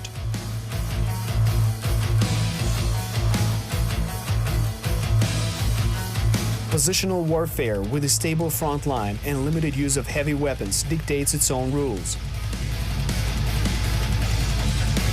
The standoff gradually turned into sabotage and the rivalry between snappers and sappers. Mines do not ask for a password, they do not distinguish a soldier from a civilian, and they do not look at the color of the flag. In fulfilling their mission, most explosive devices can wait patiently for their victims for many years to come in the future. On July 14th, the Ukrainian army suffered major losses. On this day, 10 military servicemen died in the new reality of limited positional confrontation, and that is quite a significant number. Mine war was waged once again near Stanitsa Luhanska.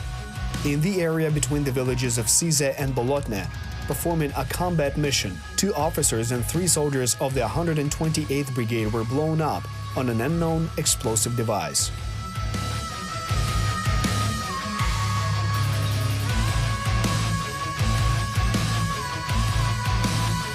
It is also important to note that the dead were experienced sappers and veterans of the battle for Debaltseve.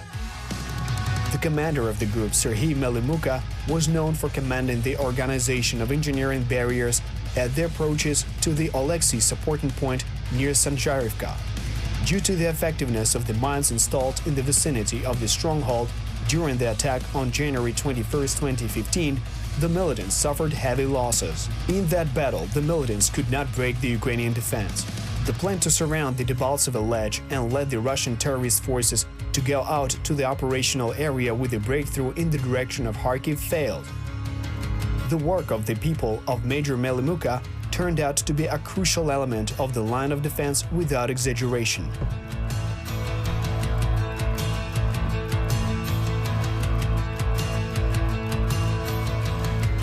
The first half of the summer of 2015 cost Ukraine 124 lives of its defenders.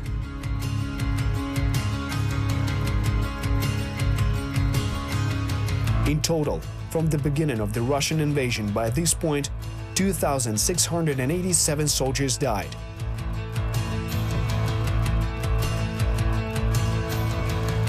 Defending peace and the territorial integrity of the country, more than 5,000 soldiers were wounded, injured, and completely shell-shocked.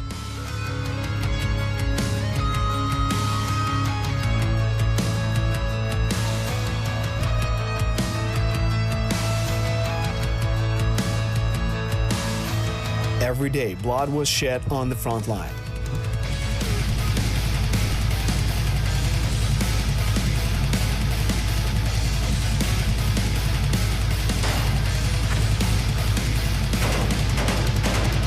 But just a few kilometers behind the backs of the soldiers, everything was different. People of Slavyansk, Kramatorsk, Lysychansk, and Mariupol lived a normal life. People spoke in a language that was comfortable for them, went to work, and looked towards the future with hope. Destroying the Russian myths about the bloodthirsty supporters of Stepan Bandera and genocide, a man with a weapon literally took a hit on himself, as a genuine defender should do.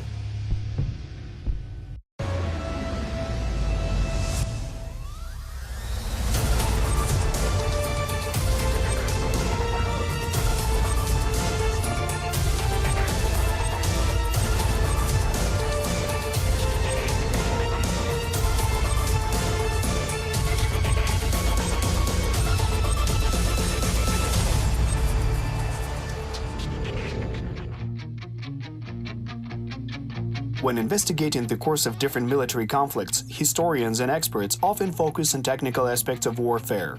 The topics revolve around military budgets, the amount of hardware, weapons characteristics, and the expertise and strategic mastery of combat leaders. Admittedly, historians often forget about soldiers as people that are physically and mentally affected by war.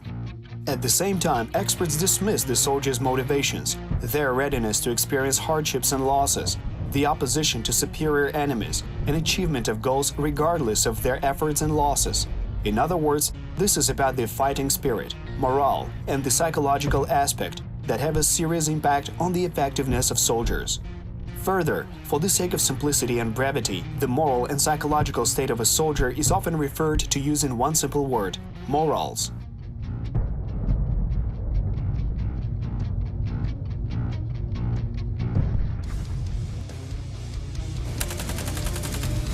This is the 63rd episode of the film about the ATO, History of War. The Russian Federation committed the act of military aggression against Ukraine in 2014. The war has been ongoing for several years. We are investigating the progress of events without delay, seeking the links between warfare, diplomacy, politics, and the economy. We're trying to understand how it began, and first and foremost, why it happened.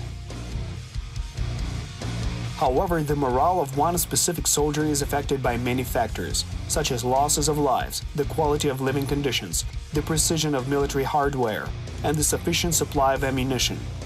Soldiers have to be confident that they have support of both right and left with the Allied forces that will cover them in a critical situation. Soldiers must understand exactly what they're fighting for. The myths about bloodthirst and Kiev junta were dispelled and lost their relevance by the summer of 2015. Civilians could cross the borders without any problems. They received their pensions and payments and did not see bloodthirsty nationalists on TV, rather rank-and-file soldiers, and order instead of repressions on the territories under the control of the Ukrainian government. The topic of the banning of the Russian language as such was only evident in the propaganda Russian talk shows, in the mass media. Time has shown that these and other media myths were a total bluff. The war turned out to be not the fight for the ideas of the Kremlin, rather personal businesses, sometimes revenge, and more often than not, earning huge capital gains. It is important to note that counter-strikes in the Novolaspa region shook up the work of information outlets. On August 10, Russian media sources once again declared the violation of the Minsk agreement and the start of a major intrusion of the Ukrainian army. In the end, nothing of the kind happened. The army held their positions, and during an attempt to stop the so-called intrusion of the propagandists, the militants opened fire from all barrels. The terrorists supplied the entire range of military hardware, including artillery of 152nd caliber in the well-known flashpoint area of the ATO within zones near the Donetsk airport on August 11th. The positions of the Ukrainian army in the areas of the towns of Vodyane and Avdiivka also came under such serious attacks. The militants used the Grad rocket launch systems in the area near the town of Troitske. The positions of the Ukrainian army in the area of Starohnativka were also shelled by heavy ordnance. The militants used the Grad system 3 times in area of village of Bogdanivka in Azov region. Overall, the regime of silence was violated 95 times within a day.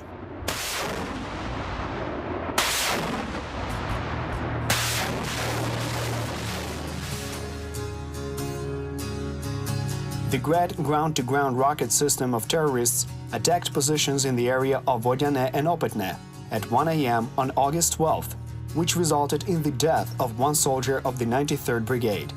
The use of the powerful Urahan multiple rocket launcher system was witnessed in the area of Starohnativka. They adjusted the strike using unmanned aerial vehicles, and artillery fired both during the day and night. On the very same day, air intelligence was conducting a surveillance operation over the area of the land bridge in Crimea. The media in modern warfare also serve as a lethal weapon. The journalists affect people by juggling the facts and highlighting the key points when the moment is convenient for them. News can confuse or comfort and provoke aggression or anxiety of the masses. The vast majority of Russian volunteers that joined the hybrid Kremlin army became part of such military forces due to such devious manipulations. In other words, television outlets indoctrinated these people into believing that Ukrainians have to be saved from someone. Inspired by this notion, future terrorists almost from all across Russia went to a specialized training camp in the Rostov region. Naturally, the media was totally hush-hush about the fact that these volunteers would simply become cannon fodder. Russian curators were not exactly holding the local militants in high regard. Former member of the bandit group Aplot was arrested in Mariupol on August 12th. The man was transferred to Rostov for improving his skills after several months of serving in the so-called DNR armed forces. The militant was traumatized on his way to a training center. As a result, the DNR army veteran was momentarily not needed by his new republic and was immediately dismissed without severance pay. There was so-called quiet on the Eastern Front near the city of Luhansk on August 13th. The quiet means that the military forces in their typical manner continued their disquieting gunfire without the use of heavy artillery. At the same time, in the center and south of the ATO zone, the firing was considerably more intense. Ukrainian soldiers stooped the breakthrough by the enemy sabotage and reconnaissance force in the Svetlodarsk Bulge without losses of lives.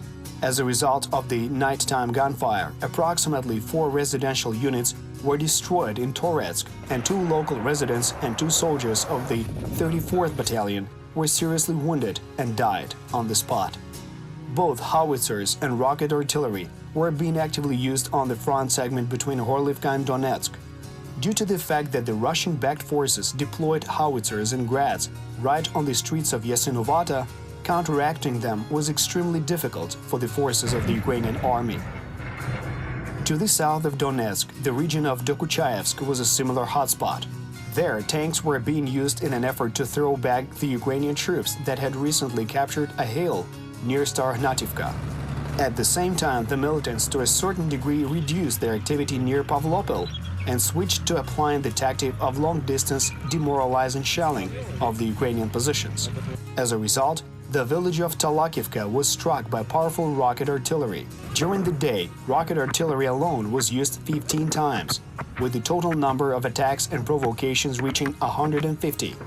An SDC secretary, Alexander Turchinev, called that day the Black Record since the time that the Minsk Protocol was signed, and pointed out that such firing intensity can only be described as active hostilities on the part of the enemy. It is important to note that the increased parallel activity was observed both along the state border and on the front line. While concentrating assault groups, the Kremlin was obviously in no hurry to throw them into battle, maneuvering the troops on its territory. On the one hand, this measure was not enough to blame Russia in even the greater escalation of the aggression in eastern Ukraine. The Russian Federation traditionally placed all responsibility on the militants that it allegedly had no control over. But had Ukraine decided to undertake a serious offensive in response to the shelling, it would have ended in defeat. As has been repeatedly mentioned earlier, Russia would have easily replenished the losses of its hybrid army and eventually formed superiority in numbers wherever it needed and wanted. It was exactly the reason why active defense, with the observation of the Minsk Protocol, was the main tactic of the armed forces of Ukraine.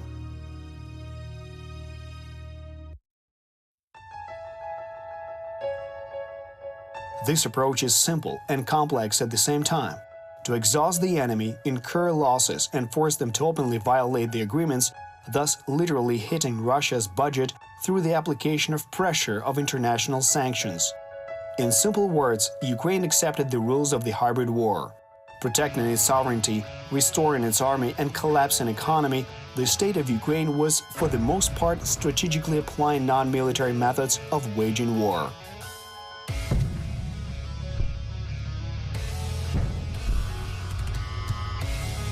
On the night of August 14th, Grad Multiple Launch Rocket Systems (MLRS) were used again in the area of the Donetsk airport. The next morning, another humanitarian convoy crossed the border, under the number 35 this time. According to Russian statements, the 102 vehicles were loaded with food and medicine as humanitarian aid. However, the exact list of goods remained a mystery behind the clandestine 7 seals, as always. On August 14th, 3 residential buildings and a gas pipeline were damaged in the shelling of Stanitsa Luhanska. 2 battles took place near the town of Shastya. The militants deployed mortars twice on the Bakhmut highway, and the villages of Nizhny and Novotoshkevske were shelled. It was relatively calm on the Svetlodarsk Bulge, but the closer they were to Donetsk, the more active the militants operated. In the areas of Horlivka and Avdiivka, Ukrainian positions both at the front and in the rear were shelled with 152mm howitzers. Some of the shells exploded in a residential area in Avdiivka. Fortunately, no civilians were injured. Then the village of Vodyane became the main target of the Grad MLRS for the 3rd day in a row. The militants did not engage in close combat in the Azov region, firing at Ukrainian positions from afar, both day and night. Using mortars, howitzers, and rocket artillery, the militants shelled Ukrainian positions near the settlements of Starohnativka, Novotroitske, Pavlopil, and Orlovske. A short battle with a militant reconnaissance group also took place in the town of Shirokine. It must be noted here that this tactic of long-distance shelling is very simple to explain. The absence of dense residential districts, where they usually deployed artillery, meant they could not hide behind settlements. So any attempts to attack Ukrainian positions would have directly led to a justified retaliation in the form of dealing a crushing blow of the Ukrainian howitzers and rocket artillery, which was demonstrated explicitly on August 10, 2015. In such a case, there would have been no point in appealing to the international community. As an example, a criminal whose wallet was stolen during a robbery would definitely not report this to the police. August 15, 2015, was another intense day in the Russian-Ukrainian war. Slowly but surely, this confrontation eventually turned into a daily routine. During the day, the militants shelled the Ukrainian positions 136 times, used heavy artillery 13 times, and fired great MLRS 4 times. However, despite the shelling, there were no casualties that day. Any escalation of hostilities of the military drew various freaks and soldiers of fortune like a magnet. Having no purpose at home, these people came to the Donbass from distant corners of Russia. Some came in search of a new life, some for money, and others for adventure. Over time, however, the war turned from an extreme adventure into a difficult and dangerous job. In conjunction with the state of boring positional war, this led to a decrease in the influx of Russian volunteers. After all, a lot depends on motivation. Ukrainian soldiers fight mainly to prevent the war of aggression in their native land. Visitors from Russia, on the other hand, cannot always give a clear answer when asked about the purpose of their arrival. Some of the interventionists simply carry out their orders. Some of them have better lives fighting in Ukraine, rather than living a peaceful life in the Russian outback. Despite that, the Kremlin lied to the local residents. It frightened them, took their jobs and supplied them with guns, thus making them accomplices in this heinous crime. Talking about the Kiev junta, Russian propagandists explained by deftly juggling the words why they should fight. But there is not always a TV in the trenches. There is, however, a Spartan life, dirt and fatigue. Fake ideas gradually disappear from hotheads. Sometimes this process is accelerated by bullets and fragments. Sooner or later, a reasonable question may arise. Could it be that the Kremlin propaganda is lying?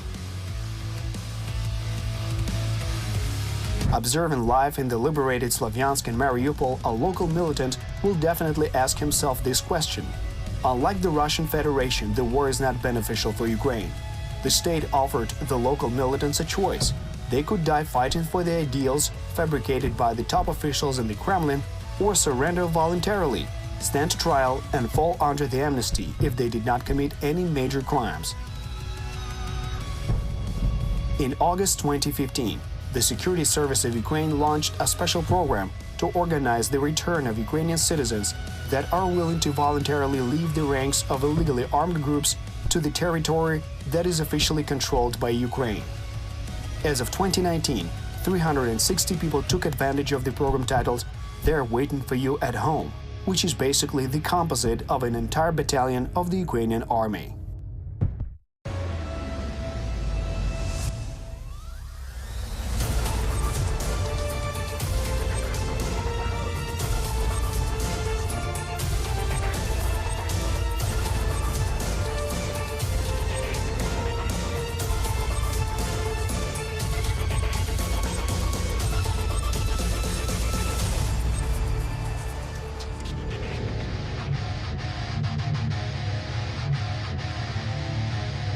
August 2014 was the most critical period in the Russian-Ukrainian war. Ukraine lost more than 700 soldiers only within a month of trying to fight back the forces of the Russian Federation. About 65% of the military hardware was deactivated or destroyed by the end of the summer. Officials faced the scarcity of several types of ammunition. All of this together with economic problems created a difficult situation for Ukraine. Yet even while on the edge of disaster, the country was able to survive by combining diplomatic and military efforts. The combat effectiveness of the army was partially restored a year later in 2015. the front line was stabilized and the intensity of the warfare decreased. The war has changed, obtaining more of an oppositional form, though it has not ended.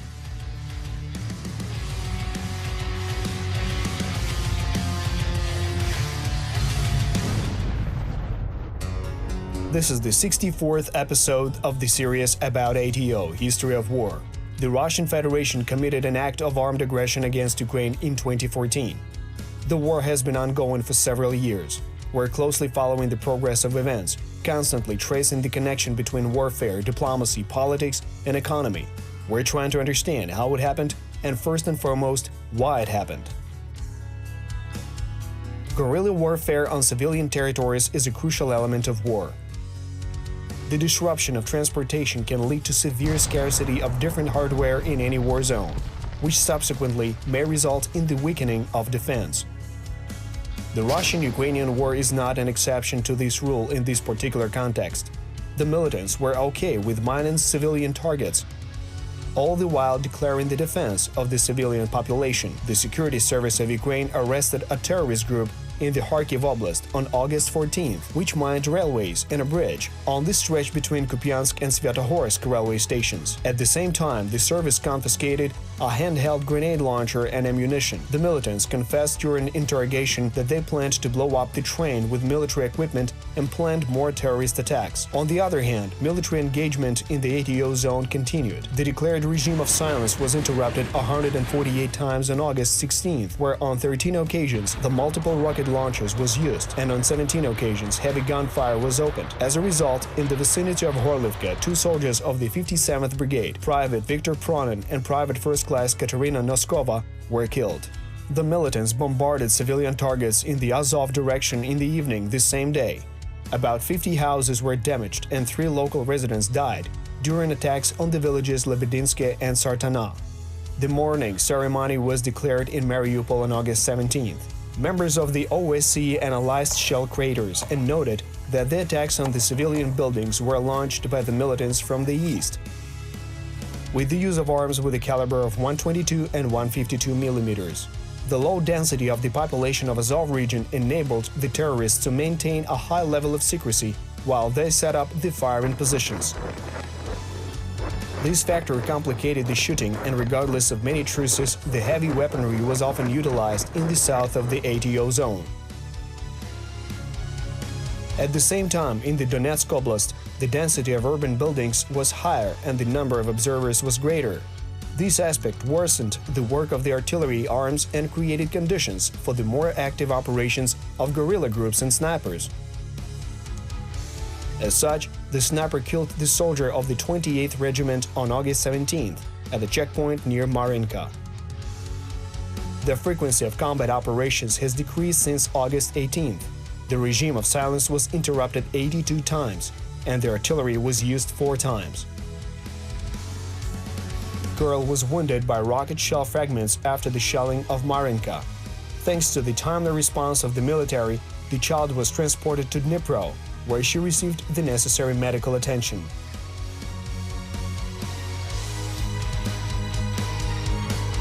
It is important to note that the armed forces were launching harassing fire from the whole front line during the nighttime period, without mounting any specific attack. No one was killed in the ATO zone, though 2 soldiers died in hospitals from severe wounds.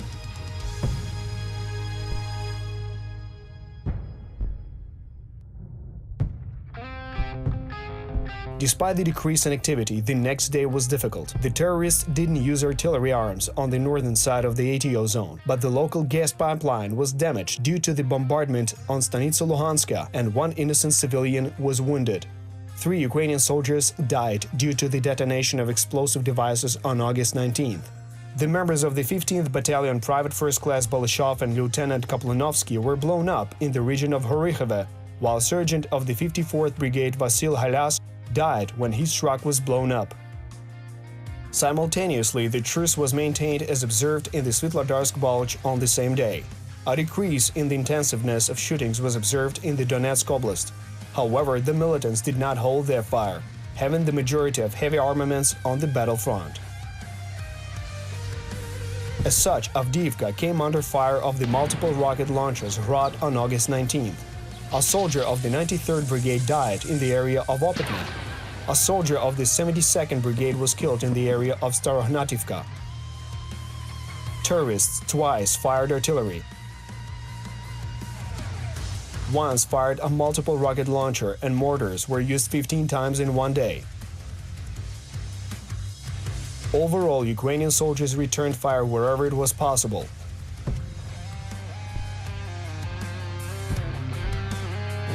Notably, at the same time, the members of the Security Service of Ukraine arrested 3 militants and confiscated arms and bombs in Kramatorsk. The activity of the terrorist network was blocked in the towns of Konstantinivka and Drushkivka. The members of this network participated in occupying local power structures in 2014 and continued collaborating with the enemies after the liberation of cities by the Ukrainian army. 4 collaborators were arrested, 2 were declared on the wanted list, and 14 units of arms and objects, including gold and a large amount of money in cash, were confiscated. The so-called 36th humanitarian convoy, organized by Russian President Vladimir Putin, crossed the Ukrainian border on August 20th. The convoy separated in 2 parts and traditionally moved in the direction of the occupied Donetsk and Luhansk. Overall, the convoy set included more than 100 trucks that brought more than 1,000 tons of different goods. Russian media outlets declared the humanitarian nature of these goods, yet no one saw the actual list. It is notable that parallel to the convoy offload, there was a rotation of military troops. This process distracted terrorists, which had a positive impact on the frequency of bombardments. Small clashes often occurred in the area of Stanitsa Luhanska and Shastya, and Troitsky was bombed 4 times. The militants were typically active near the territory of the Donetsk airport and opened fire several times in the area of Starohnativka. In comparison to previous days, August 20th was a relatively quiet day in terms of shelling. In this respect, one should remember the love of the prodigies of the Kremlin for memorable dates. All special forces of Ukraine were put on advanced military alert to avoid any potential provocations shortly before Independence Day. It is noteworthy that a serious element of a hybrid war is the struggle against the media. In this particular case, this is about the declaration of intent and the demonstration of possibilities. If to speak in simple jargon, if you are preparing for defense and know what to expect from the enemy, then you have to declare it publicly and show readiness for battle. It will force the enemy to change its plans, wasting time and resources. This demonstration of power may even force the enemy to abort the mission.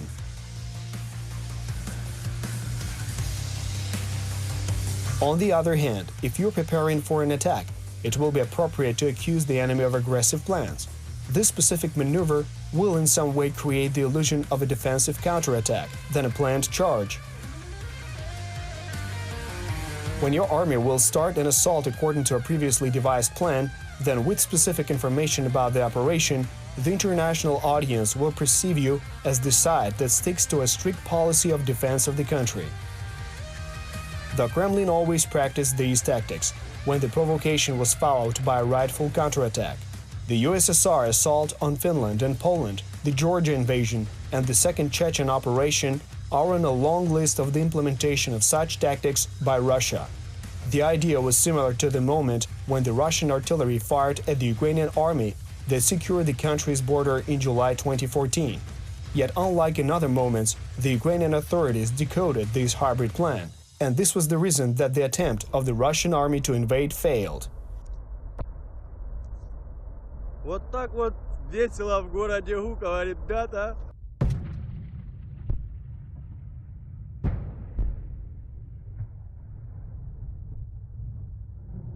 The so-called speaker of the DPR, Eduard Basorin, announced the concentration of the Ukrainian military strike group counting on 90,000 soldiers and more than 450 armored vehicles on the line of confrontation.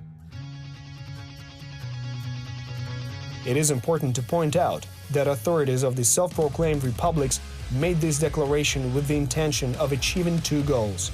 Terrorists strived to mobilize and distract the people from the daily hullabaloo of the rotation of Russian forces.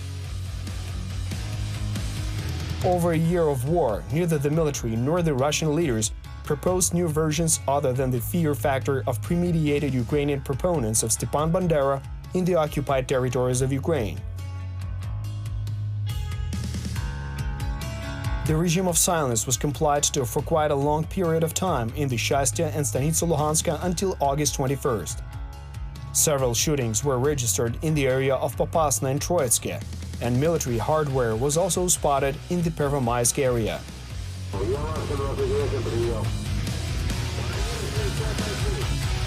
It was relatively silent in the area of the Svetlodarsk Bulge, where 4 shootings from small arms were registered. At the same time, the militants used artillery and fired at Ukrainian positions on the second line of defense. It was somewhat quiet in the Mariupol direction as well.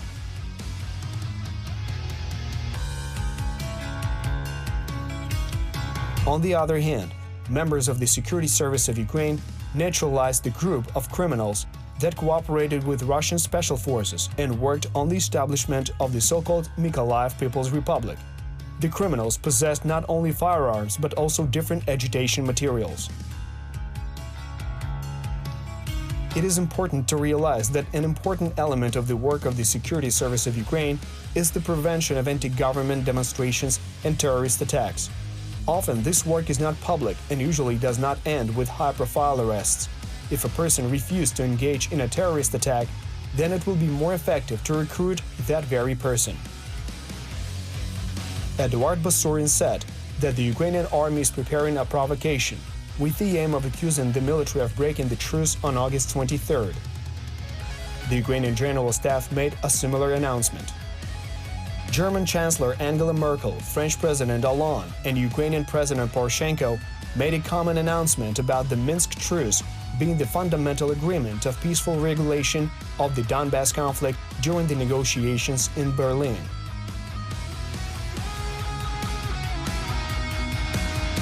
These speeches had a hidden meaning. Ukraine held back the enemy in the Donbass without having the possibility to win over Russia with weapons. They aggressively attacked the Kremlin on the diplomatic arena. This work started back in the summer of 2014, but it only gave results within a year. The international reputation of Ukraine had transformed into economic sanctions against the Russian Federation that dealt a serious blow to the aggressor. This, together with the opposition in the war zone, enabled Ukraine to stand up steady and fight for its legitimate rights. Ukraine celebrated 24 years of independence on August 24, 2015. But Ukraine also celebrated 1 year of the actual and true Independence Day, covered in blood and challenged in the war zone. Ukraine lost 81 soldiers on August 2015. In comparison to the tragic events a year ago, the losses decreased tenfold. But this is extremely high in any case. Ukraine remembers each and every one of their defenders, unlike Russia. Ukraine remembers who ensured the safety and lives of its civilian population.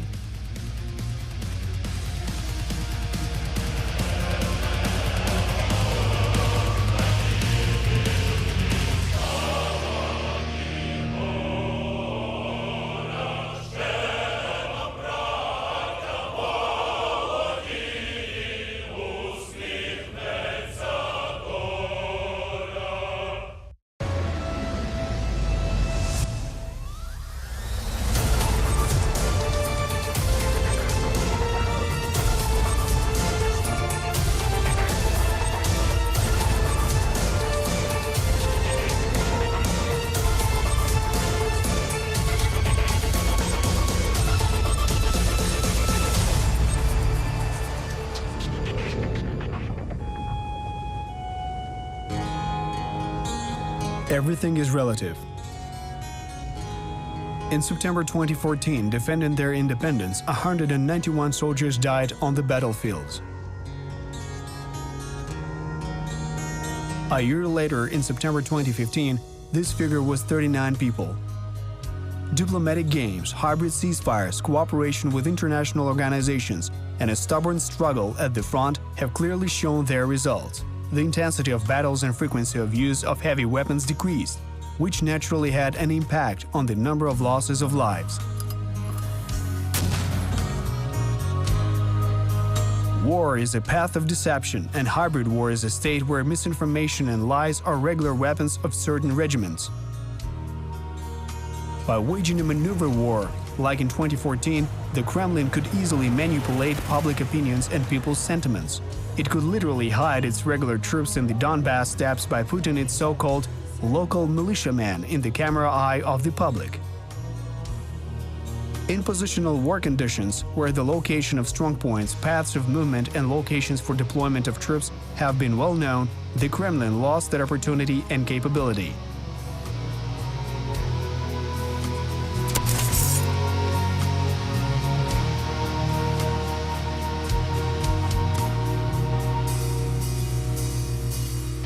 This is the 69th episode of the series History of the War.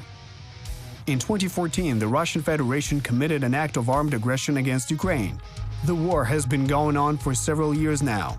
Hot on the heels, we're following the course of this war and tracing the links between military operations, diplomacy, politics, and economics. We're trying to understand how it all happened and, most importantly, why. In early October 2015, the general trend of maintaining the ceasefire was being observed. It is noteworthy that while on October 1st there were several brief firefights, on October 2nd the ceasefire was being strictly observed. It was indeed relatively quiet along the line of demarcation. On the same day, negotiations of the leaders of the countries of the Normandy Four were held. It was the first meeting of country leaders since the signing of the Minsk II agreement on February 11, 2015. Local elections in the occupied territories of eastern Ukraine, withdrawal of weapons with a caliber of less than 100 mm, and the actions of the Russian troops in Syria were on the agenda. In this context, the Kremlin was trying to carry out the following plan. By disguising support for the Syrian dictator Assad as a struggle against international terrorism, Russia tried to improve its diplomatic position and ease the economic sanctions after attacking Ukraine. Commenting on the results of these negotiations, French President François Hollande bluntly stated, "The inclusion of Moscow in the fight against Islamic State does not mean that Europe should change its position regarding Ukraine." We remind that according to the terms of the Minsk II agreement, the elections in the Donbass were to be held in strict accordance with the legislation of Ukraine. So it is logical that without the withdrawal of Russian troops from the occupied territories, the likelihood of holding elections decreased significantly. As a result, the elections planned for 2015 were postponed until 2016. On October 3rd, the previously agreed-upon mutual withdrawal of weapons with a caliber of less than 100 mm from the demarcation line began in the Luhansk Oblast. However, despite the fact that a full ceasefire was being observed in the ATO zone for 2 days, the militants refused to withdraw some heavy vehicles, which forced the Ukrainian side to mirror their actions and also delay the withdrawal process.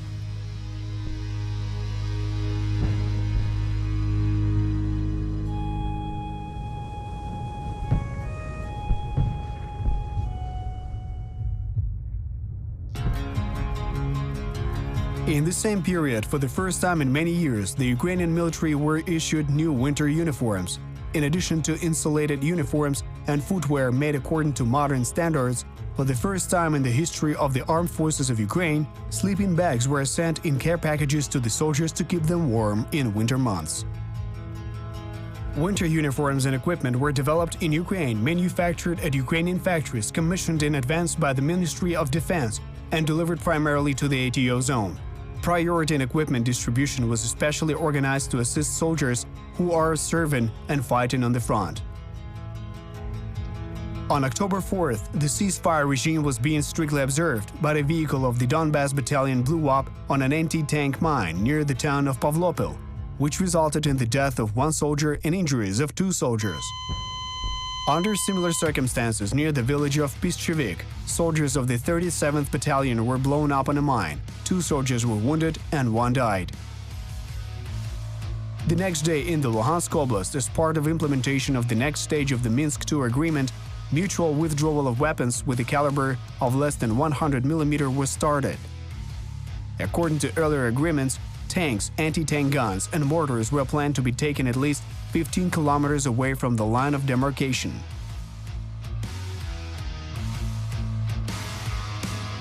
On October 5th, the Ukrainian side landed lists of weapons to be withdrawn to OSCE observers. It is worth noting that a similar event was scheduled for October 20th in the Donetsk Oblast.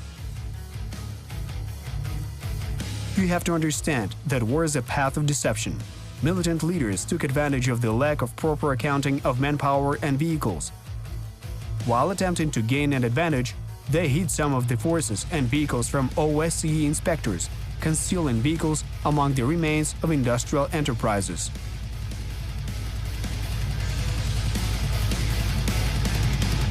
At the same time, the Ukrainian military high command as an official structure was unable to do the same. That is why vehicles were withdrawn in such a way that they could be quickly returned to positions when necessary. As further events will show, the very fact of the presence of heavy armored vehicles in the immediate vicinity of the front line prevented the militants from undertaking offensive actions and was basically a deterrent to their next operations.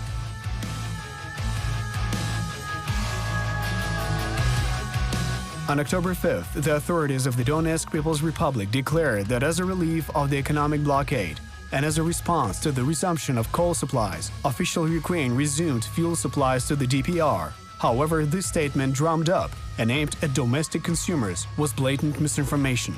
In essence, the needs of Russian industry are completely covered by its own coal, so Russia has absolutely no need for coal produced in the Donbass. The real consumers of coal remained in the territory that is under the control of Ukraine. Therefore, despite all the propaganda in the Russian mass media and the ideological differences, coal shipments continued almost without delay. At the same time, in order to maintain the occupying army, Russia generously supplied the fabricated republics with petroleum products. Be that as it may, the resource was often sold illegally, which occasionally led to the shortage of fuel at gas stations. And the statements made by the leaders of the so-called New Russia in this context were nothing more than a way to divert people's attention from the actual problems and were an attempt to reduce the level of tension in society. The ceasefire was mostly observed on October 6th and 7th. That allowed for completing the withdrawal of tanks from the contact line, which was noted in the reports of OSCE observers. The calm in the ATO zone made it possible to work on solving humanitarian issues that inherently accompany any forms of hostilities. Thus, with the assistance of civil-military cooperation groups of the armed forces of Ukraine, together with the public utilities workers of the Donetsk Oblast, over 250 meters of the main gas pipeline were repaired in the area of Mariinka-Krasnohorivka. On that site alone, specialists repaired over 100 holes from bullets and shrapnel of weapons. In addition to that, the major restoration of high-voltage power lines began in Mariinka itself. In total, over the span of 2 days, an enemy reconnaissance group made a single attempt to pass through, and flybys of 3 unmanned drones were conducted. However, this operation was not without losses, as a soldier of the 14th Brigade was blown up on a mine near the village of Taramchuk. Near Troitske, militants fired at a Ukrainian strongpoint, where engineering works were being carried out after an excavator was mistaken for a tank. 2 anti-tank guided missiles were launched, one of which struck the excavator, thus injuring 4 soldiers. Noteworthy is that in an attempt to conceal their mistake, the terrorists hid the fact that they opened fire. It is important to note that the Fagot anti-tank launcher in this particular case was a wire-guided missile that was used as the main ammunition in the attack. OSCE inspectors who arrived at the scene of the incident found both the missile debris and the wire.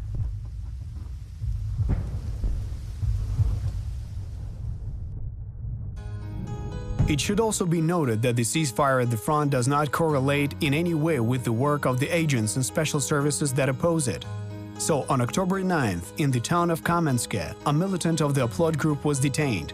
The authorities found 4 grenades and 200 grams of tortyl on his body. In Drushkivka, a 19-year-old militant turned himself into the police and confessed. In Chernivtsi, arms dealers were detained. On the same day, in the town of Ternivka in the Dnipropetrovsk Oblast, the Security Service of Ukraine detained another terrorist. The 35-year-old local resident underwent special training at a militant training camp in the territory of the annexed Crimea in the summer of 2015.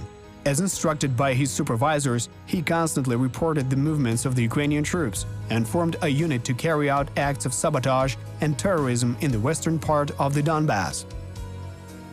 In parallel with these processes, the long-term military exercises Fearless Guardian 2015 were being held as part of international cooperation at the Yavoriv training ground in the Lviv Oblast. As part of the exercises that started back in April 2015, instructors from the United States used the stream method to train both different Ukrainian military specialists and entire units to conduct and support operations in compliance with strict NATO standards. Needless to say, the very fact of the presence of a sufficiently large American contingent on the territory of Ukraine had a deterrent effect on the Kremlin. October 10th was yet another day of the ceasefire and the withdrawal of weapons continued. Taking advantage of the absence of shelling, anti-terrorist operation forces were reinforcing their positions and demining and restoring infrastructure facilities. At the same time, in the occupied territories, the militants were using weapons in redistribution of spheres of influence. Thus, in the residential quarter of Donetsk, mercenaries engaged in a bloody street fight with the use of small arms. Typically, the very next day, the pro-Russian media announced a tank shelling of the Kievsky district in Donetsk. They announced the death of one militant and the injury of one local resident. It's important to understand here that such manipulation is just a way to cover the tracks of criminal fights, which are in no way related to the course of war. Russian propagandists simply repeated the statements of local criminals without even trying to get to the bottom of the situation. On October 11th, there was no shelling of Ukrainian positions, but the militants changed the tactics of their actions. By firing inaccurately at Ukrainian positions, the terrorists sought to provoke the Ukrainian army to return fire. The Russian media also became more active after the change of tactics and once again started accusing Ukrainian security forces of breaking the truce. At the same time, the anti-terrorist operation forces were diligently observing the Minsk truce. In some situations, this tactic caused discontent among soldiers, as commanders literally forbade them to fire at spotted targets. The fact is that the level of discipline decreases rapidly in militants not engaged in war, and this in no way helps improve the image of the fabricated quasi-republics. On the backdrop of the pressure of sanctions and the start of the Syrian campaign, the Kremlin cut the financing of the New Russia project, which also had a serious impact on the personal financial well-being of certain field commanders. This factor led to an increase in the frequency of clashes between various criminal syndicates, which eventually led to a further worsening of the criminal situation not only in the occupied territory but also in the Rostov region of Russia, where incidents of armed robbery became more frequent. Considering the fact that no one needed militants from Donbass in Russia and that every such soldier could be tried for being a mercenary, a strict border regime with enhanced filtration measures between the occupied territories of Ukraine and the Rostov region of the Russian Federation was introduced. And while the Kremlin forgot about its rank-and-file soldiers in cases of the failure of operations, it certainly forgot about the volunteers who believed the propaganda as soon as they crossed the border.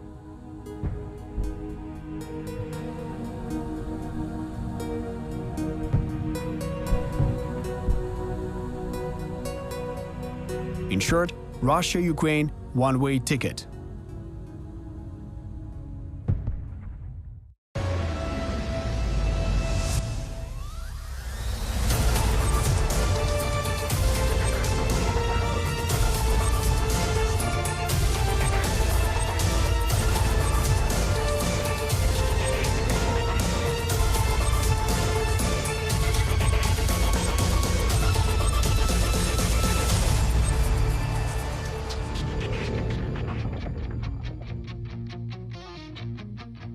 One way or another, every war develops according to a similar pattern. It all starts with insignificant provocations, and right before the start of large-scale hostilities, it seems that bloodshed can be avoided. But wars are never launched by chance. The reality is that there is always an aggressor that is preparing to attack the enemy state in advance. In the case of the Russian-Ukrainian war, Everything happened according to a standard pattern. And proposing ultimatums to the Ukrainian side, the Kremlin did not even try to wait for them to be accomplished. The invasion plan was elaborated in detail. Ukraine had no chances to deal with such a direct armed confrontation. But the Kremlin outsmarted itself, because Russia was not ready for a hybrid defense. А вот и российский солдат.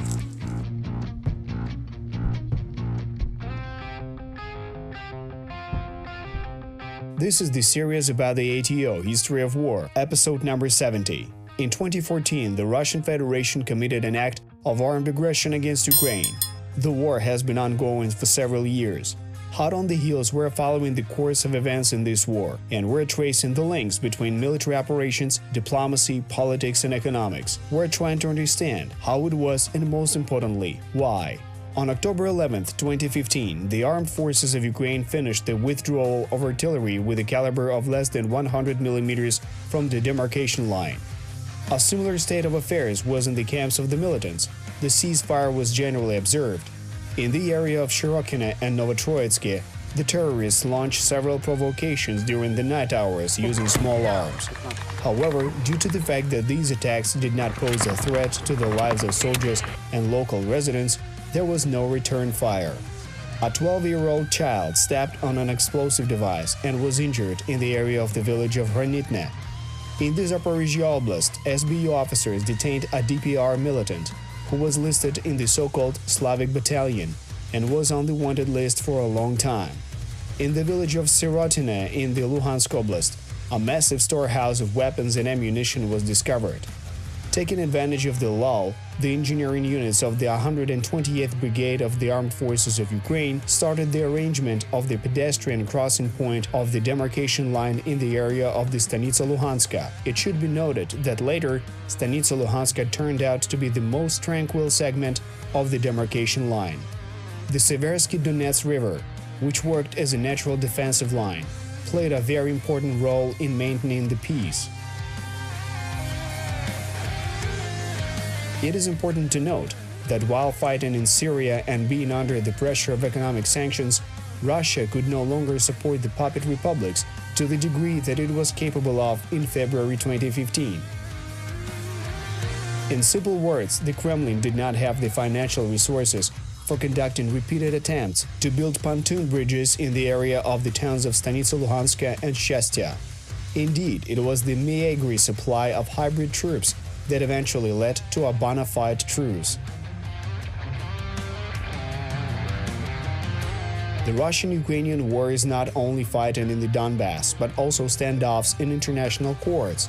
On October 13th, the Security Council of the Netherlands published a report investigating the causes of the crash of the MH17 aircraft, which was shot down by Russian terrorists in the skies over eastern Ukraine in July 2014.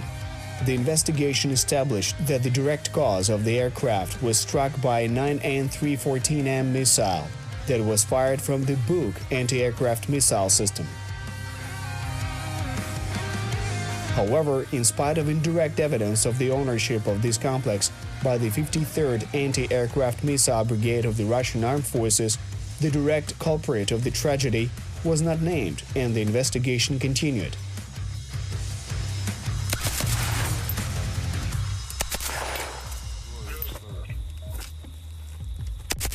At the same time, near Donetsk, in the area of the Butivka coal mine, as a result of shelling of Ukrainian positions from grenade launchers, a soldier of the 93rd Brigade was killed on October 13th. And here it is important to understand that, despite the state of the truce, the work of reconnaissance groups, snipers and sappers was not curtailed. There is a logical explanation for this situation. After all, even under conditions of a ceasefire, any commander has information about the enemy and controls the so-called gray zone, thereby preventing the passage of enemy scouts. At the same time, clearing the territories adjacent to the front line from mines and exploded ordnance is an important element that will certainly ensure the security of the civilian population. The figures will help to estimate the scale of the problem. Only in the first week of October, 603 explosive items were eliminated by the demining forces of the Ukrainian army, and in one day, on October 13th, there were 18 such objects found. Commenting on the situation, the representative of Ukraine in the contact group, Leonid Kuchma, said that in the current situation it would take at least 5 years to demine the Donbass.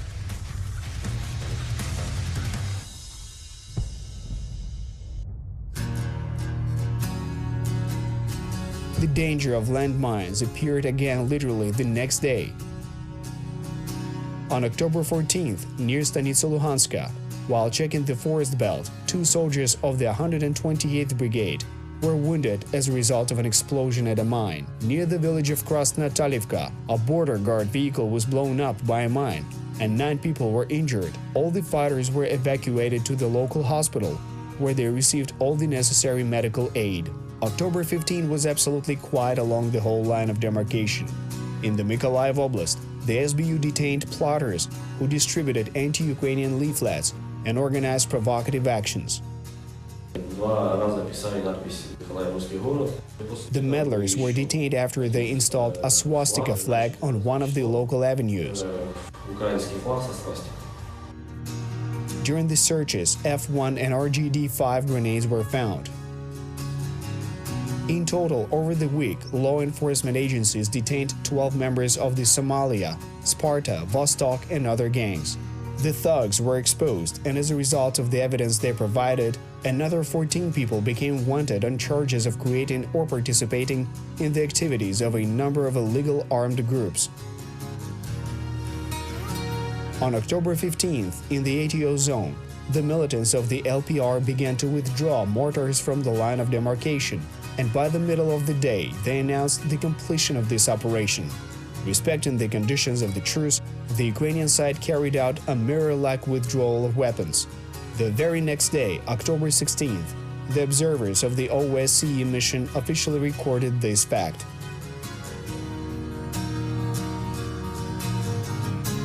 On October 17th, it was planned that the withdrawal of weapons would begin in the zone of responsibility of the DPR army, which is also known as the 1st Army Corps of the Russian Armed Forces. But on this day, near the Donetsk airport, 2 Ukrainian soldiers were injured by the fire of militants. It is logical that this shelling incited an adequate response of the Ukrainian army. As a result, referring to the intensified activity in the Donetsk Oblast, the so-called official representative of the Ministry of Defense of the DPR, Eduard Basurin, announced the postponement of the start of the withdrawal of weapons on October 21, 2015. At the same time, the armed forces of Ukraine clearly fulfilled their commitments to comply with the conditions of the ceasefire.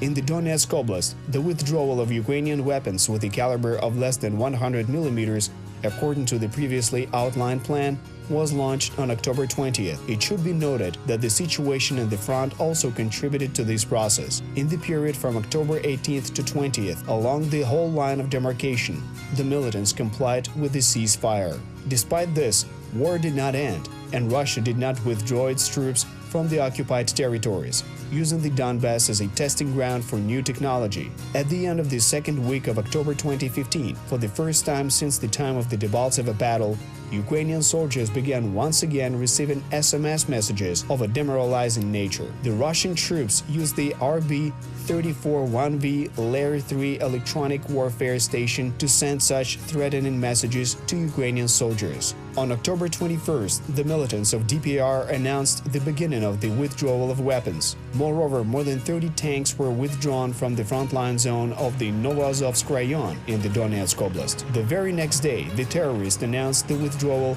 of equipment from Horlivka and Donetsk. Taking advantage of the truce, the Ukrainian forces started restoration of the destroyed infrastructure, the restoration of communication and power supply to the frontline territories, as well as demining. During the second week of October, the sappers eliminated more than 500 landmines and unexploded shells. This number included 2 caches of ammunition, which were discovered by law enforcement officers in the area of the villages of Zepeezy and Katerinivka in the Marinka Rayon. In the latter case, the militants equipping the ammunition depot also mined the approaches to it. On October 22nd, the next 42nd humanitarian convoy from Russia arrived in Ukraine, which delivered 1,000 tons of various goods. Recall that the delivery of goods by road is just one of the ways to supply the army of militants, while the main supply of the invented republics of the LPR and the DPR was carried out by rail.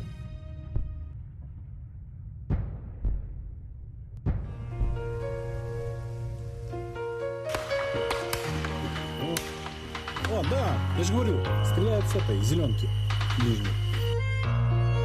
On the night of October 23rd, the militants launched several provocations by firing on Ukrainian positions in the area of the Shirokine, Opitne, and Pisky villages. Moreover, in addition to small arms, the terrorists used automatic grenade launchers and 82mm mortars, which led to the death of one Ukrainian soldier. In the morning, an unmanned aerial vehicle of the OSCE mission spotted and recorded 16 enemy tanks in the area of the village of Sontseve, which required bringing Ukrainian troops into combat readiness. On October 24th, terrorists twice shot at Ukrainian positions in the Shirokine area, and the concentration of Russian troops was noted near the state border. It should be noted here that imitating the withdrawal of their units, the Kremlin simply carried out their planned rotation. Training militants, the supply of military equipment and ammunition was also not suspended.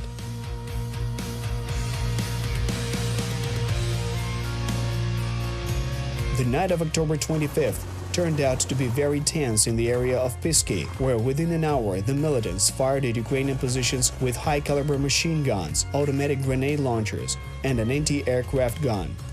Such activity is associated with the rotation of personnel.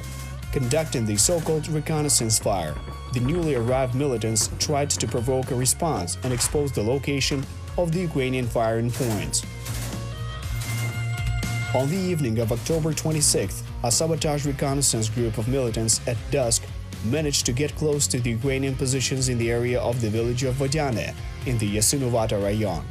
The guards spotted the enemy and managed to set off the alarm, which allowed them to drive the enemy back. However, a senior soldier, Ihor Kryapa, was killed by an exploding bullet.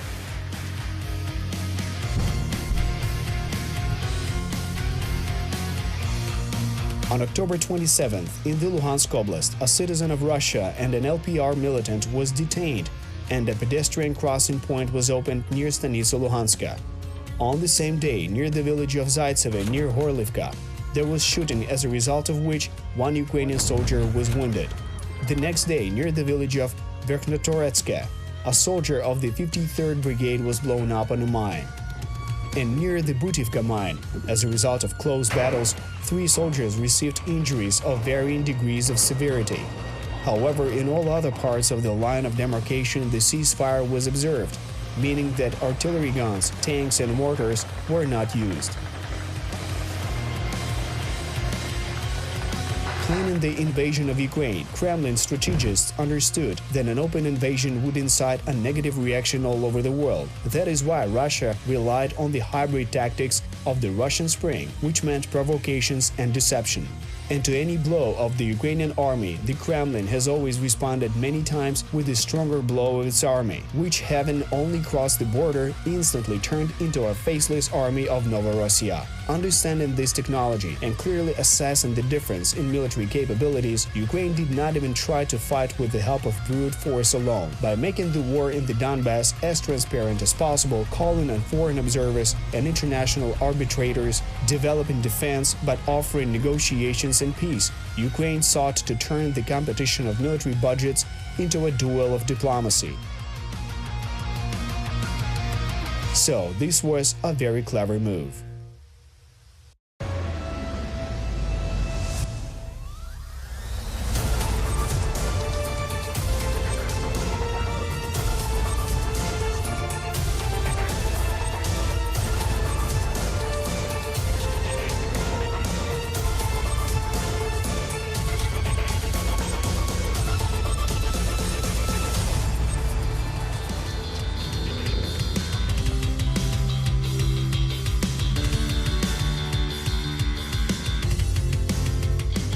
The nature of warfare in eastern Ukraine has changed constantly.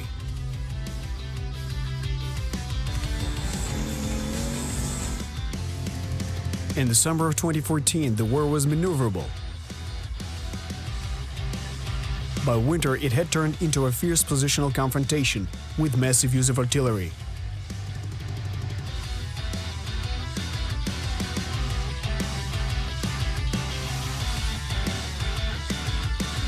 By the end of 2015, as a result of a number of peace initiatives, the degree of confrontation had fallen and some heavy equipment was withdrawn to the rear, but peace was not restored.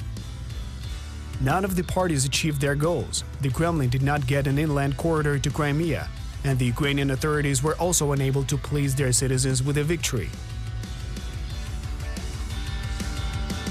And despite the fact that the plan to create Novorossiya had actually failed, Russia did not leave eastern Ukraine. The war is not over.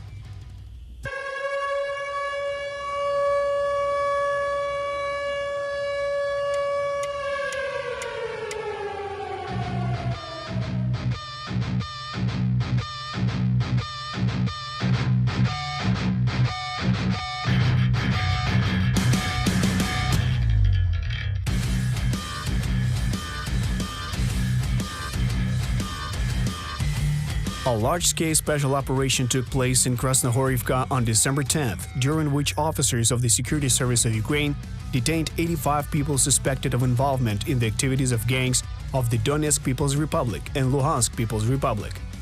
It came to about 600 members of security, defense and law enforcement agencies in total.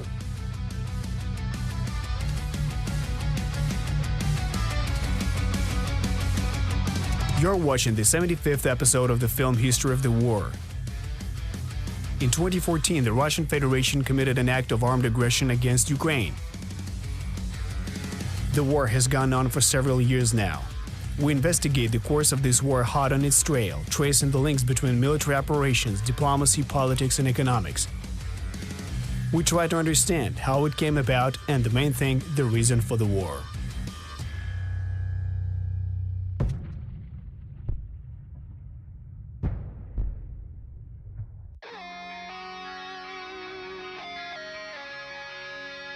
At the same time as is traditional, the suburbs of Horlivka and Donetsk became the hotspots on the demarcation line in the ATO zone.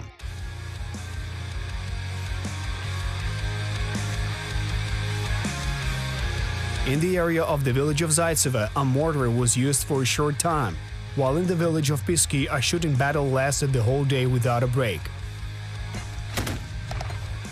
In the area of Starohnativka-Granitne, Russian-backed militants used infantry fighting vehicles, grenade launchers, and small arms. The village of Shirokino was shelled 3 times.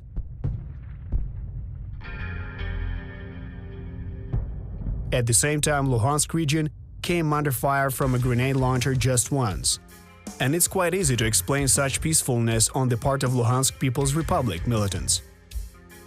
In conditions of positional warfare, most shelling is carried out with one goal in mind – to weaken the enemy's positions, block supply, inflict human losses and losses in equipment, and force enemy soldiers to leave their fortifications.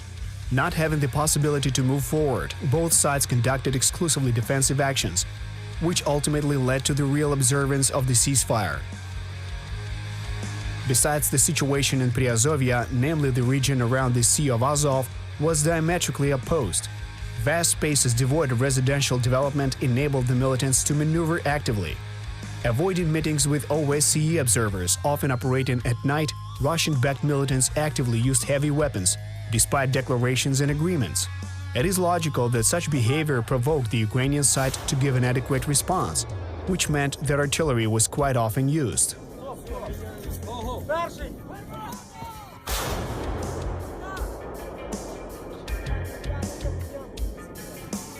On December 11th, the ceasefire was observed in Luhansk region for the entire day, but the situation was quite different in Donetsk region. On the Svetlodarsk arc, in the areas around Pisky, Opytne and Avdiivka, Russian-backed terrorists not only harassed but carried out targeted attacks. The ceasefire was also violated twice near Shirokino. As a result of these attacks, 2 Ukrainian soldiers were wounded, and 1 soldier of the 93rd Brigade, Oleg Habarak, was killed. On the same day, Roman Kapatsi, a soldier of the 28th Brigade, failed to regain consciousness and died in hospital in Dnipro from wounds he'd received as a result of being tortured in captivity. The situation in the anti-terrorist operation zone remained tense the next day. With strict observance of the ceasefire in Luhansk region, Russian-backed militants of the Donetsk People's Republic used heavy 120mm caliber mortars to fire 20 times at Ukrainian positions in Luhansk region. The situation was similar in the afternoon, but not limited only to small arms, as around Krasnohorivka, Russian-backed militants fired at Ukrainian military positions using onboard weapons of infantry fighting vehicles. In the area around the village of Zaitseve, shelling from an 82mm caliber mortar was spotted, while in the area of Hronitne, in addition to the standard set of machine guns, grenade launchers and mortars, Russian-backed militants also fired from a tank. Here we should note peculiar love on the part of Kremlin strategists of various memorable dates. An increase in the threat from Russian-backed militants was noted on the New Year's Eve. So in the first 10 days of December alone, law enforcement officers stopped several dozen attempts to transport weapons to civilian territory. Within 10 days, they'd confiscated 140 grenades and shells, 3,000 cartridges of various types, and over 6 kilograms of explosives.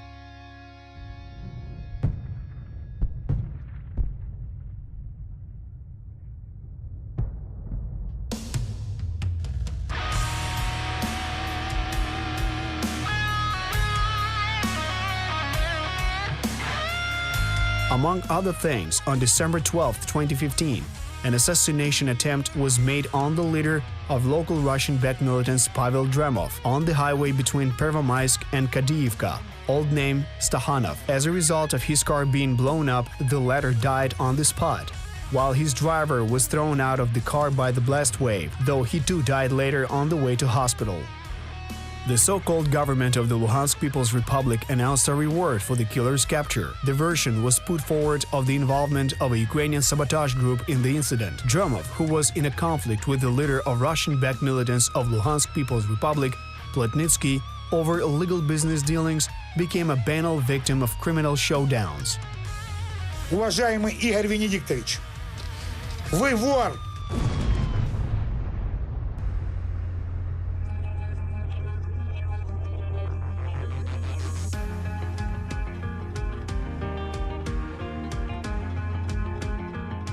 On December 13th, militants observed the Luhansk People's Republic no-firing regime, and their Donetsk accomplices reduced the intensity of firing. Krasnohorivka became the epicenter of hostilities, where the Russian-backed militants used mortars to fire at Ukrainian positions for 30 minutes. In the area around Zaitseve-Mayorsk, in addition to the constant use of small arms, one incident of mortar shelling was also spotted. Besides, a sniper spent the whole day firing at Ukrainian positions. All these actions resulted in the wounding of 2 Ukrainian soldiers. As a result of return fire by Ukrainian troops, 2 Russian-backed militants were wounded and 1 was killed.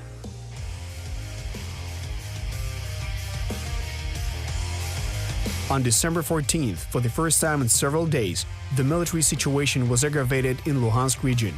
In the area of Trohizbenka, terrorists fired at Ukrainian positions using grenade launchers and machine guns.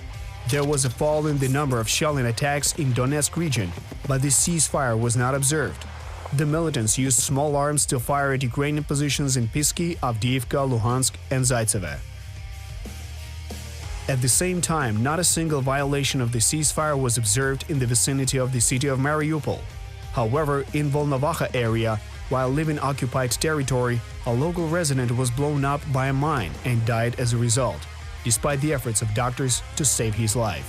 A reminder that 26 civilians were killed on mine explosions in Donetsk region in 2015. On December 15th, the principal deputy chief monitor of the OSCE Special Monitoring Mission to Ukraine, Alexander Hug, announced that both sides of the conflict had handed over withdrawn weapons to OSCE observers.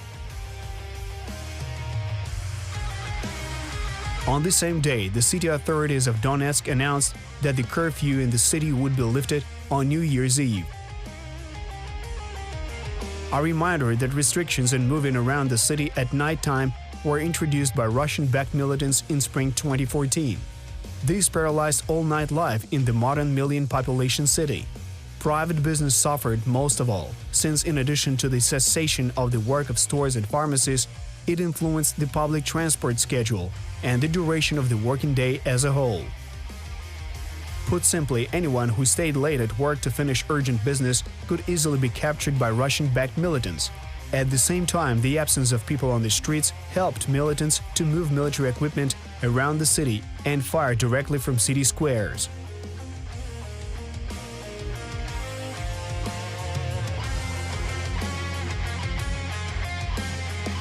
On December 15th, the overall picture of the confrontation in Donbass had not changed. Russian-backed militants were active in the Svetlodarsk Arc, but at the same time they strictly adhered to the ceasefire in around Luhansk.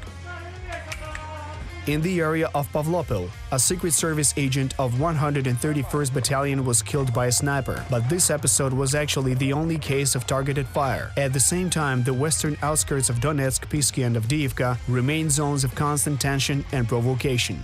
On the same day, the Minsk contact group agreed on a complete ceasefire during the New Year holidays. This information was interpreted by the so-called DPR press secretary Eduard Basurin in his own way. He said that the Ukrainian army would not begin military operations in the Donbass in the near future. At the same time, some field commanders of Russian-backed militants ignored the peace agreements, and while the New Year's truce was observed around Luhansk and Mariupol, the permanent sniper war continued in Donetsk region. On the Svetlodarsk Arc, as well as in the vicinity of Horlivka, militants carried out several provocative attacks, which in the main lasted no more than 15 minutes. At the same time, in the area of the village of Pisky, a battle using small arms continued throughout the day and did not end in the night, which resulted in the wounding of 2 Ukrainian soldiers. On the same day, Ukrainian border guards detained a militant in Luhansk region who was trying to cross the Russian-Ukrainian border illegally in the village of Milove.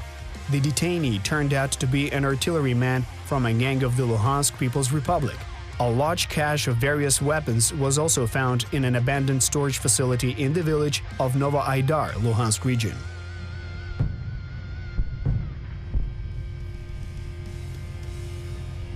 A single case of firing at Ukrainian positions was observed in the area around Cherkizbenka. Everything was much more complicated around Donetsk. Militants used 82mm caliber mortars in the area of Marinka, Krasnohorivka and Luhansk on the Svetlodarsk Arc.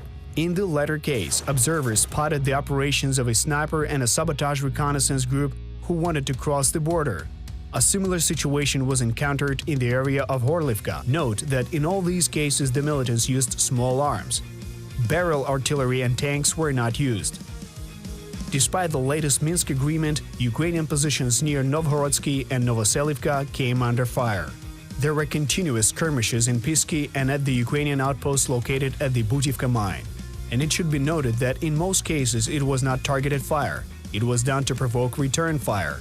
The militants fired at sites that were previously safe for civilians. The militants suffered losses, with at least 1 dead and up to 10 wounded. The second day of the New Year's truce cost Ukraine 4 wounded soldiers, but there were no human losses. After a long enough break, flights of Russian unmanned reconnaissance aircraft were observed in the sky over the Crimean Isthmus and eastern Ukraine, and over the neutral waters of the Sea of Azov. A Russian Su-24 reconnaissance aircraft was observed by the Air Defense Forces of Ukraine. At his big annual news conference on December 17th, Russian Federation President Vladimir Putin admitted that Russian citizens who are solving certain military issues in Donbass are present there. Мы никогда не говорили, что там нет людей, которые занимаются там решением определенных вопросов, в том числе в военной сфере. And there was a reason for Putin dodging a direct answer, since the Kremlin was considering the option of another winter offensive.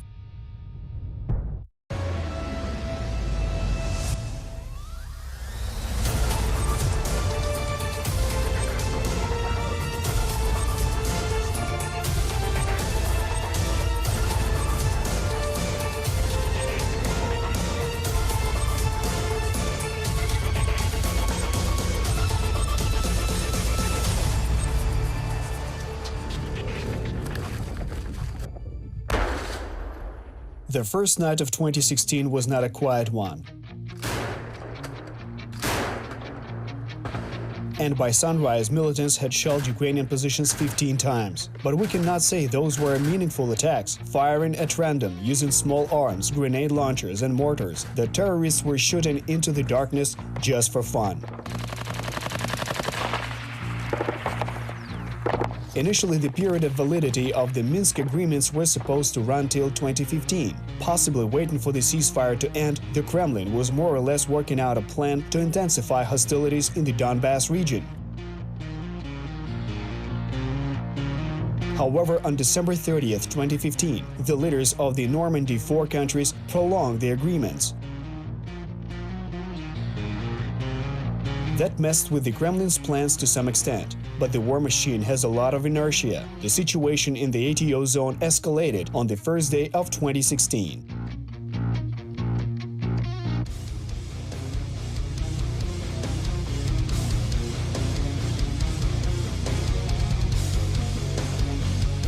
This is the 78th episode of the series History of the War. In 2014, the Russian Federation annexed Crimea and invaded the east of Ukraine in the summer. The attack was stopped after a number of battles, but the war did not end.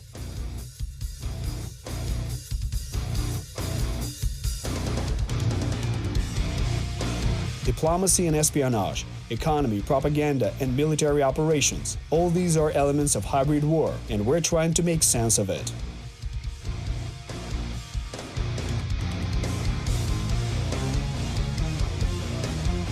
A total of 40 battles took place on January 1st. The center of the ATO zone was its hotspot, where constant battles and provocations took place on the outskirts of Donetsk. A similar situation was observed in Horlivka direction, at the Svitlodarsk Arc, and in Zaitseve, where terrorists used a mortar. In the evening, militants fired small arms at Ukrainian positions near Sartana and heavy machine guns in Shirokina.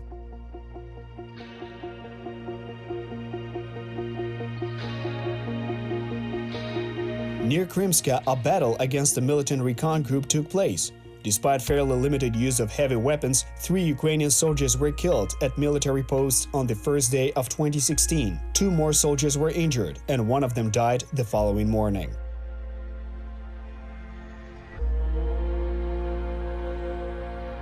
On January 1st, 2016, the so-called 3rd Motorized Rifle Brigade of the Donetsk People's Republic lost 2 soldiers.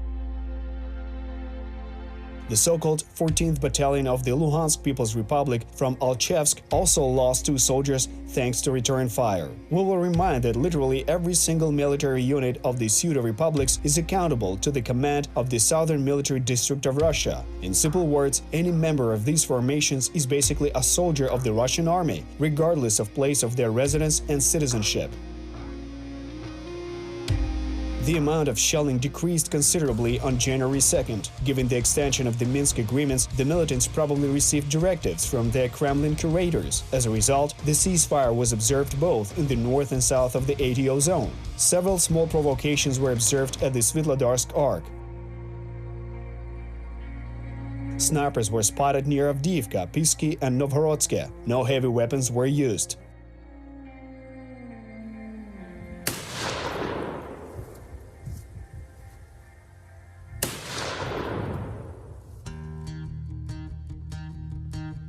There was another reason for such a decrease in tension. Given the results of the confrontation on the diplomatic arena back in December 2015, the Kremlin decided to reorganize the control system of the occupying army.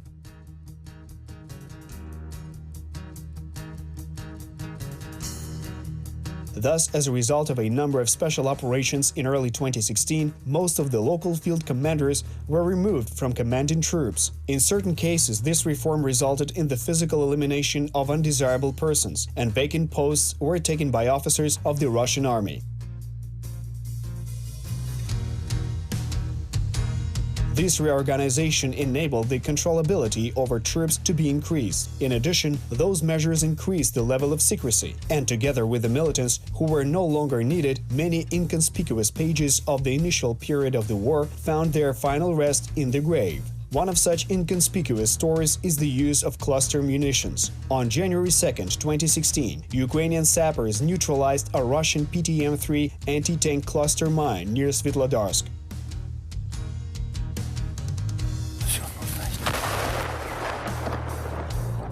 Taking into account the fact that depending on the fuse setting, this type of weapon can be set off not just by vehicles, but also by the metal parts of soldiers' equipment, a bomb disposal robot was used to work with the dangerous find. It was relatively calm in the ATO zone on January 3rd and 4th. No heavy weapons were used. Unlike their accomplices from Donetsk, LPR militants diligently observed the ceasefire regime. Meanwhile, the outskirts of Donetsk airport and Horlivka became the arena for duels between snipers and confrontations between reconnaissance groups. It's worth noting that the 30-degree frost made adjustments to the war, which manifested itself in more cases of illness and frostbite. It's also important to understand that any soldier is first and foremost a human being whose capabilities have limitations. So in the first days of 2016, 13 militants of the so-called 11th Separate Motorized Rifle Regiment of the DPR, who were unable to deal with the extreme service conditions, abandoned their positions.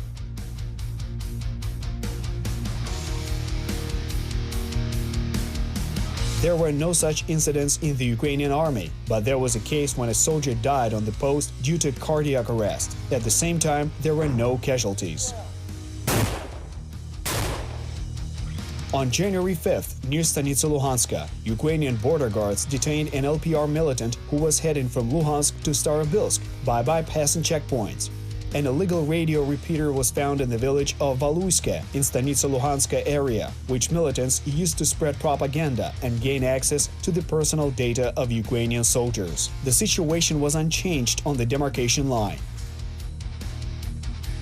Despite the overall absence of firing in the Luhansk and Mariupol directions, terrorists did use small arms along with grenade launchers and even a mortar in Horlivka district and near Donetsk. When it got dark, 8 mortar mine explosions were recorded near the Mayorsk checkpoint. There were no losses. But the situation in the ATO zone suddenly worsened on the night of January 6th. Seeking to take advantage of the fact that the frozen fields had become passable for vehicles, Kremlin strategists planned a Christmas attack in advance. On the night of January 6th, Ukrainian positions were shelled 51 times.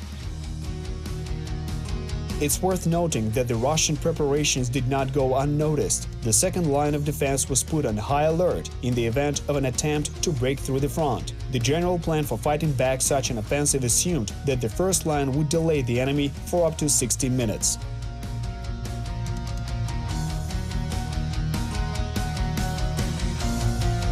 Meanwhile, that time would be used to pull artillery and tanks closer to the front line from the rear so as to provide support and return fire. It's logical that in the event of a large-scale offensive by Russian terrorist forces, any compliance with Minsk agreements would fade into the background. But the weather made certain adjustments. Freezing fields and shallow rivers. The frost did the same to vehicles. Basically, the Christmas attack by militants failed, because most of the tanks and infantry fighting vehicles simply would not start. In fairness, it should be mentioned that the crews of Ukrainian vehicles suffered from the same issues. In effect, extreme frost became the main peacekeeper in the Donbass.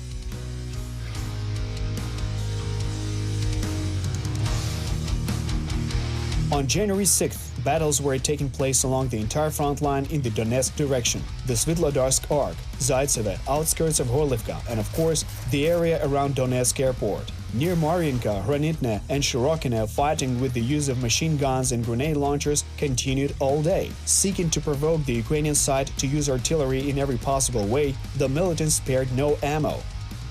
But heavy weapons remained silent. It should be noted that the personnel of individual strongholds are never told the full plan for a military campaign.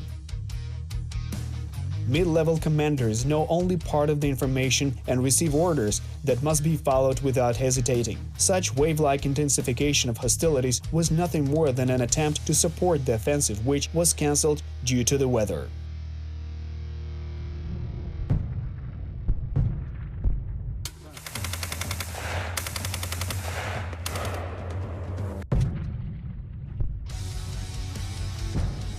It should also be kept in mind that when planning frontal attacks, the Kremlin did not forget about attacks from the rear either, working constantly to sabotage the Ukrainians. On January 6th, Ukrainian law enforcers found 2 weapon caches. A warehouse with a large amount of ammunition of various calibers was discovered near the village of Buhas, Volnovakha Rayon of Donetsk region.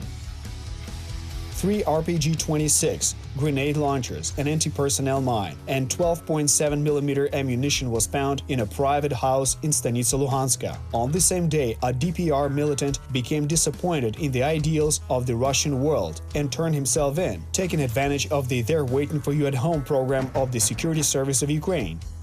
Во время прохождения службы я понял, что никаких перспектив для налаживания нормальной жизни там не будет. Near Svetlodarsk, ATO forces found and neutralized an improvised explosive device made from 3 artillery shells.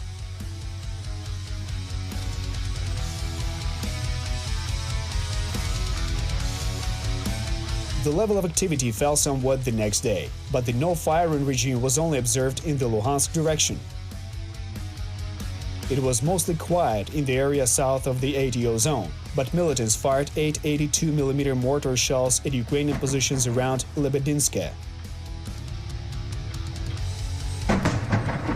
On the same day, the Ukrainian air defense system spotted Russian reconnaissance aircraft around the isthmus of Perikop. The outskirts of Horlivka remained the hottest spot, with heavy 120mm mortars being used near Zaitsev. At the same time, militants showed particular zeal near the village of Nevelske. Apart from small arms, the terrorists used infantry fighting vehicles and even a tank. And in what had already become a tradition, there was not even mention of any peace and ceasefire in the area around Donetsk airport. Heating up and slowing back down, the fighting lasted literally the entire day and did not stop with the onset of nightfall. At the same time, unlike the other hotspots on the demarcation line, no heavy weapons were used in this area. This is simple to explain. The short distance between the positions of the opposing sides created the preconditions for constant tension and frequent firefights. At the same time, there was a real threat that friendly troops would be hit if artillery were to be used. This is why the guns were silent for the time being. In addition, on January 7th, the corpses of 4 militants were delivered to the morgue of a hospital in Donetsk.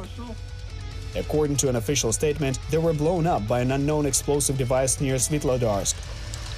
Later, indirect evidence appeared that it was caused by the detonation of a Russian-made Ohota non-contact anti-personnel mine. The reason that the mine exploded was a simple one: the lack of proper coordination between units and disregard for the making of minefield maps.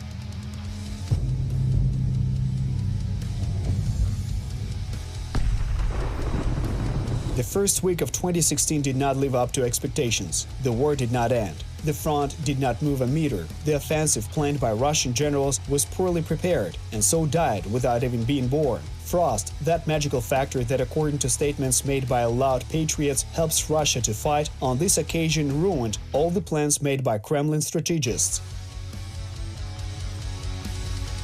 But such loud patriots do not live long on the demarcation line. A lot of things at the front, if not all of them, work for the sake of efficiency, and the issue of survival is often more important than propagandist slogans. In fairness, it should be said that there are subjective reasons for the poor preparation of the latest winter offensive. No one wants to die, especially stupidly, while hopelessly attacking Ukrainian strongholds. And the fact that the vast majority of vehicles did not start in the DPR camp in January 2016 was nothing other than collective sabotage, which ironically saved many lives.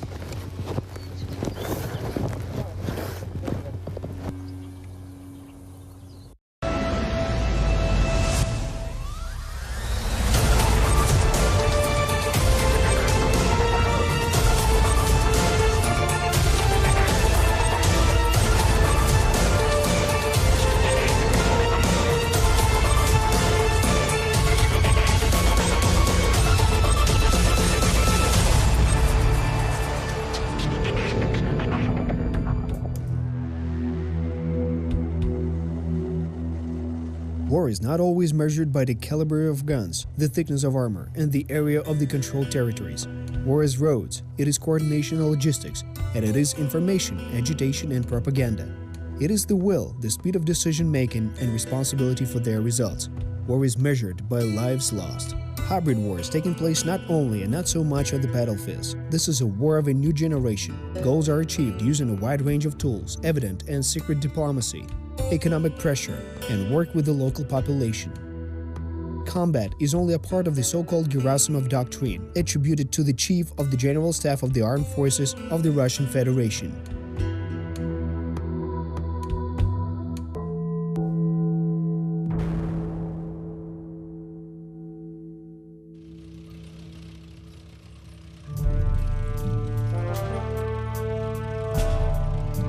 This is the 19th series of the film about the ATO, History of the War. We're trying to get to the bottom of the anti-terrorist operation in the east of Ukraine, the reasons for it and its results. What does the Russian Federation have to do with all this? How does the conflict between Ukraine and Russia pose a potential threat to Europe in general? The so-called militia failed. The Russia Special Operations Forces organized an uprising, established the supply of weapons and equipment to militants. The Russian Federation provided information and financial support to the militants, but the population did not support the insurgency. There weren't enough people ready to fight for the mythical ideas of the freshly contrived Novorossiya. On the 24th of August, 2014, 8 battalion tactical groups of the armed forces of the Russian Federation crossed the state border and launched an offensive in Luhansk and Donetsk direction. Accordingly, there were 4 groups on each of them. Following the withdrawal of the Ukrainian artillery units from the border, holding the observation post at the Savruma Hill lost its point. After the assault of August 24th, a car from the 3rd Regiment of the Special Forces of Ukraine broke through the mount to evacuate the wounded. But on the way back, the car was hit. 3 Special Forces soldiers managed to escape. 3 wounded soldiers were shot and 1 was taken prisoner. Overnight into August 25th, the Hordy-2 group retreated from the mount and walked on foot towards Ilovaisk.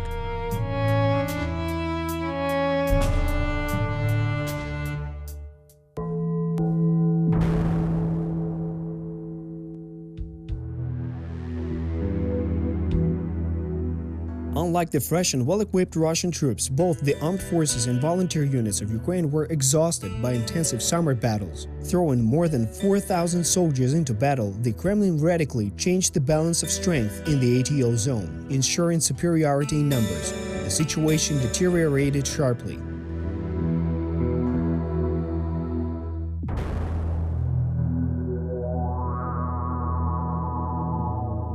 On August 24th, reinforcement in the form of a battalion tactical group of the 92nd Brigade set out for the ATO zone from its permanent base in Kluchino-Bashkirivka. The command planned to augment it with a group from 42nd Territorial Defense Battalion.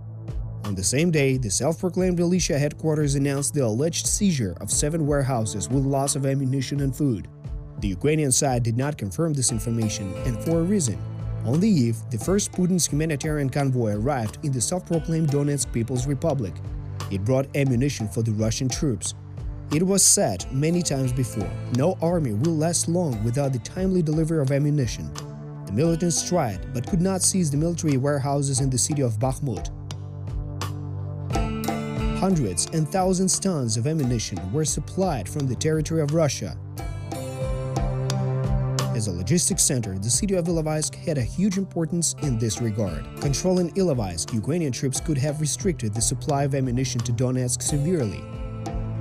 Coupled with the liberation of Debaltseve, this situation jeopardized the very existence of the so-called army of the self-proclaimed Donetsk People's Republic, both in Donetsk and in nearby Horlivka. At the same time, the city was also extremely important to the Russian command. One of the largest railway junctions in Donbass is located in Ilovaisk. The control over this station would allow the Russian Federation to supply militants and its army using railroad transport. This in return would both seriously simplify the process of supply and boost the volume of supplies. It should also be understood that the Kremlin strategists did not intend to limit themselves to the occupation of the Donetsk and Luhansk regions. Their plans included further advance to the west, and the farther from the border the Russian troops would go, the more complicated the logistics would become. This fact made the railway all the more important.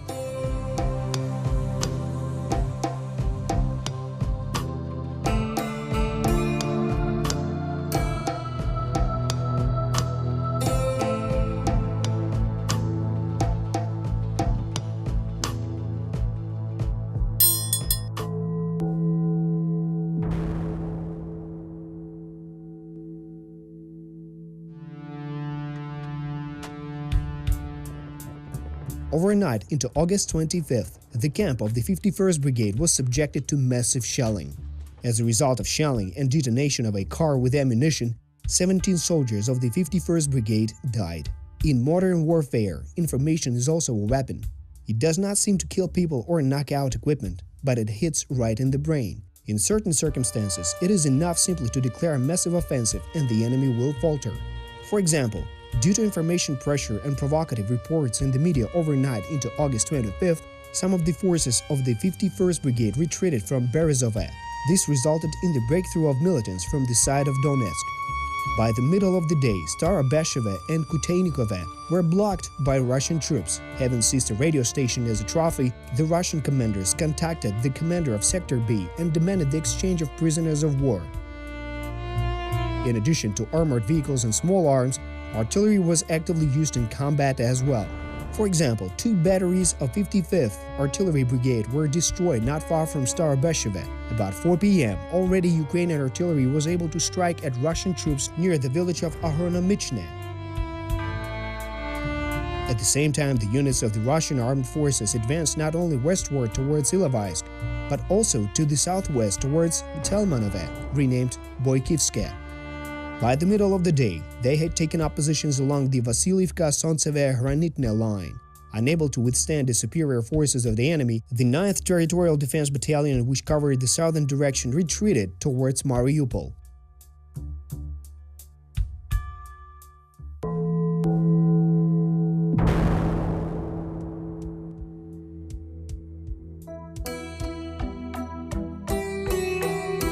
If you take an unbiased look at the Territorial Defense Battalions, in fact, these were units that consisted of reservists. Simply put, they were the real militia. They were supplied by military commissariats at the expense of local budgets and private patrons. Their main task was law enforcement and sabotage prevention, which in turn did not imply availability of heavy weapons. Such a unit can operate holding checkpoints on the second line of defense, but a Territorial Defense Battalion is ineffective in the fight against the armored convoys of the enemy without artillery cover and tank support. Theoretically, such a unit can hold the line while entrenched in the urban area, but for such operations you need experience and motivation. But back then, the commanders could not properly motivate their soldiers because of inexperience. This led to a relatively low persistence of such units and frequent withdrawals from held positions, especially during the first stage of the war. Again, it will be recalled that in the summer of 2014, Ukraine sent all that it could to the first line. Meanwhile, fighting continued in the city itself. Commander of the Kherson Battalion Ruslan Storcheus and his driver Oleg Peshkov were ambushed and killed. But despite the victorious reports of the terrorist leaders, volunteer units in cooperation with the Ukrainian armed forces held the western part of the city and fired at the militants. On the same day, near the Krasnotalivka border crossing in the Luhansk region, basically behind the Ukrainian lines, a group of border guards prevented the passage of the Russian secret subversive group. The battle lasted more than 2 hours. Supporting the secret subversive group, the Russian side used armored vehicles, mortars, and even helicopters. 4 border guards were killed in this battle, but the attack was repelled.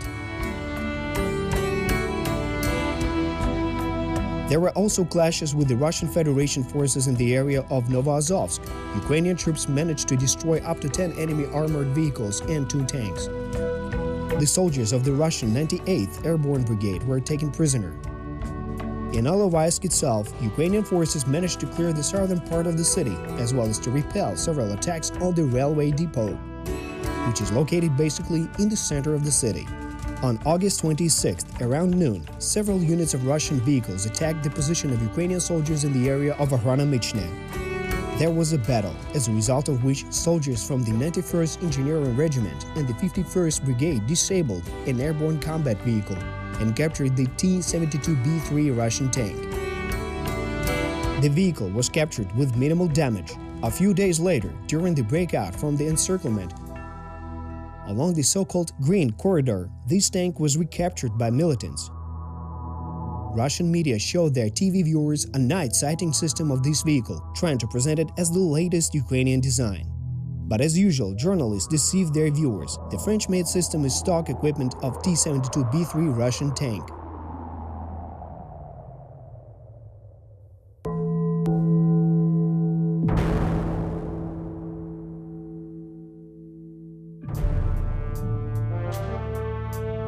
About 3 o'clock in the afternoon, a convoy of the Russian 8th Separate Mechanized Brigade was shelled in the area of Mnohopilya. 3 vehicles were destroyed. 2 Russian soldiers died on the spot. The driver of one of the vehicles, Alexander Desatov, was wounded and taken prisoner. The paratroopers from the 31st Separate Assault Brigade of the Russian Armed Forces, Ruslan Akhmetov and Arseny Ilmitov, were captured as well. The Russian attack developed also in the Luhansk region. In the vicinity of Sukhodilsk, local residents spotted a Russian troop gathering point. After checking the information, Ukrainian command launched the airstrike. Despite the return fire from anti-aircraft missile systems, an ammunition depot and several pieces of equipment were destroyed. On August 27th, the soldiers retreating from Savur-Mahila spotted a similar Russian troop gathering point near Ambrosiivka. Contacting the command on the mobile phone, they reported the situation. At 10:30, the target was hit by a group strike of Thankyou missiles. The enemy's camp was blasted, and detonation of ammunition lasted until 7 in the evening. On the same day, the Committee of Soldiers' Mothers in the Stavropol territory of Russian Federation stated about 400 Russian soldiers perished in battles in the east of Ukraine.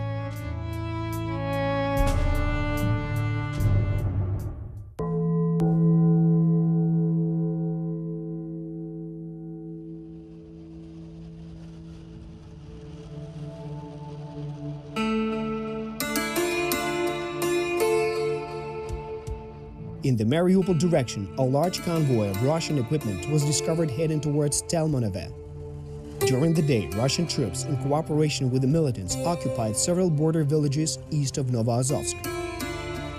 And on the evening of August 27th, a unit of the 92nd Brigade and a group of the 42nd Battalion of the Armed Forces of Ukraine were shelled. They were sent to the Ilovaisk area in order to raise the blockade.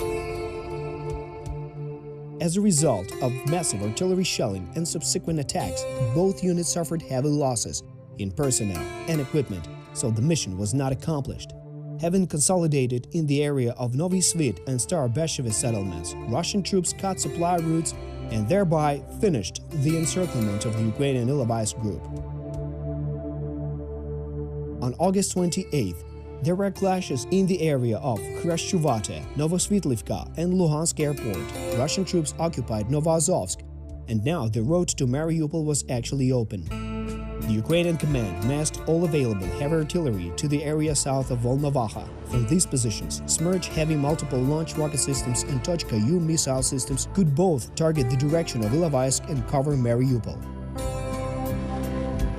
At the same time, Ukrainian Prime Minister Arseny Yatsenyuk appealed to the Council of Europe with a request to gather an urgent meeting, trying to use all the levels of pressure on the aggressor country. The Ukrainian authorities appealed to their Western partners with a request to freeze Russian assets in Western banks up to the time of the Federation's withdrawal from the territory of Ukraine.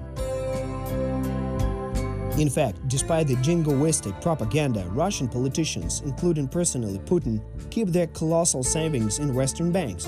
Unlike ordinary Russians, their children study in Western educational institutions, and all Russian oligarchs acquired expensive property in Europe and the United States. Hybrid war mixes military operations and economics, diplomacy and morality, patriotism and greed. The remnants of the Ukrainian army fought steadfastly, and for the armed forces of the Russian Federation, the invasion of Ukraine did not become a cakewalk. Putin once again tried to put on the mask of the peacekeeper. At 1:10 on August 29, 2014, he, without saying a word about the presence of Russian troops in Ukraine, pointedly addressed the militants with a request to provide Ukrainian troops with a corridor to pull out from Ilovaisk. The next day of August 29th will be the longest day in the newest history of Ukraine.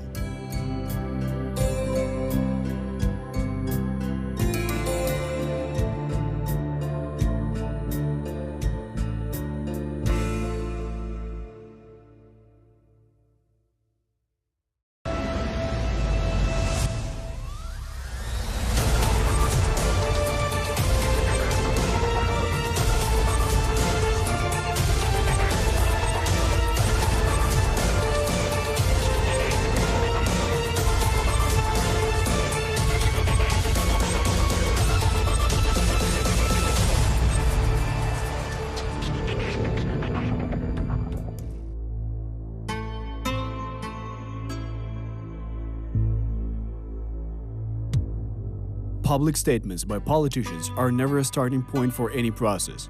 It often happens the other way around. Only after reaching certain agreements and coordinating decisions, someone comes out on the stage and addresses the nation. On the night of August 29, 2014, an official statement appeared on the official website of the Russian president.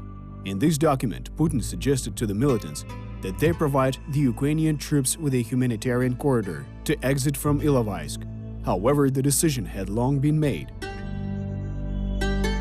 This is the film about ATO, The History of War, Episode 20. We're studying the course of the anti-terrorist operation in the east of Ukraine.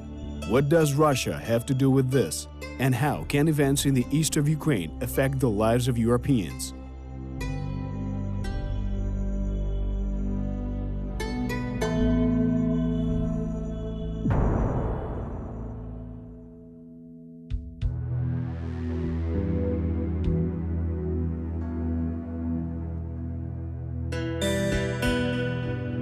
All statements of the Russian authorities on the alleged protection of the Russian-speaking people in the Donbass are fairy tales for internal use. Traditionally, like in many other conflicts initially inspired by the USSR first and then by the Russian Federation, some ephemeral rebels did all the dirty work. The scheme is simple. It all starts with an uprising, which one way or another leads to violence and robberies. The state reacts to unrest, and then there is an escalation of violence. The rebels receive heavy military equipment from Russia. Then the state, in this case Ukraine, is forced to mobilize its armed forces. Naturally, the use of artillery and tanks is always accompanied by destruction and casual losses of soldiers and civilians. Thereby, a picture of a civil confrontation is formed. And then, according to the pre-planned scenario, allegedly the peacemaker Putin comes in and establishes his own particular form of order.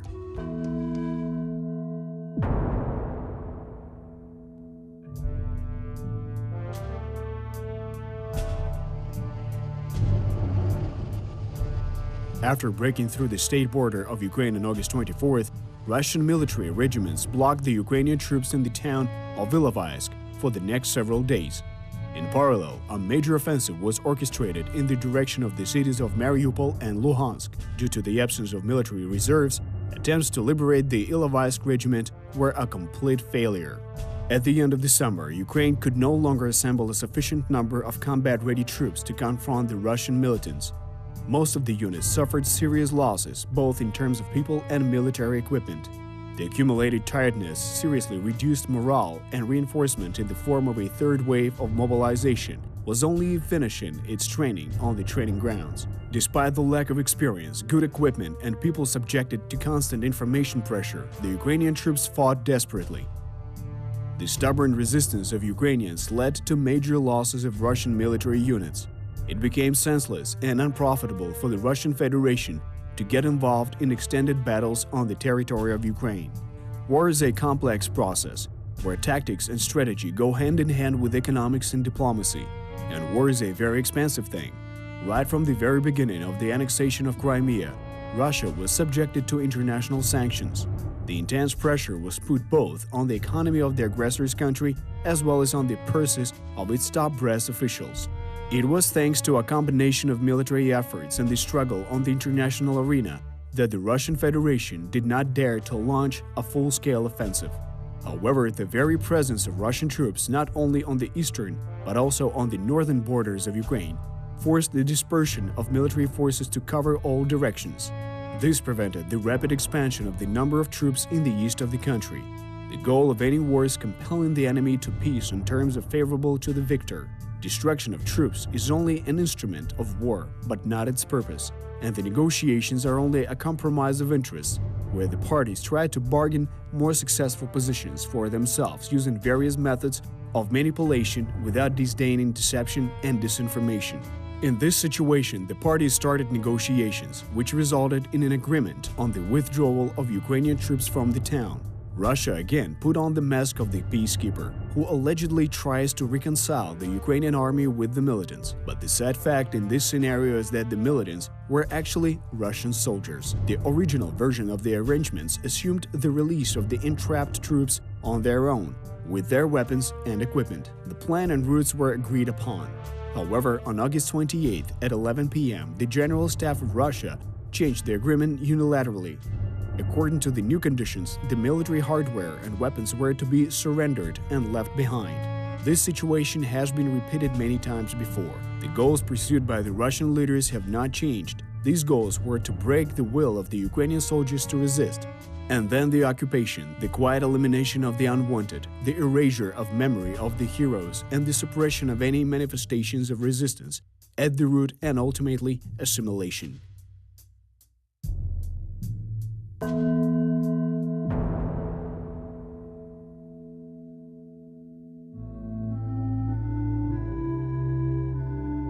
The option of pulling out without weapons was actually surrender, and it was rejected.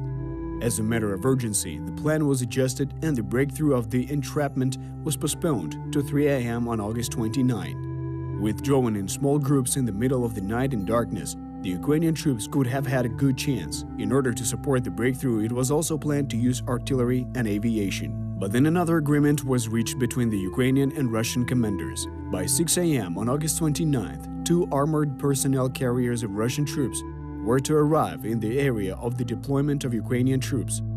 With their escort, the columns would have to proceed to the villages of Starobeshevo and Novokaterinivka, where it was supposed to hand over to the Russian side its prisoners of war. About 4 a.m., the column of the equipment left Ilovaisk and moved in the direction of Mnohopilya.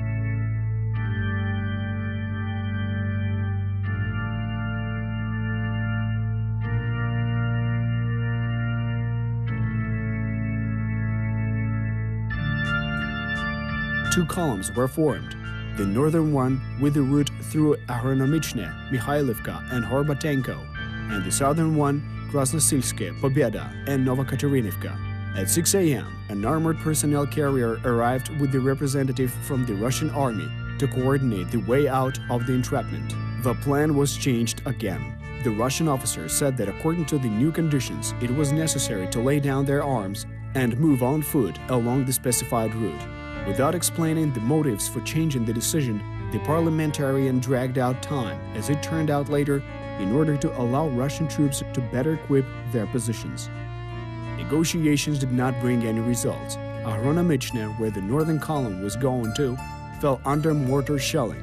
The Sector B commander, General Ruslan Homchak, decided to launch a breakthrough, and at 8:15 a.m., the columns moved along the pre-planned routes.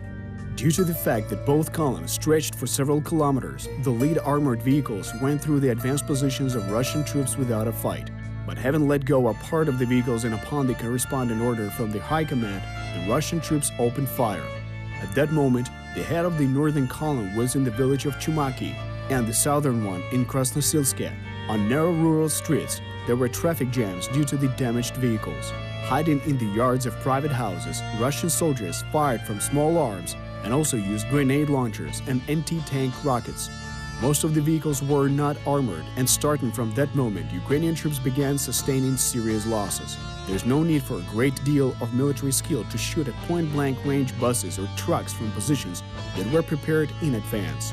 Russian troops organized an ambush and methodically shot the Ukrainian column from numerous positions.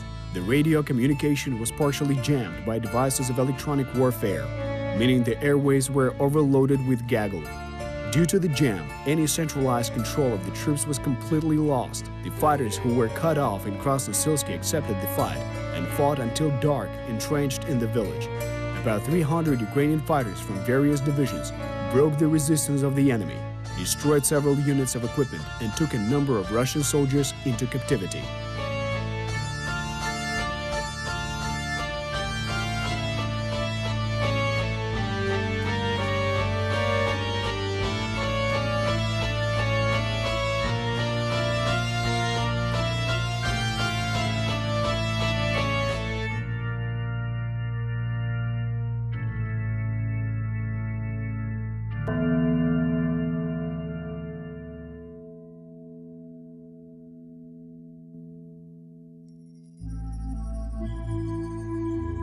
Even before the start of negotiations on the withdrawal from the entrapment, the Ukrainian command considered an option of a breakthrough with a fight.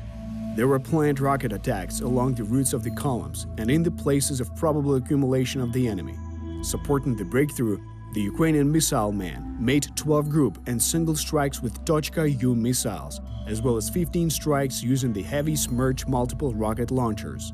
Several Su-25 attack aircraft were also involved. The airplanes attacked the positions of Russian troops and helped with the adjustment of jet artillery.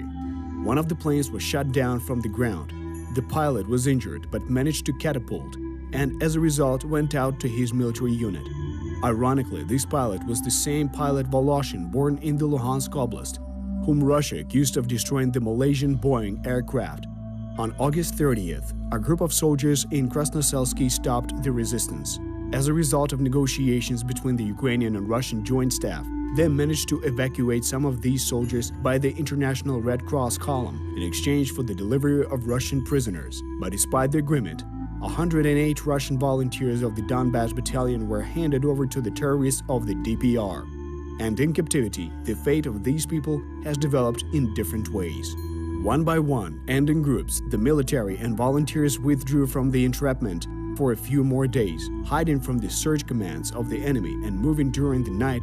Around 50 soldiers pulled out of Krasnosilsk. Some came out, having destroyed or hidden weapons and documents, and there were even cases when the local residents sheltered soldiers or took them to the Ukrainian positions. The Ukrainian group of Ilovaisk was defeated. In fact, only 2 vehicles left the entrapment. In one of them were journalists, and in an armored minibus there were soldiers of the Donbass battalion. A large number of vehicles and more than 125 military units of hardware were burned. A total of 368 servicemen of the Ukrainian armed forces were killed. In the battle, the commander of the 51st Brigade, Colonel Pivovarenko, was killed. A large number of soldiers were captured, and there were frequent cases of humiliation, torture, and other war crimes. Numerous cases of killing the wounded were recorded, and people were not only shot down, but also crushed under the tracks of military vehicles. Right after the battle, measures were taken to exchange prisoners of war and evacuate the bodies of the dead. A large number of bodies were disfigured as a result of explosions and fires, and many of them could only be identified by the results of DNA analysis. According to information received from open sources, the Russian side lost at least 23 soldiers and 15 vehicles, including infantry, fighting vehicles, and tanks. According to intelligence and information of Russian activists, more than 200 Russian soldiers were killed in the Battle of Ilovaisk. As of 2018, 18 Ukrainian soldiers are still missing in action. It is most likely that these soldiers managed to pull out of the entrapment, were caught and executed by militants.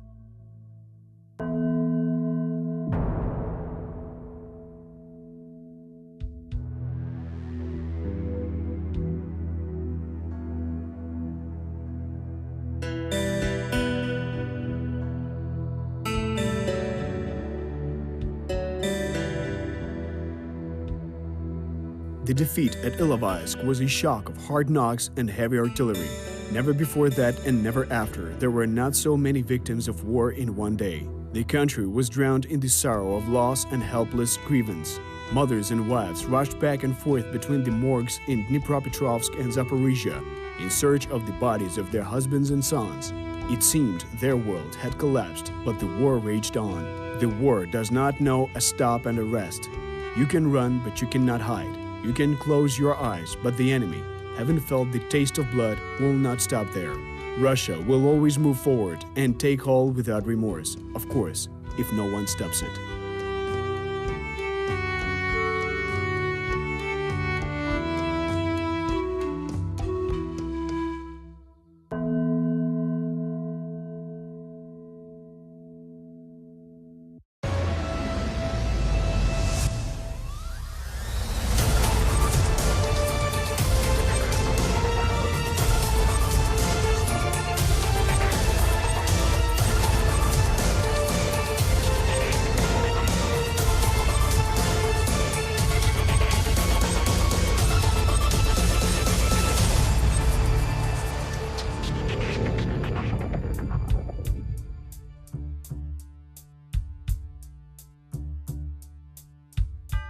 The effectiveness of any army's action is assessed not by the number of enemy soldiers killed, rather by the achievement of the set goals. It is possible to defeat the enemy and seize a part of the territory, but it is also possible to lose a war as a result, or vice versa, to make a strategy for rest, regrouping, and arrangement of defense, thus sacrificing the minor details for the sake of achieving a greater objective. Preservation of the state sovereignty of the country was the main priority in the summer of 2014, and the armed forces of Ukraine coped with that task.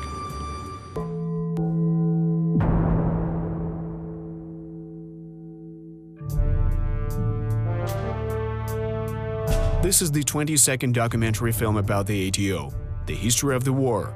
We're closely following the anti-terrorist operation in the east of Ukraine. What role does Russia play in these actions?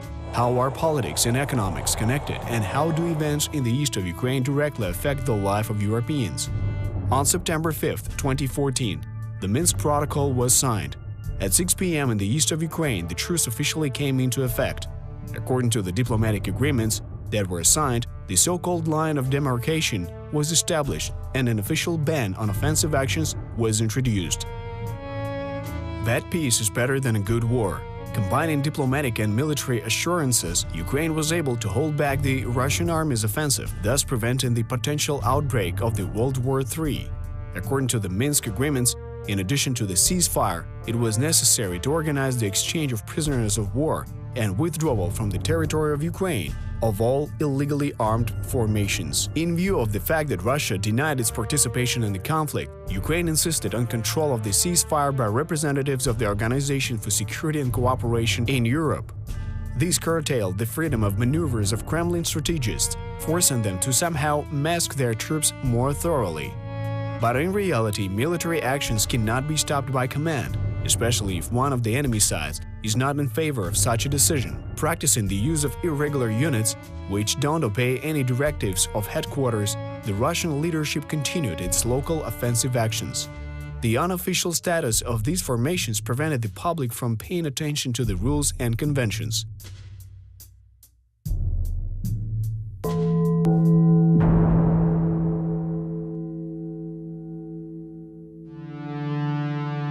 So, 2 hours before the formal conclusion of the truce on September 5th, a Russian sabotage group organized an ambush. Having raised the Ukrainian national flag at the checkpoint, militants stopped and opened fire at the column of the Aidar battalion. 19 Ukrainian soldiers were killed. Half an hour later, a detachment of the 80th unit arrived. They managed to destroy the enemy's tanks and armored personnel carrier heading in the direction of the town of Shastia. However, one APC was blown up while driving across a landmine, and the total number of soldiers that died and went missing in action increased to 41. Russian journalists filmed the burning vehicles, the facts of abuse of the bodies of the deceased fighters, interviewed the so-called militants, and showed the interrogations of the dying soldiers. Ironically, genuine Russian Nazis from the sabotage group Rusich conducted these terrible war crimes. Focusing on the cruelty of Russian saboteurs, journalists had two aims: to intimidate the enemy and by diverting attention with bloody shots conceal the fact of the participation of Russian troops.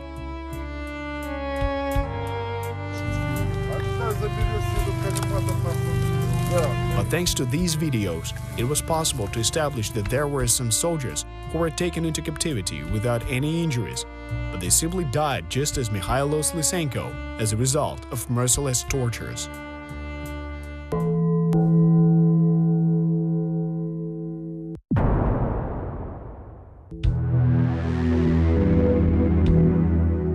In the evening of the same day, a group of Ukrainian soldiers was ambushed. Probably these were fighters of the 80th Unit.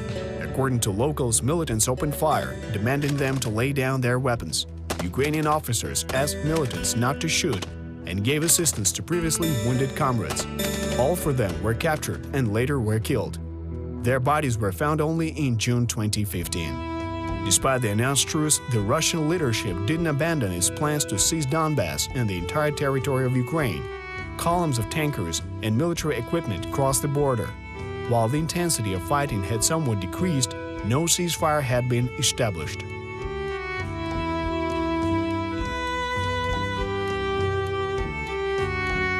In September, Mariupol came under fire. Several shells hit some local apartment buildings and 3 innocent residents were killed.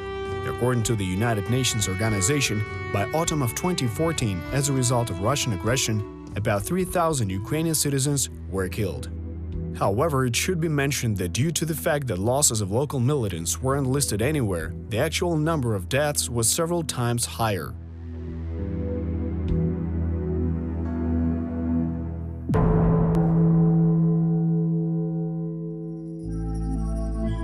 At the same time, the work with exchange of prisoners and hostages was conducted.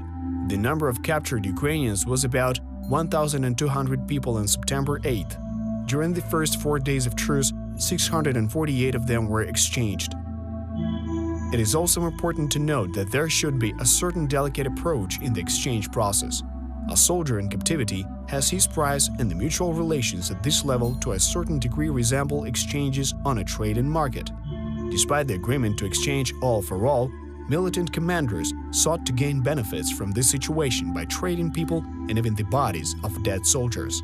There were incidents of forgery when militants proposed average civilians and even homeless people that were taken off the streets as if they were Ukrainian soldiers.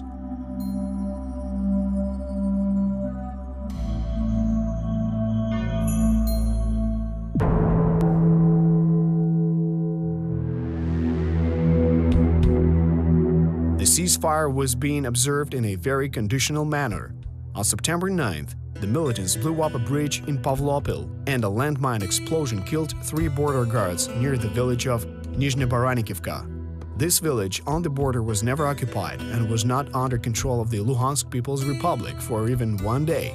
In short, it was a Russian subversive group that was responsible for the terrorist attacks. There were reports on the accumulation of Russian troops near Novoazovsk and their advancement near Slavyaноserbsk. Taking advantage of the insufficient number of Ukrainian troops, the militants occupied Dokuchaevsk and Komsomolsk. The terrorists also used heavy armor in the attack of the Donetsk airport, but they retreated after losing 3 tanks and 2 armored personnel carriers. The militants did not give up their efforts to seize the Donetsk airport since the first Minsk truce, when shelling Ukrainian positions with artillery from the residential districts of Donetsk. They were literally hiding behind civilians, which complicated the battle against the invading forces. And while the fighting in other zones of the demarcation line occasionally subsided and then started again with renewed vigor, the battle for the terminals of the Prokofiev airport continued up until the winter of 2015.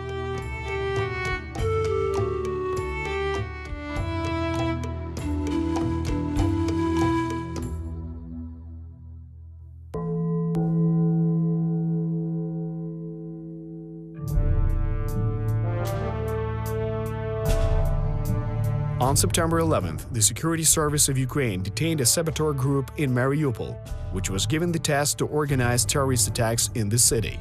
Near Pervomaisk, the militants opened fire on a civilian bus. On the same day, they attacked a Ukrainian checkpoint near Mayorsk, but met fierce retaliation and were forced to retreat. On the night of September 12th, after another failed attempt to attack the Donetsk airport, the militants claimed that they had seized 6 units of aircraft. That information was absolutely false, as there was literally no such number of aircraft in working condition. That was an attempt to legitimize aviation support from the Russian Federation by using the allegedly planned scheme.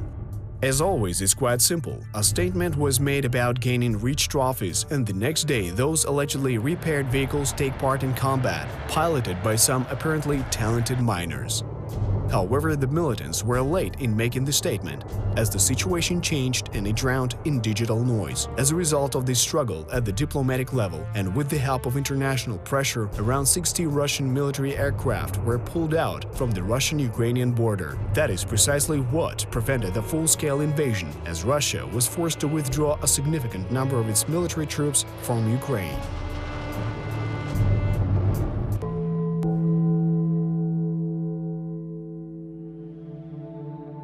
On September 13th, the positions of Ukrainian troops were attacked by approximately 200 soldiers under the Russian banner near Panteleimonovka. Despite the Minsk truce, the villages of Krynichne, Troitske and Zhdanivka were shelled with multiple launch rocket systems. Also on that day, the second so-called humanitarian convoy of 200 transport trucks entered the territory of Ukraine. The motorcade brought ammunition and fuel, and on the way back the white trucks took another portion of equipment from the local factories. The Russian army burned the harvest and destroyed the houses of locals with artillery strikes. That was the stick. The humanitarian aid that the convoy sent by Russian President Vladimir Putin was the carrot. At the same time, defense lines were being set up near Mariupol. The proximity to the front line put the civilians in danger. The strategic importance of the city with its metallurgical enterprises and the port were a valuable target for the enemy. Therefore, much greater attention was given to enhancing the defense of the city. Concrete tetrapods, which are usually used to build breakwaters and strengthen the shore, were used as anti-tank obstacles. Slabs of concrete also turned out to be perfect for reinforcing positions. Semi-finished metallurgy products, 15 centimeters thick rectangular metal plates, were used to withstand artillery shells, much to the surprise of the enemy soldiers.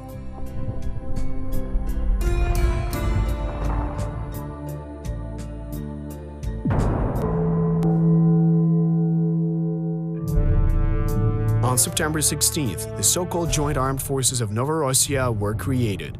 Ivan Korsun was appointed the commander-in-chief, although, as it later turned out, that measure wasn't coordinated with the bosses in the Kremlin, so the new commander was arrested on suspicion of organizing a military coup just 2 days later. Meanwhile, the Verkhovna Rada adopted 2 important laws within the Minsk agreements. The first one, on the special self-government order of certain regions of Donbass, regulated the creation of local self-government bodies, the organization of elections, the appointment of local council members, and contrary to the claims of Russian propaganda, allowed the use of the Russian language. The second law on the prevention of persecution and punishment of participants of the events on the territory of Donetsk and Luhansk regions was basically an amnesty. People who did not commit serious crimes, looting or murder, were guaranteed that they would not be subject to criminal prosecution, despite their possible participation in separatist referendums and even squads of the so-called militia. People were offered a second chance and choice. It was also an important message. Ukraine remembers its citizens and tries to take care of them, regardless of language or place of residence.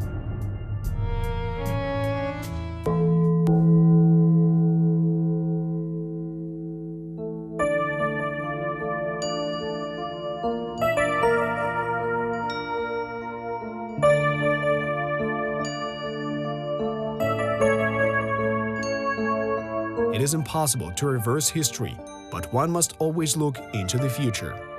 On the night of September 20th, in Minsk, an agreement was reached on a ceasefire, stopping on the actual demarcation line and creating a 30-kilometer security zone along it. Both sides pledged to withdraw all heavy weapons with a caliber of more than 100 millimeters. Flights of any aircraft except for those belonging to the OSCE were banned above that security zone. Ground-based monitoring of the disposal of weapons by means of foreign observers was introduced. Thanks to these efforts, the intensity of fighting decreased.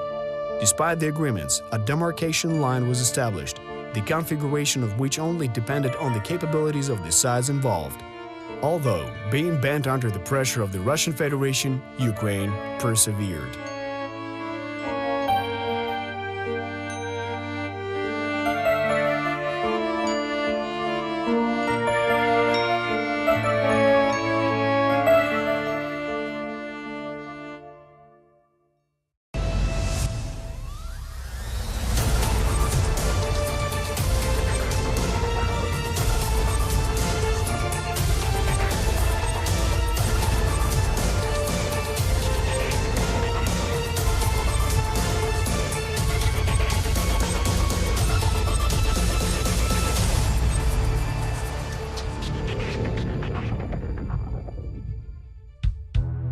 In September 2014, Ukrainian military personnel considered the option of building a defense line along the Dnipro River. It was a plan to prepare for the worst sequence of events, and this probability could take place. The situation was complex and incomprehensible. The cost was very high, and the price for the mistake could be defeat. The majority of people were not fully aware of what was going on. They even did not know what efforts it took to keep the formal and precarious balance.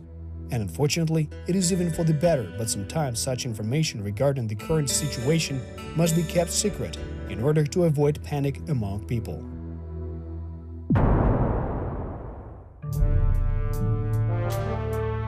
You are watching the 23rd episode of the series about the ATO, the history of war. We're observing the anti-terrorist operation in eastern Ukraine. What role does Russia play in this game? How are politics and economics related? And why does what is happening in eastern Ukraine have an impact on Western Europe? A war that lasts more than a week can be stopped immediately. Soldiers must perform not only combat mission, but also achieve political goals. A soldier that loses a brother in arms will do everything possible to retaliate against the enemy, and will find a reason to open fire. A commander that wants to agree with the other side to an armistice will always make attempts to mend the situation by driving the enemy out of the territory as far as possible. In such difficult situations and in such cases, a war can be escalated within the flick of the switch at any time.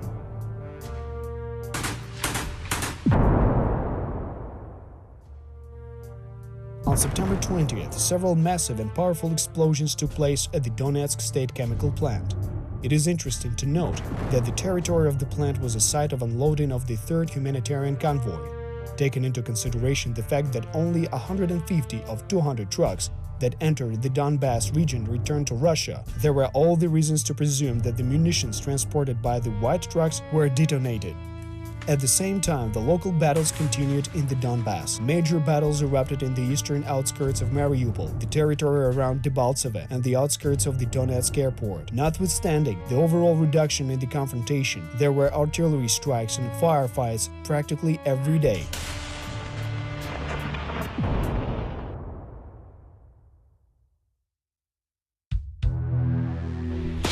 On September 21st, 4 Ukrainian soldiers were killed as a result of shelling, 2 of them near Debaltseve and Mariupol. Besides that, in the latest case, the group of Russian-led militants drove by in Gazelle truck equipped with a mortar and fired at the checkpoint of the National Guard of Ukraine. As a result, 2 civilians, a man who was bringing drinking water to the soldiers on the front line, and a teenager riding on a bike nearby, were wounded. On the same day, as a result of the exchange of war prisoners, 28 Ukrainian soldiers were released, and Moscow and other large cities in Russia held peace marches against the military intervention into Ukraine. The next day, 2 Ukrainian defenders were killed as a result of attacks and mine blasts near Donetsk. In the south of Donbass, artillery struck at the Russian terrorist forces near the village of Pikuzi. The Ukrainian troops frustrated an offensive of the enemy in the direction of Volnovakha. That day, Russian-led militants fired on the village of Talakivka, situated close to Mariupol, and people from the Azov battalion, jointly with the Security Service of Ukraine Alpha Group, detained an enemy sabotage group that consisted of 7 persons.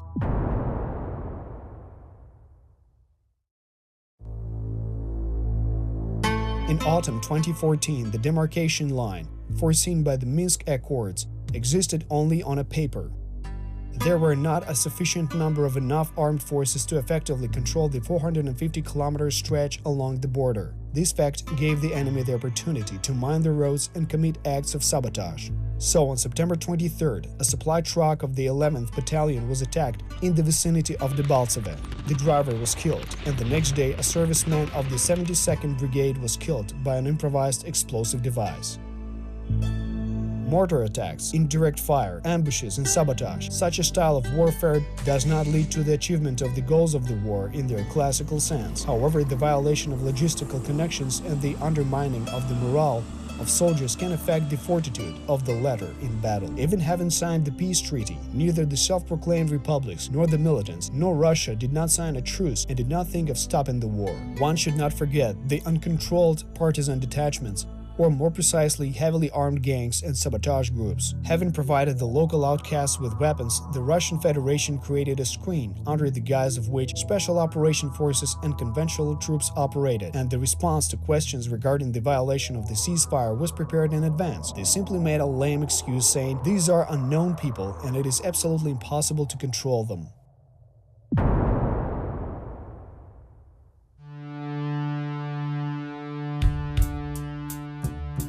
Despite the Minsk agreements, the enemy tried to move forward as far as possible to the west without paying attention to the problems of civilians. Shelling and fighting continued almost on the whole territory of the ATO zone. There were also problems with gas supply, electricity and communication. The whole eastern part of Mariupol and Stanitsa Luhanska were left without water supply and electricity.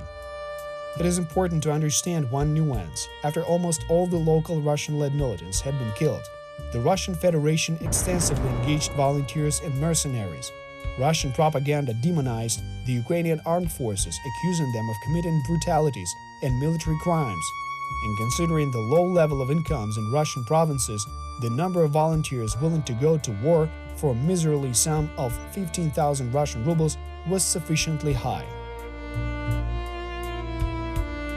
Russian soldiers were trained at army shooting ranges in the Rostov Oblast, and after that crossed the Ukrainian-Russian border and joined different detachments and bandit formations under the command of Russian officers. The quantity of numbered graves in the cemeteries in Donetsk and Yanakiev that has increased several times eloquently speak volumes about the amount and effectiveness of these so-called soldiers of fortune.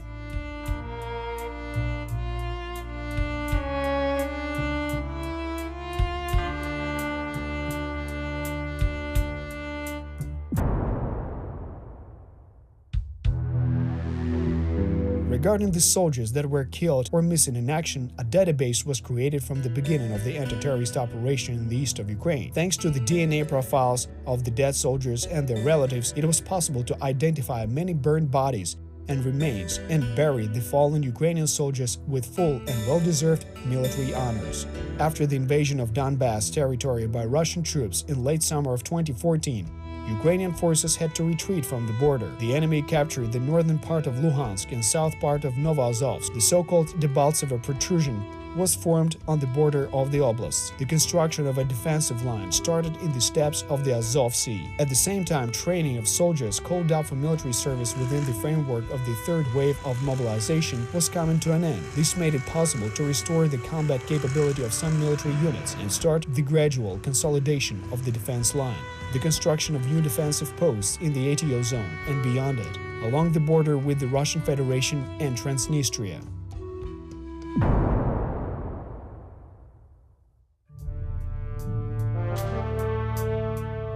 On September 25th, the city of Popasna and checkpoints in the vicinity of Mariupol came under fire of Grad multiple rocket launchers. In Donetsk, Russian-led militants made an unsuccessful attempt to seize the airport, and in Drushkivka, special services of Ukraine detained a group of militants of the so-called NKVD of the Donetsk People's Republic. Some of the militants were indeed engaged in open robbery.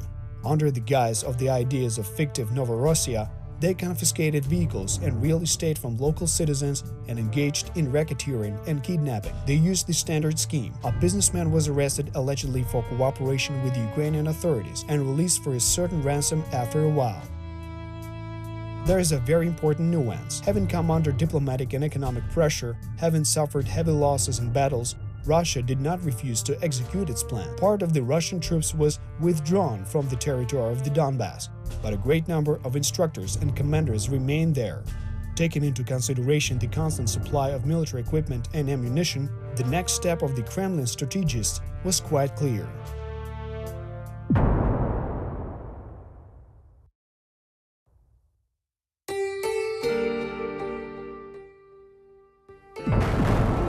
The so-called 1st and 2nd Army Corps were established on the territory of the Donetsk People's Republic and the Luhansk People's Republic. A part of the military personnel consisted of local citizens and militants from other countries.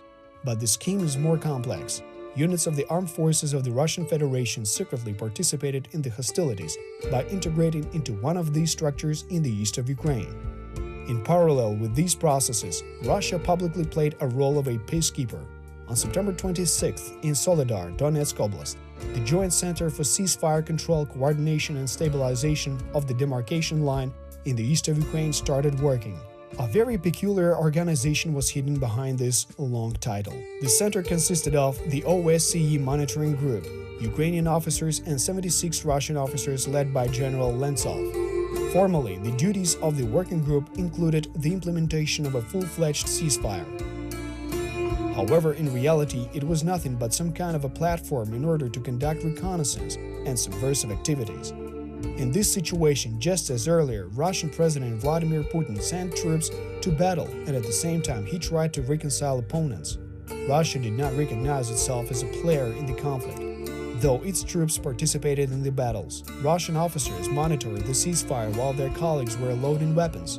Hiding under the guise of miners and harvester drivers, the soldiers of the Russian army fulfilled their task without identification marks, flags, chevrons, and even without any official documents. The best tactics to fight against an opponent playing an unfair game is to do everything publicly, so that the world community can see all of its steps. As a party interested in peace and return to order, Ukraine had to play the so-called diplomatic giveaway, and as history showed, this strategy has produced its results.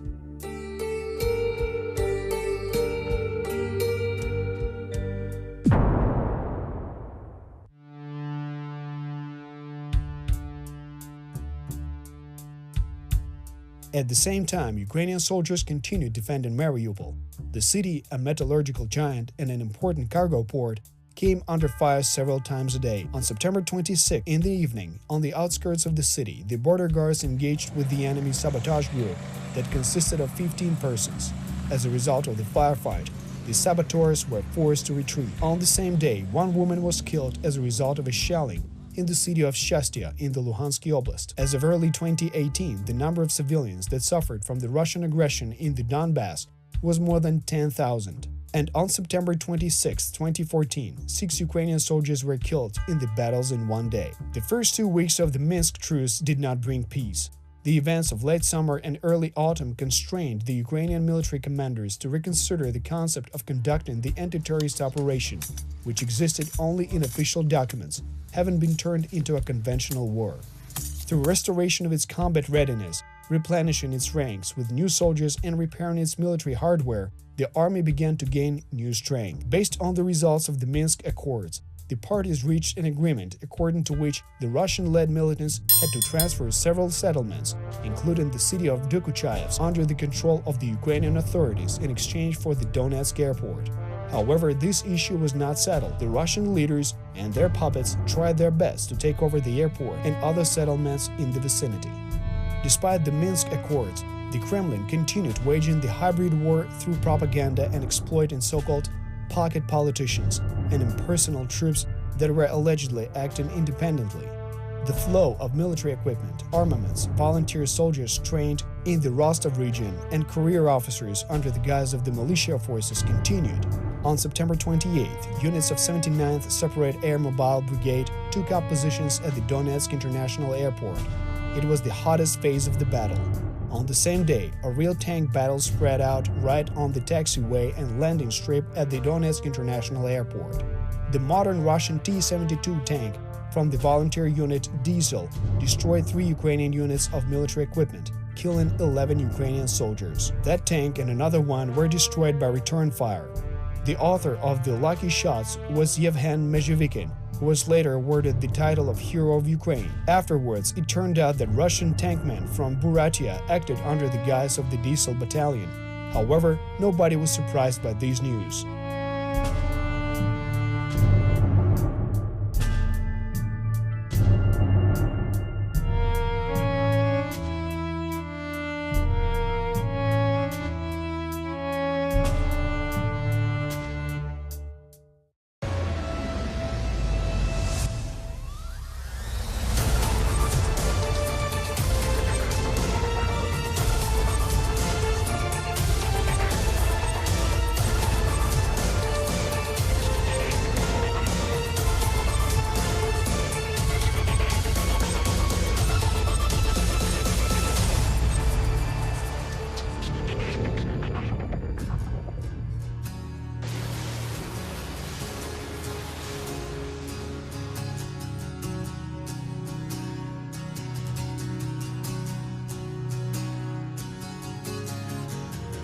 On January 13, 2015, checkpoint number 5, located on the Donetsk-Mariupol highway near the town of Volnovakha, was shelled.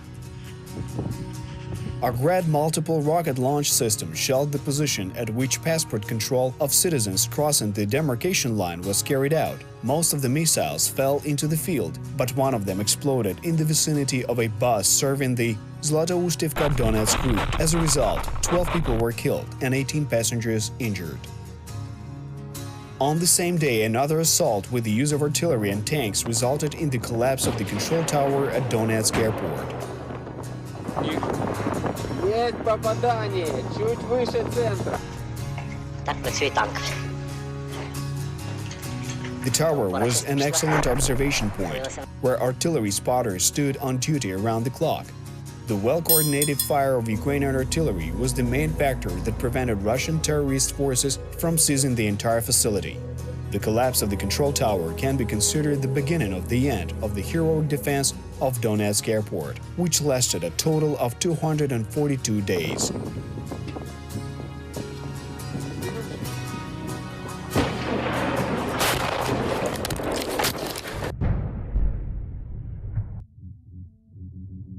In the summer of 2014, the Russian Federation committed an act of armed aggression against Ukraine.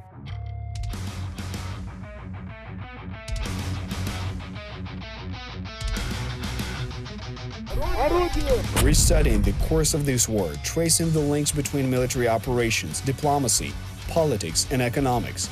We're trying to understand how it was, and most importantly, why.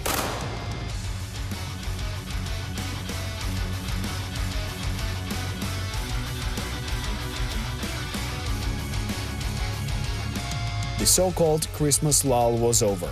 On the morning of January 13th, the Russian terrorist forces launched a massive assault on the facilities at Donetsk airport. Understanding the importance of the control tower as an observation point, the enemy sought to destroy it, and as a result of prolonged shelling from tank guns, the 7 upper floors of building collapsed. The militants then carried out another huge assault on the airport's new terminal. They counted on the absence of artillery countermeasures and accordingly were certain victory would be easy. However, the Ukrainian spotters who miraculously survived when the tower collapsed continued their work, relying on the debris that remained. Due to the presence of artillery cover, the assault was repelled. The militants lost up to 250 people and announced an ultimatum to the defenders of the terminal to leave their positions by 5 p.m.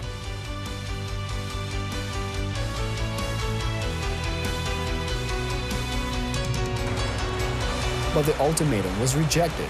Fighting with the enemy and a record frost continued.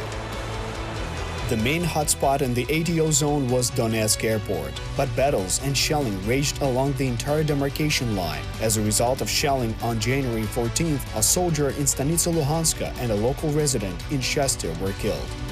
At the same time, despite the fact that the remainder of the control tower, the meteorological tower, the new terminal, and the positions north of the runway at Donetsk airport were held by Ukrainian troops, the militants once again announced that they had fully captured it. This was the usual manipulation of the truth by the substitution of concepts. Fire control, that is, the ability to fire at Ukrainian troops, was projected as physical control of the territory. It's worth mentioning that by reinforcing the grouping of troops in the Donetsk direction, the Kremlin didn't forget about other key places.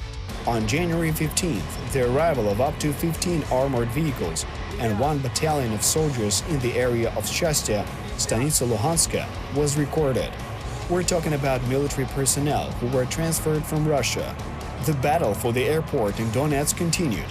The basement and the second floor of the half-destroyed terminal were occupied by militants, while at the same time Ukrainian troops were on the first floor. In the afternoon, the leader of the terrorists, Zakharchenko, announced that the terminal would be taken within 30 minutes. However, these statements did not come true. The battle for Donetsk airport demonstrated the essence of this hybrid war. While the ceasefire center was still adopting a decision, militants attacked the terminal, besides Russia, in the manner that is inherent to it, took two sides of the confrontation at once. The task was simple: to achieve set objectives through force, while at the same time creating the illusion of a peace-loving country and detachment from the conflict. On the one side, there were Russian officers who were supposed to call the independent local leader Zakharchenko to peace. On the other side, there was Russian equipment and Russian soldiers acted in the interests of this defiantly intractable leader of the militants. On the evening of January 15th, a massive assault on the building of the new terminal was carried out. Moreover, its preparation and coordination was carried out by Russian officers, which radically influenced the course of the battle. As preparation for the assault, the UR-77 meteorite mine-clearing device was used to organize passage through the Ukrainian minefields that surrounded the building. The principle of its operation is to remotely install a special charge on the minefield. The shockwave from the explosion destroys mines in a rectangular-shaped area that is 90 meters long and 6 meters wide. But the charge got caught on fragments of the roof and did not lie properly on the ground. The blast brought down the remains of the structure, but mine clearing didn't properly take place.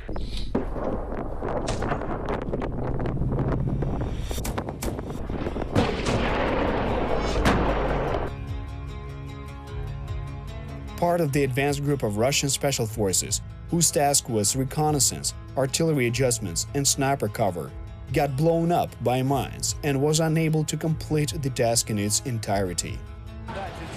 The second attacking echelon got close to the positions of the Ukrainian military, and the swiftness of the attack prevented the Ukrainian artillery from erecting a fire shield. But having retreated deep into the ruins of the terminal, its defenders imposed a battle on Russian paratroopers in dark and unfamiliar surroundings.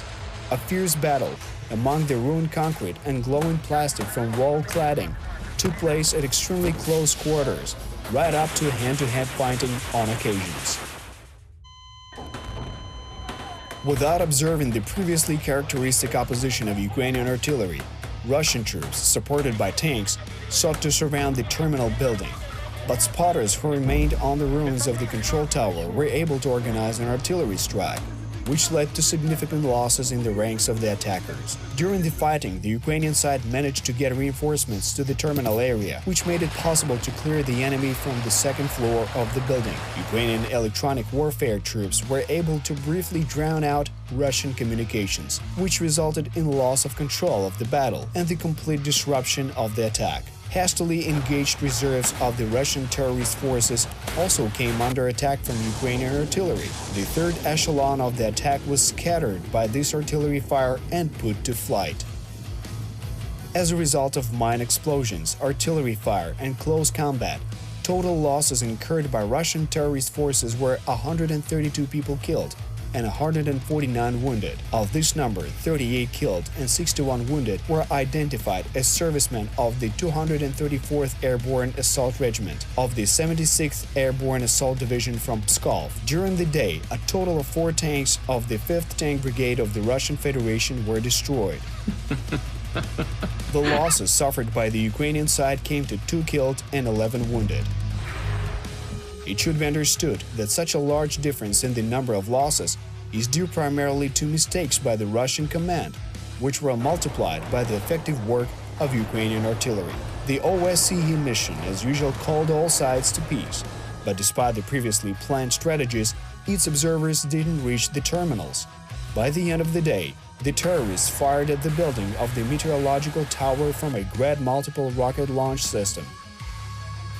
On January 16th, a battle took place around Mykolaiivka, Telmanove district. 4 Ukrainian soldiers were injured by fire from the enemy's anti-tank guns and mortars. On the same day, an act of sabotage took place in the area of the Stanitsa Luhanska. A local resident came to the Ukrainian checkpoint. He handed the soldiers a 3-liter jar of honey, thanked them for their service and left. When the can was opened, it exploded. A homemade explosive device killed 1 soldier and seriously injured 3 others. In the area of Donetsk airport, the fight resumed at 8 a.m. Militants used a lot of smoke grenades, which subsequently led to myths about the widespread use of gas grenades by terrorists. It should be understood that army smoke bombs emit very accurate and dense smoke. Together with emissions from the burning plastic of the wall cladding and insulation, the effect of this was no worse than from poison gas. The attack by militants lasted more than 5 hours in total, and it was only possible to repel it by lunch. OSCE observers arrived at the airport in the afternoon, which led to a halt in shooting and shelling. A part of the militants and Russian troops moved to the area around the village of Spartak, which is north of the airport, to restore combat capability. The situation around the ruins of the new terminal at Donetsk airport seriously escalated. On the night of January 17th, Grads attacked Pisky and Tonenka, and reinforcements numbering 15 troops of the 90th Separate Air Mobile Battalion got through to the terminals and immediately entered the battle. The militants managed to retake the 2nd floor of the terminal, with the battle literally taking place in all 3 dimensions. It should be understood that because of the quite small size of the new terminal building and large number of troops there, it would have been impossible to gain a foothold there. Coming under constant shelling and sometimes prompting fire at themselves, crack Ukrainian cyber troops continued the battle. A sharp jump in temperature led to the appearance of a thick fog around the area of the airport, and this complicated the adjustment of artillery and so reduced the efficiency of its work. On January 17th, the Russian side requested a truce to take away the bodies of those soldiers who'd died in fighting 2 days earlier. Around lunchtime, the tactical group of the 93rd Brigade went to storm the enemy's positions in the area of the Ilovaisk monastery.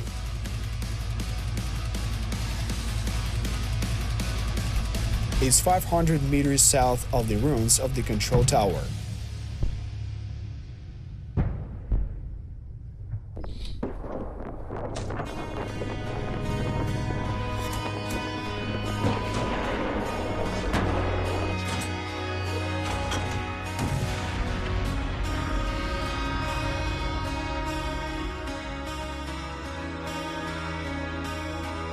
The offensive was part of a large operation. It involved several tasks, taking control of the monastery and then moving east to the Polit Hotel. This would allow the terminal to be held securely. It was also planned to seize the village of Spartak and take control of the Putilov Bridge.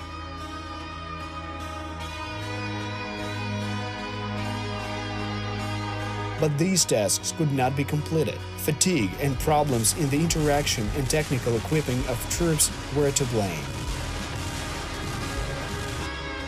During the operation, it was possible to unblock the ruins of the control tower, expand the zone of control, evacuate 23 wounded soldiers, and take away 3 dead soldiers. Despite the fact that the monastery couldn't be taken, these actions diverted the attention of the enemy from the new terminal building. Forced to maneuver foreign forces, they abandoned attempts at assault for a brief time, giving the cyborgs a little respite. Taking advantage of the lull, the Russians took away the bodies of their dead soldiers on January 15th. In addition to previously announced losses, the 104th Airborne Assault Regiment of the 76th Division from Pskov lost 26 people and 37 were wounded. The combined battalion of the Chechen Interior Ministry lost 21 and 29 respectively. The number of local militants who died in senseless attacks in the ruins of what used to be the modern Donetsk airport runs into hundreds, but they have never been announced or accurately recorded.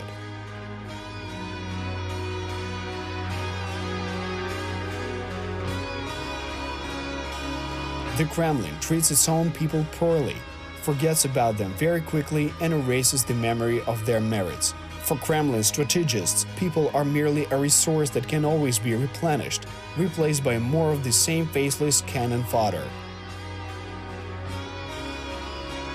And the homeland will forget this, always. Российских войск на Украине нет.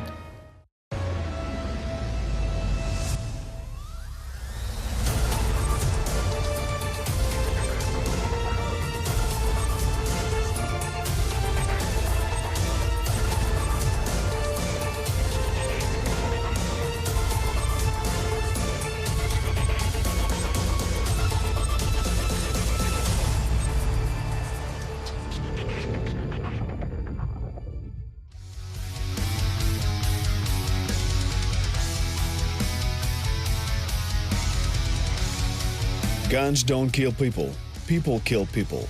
It's not equipment that wins, it's the spirit. The history of the Russian-Ukrainian war knows many examples of a seemingly illogical course in a battle. And the fact that a small squad can be more effective than a whole battalion is no surprise at all. The enormous potential of modern weapons can only be revealed in the right hands. A great many factors influence the effectiveness of soldiers, from the atmosphere in the information field to living conditions. The difference between winning and losing often lies in the ability to establish teamwork and mutual support. However, the most important thing is motivation, the desire to win.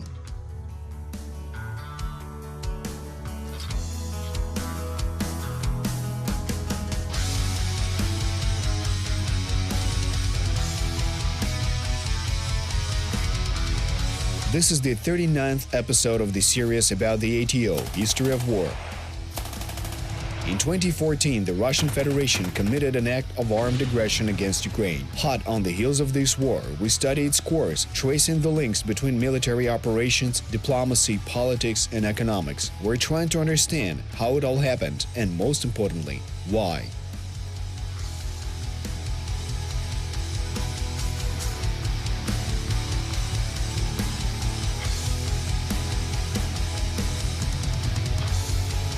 When covering a certain battle, historians and journalists often make the same mistake. You can't analyze a battle without taking the entire strategic picture into consideration.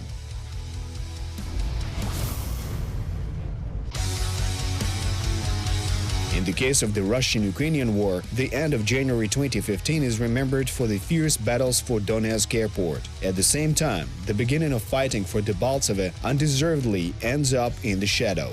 Donetsk airport fell on January 21, 2015. The last 16 defenders of the terminal were captured, their fate far from enviable. The victory of the so-called militia was savored in every way possible in the Russian news, but while covering the fighting for a several square kilometer plot of land, their journalists were completely silent about the beginning of the Russian offensive in the area of Debaltseve. The phrase Russian offensive is used here without any hidden context. Back in September 2014, the so-called Novorossiya army was created as part of two army corps. It's worth noting that both of those units were subordinated to the 12th Reserve Command of the Southern Military District of Russia. Its headquarters located in the city of Novocherkassk in Rostov region. These units were staffed with both local militants and regular Russian servicemen, who merged into the corps on a rotational basis as part of full-time units. Officers of the Russian army were responsible for command at all levels. There was also a Russian officer at the head of each corps, usually a general in rank. The area of responsibility of the 1st Army Corps was the territory of the DPR, the Donetsk People's Republic, and the 2nd Corps was responsible for the LPR, the Luhansk People's Republic, respectively. As of January 2015, the commanders of those formations were Major General Valery Solochuk and Lieutenant General Sergei Yudin. On January 21st, units of the 4th Motorized Rifle Brigade of the 2nd Army Corps of the Armed Forces of the Russian Federation launched an offensive against the positions of the Ukrainian 128th Brigade around the village of Sanzharivka. That was the first major battle within the Debaltseve operation. The intent of the Russian command is very obvious. By delivering a blow in the direction of the village of Mironivsky, the enemy had every chance of blocking off the Debaltseve pocket in the narrowest spot. That would have led to the isolation of the entire Ukrainian group in Debaltseve and could have basically become the second Ilovaisk. History, however, has no regard for this subjunctive mood. Russian commanders made mistakes when planning the attack. Having an overwhelming numerical superiority, they probably expected an easy victory or in the outright absence of resistance. They did not carry out reconnaissance of the area of operations, so the presence of mines became a surprise for the invaders. Thick fog, which was a great nuisance for Ukrainians in the airport area, became their ally near Sanzharivka. Despite the fact that the enemy had an 8-fold advantage in manpower and 6-fold in vehicles, the garrison of the Oleksii checkpoint took the fight. 26 Ukrainian soldiers who had never fought before in their lives managed to stop the enemy convoy, inflict damage to it, and in effect prevent the encirclement of the entire Debaltseve group. The success of the defenders of the Ukrainian positions was facilitated by the minefields, correctly placed in front of the positions, fog that prevented the enemy from coordinating the attack, and timely artillery support. As a result, they managed to destroy 2 tanks, 2 infantry fighting vehicles, several trucks, and captured 2 vehicles without damage. The enemy retreated, and there were no losses on the Ukrainian side. January 21st was reaching events. Avdiivka, which had been shelled by the militants, once again ended up without electricity and heating. In the southern direction, near Pavlopol and Sartana, Russian troops had been firing actively at Ukrainian positions, seeking to create favorable conditions for further advance westwards. The village of Novotoshkivsky, near the Bakhmut highway, was being shelled by multiple launch rocket systems literally all night long, and in the neighboring village of Nizhnya, direct missile hits in residential buildings were spotted. Stanitsa Luhanska was also shelled. The activity of enemy sabotage and reconnaissance squads was also noticed there.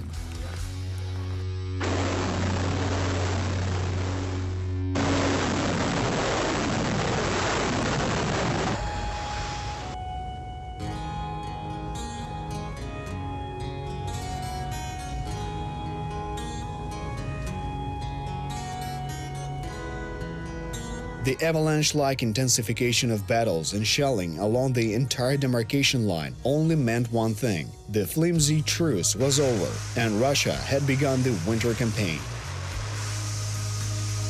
Back on January 20th, paratroopers of the 25th Brigade had managed to occupy the ventilation shaft of the Butivka mine at a nearby checkpoint. Trying to regain lost ground, the enemy organized a counter-strike.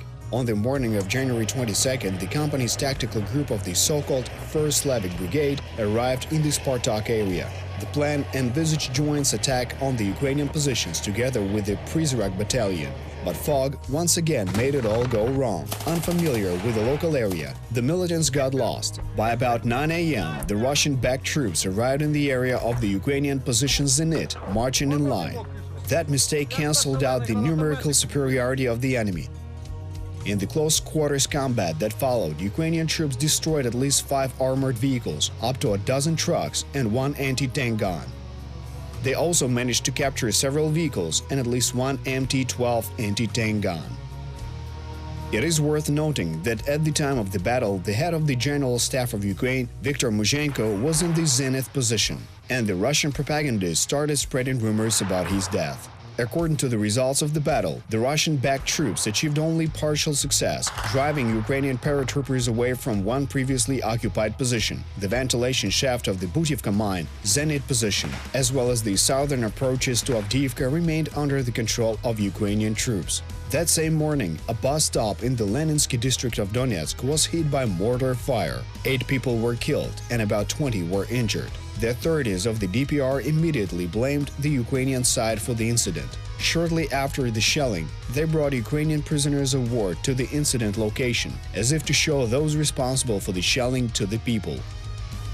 However, by the evening of the same day, the arrest of the sabotage group involved in the shelling was reported. All three of them were citizens of Russia.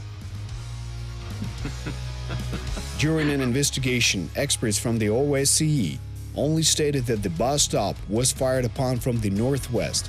However, analyzing the size of the craters, they made an assumption about the caliber and accordingly the firing range of the mortar used in the shelling.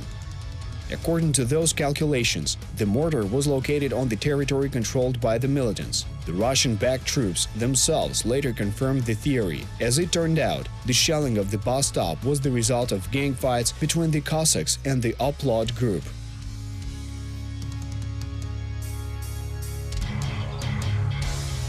On the same day, there was a battle for the village of Betmanove, formerly called Red Partisan. Not limiting themselves to the usual shelling, the Russian-supported troops attacked Ukrainian positions with the support of 3 tanks. In the end, 14 soldiers of the 93rd Brigade were taken prisoner. The militants immediately executed 5 of them just for fun.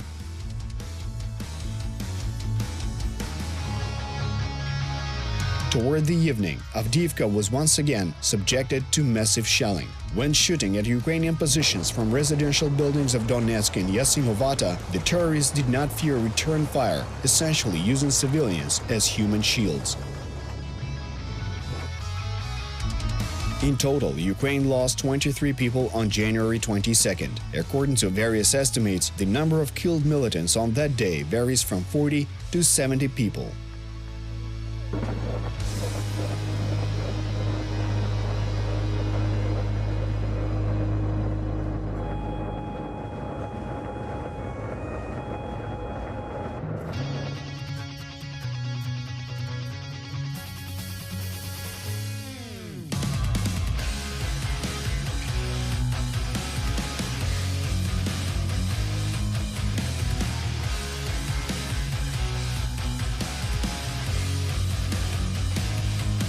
On January 23rd, as a result of negotiations, 3 Ukrainian soldiers were freed from captivity, and 8 bodies of defenders of Donetsk airport were taken from the militants.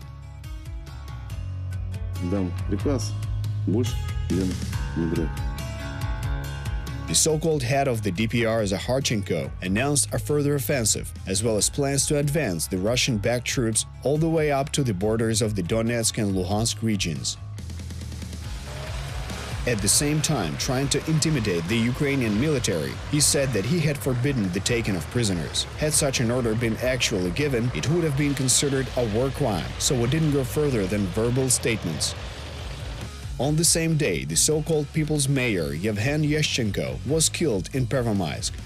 Despite the claims made by the LNR authorities about the involvement of Ukrainian intelligence services in the murder, the reality was much more mundane. It was ordinary fighting between gangs.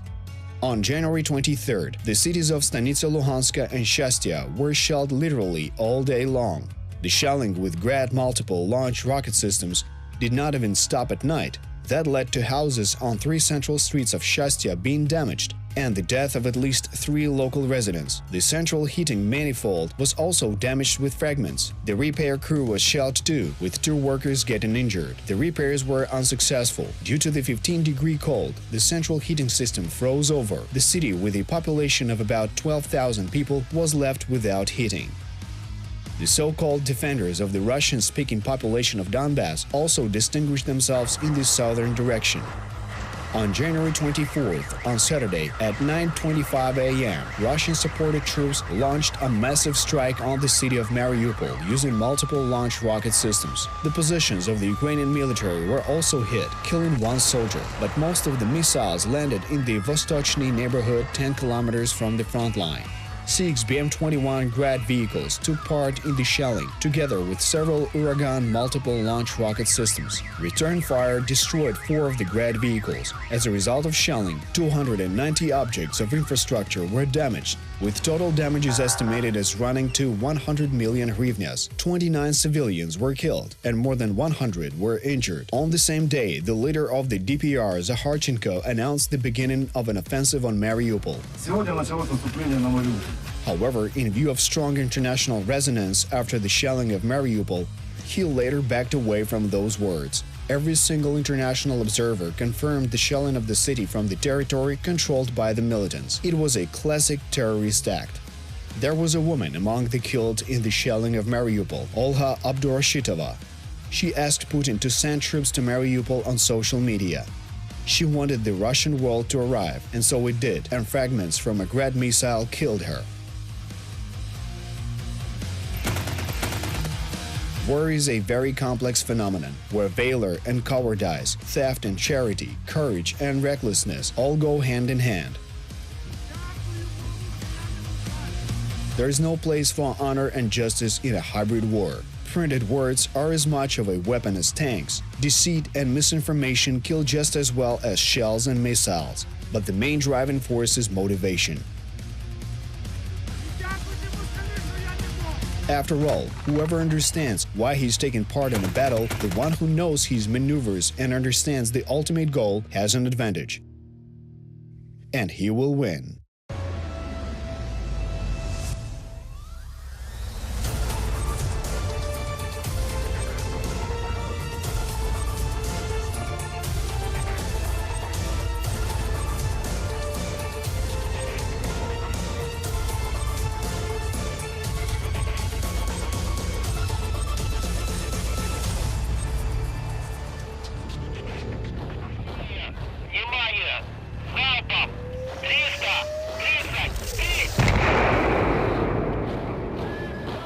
Warfare is a science with certain rules, patterns, and relationships. Planning any operation, the commander can in detail predict the costs of ammunition, logistics, problems that will be faced at one or another stage of the battle, and even anticipate losses. Combat capability is the state of the capacity of troops to conduct combat operations and fulfill the assigned tasks. This characteristic is often the main determining factor in achieving victory. Combat capability is influenced by many factors, starting from logistics and ending with the personal motivation of every soldier. That is why such a coherent plan is always ruined and turns into improvisation with the first shot. After all, real living people go into battle. They are not just numbers without a soul. The ability to guess the right decision is often the difference between defeat and victory.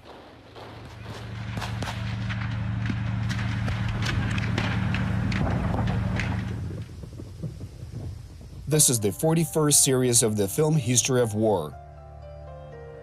In 2014, the Russian Federation committed an act of armed aggression against Ukraine. The war has lasted for several years. We study the course of this war and tracing the links between military operations, diplomacy, politics, and economics. We're trying to understand how it was and, most importantly, why exactly this happened. At the end of January 2015, pro-Russian militants in the Donbass launched active offensive actions along the demarcation line. It is important to mention that the word militants refers to both locals who joined the so-called Army of Novorossiya and the personnel of the Russian army.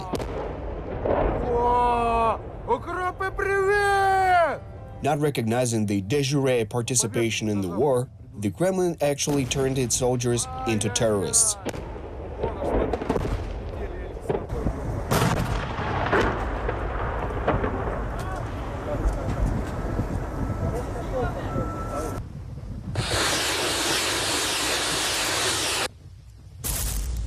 On January 28, 2015, the Russian terrorist forces made a third attempt to break through the Ukrainian line of defense near the village of Sanjarivka. The Ukrainian defended posts withstood the onslaught of the enemy, inflicting heavy losses. However, all military positions of the Ukrainian troops were fired upon with varying intensity. The result of these battles often depended on both the serviceability of the equipment and the personal qualities of the soldiers and commanders. On certain occasions, information from the local residents played a key role in this offensive. On January 28th, street battles for the village of Novoorlivka took place.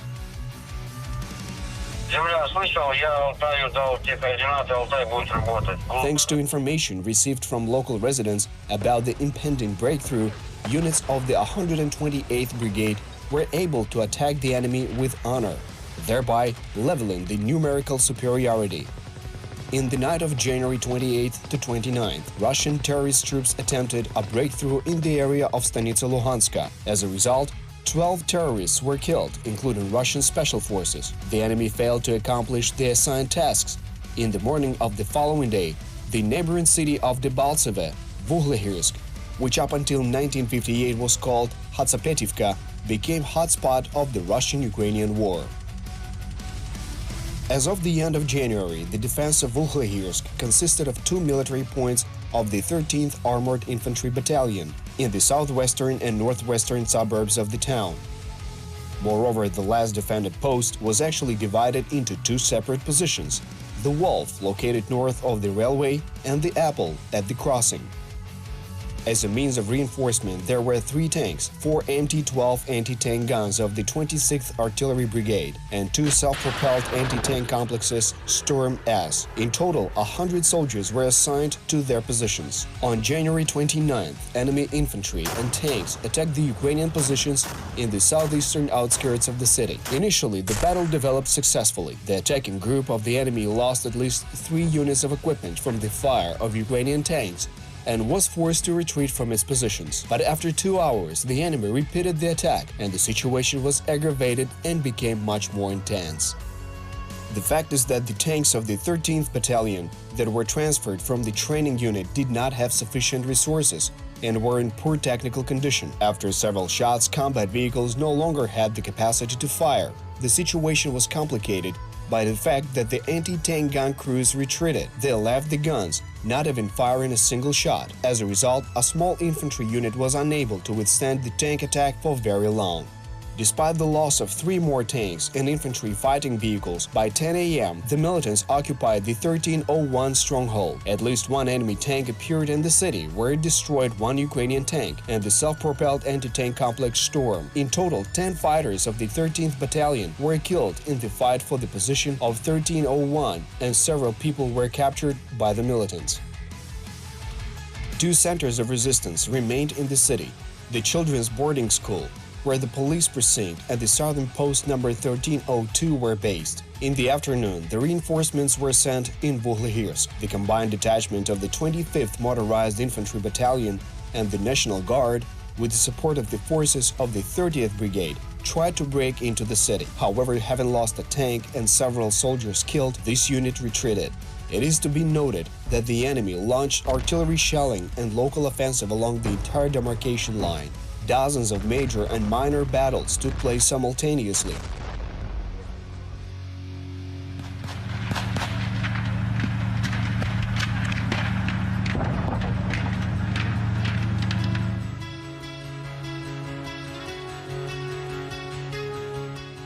Debaltseve positions were attacked on this day from the southwest side. As a result of the battles, the Ukrainian positions were destroyed by enemy artillery fire. The village Nikishina was turned into ruins. On the night of January 30th, the garrison of the Nikishina stronghold broke through to the north, to the neighboring stronghold of the 128th Brigade in the village of Ritkodub. Debaltseve positions were hit by strong artillery. Both Ukrainian and Russian artillery were constantly firing.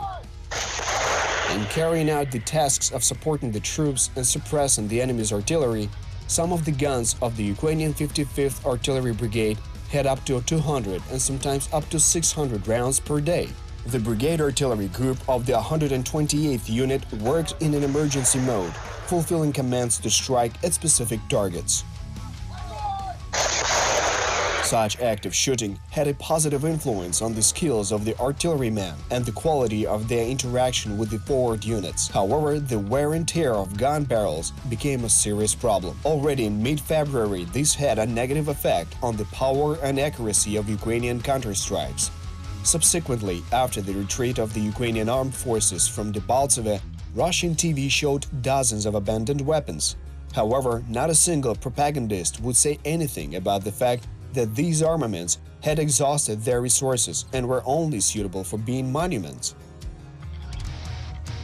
In January, the guns were still in order. The shelling and local battles continued in previously quiet places. The Balu block post on the Kyiv-Kharkiv-Dovzhansky highway served as a checkpoint from the occupied territories.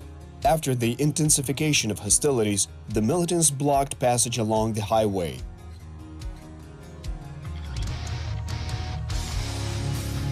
On January 30th, artillery was applied to the position, and then it was attacked by a single T-72 tank.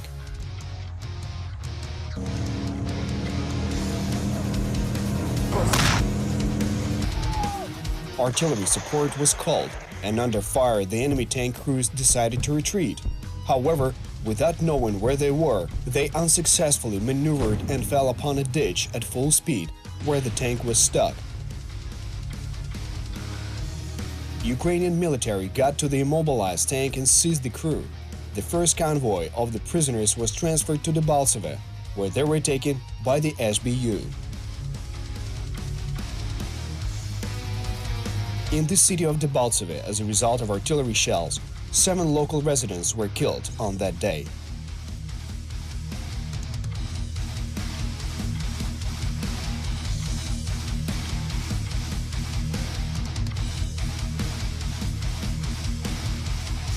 Militants launched attacks in the area of the settlements Ridkodub and Myus in the east, Novoorlivka and Orlovo-Ivanivka in the south of Debaltseve, and in effort to break into Vuhlehirsk from the east, the terrorists attacked Chernuhine. The forces of the 30th Brigade were deployed to the western outskirts of Vuhlehirsk to organize a new line of defense, and street fighting broke out in Vuhlehirsk. The militants attacked the stronghold 1302 and the building of the boarding school in the center of the city, where the defense was held by the police and the artillerymen who had previously abandoned their guns. On the 13th Battalion position, there were 4 killed that day. In total, on January 30th, 18 people died in these battles.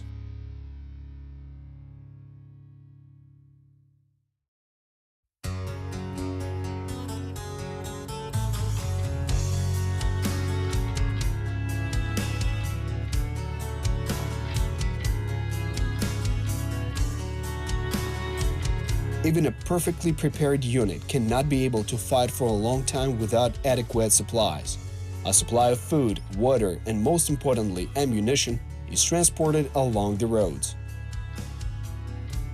The road to the Stanislav 128 stronghold was under the gunfire control of the militants, and high-caliber artillery opened fire on any targets, right up to a single soldier. The only passable trail passed through the nearby village of Ridkodub, which was controlled by the terrorists.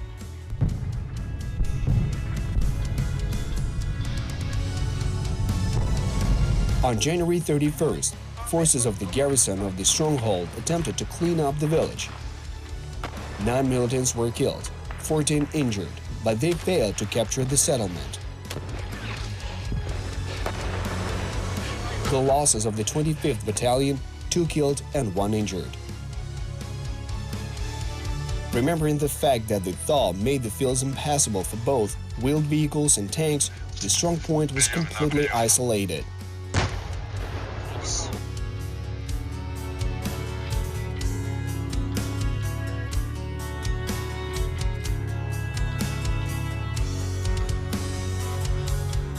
Already on January 31st, a re-attack on Vuhlehirsk was organized with the task of unblocking the troops surrounded in the city. According to the plan, the forces of the 30th Brigade and the National Guard entered the city from 2 directions, from the west and south. With the support of tanks and infantry fighting vehicles, it was possible to move to the city center and take positions.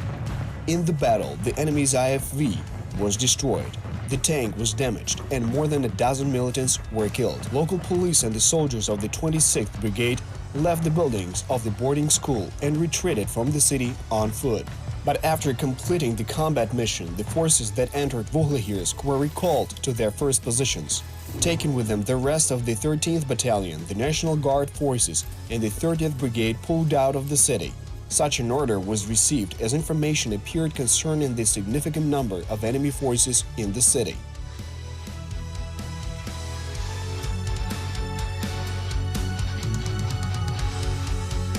War is an exact science till the first shot. Then it turns into a game of chance, where there is a place for both tricky combinations and bluffs. Throwing down the only trump card on the table at the very beginning of the game is unwise. At the end of January, beginning of February 2015, the 1st Battalion of the 30th Mechanized Brigade was the only mobile reserve that could quickly respond to the front breakthroughs in one place or another. Probably veterans of the 30th Brigade could hold the city, volunteers of Donbass and Kulchitsky battalions. They could have attracted considerable enemy forces, arranging for the latter a serious slaughter in urban areas. This would probably alleviate the situation in other directions. Probably is the key word here. One on the verge of life and death of people and the existence of the country, the variant of a bird in hand is always preferable to a swan in the skies.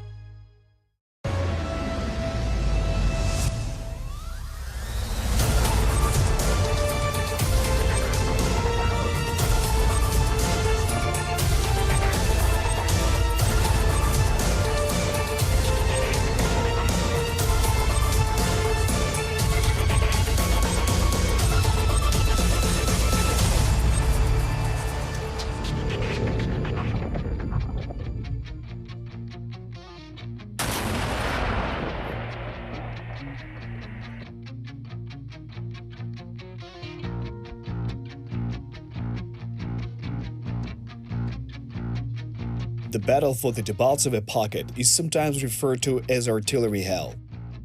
This comparison is by no means an exaggeration of the reality of the situation. For 3 weeks, the positions of the Ukrainian army had been shelled by 3 divisions of Grad multiple rocket launchers twice a day. In total, that amounts to nearly 54 packages containing 40 missiles in each of them. In addition to Grad systems, at least one Urahan MLRS battery operated in the Debaltseve area. Militants actively used grenade launchers and mortars. Barrel artillery up to 203 mm in caliber was also used quite often.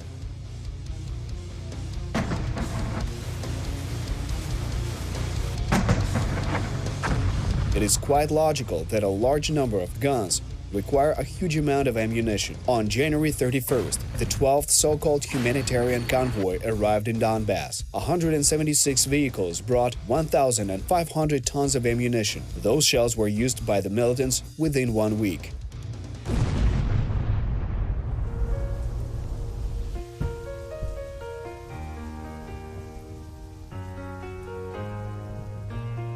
This is the 42nd episode of the series History of the War. In 2014, the Russian Federation committed an act of armed aggression against Ukraine. The war has been going on for several years now. Hot on the heels, we're following and analyzing the course of this war and tracking links between military operations, diplomacy, politics, and economics. We're trying to understand how it all happened, and most importantly, why.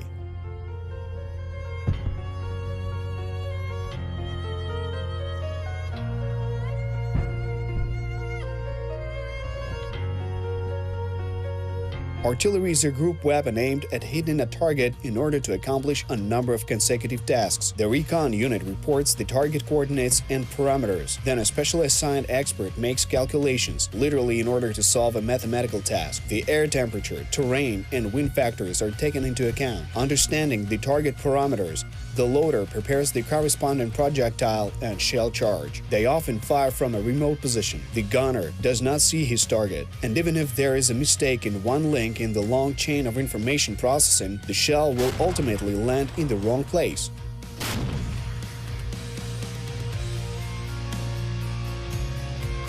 The shelling of residential areas of Ukrainian cities was often the result of criminal negligence rather than malicious intent.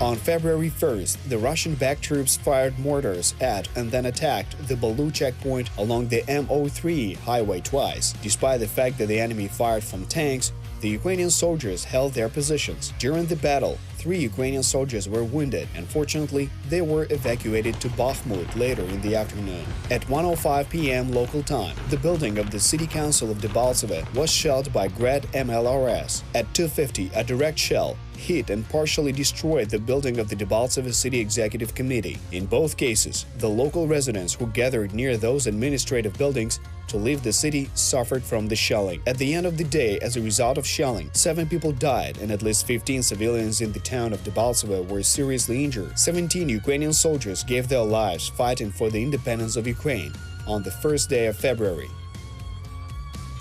One of them was the Chechen volunteer Isam Unayev, Brigadier General of the Armed Forces of the Chechen Republic of Ichkeria and commander of the Johar Dudayev International Volunteer Battalion. On the same day, the Russian-backed troops attacked Ukrainian positions near the Bakhmut highway. As a result of shelling of the villages of Krymske and Novotoshkivske, 3 local residents were seriously injured and another 2 were killed. They managed to destroy 1 mortar of the militants with retaliatory fire. After the loss of Vuhlehirsk, a certain gray zone appeared to the west of the M03 Kharkiv-Dovzhansky highway. Swampy terrain was difficult for vehicles to traverse, and the Karapulka River served as the barrier. Attempting to break through to Debaltseve, the Russian-backed troops attacked the village of Komuna, but they failed.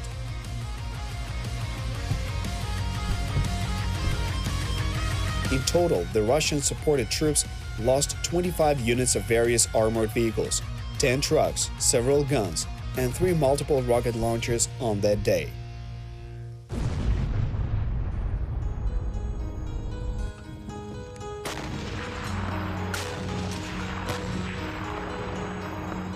On February 2nd, near the Kalinivka village, the scouts of the 73rd Special Operations Center spotted a dam that the militants could use to cross the river and get to the rear of the Ukrainian troops. In the end, after several days of work, the dam was blown up, which slowed the advancement of Russian-backed troops in this area. On the same day, the militants attacked the height 307.5 again.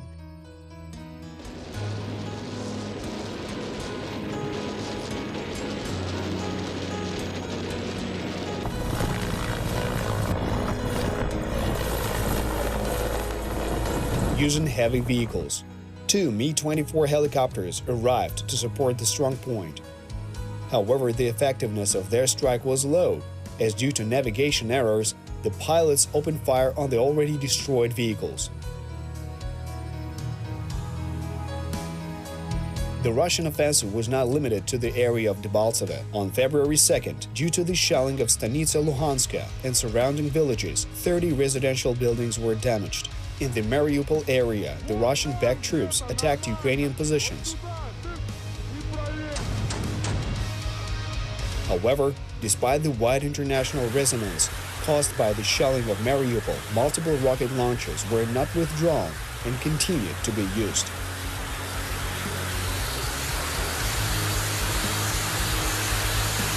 The very next day, 2 tanks, 6 ammo trucks, 2 armored tow trucks, several enemy soldiers and a mortar were destroyed by artillery strikes of the 55th, 72nd, and 79th Brigades in the area.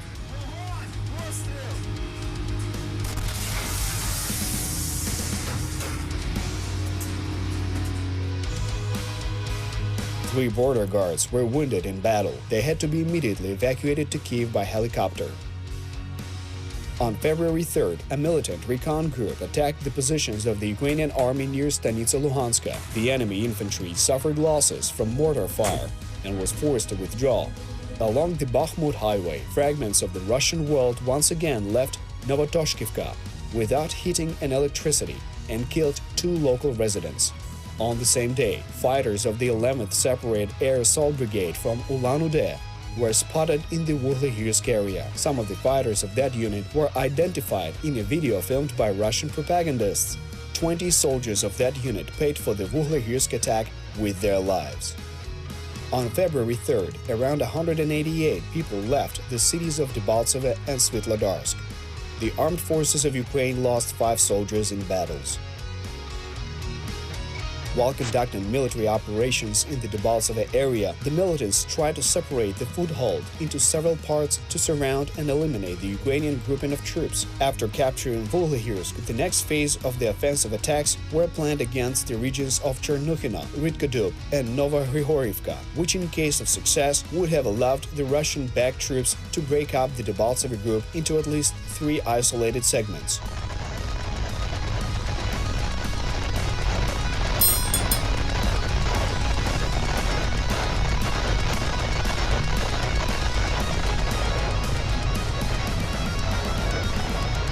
Ukrainian artillery forces made several preventive strikes at the locations where Russian-backed troops were concentrated. This resulted in the disabling of roughly 190 Russian soldiers and several armored vehicles, including 4 tanks.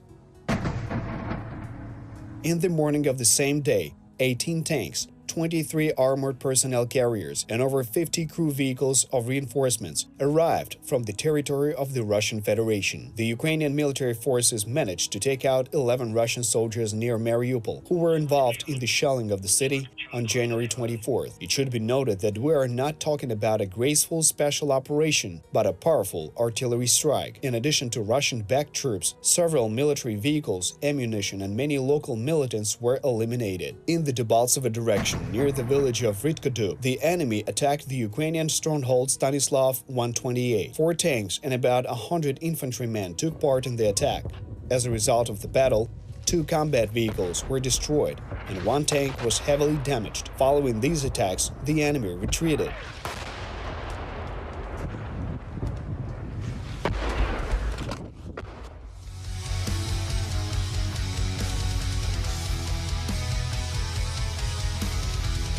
In the intervals between attacks, Ukrainian positions were shelled by artillery. To suppress the artillery fire, Ukrainian recon units worked along the entire front of the Ukrainian troops and sometimes in the rear of the enemy. Thus, on February 4th, the scouts spotted an artillery battery of the enemy, which was firing at Ukrainian positions near the village of Rytkodub. An artillery counter-strike against the detected targets was promptly organized, and 2 self-propelled artillery units of the enemy were quickly destroyed. On the night of February 4th to February 5th, several mobile militant groups attempted to force the Siversky Donets River near the town of Shastya. Despite the mortar shelling that accompanied this offensive, all those attempts were detected and stopped in time by the Ukrainian artillery fire. Unable to cross the water barrier, the militants tried to soften the Ukrainian defense forces with constant shelling. On February 5th, in Stanitsa Luhanska, 8 residential buildings were damaged by fragments of shells and 2 Ukrainian soldiers were wounded. On the same day, an attempt was made to liberate the village of Rytkodub and unblock the road to the Stanislav 128 stronghold. To accomplish the task, the 2nd Company of the National Guard of Ukraine, Donbass, which was reinforced with 1 tank and 2 IFVs, was engaged. However, on the way to the target, the squad suffered from artillery fire. The task could not be completed, and the operation was postponed until the next morning. During the day, at least 5 local residents became random victims of shelling near Debaltseve. The saying, at least in this case, was not by accident. Artillery fire spares neither documents nor bodies. It was not always possible to determine the reasons for the disappearance of a certain person. Local residents could have moved to a peaceful land, could have joined the so-called militia, or could have been buried alive in the basement of their own home. Left without their owners, domestic dogs quickly became wild and very quickly cleaned up all the traces of such tragedies.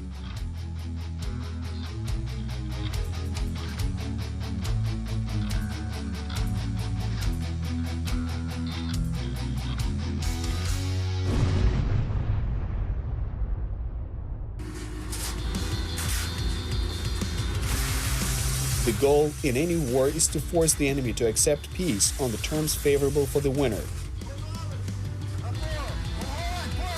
Negotiations are a compromise of interests, where parties try to bargain for a better position. War is a complex process where tactics and strategy go hand in hand with diplomacy and economics. You can keep trying to intimidate the West with the nuclear patent for as long as you want, but in the end it is money that rules the world. The Russian elite drinks French wine and uses computers made in the US. Putin is driven around in an armored German-made limousine. The civilized Europe will like to honestly buy Russian gas and sell its goods without being distracted by the internal issues of the fragments of the Soviet Union. But in the end, money loves silence. On February 5th, German Chancellor Angela Merkel and French President François Hollande arrived in Kiev. They spent a long time talking with the President of Ukraine, discussing the plan of settling the situation. Sitting at a wide round table in a large bright office, politicians worked out the general position, coordinating the tactics and strategy of fighting the belligerent Russian bear. The horizon along the front line was literally lit up. Over the period from January 31st to February 17, 2015, the positions of Ukrainian troops were shelled over 100 times daily. The Ukrainian army didn't fall behind either, making over 1,500 artillery strikes at the positions of the Russian-backed troops during that period. Bear in mind that the battle for the Debaltseve pocket is often referred to as artillery hell.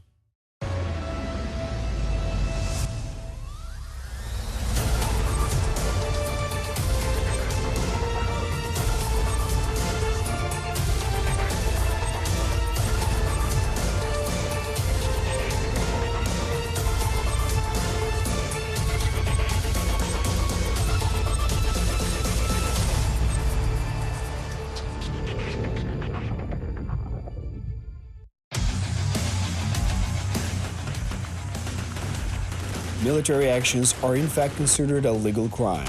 Carrying out the tasks assigned by the High Command, the soldiers commit robberies and holdups, arsons, acts of vandalism, kidnapping, and murder. In the vernacular of the military, these crimes are called differently: ambush, sabotage, undermining, capturing of prisoners, and destruction of the target. Despite this difference in lingo, the essence of these acts is one and the same. A military serviceman acts upon orders. He's not a person, rather an instrument. Given the official status to the soldiers delegates him the right to seek and destroy the enemy, and in return the state takes responsibility for his actions. And at the end of the war, the entire responsibility for the consequences of hostilities falls on the shoulders of the military and political leaders of the state. The Russian Federation refused to recognize the fact that it used its army against Ukraine. Acting without recognizable insignia and an official status, Russian soldiers are in fact carrying out the orders of their generals, but they cannot relieve themselves of responsibility for the acts they committed. The fact is that Russia betrayed its own soldiers before the start of the battle. Российских войск на Украине нет.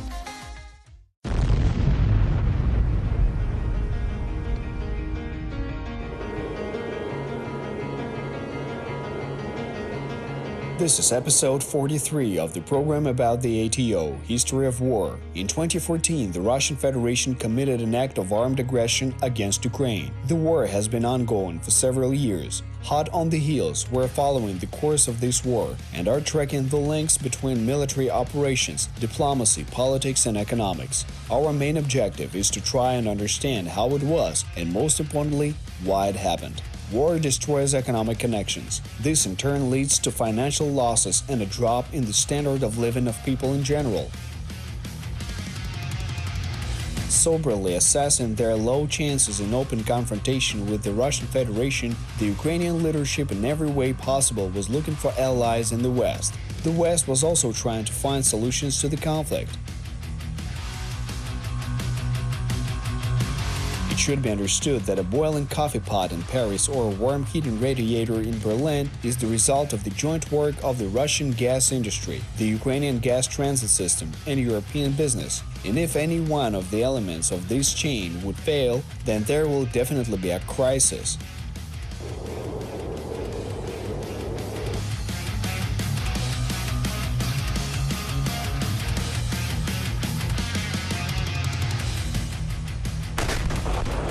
In mid-January of 2015, the Russian hybrid army stepped up along the entire demarcation line in eastern Ukraine. Because of this, the peace negotiations in Astana were cancelled. On February 5, 2015, in order to coordinate the next steps, German Chancellor Angela Merkel and French President François Hollande arrived in Kiev. After the meeting with President of Ukraine Petro Poroshenko, the heads of Germany and France left for Moscow. The very next day, they had a similar meeting with Russian President Vladimir Putin. This was the way the second Minsk agreements were born, where each of the negotiators defended their own interests, and the stake was the fate of the Ukrainian state. At the same time, fighting continued in eastern Ukraine. On February 6th, fighting continued in the area of the Bakhmut highway. As a result of an attack in Crimea, a Ukrainian tank was destroyed. The commander of the crew was killed. By return fire, the Ukrainian artillery eliminated around 100 terrorists near the village of Zhelobok.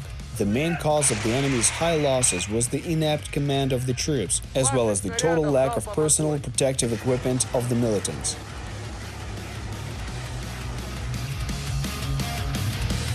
In Debaltseve, it was possible to achieve a short-term truce for the centralized removal of refugees. The word truce meant a ceasefire along the Debaltseve-Bakhmut highway.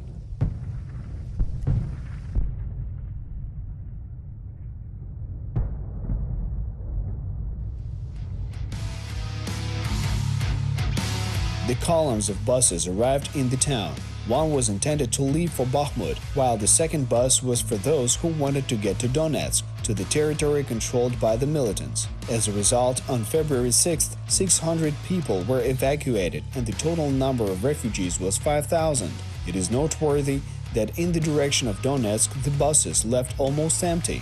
It is also noteworthy that while offering people to leave to the occupied territory, the militants stormed the nearest checkpoint of entry and exit. The Balu checkpoint on that day was attacked by terrorists using artillery and tanks. 2 soldiers were killed in the battle and 10 people were injured. On the same day, a second attempt was made to unblock the Stanislav stronghold near the village of Ridkodub. Early in the morning, the 3rd platoon of the 2nd company of the 1st battalion of the 30th Brigade, supported by 2 tanks, moved on to storm. This unit was supported by 3 infantry fighting vehicles of the 3rd Company of the 30th Brigade, the scouts of the 128th Brigade, and the group of the 73rd Center of Special Operations Forces. The plan of the operation assumed the assault of Ridkodub and the creation of a corridor for the passage of columns with ammunition and the evacuation of the wounded. Company 2 of the Donbass Battalion, which also had to participate in the operation, did not show up at the place. However, the division of the 30th Brigade launched an attack and penetrated the village. They succeeded in mopping up Ridkodub with counterblows in interaction with the garrison of a surrounded stronghold and inflicted serious damage and casualties to the enemy. The close battle lasted about 7 hours and ended in victory. Defending the independence of Ukraine in this battle, 2 soldiers of the 30th Brigade were killed. Ihor Novak, who was mobilized in August 2014 and a veteran of the summer campaign in the battles for Savoromohila and Musinsk, Alexei Buslaev.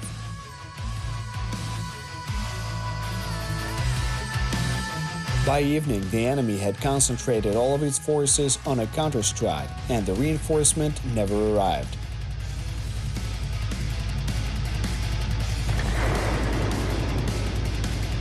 Artillery strike was inflicted on the enemy cluster, and several units of military equipment were destroyed. However, due to the fact that there were no shelters left in Ridkodub, the assault group and the garrison of the Stanislav stronghold retreated through the fog.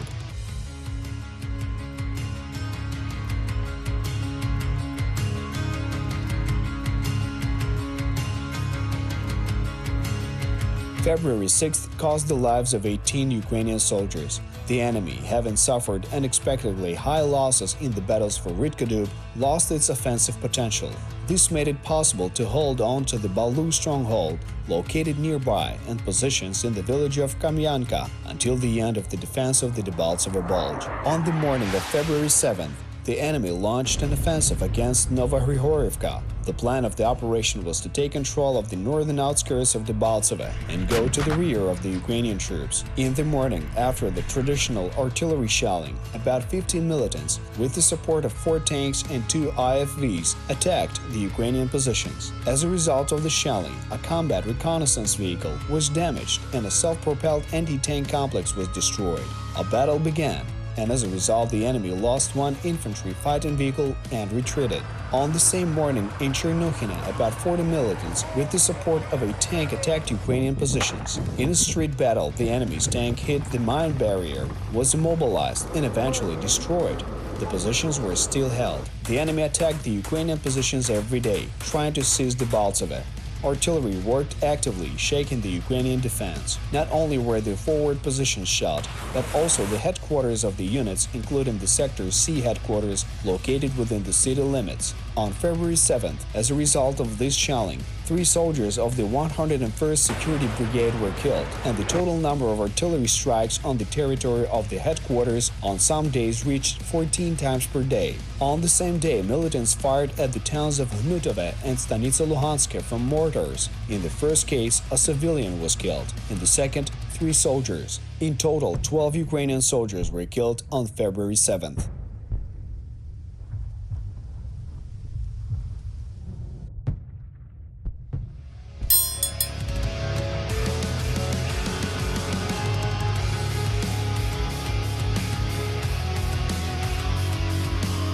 On February 8th, the Russian terrorist forces attacked Novogrigorivka again. This time, 7 tanks and 2 infantry fighting vehicles got close directly to the village where infantry assault forces landed. There were about 40 militants. The latter started fighting the defenders of the Zozo stronghold, while the armored vehicles shifted north to the Ukrainian Zenit stronghold.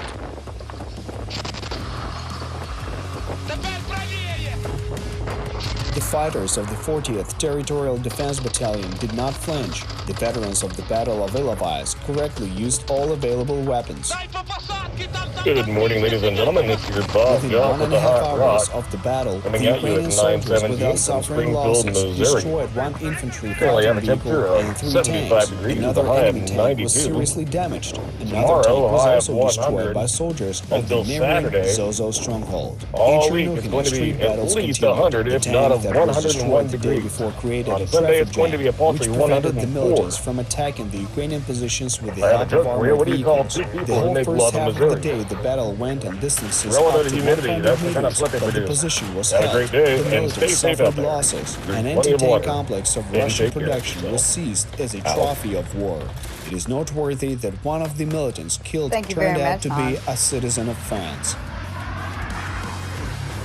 In the middle of the day, a Ukrainian patrol plane Su-24MR led a reconnaissance mission in the sky over Debaltseve. This fact later incited a rumor about the presence of Russian aviation in the sky and even its striking against ground forces. However, Russian aviation was represented only by unmanned reconnaissance aircraft, of which only in the first half of February 2015, 6 units were shot down. We believed that you Continuing would be to a good storm the announcer approaches on to an airplane. Debaltseve, I'm the just militants saying. did not weaken their onslaught in other directions. On February 8th, Grad missiles were fired in the direction of Mariupol, and in at least one case, the use of cluster munitions was registered. At about 6 p.m., Ukrainian positions near Mykolaiivka came under the firing of Grad MLRS. In addition to the destruction of residential buildings, positions were also I so love our affected. 4 network. soldiers Thank were you very injured much for and 1 everybody was being killed. here and being on it. It is a lifesaver. It is lifting up of a human being that needs it. And thank you very much, Hans, for just loving us enough to come in and tell us so, and doing it in such a way that makes us laugh. You're precious. God bless you. My pleasure, madam. That's very sweet and thoughtful of you. I really appreciate it. War in its classical Brings me to sense life has its own traditions, and rules, fulfillment, laws, and frankly, customs. to uplift everyone around me and These invented things have their are backs designed to and protect to civilians and hopefully do it with prisoners of humor war in a from way the that arbitrariness isn't of a person offensive, holding but a weapon. makes you think and makes you laugh and brings a smile to your face. Y'all have a A blessed hybrid day. war is a war without any y'all. rules. You're a blessing. Along with Take care tanks, of yourselves artillery, and and each other. aircraft, Calm information is also a critically important weapon.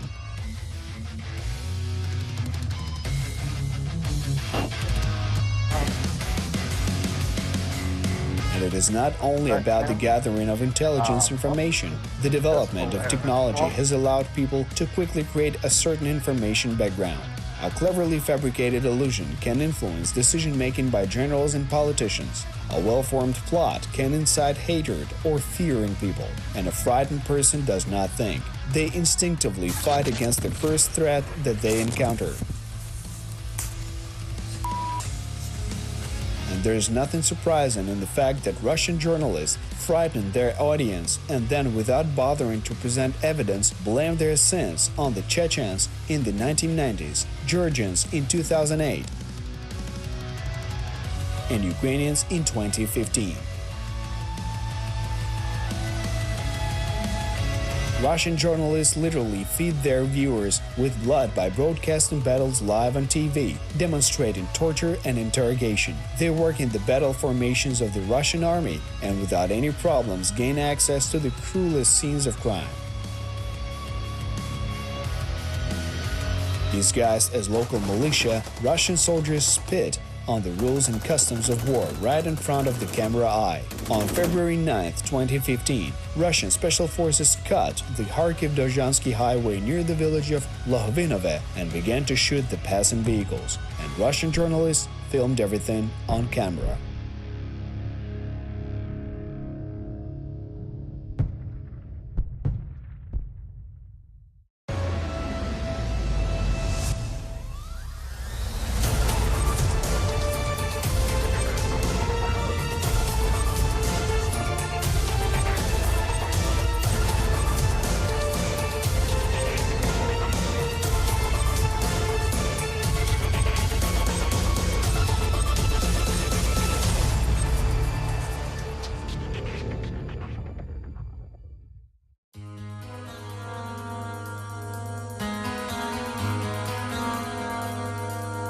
On February 9, 2015, at about 5 a.m., a group of the so-called militia reinforced by Russian special forces, a tank and 2 infantry fighting vehicles approached the MO3 highway. Using rough terrain and due to the lack of teamwork among the Ukrainian troops, about 40 Russian soldiers occupied the village of Lohvinove without resistance and managed to gain control over the highway.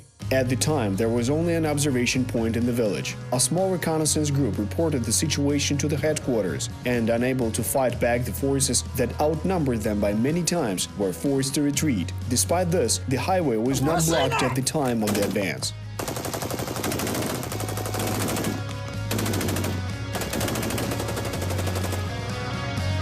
This is the 44th episode of this series about the ATO, History of War. In 2014, the Russian Federation committed an act of armed aggression against Ukraine. The war has been going on for several years now.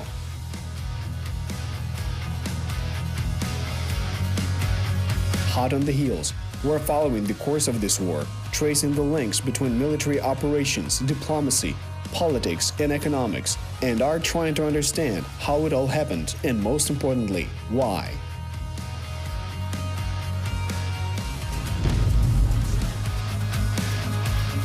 Modern technology has had a serious impact on the news of the day to the very core. With just a smartphone and internet access, anyone can be a journalist. This phenomenon has dramatically increased the flow of information. The truth be told, this fact has given way to making wise judgments. Appealing to emotions instead of reason has literally played on people's nerves. This is known as the post-truth policy. It's difficult for the average person to make sense of the mass conflicting opinions, and much easier for them to believe in what corresponds to their personal convictions and emotions. It is easier for the average person to live in an illusion. But people always naturally tend to act by relying on certain basic information they receive. If we create an illusion of the futility of struggle, then commanders will start making the wrong decisions and the troops will eventually falter. The fact is that information pressure is a very powerful weapon in hybrid warfare, and the resilience of troops can easily depend on the way that the course of hostilities is reported. The first year of the Russian-Ukrainian war was covered rather one-sidedly in the mass media. There is a large amount of photo and video reports directly from the front line of the battles. At the same time, the Ukrainian perspective is quite often limited to official reports and rather scarce amateur video shoots. This phenomenon is very easy to explain. For the sake of secrecy and security, the military are very reluctant to let journalists into the hotspots of the war.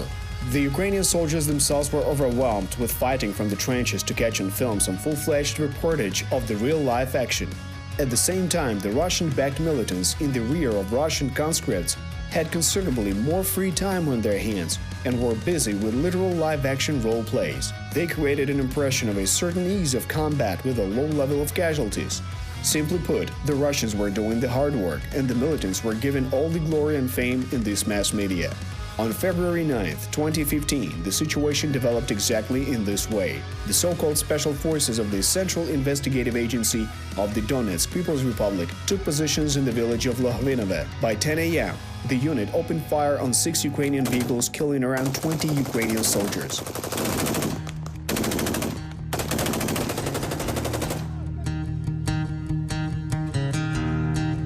Then at about 10 a.m., the special forces were replaced by the local militants, who were accompanied by Russian journalists.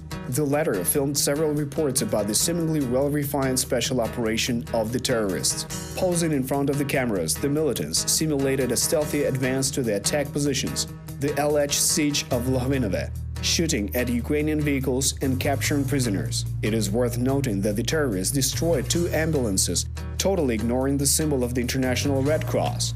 In total, on the morning of February 9th, Ukraine lost 26 men on the outskirts of the village of Lohvinove. On top of that, some of them were civilian communication specialists and paramedics.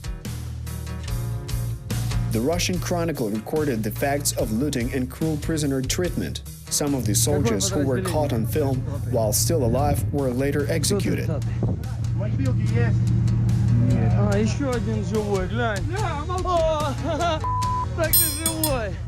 It also became known after a while that Russian soldiers moved the bodies of dead soldiers onto the road to make for a better composition in the frame of the camera eye.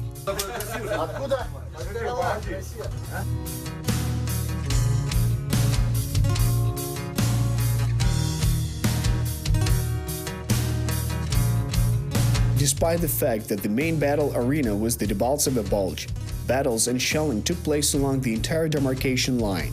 The village Crimea along the Bakhmut highway and Hranitna in the area of Mariupol were heavily shelled. In addition to that, a tank of the militants was destroyed near the 31st checkpoint. On the eve of the holding of the Minsk peace talks, the militants sought to improve their positions and advance in every possible way. There was an attempt to unblock the M04 highway in the Debaltseve direction, for which a consolidated subdivision of the 30th Brigade was assigned. However, the enemy destroyed 2 Ukrainian tanks with anti-tank guided missiles. Despite the powerful artillery support, the brigade failed to successfully accomplish the assigned task.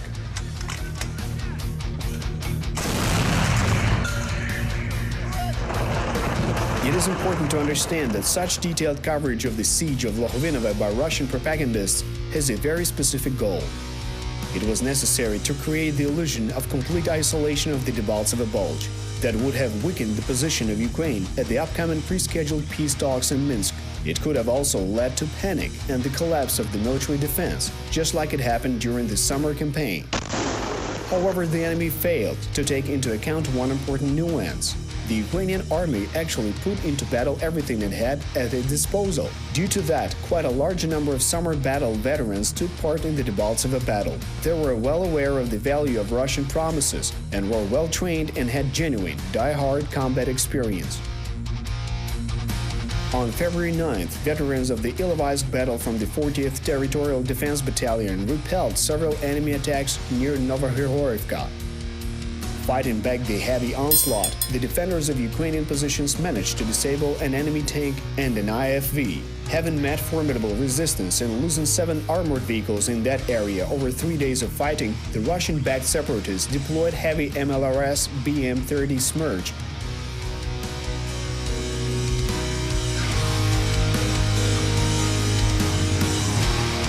The same vehicles were used on the following day.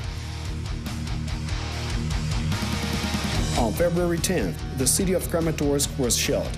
Around noontime, 3 Russian heavy multiple rocket launcher systems moved out from Makiivka, took positions near the settlements of Shevchenko and opened fire on the city. The airfield of Kramatorsk was the main target, where the headquarters of the ATO forces, helicopters and Thankyou missile systems that were likely a priority target were located since 2014. However, mistakes were made in the aiming process.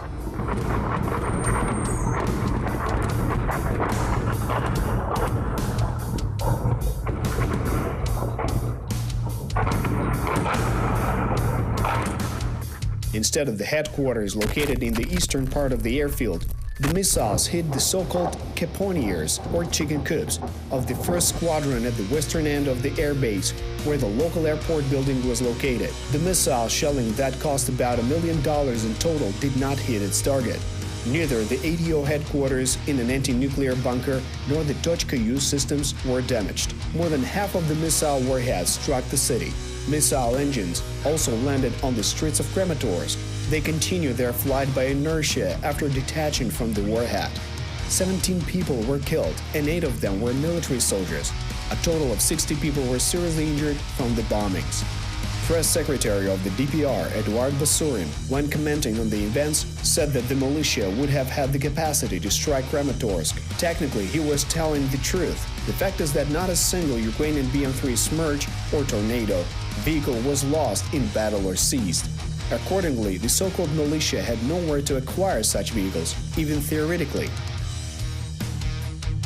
The Smerch MLRS of the Russian Federation Armed Forces were spotted in Makiivka 10 days prior to the incident. After the airstrike on the Kramatorsk airfield, the subdivision was withdrawn to Russian territory. The so-called protectors of the Russian-speaking population of the Donbass region of Ukraine killed another 9 local civilians, the absolute majority of whom were Russian-speaking.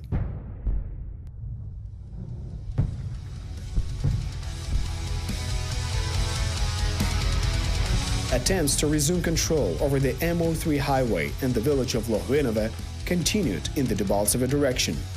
Units of the 30th Brigade took positions to the north of the village and conducted reconnaissance of the approaches to the enemy fortifications. A minefield was spotted, which was arranged by the Russian-backed troops at the same time as the operation devised for the siege of Lohvinove. Understanding the importance of the controlling the highway, the terrorists in turn directed considerable forces at both the defense of Lohvinove itself and the arrangement of strongpoints on nearby hills. Despite the heavy fire of the Ukrainian artillery, the militants managed to gain a foothold in the area in just 24 hours by using engineering equipment and manual labor. In Debaltseve itself, a separatist sabotage group attempted to seize the city police precinct. 1 Ukrainian policeman died in the firefighting. Another policeman died while trying to break through from Bakhmut to Debaltseve, bypassing Lohvinove that had been seized by the militants.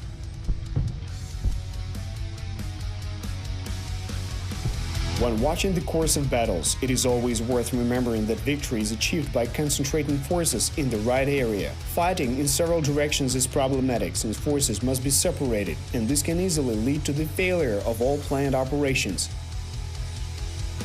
However, properly coordinated strikes at different parts of the front can confuse and disorganize the enemy. Their units won't be able to get to the battlefield in time, basically dropping out of the line of defense at the time of redeployment. Taking advantage of the fact that the enemy was concentrated in the direction of Debaltseve and expecting part of the troops to switch to fighting them, forces of the National Guard of Ukraine launched a major offensive near the city of Mariupol.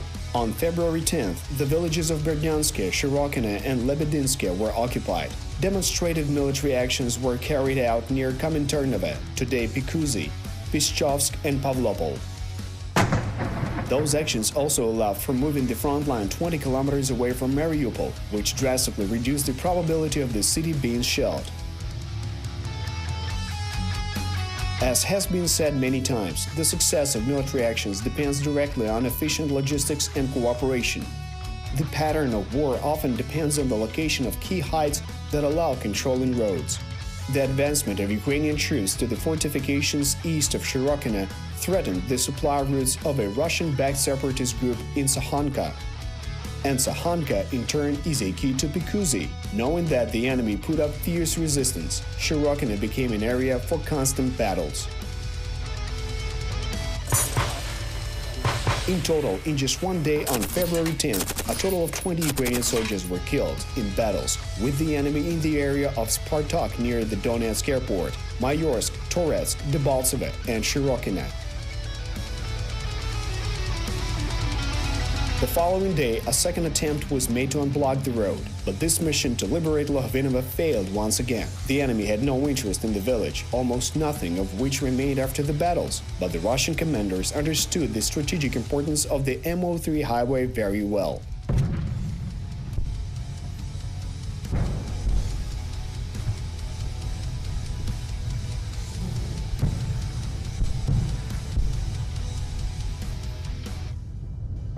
Alternate routes on dirt roads were not safe. The rise in air temperature made the soil soft and viscous, which complicated the movement of wheeled vehicles. By literally putting their hands on the neck of the Debaltseve group of the armed forces of Ukraine, the Russian command spared neither the manpower nor the resources just to keep its grip on it stronger. Large numbers of vehicles and soldiers were deployed to Lohvinovo, who dug trenches and mined the terrain around the clock. By allocating reserves to keep hold of the MO3 highway, the enemy weakened the pressure in other directions. At the same time, another fairly specific, though an equally important battle began in Minsk, namely the meeting of regional heads of state, where Russian President Vladimir Putin personally represented the interests of the pro-Russian separatists.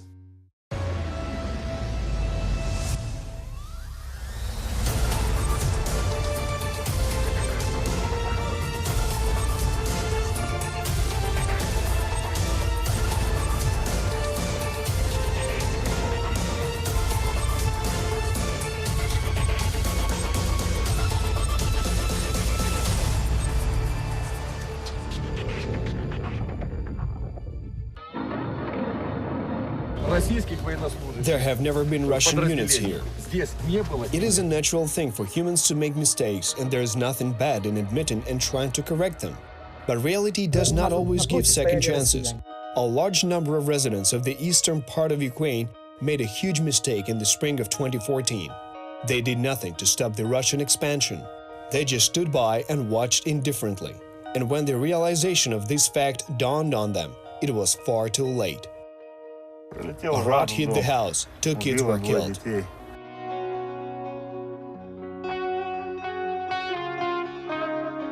The war hit the cities and villages of eastern Ukraine like a steamroller. Russian artillerists didn't care about the fate of people who were unfortunate to live where the invasion and shooting began. If only peace would come.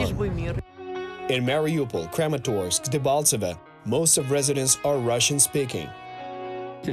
We did a great job. Under the guise of Putin's slogans about the protection of the Russian language, many innocent people were killed.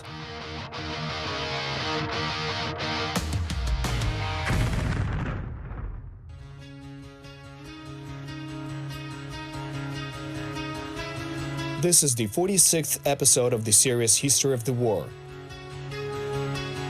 In 2014, the Russian Federation committed an act of armed aggression against Ukraine. The war has been ongoing for several years now. We're following the course of this war, tracing the links between military operations, diplomacy, politics, and economics. We're trying to understand how it all happened, and most importantly, why.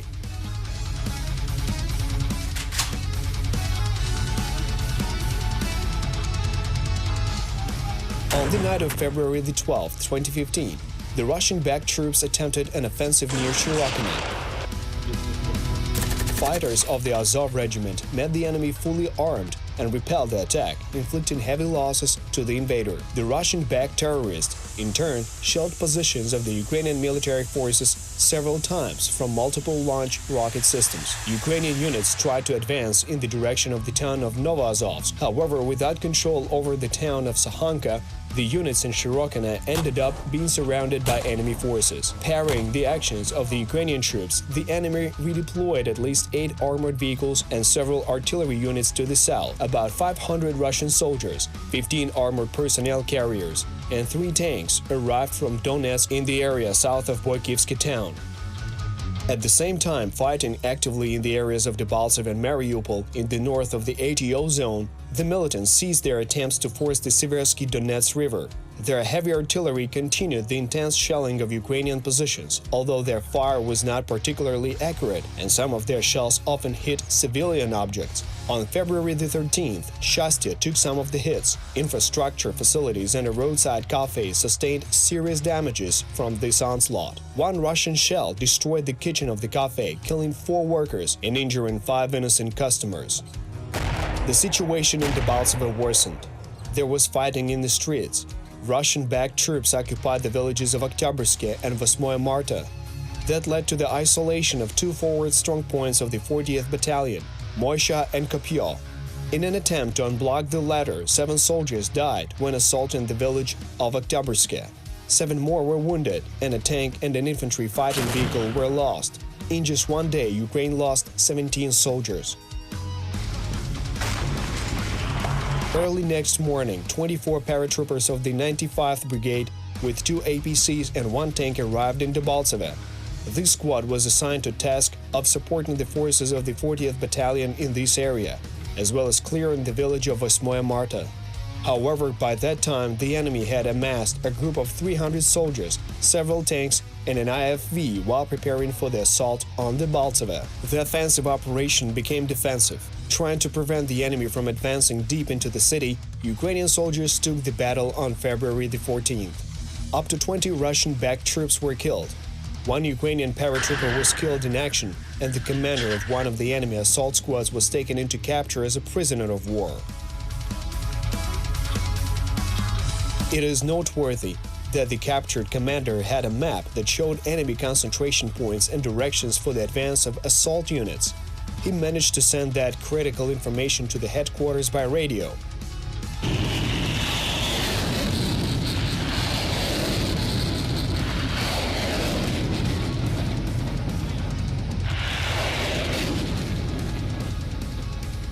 The artillery forces of the ATO Command Reserve dealt a powerful strike on the specified coordinates. The 19th Separate Motorized Rifle Brigade of the Russian Armed Forces suffered considerable losses from this assault. Active attacks on the city were only resumed after 2 days.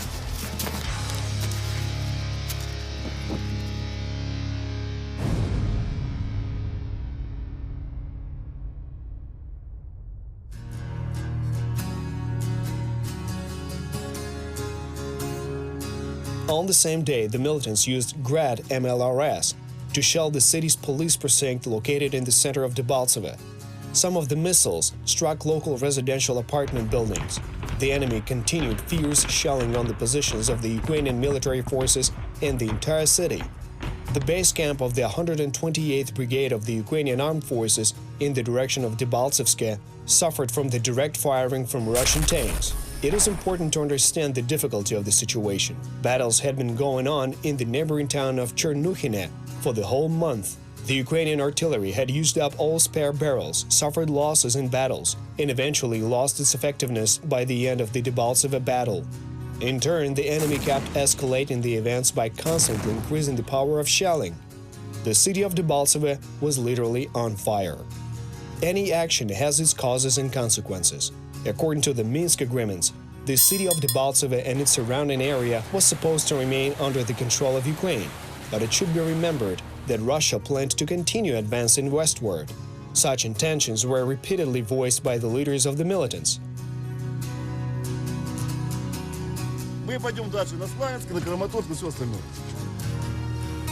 It should be noted that the illegal status of the pro-Russian militants allowed them to evade compliance with the agreement signed in Minsk, demonstrating their alleged lack of control by the head of the Kremlin, Vladimir Putin. The militants continued the offensive with the support of regular Russian troops.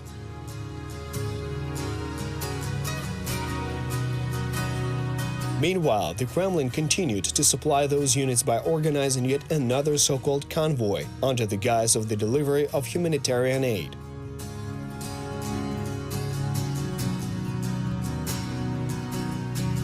The fighting and shelling continued. The plan of the Russian command was simple and transparent. Putin won some time during the talks. the militants planned to capture Debaltseve or at least completely surround the Ukrainian military forces before the ceasefire would come into force. Then, after the beginning of the ceasefire, the enemy planned a short rest, regrouping and an advance further into the country. Had the Ukrainian Debaltseve forces surrendered, there would have been no one to stop that advance. On the morning of February the 14th, in the area of Dokuchaevsk, a tactical group of Russian forces attacked the Ukrainian positions. Thanks to the effectiveness of anti-tank capacities of the Ukrainian army, the enemy lost 4 armored vehicles and retreated. When the 1st Tank Brigade was entering the village of Petrivske, the battalion commander's vehicle ran over a landmine. Lieutenant Colonel Artur Kostuchenko and driver Yuri Sklar were killed during the explosion. At the same time, the militants once again attacked the Ukrainian positions near Shirokine. The situation was such that the units of the National Guard of Ukraine suffered serious losses from enemy artillery fire while engaged in combat. Then tanks joined the battle. In the village of Sartana, 3 houses were destroyed by artillery fire. Reinforcements arrived from the territory of the Russian Federation, which basically replaced the local militant forces. As a reaction to the actions of the Russian troops in support to the National Guard forces, the 79th Airborne and 17th Tank Brigades of the Armed Forces of Ukraine joined the battle. The Marine Corps Battalion also entered the battle. Over the course of the day, up to 50 enemy soldiers were killed. Artillery of the 79th Brigade destroyed an MT-12 anti-tank gun, a tank and an ammo truck. By the end of the day, the enemy lost 2 more tanks, an APC and an IFV. During the battles, the Azov Regiment lost 4 soldiers and 20 more soldiers suffered serious wounds. At midnight, Kiev time, the ceasefire came into force. Indeed, it was perfectly quiet along the whole demarcation line for a while. By taking advantage of the respite, it was possible to evacuate 40 wounded soldiers from Debaltseve through dirt roads. In various parts, the truce lasted from 15 minutes to several hours. But peace didn't come. It is a hybrid technology. The militants obey Putin and follow the orders of their supervisors when it's convenient. But when they have to, they disregard the opinions of their superior and launch another 1,000 shells towards Ukrainian positions.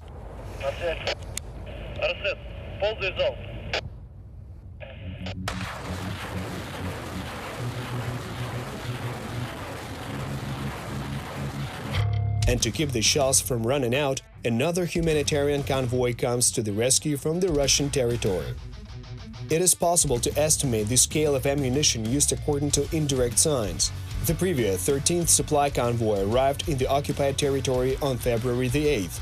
A total of 170 vehicles brought 1,800 tons of various cargoes, most of which were not intended for peaceful use.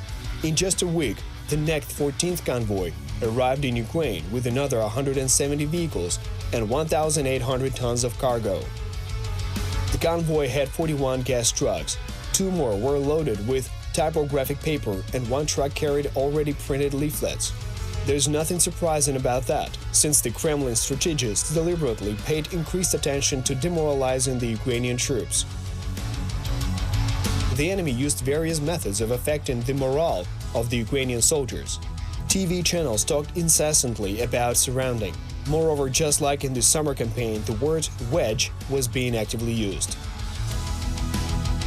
There are many ways to demoralize a soldier. You can broadcast bad news on TV or the internet. You can shoot a special shell that spreads propaganda leaflets on a specified point.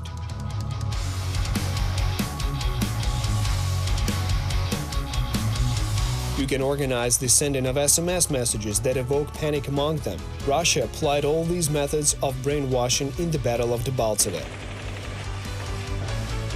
On February the 15th, the positions of the 40th Battalion, which was watching over the northeastern part of Debaltseve, lost radio communication.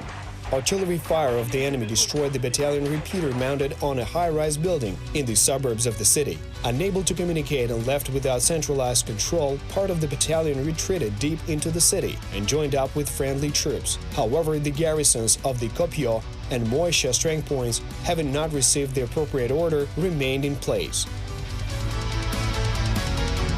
On the same day, trying to take advantage of the ceasefire, the Russian-backed terrorist forces attempted to drive armored vehicles into Shirokina, but suffered losses in battle and were forced to retreat. In the area of Sohanka, a company of the Donbass battalion ran into an ambush because their pathfinder took the wrong turn. 4 volunteers were killed in battle and 3 were severely wounded.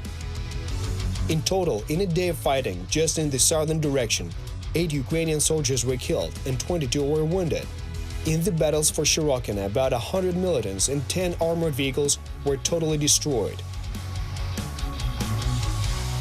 It should be noted that this difference in losses is due to the accurate fire of Ukrainian artillery and the fact that the main Russian artillery forces were engaged in the destruction of Debaltseve.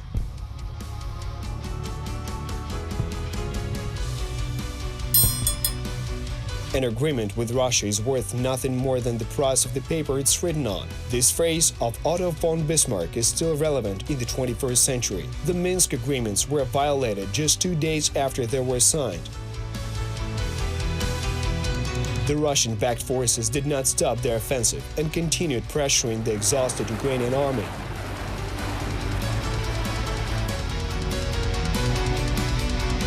The situation was critical. On the night of February the 15th, the decision to withdraw the Ukrainian troops from the Debaltseve Bulge was approved.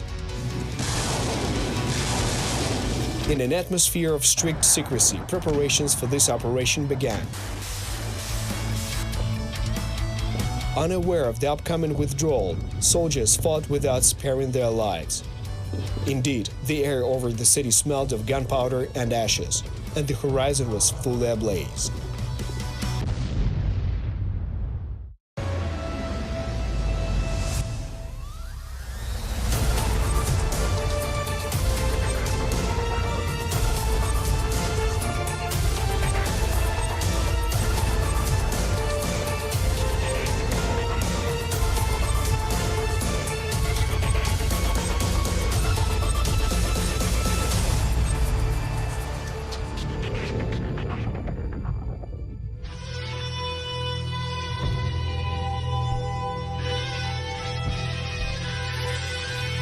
On February the 15th, 2015, at midnight, the Minsk ceasefire agreement came into force along the entire demarcation line in the eastern part of Ukraine.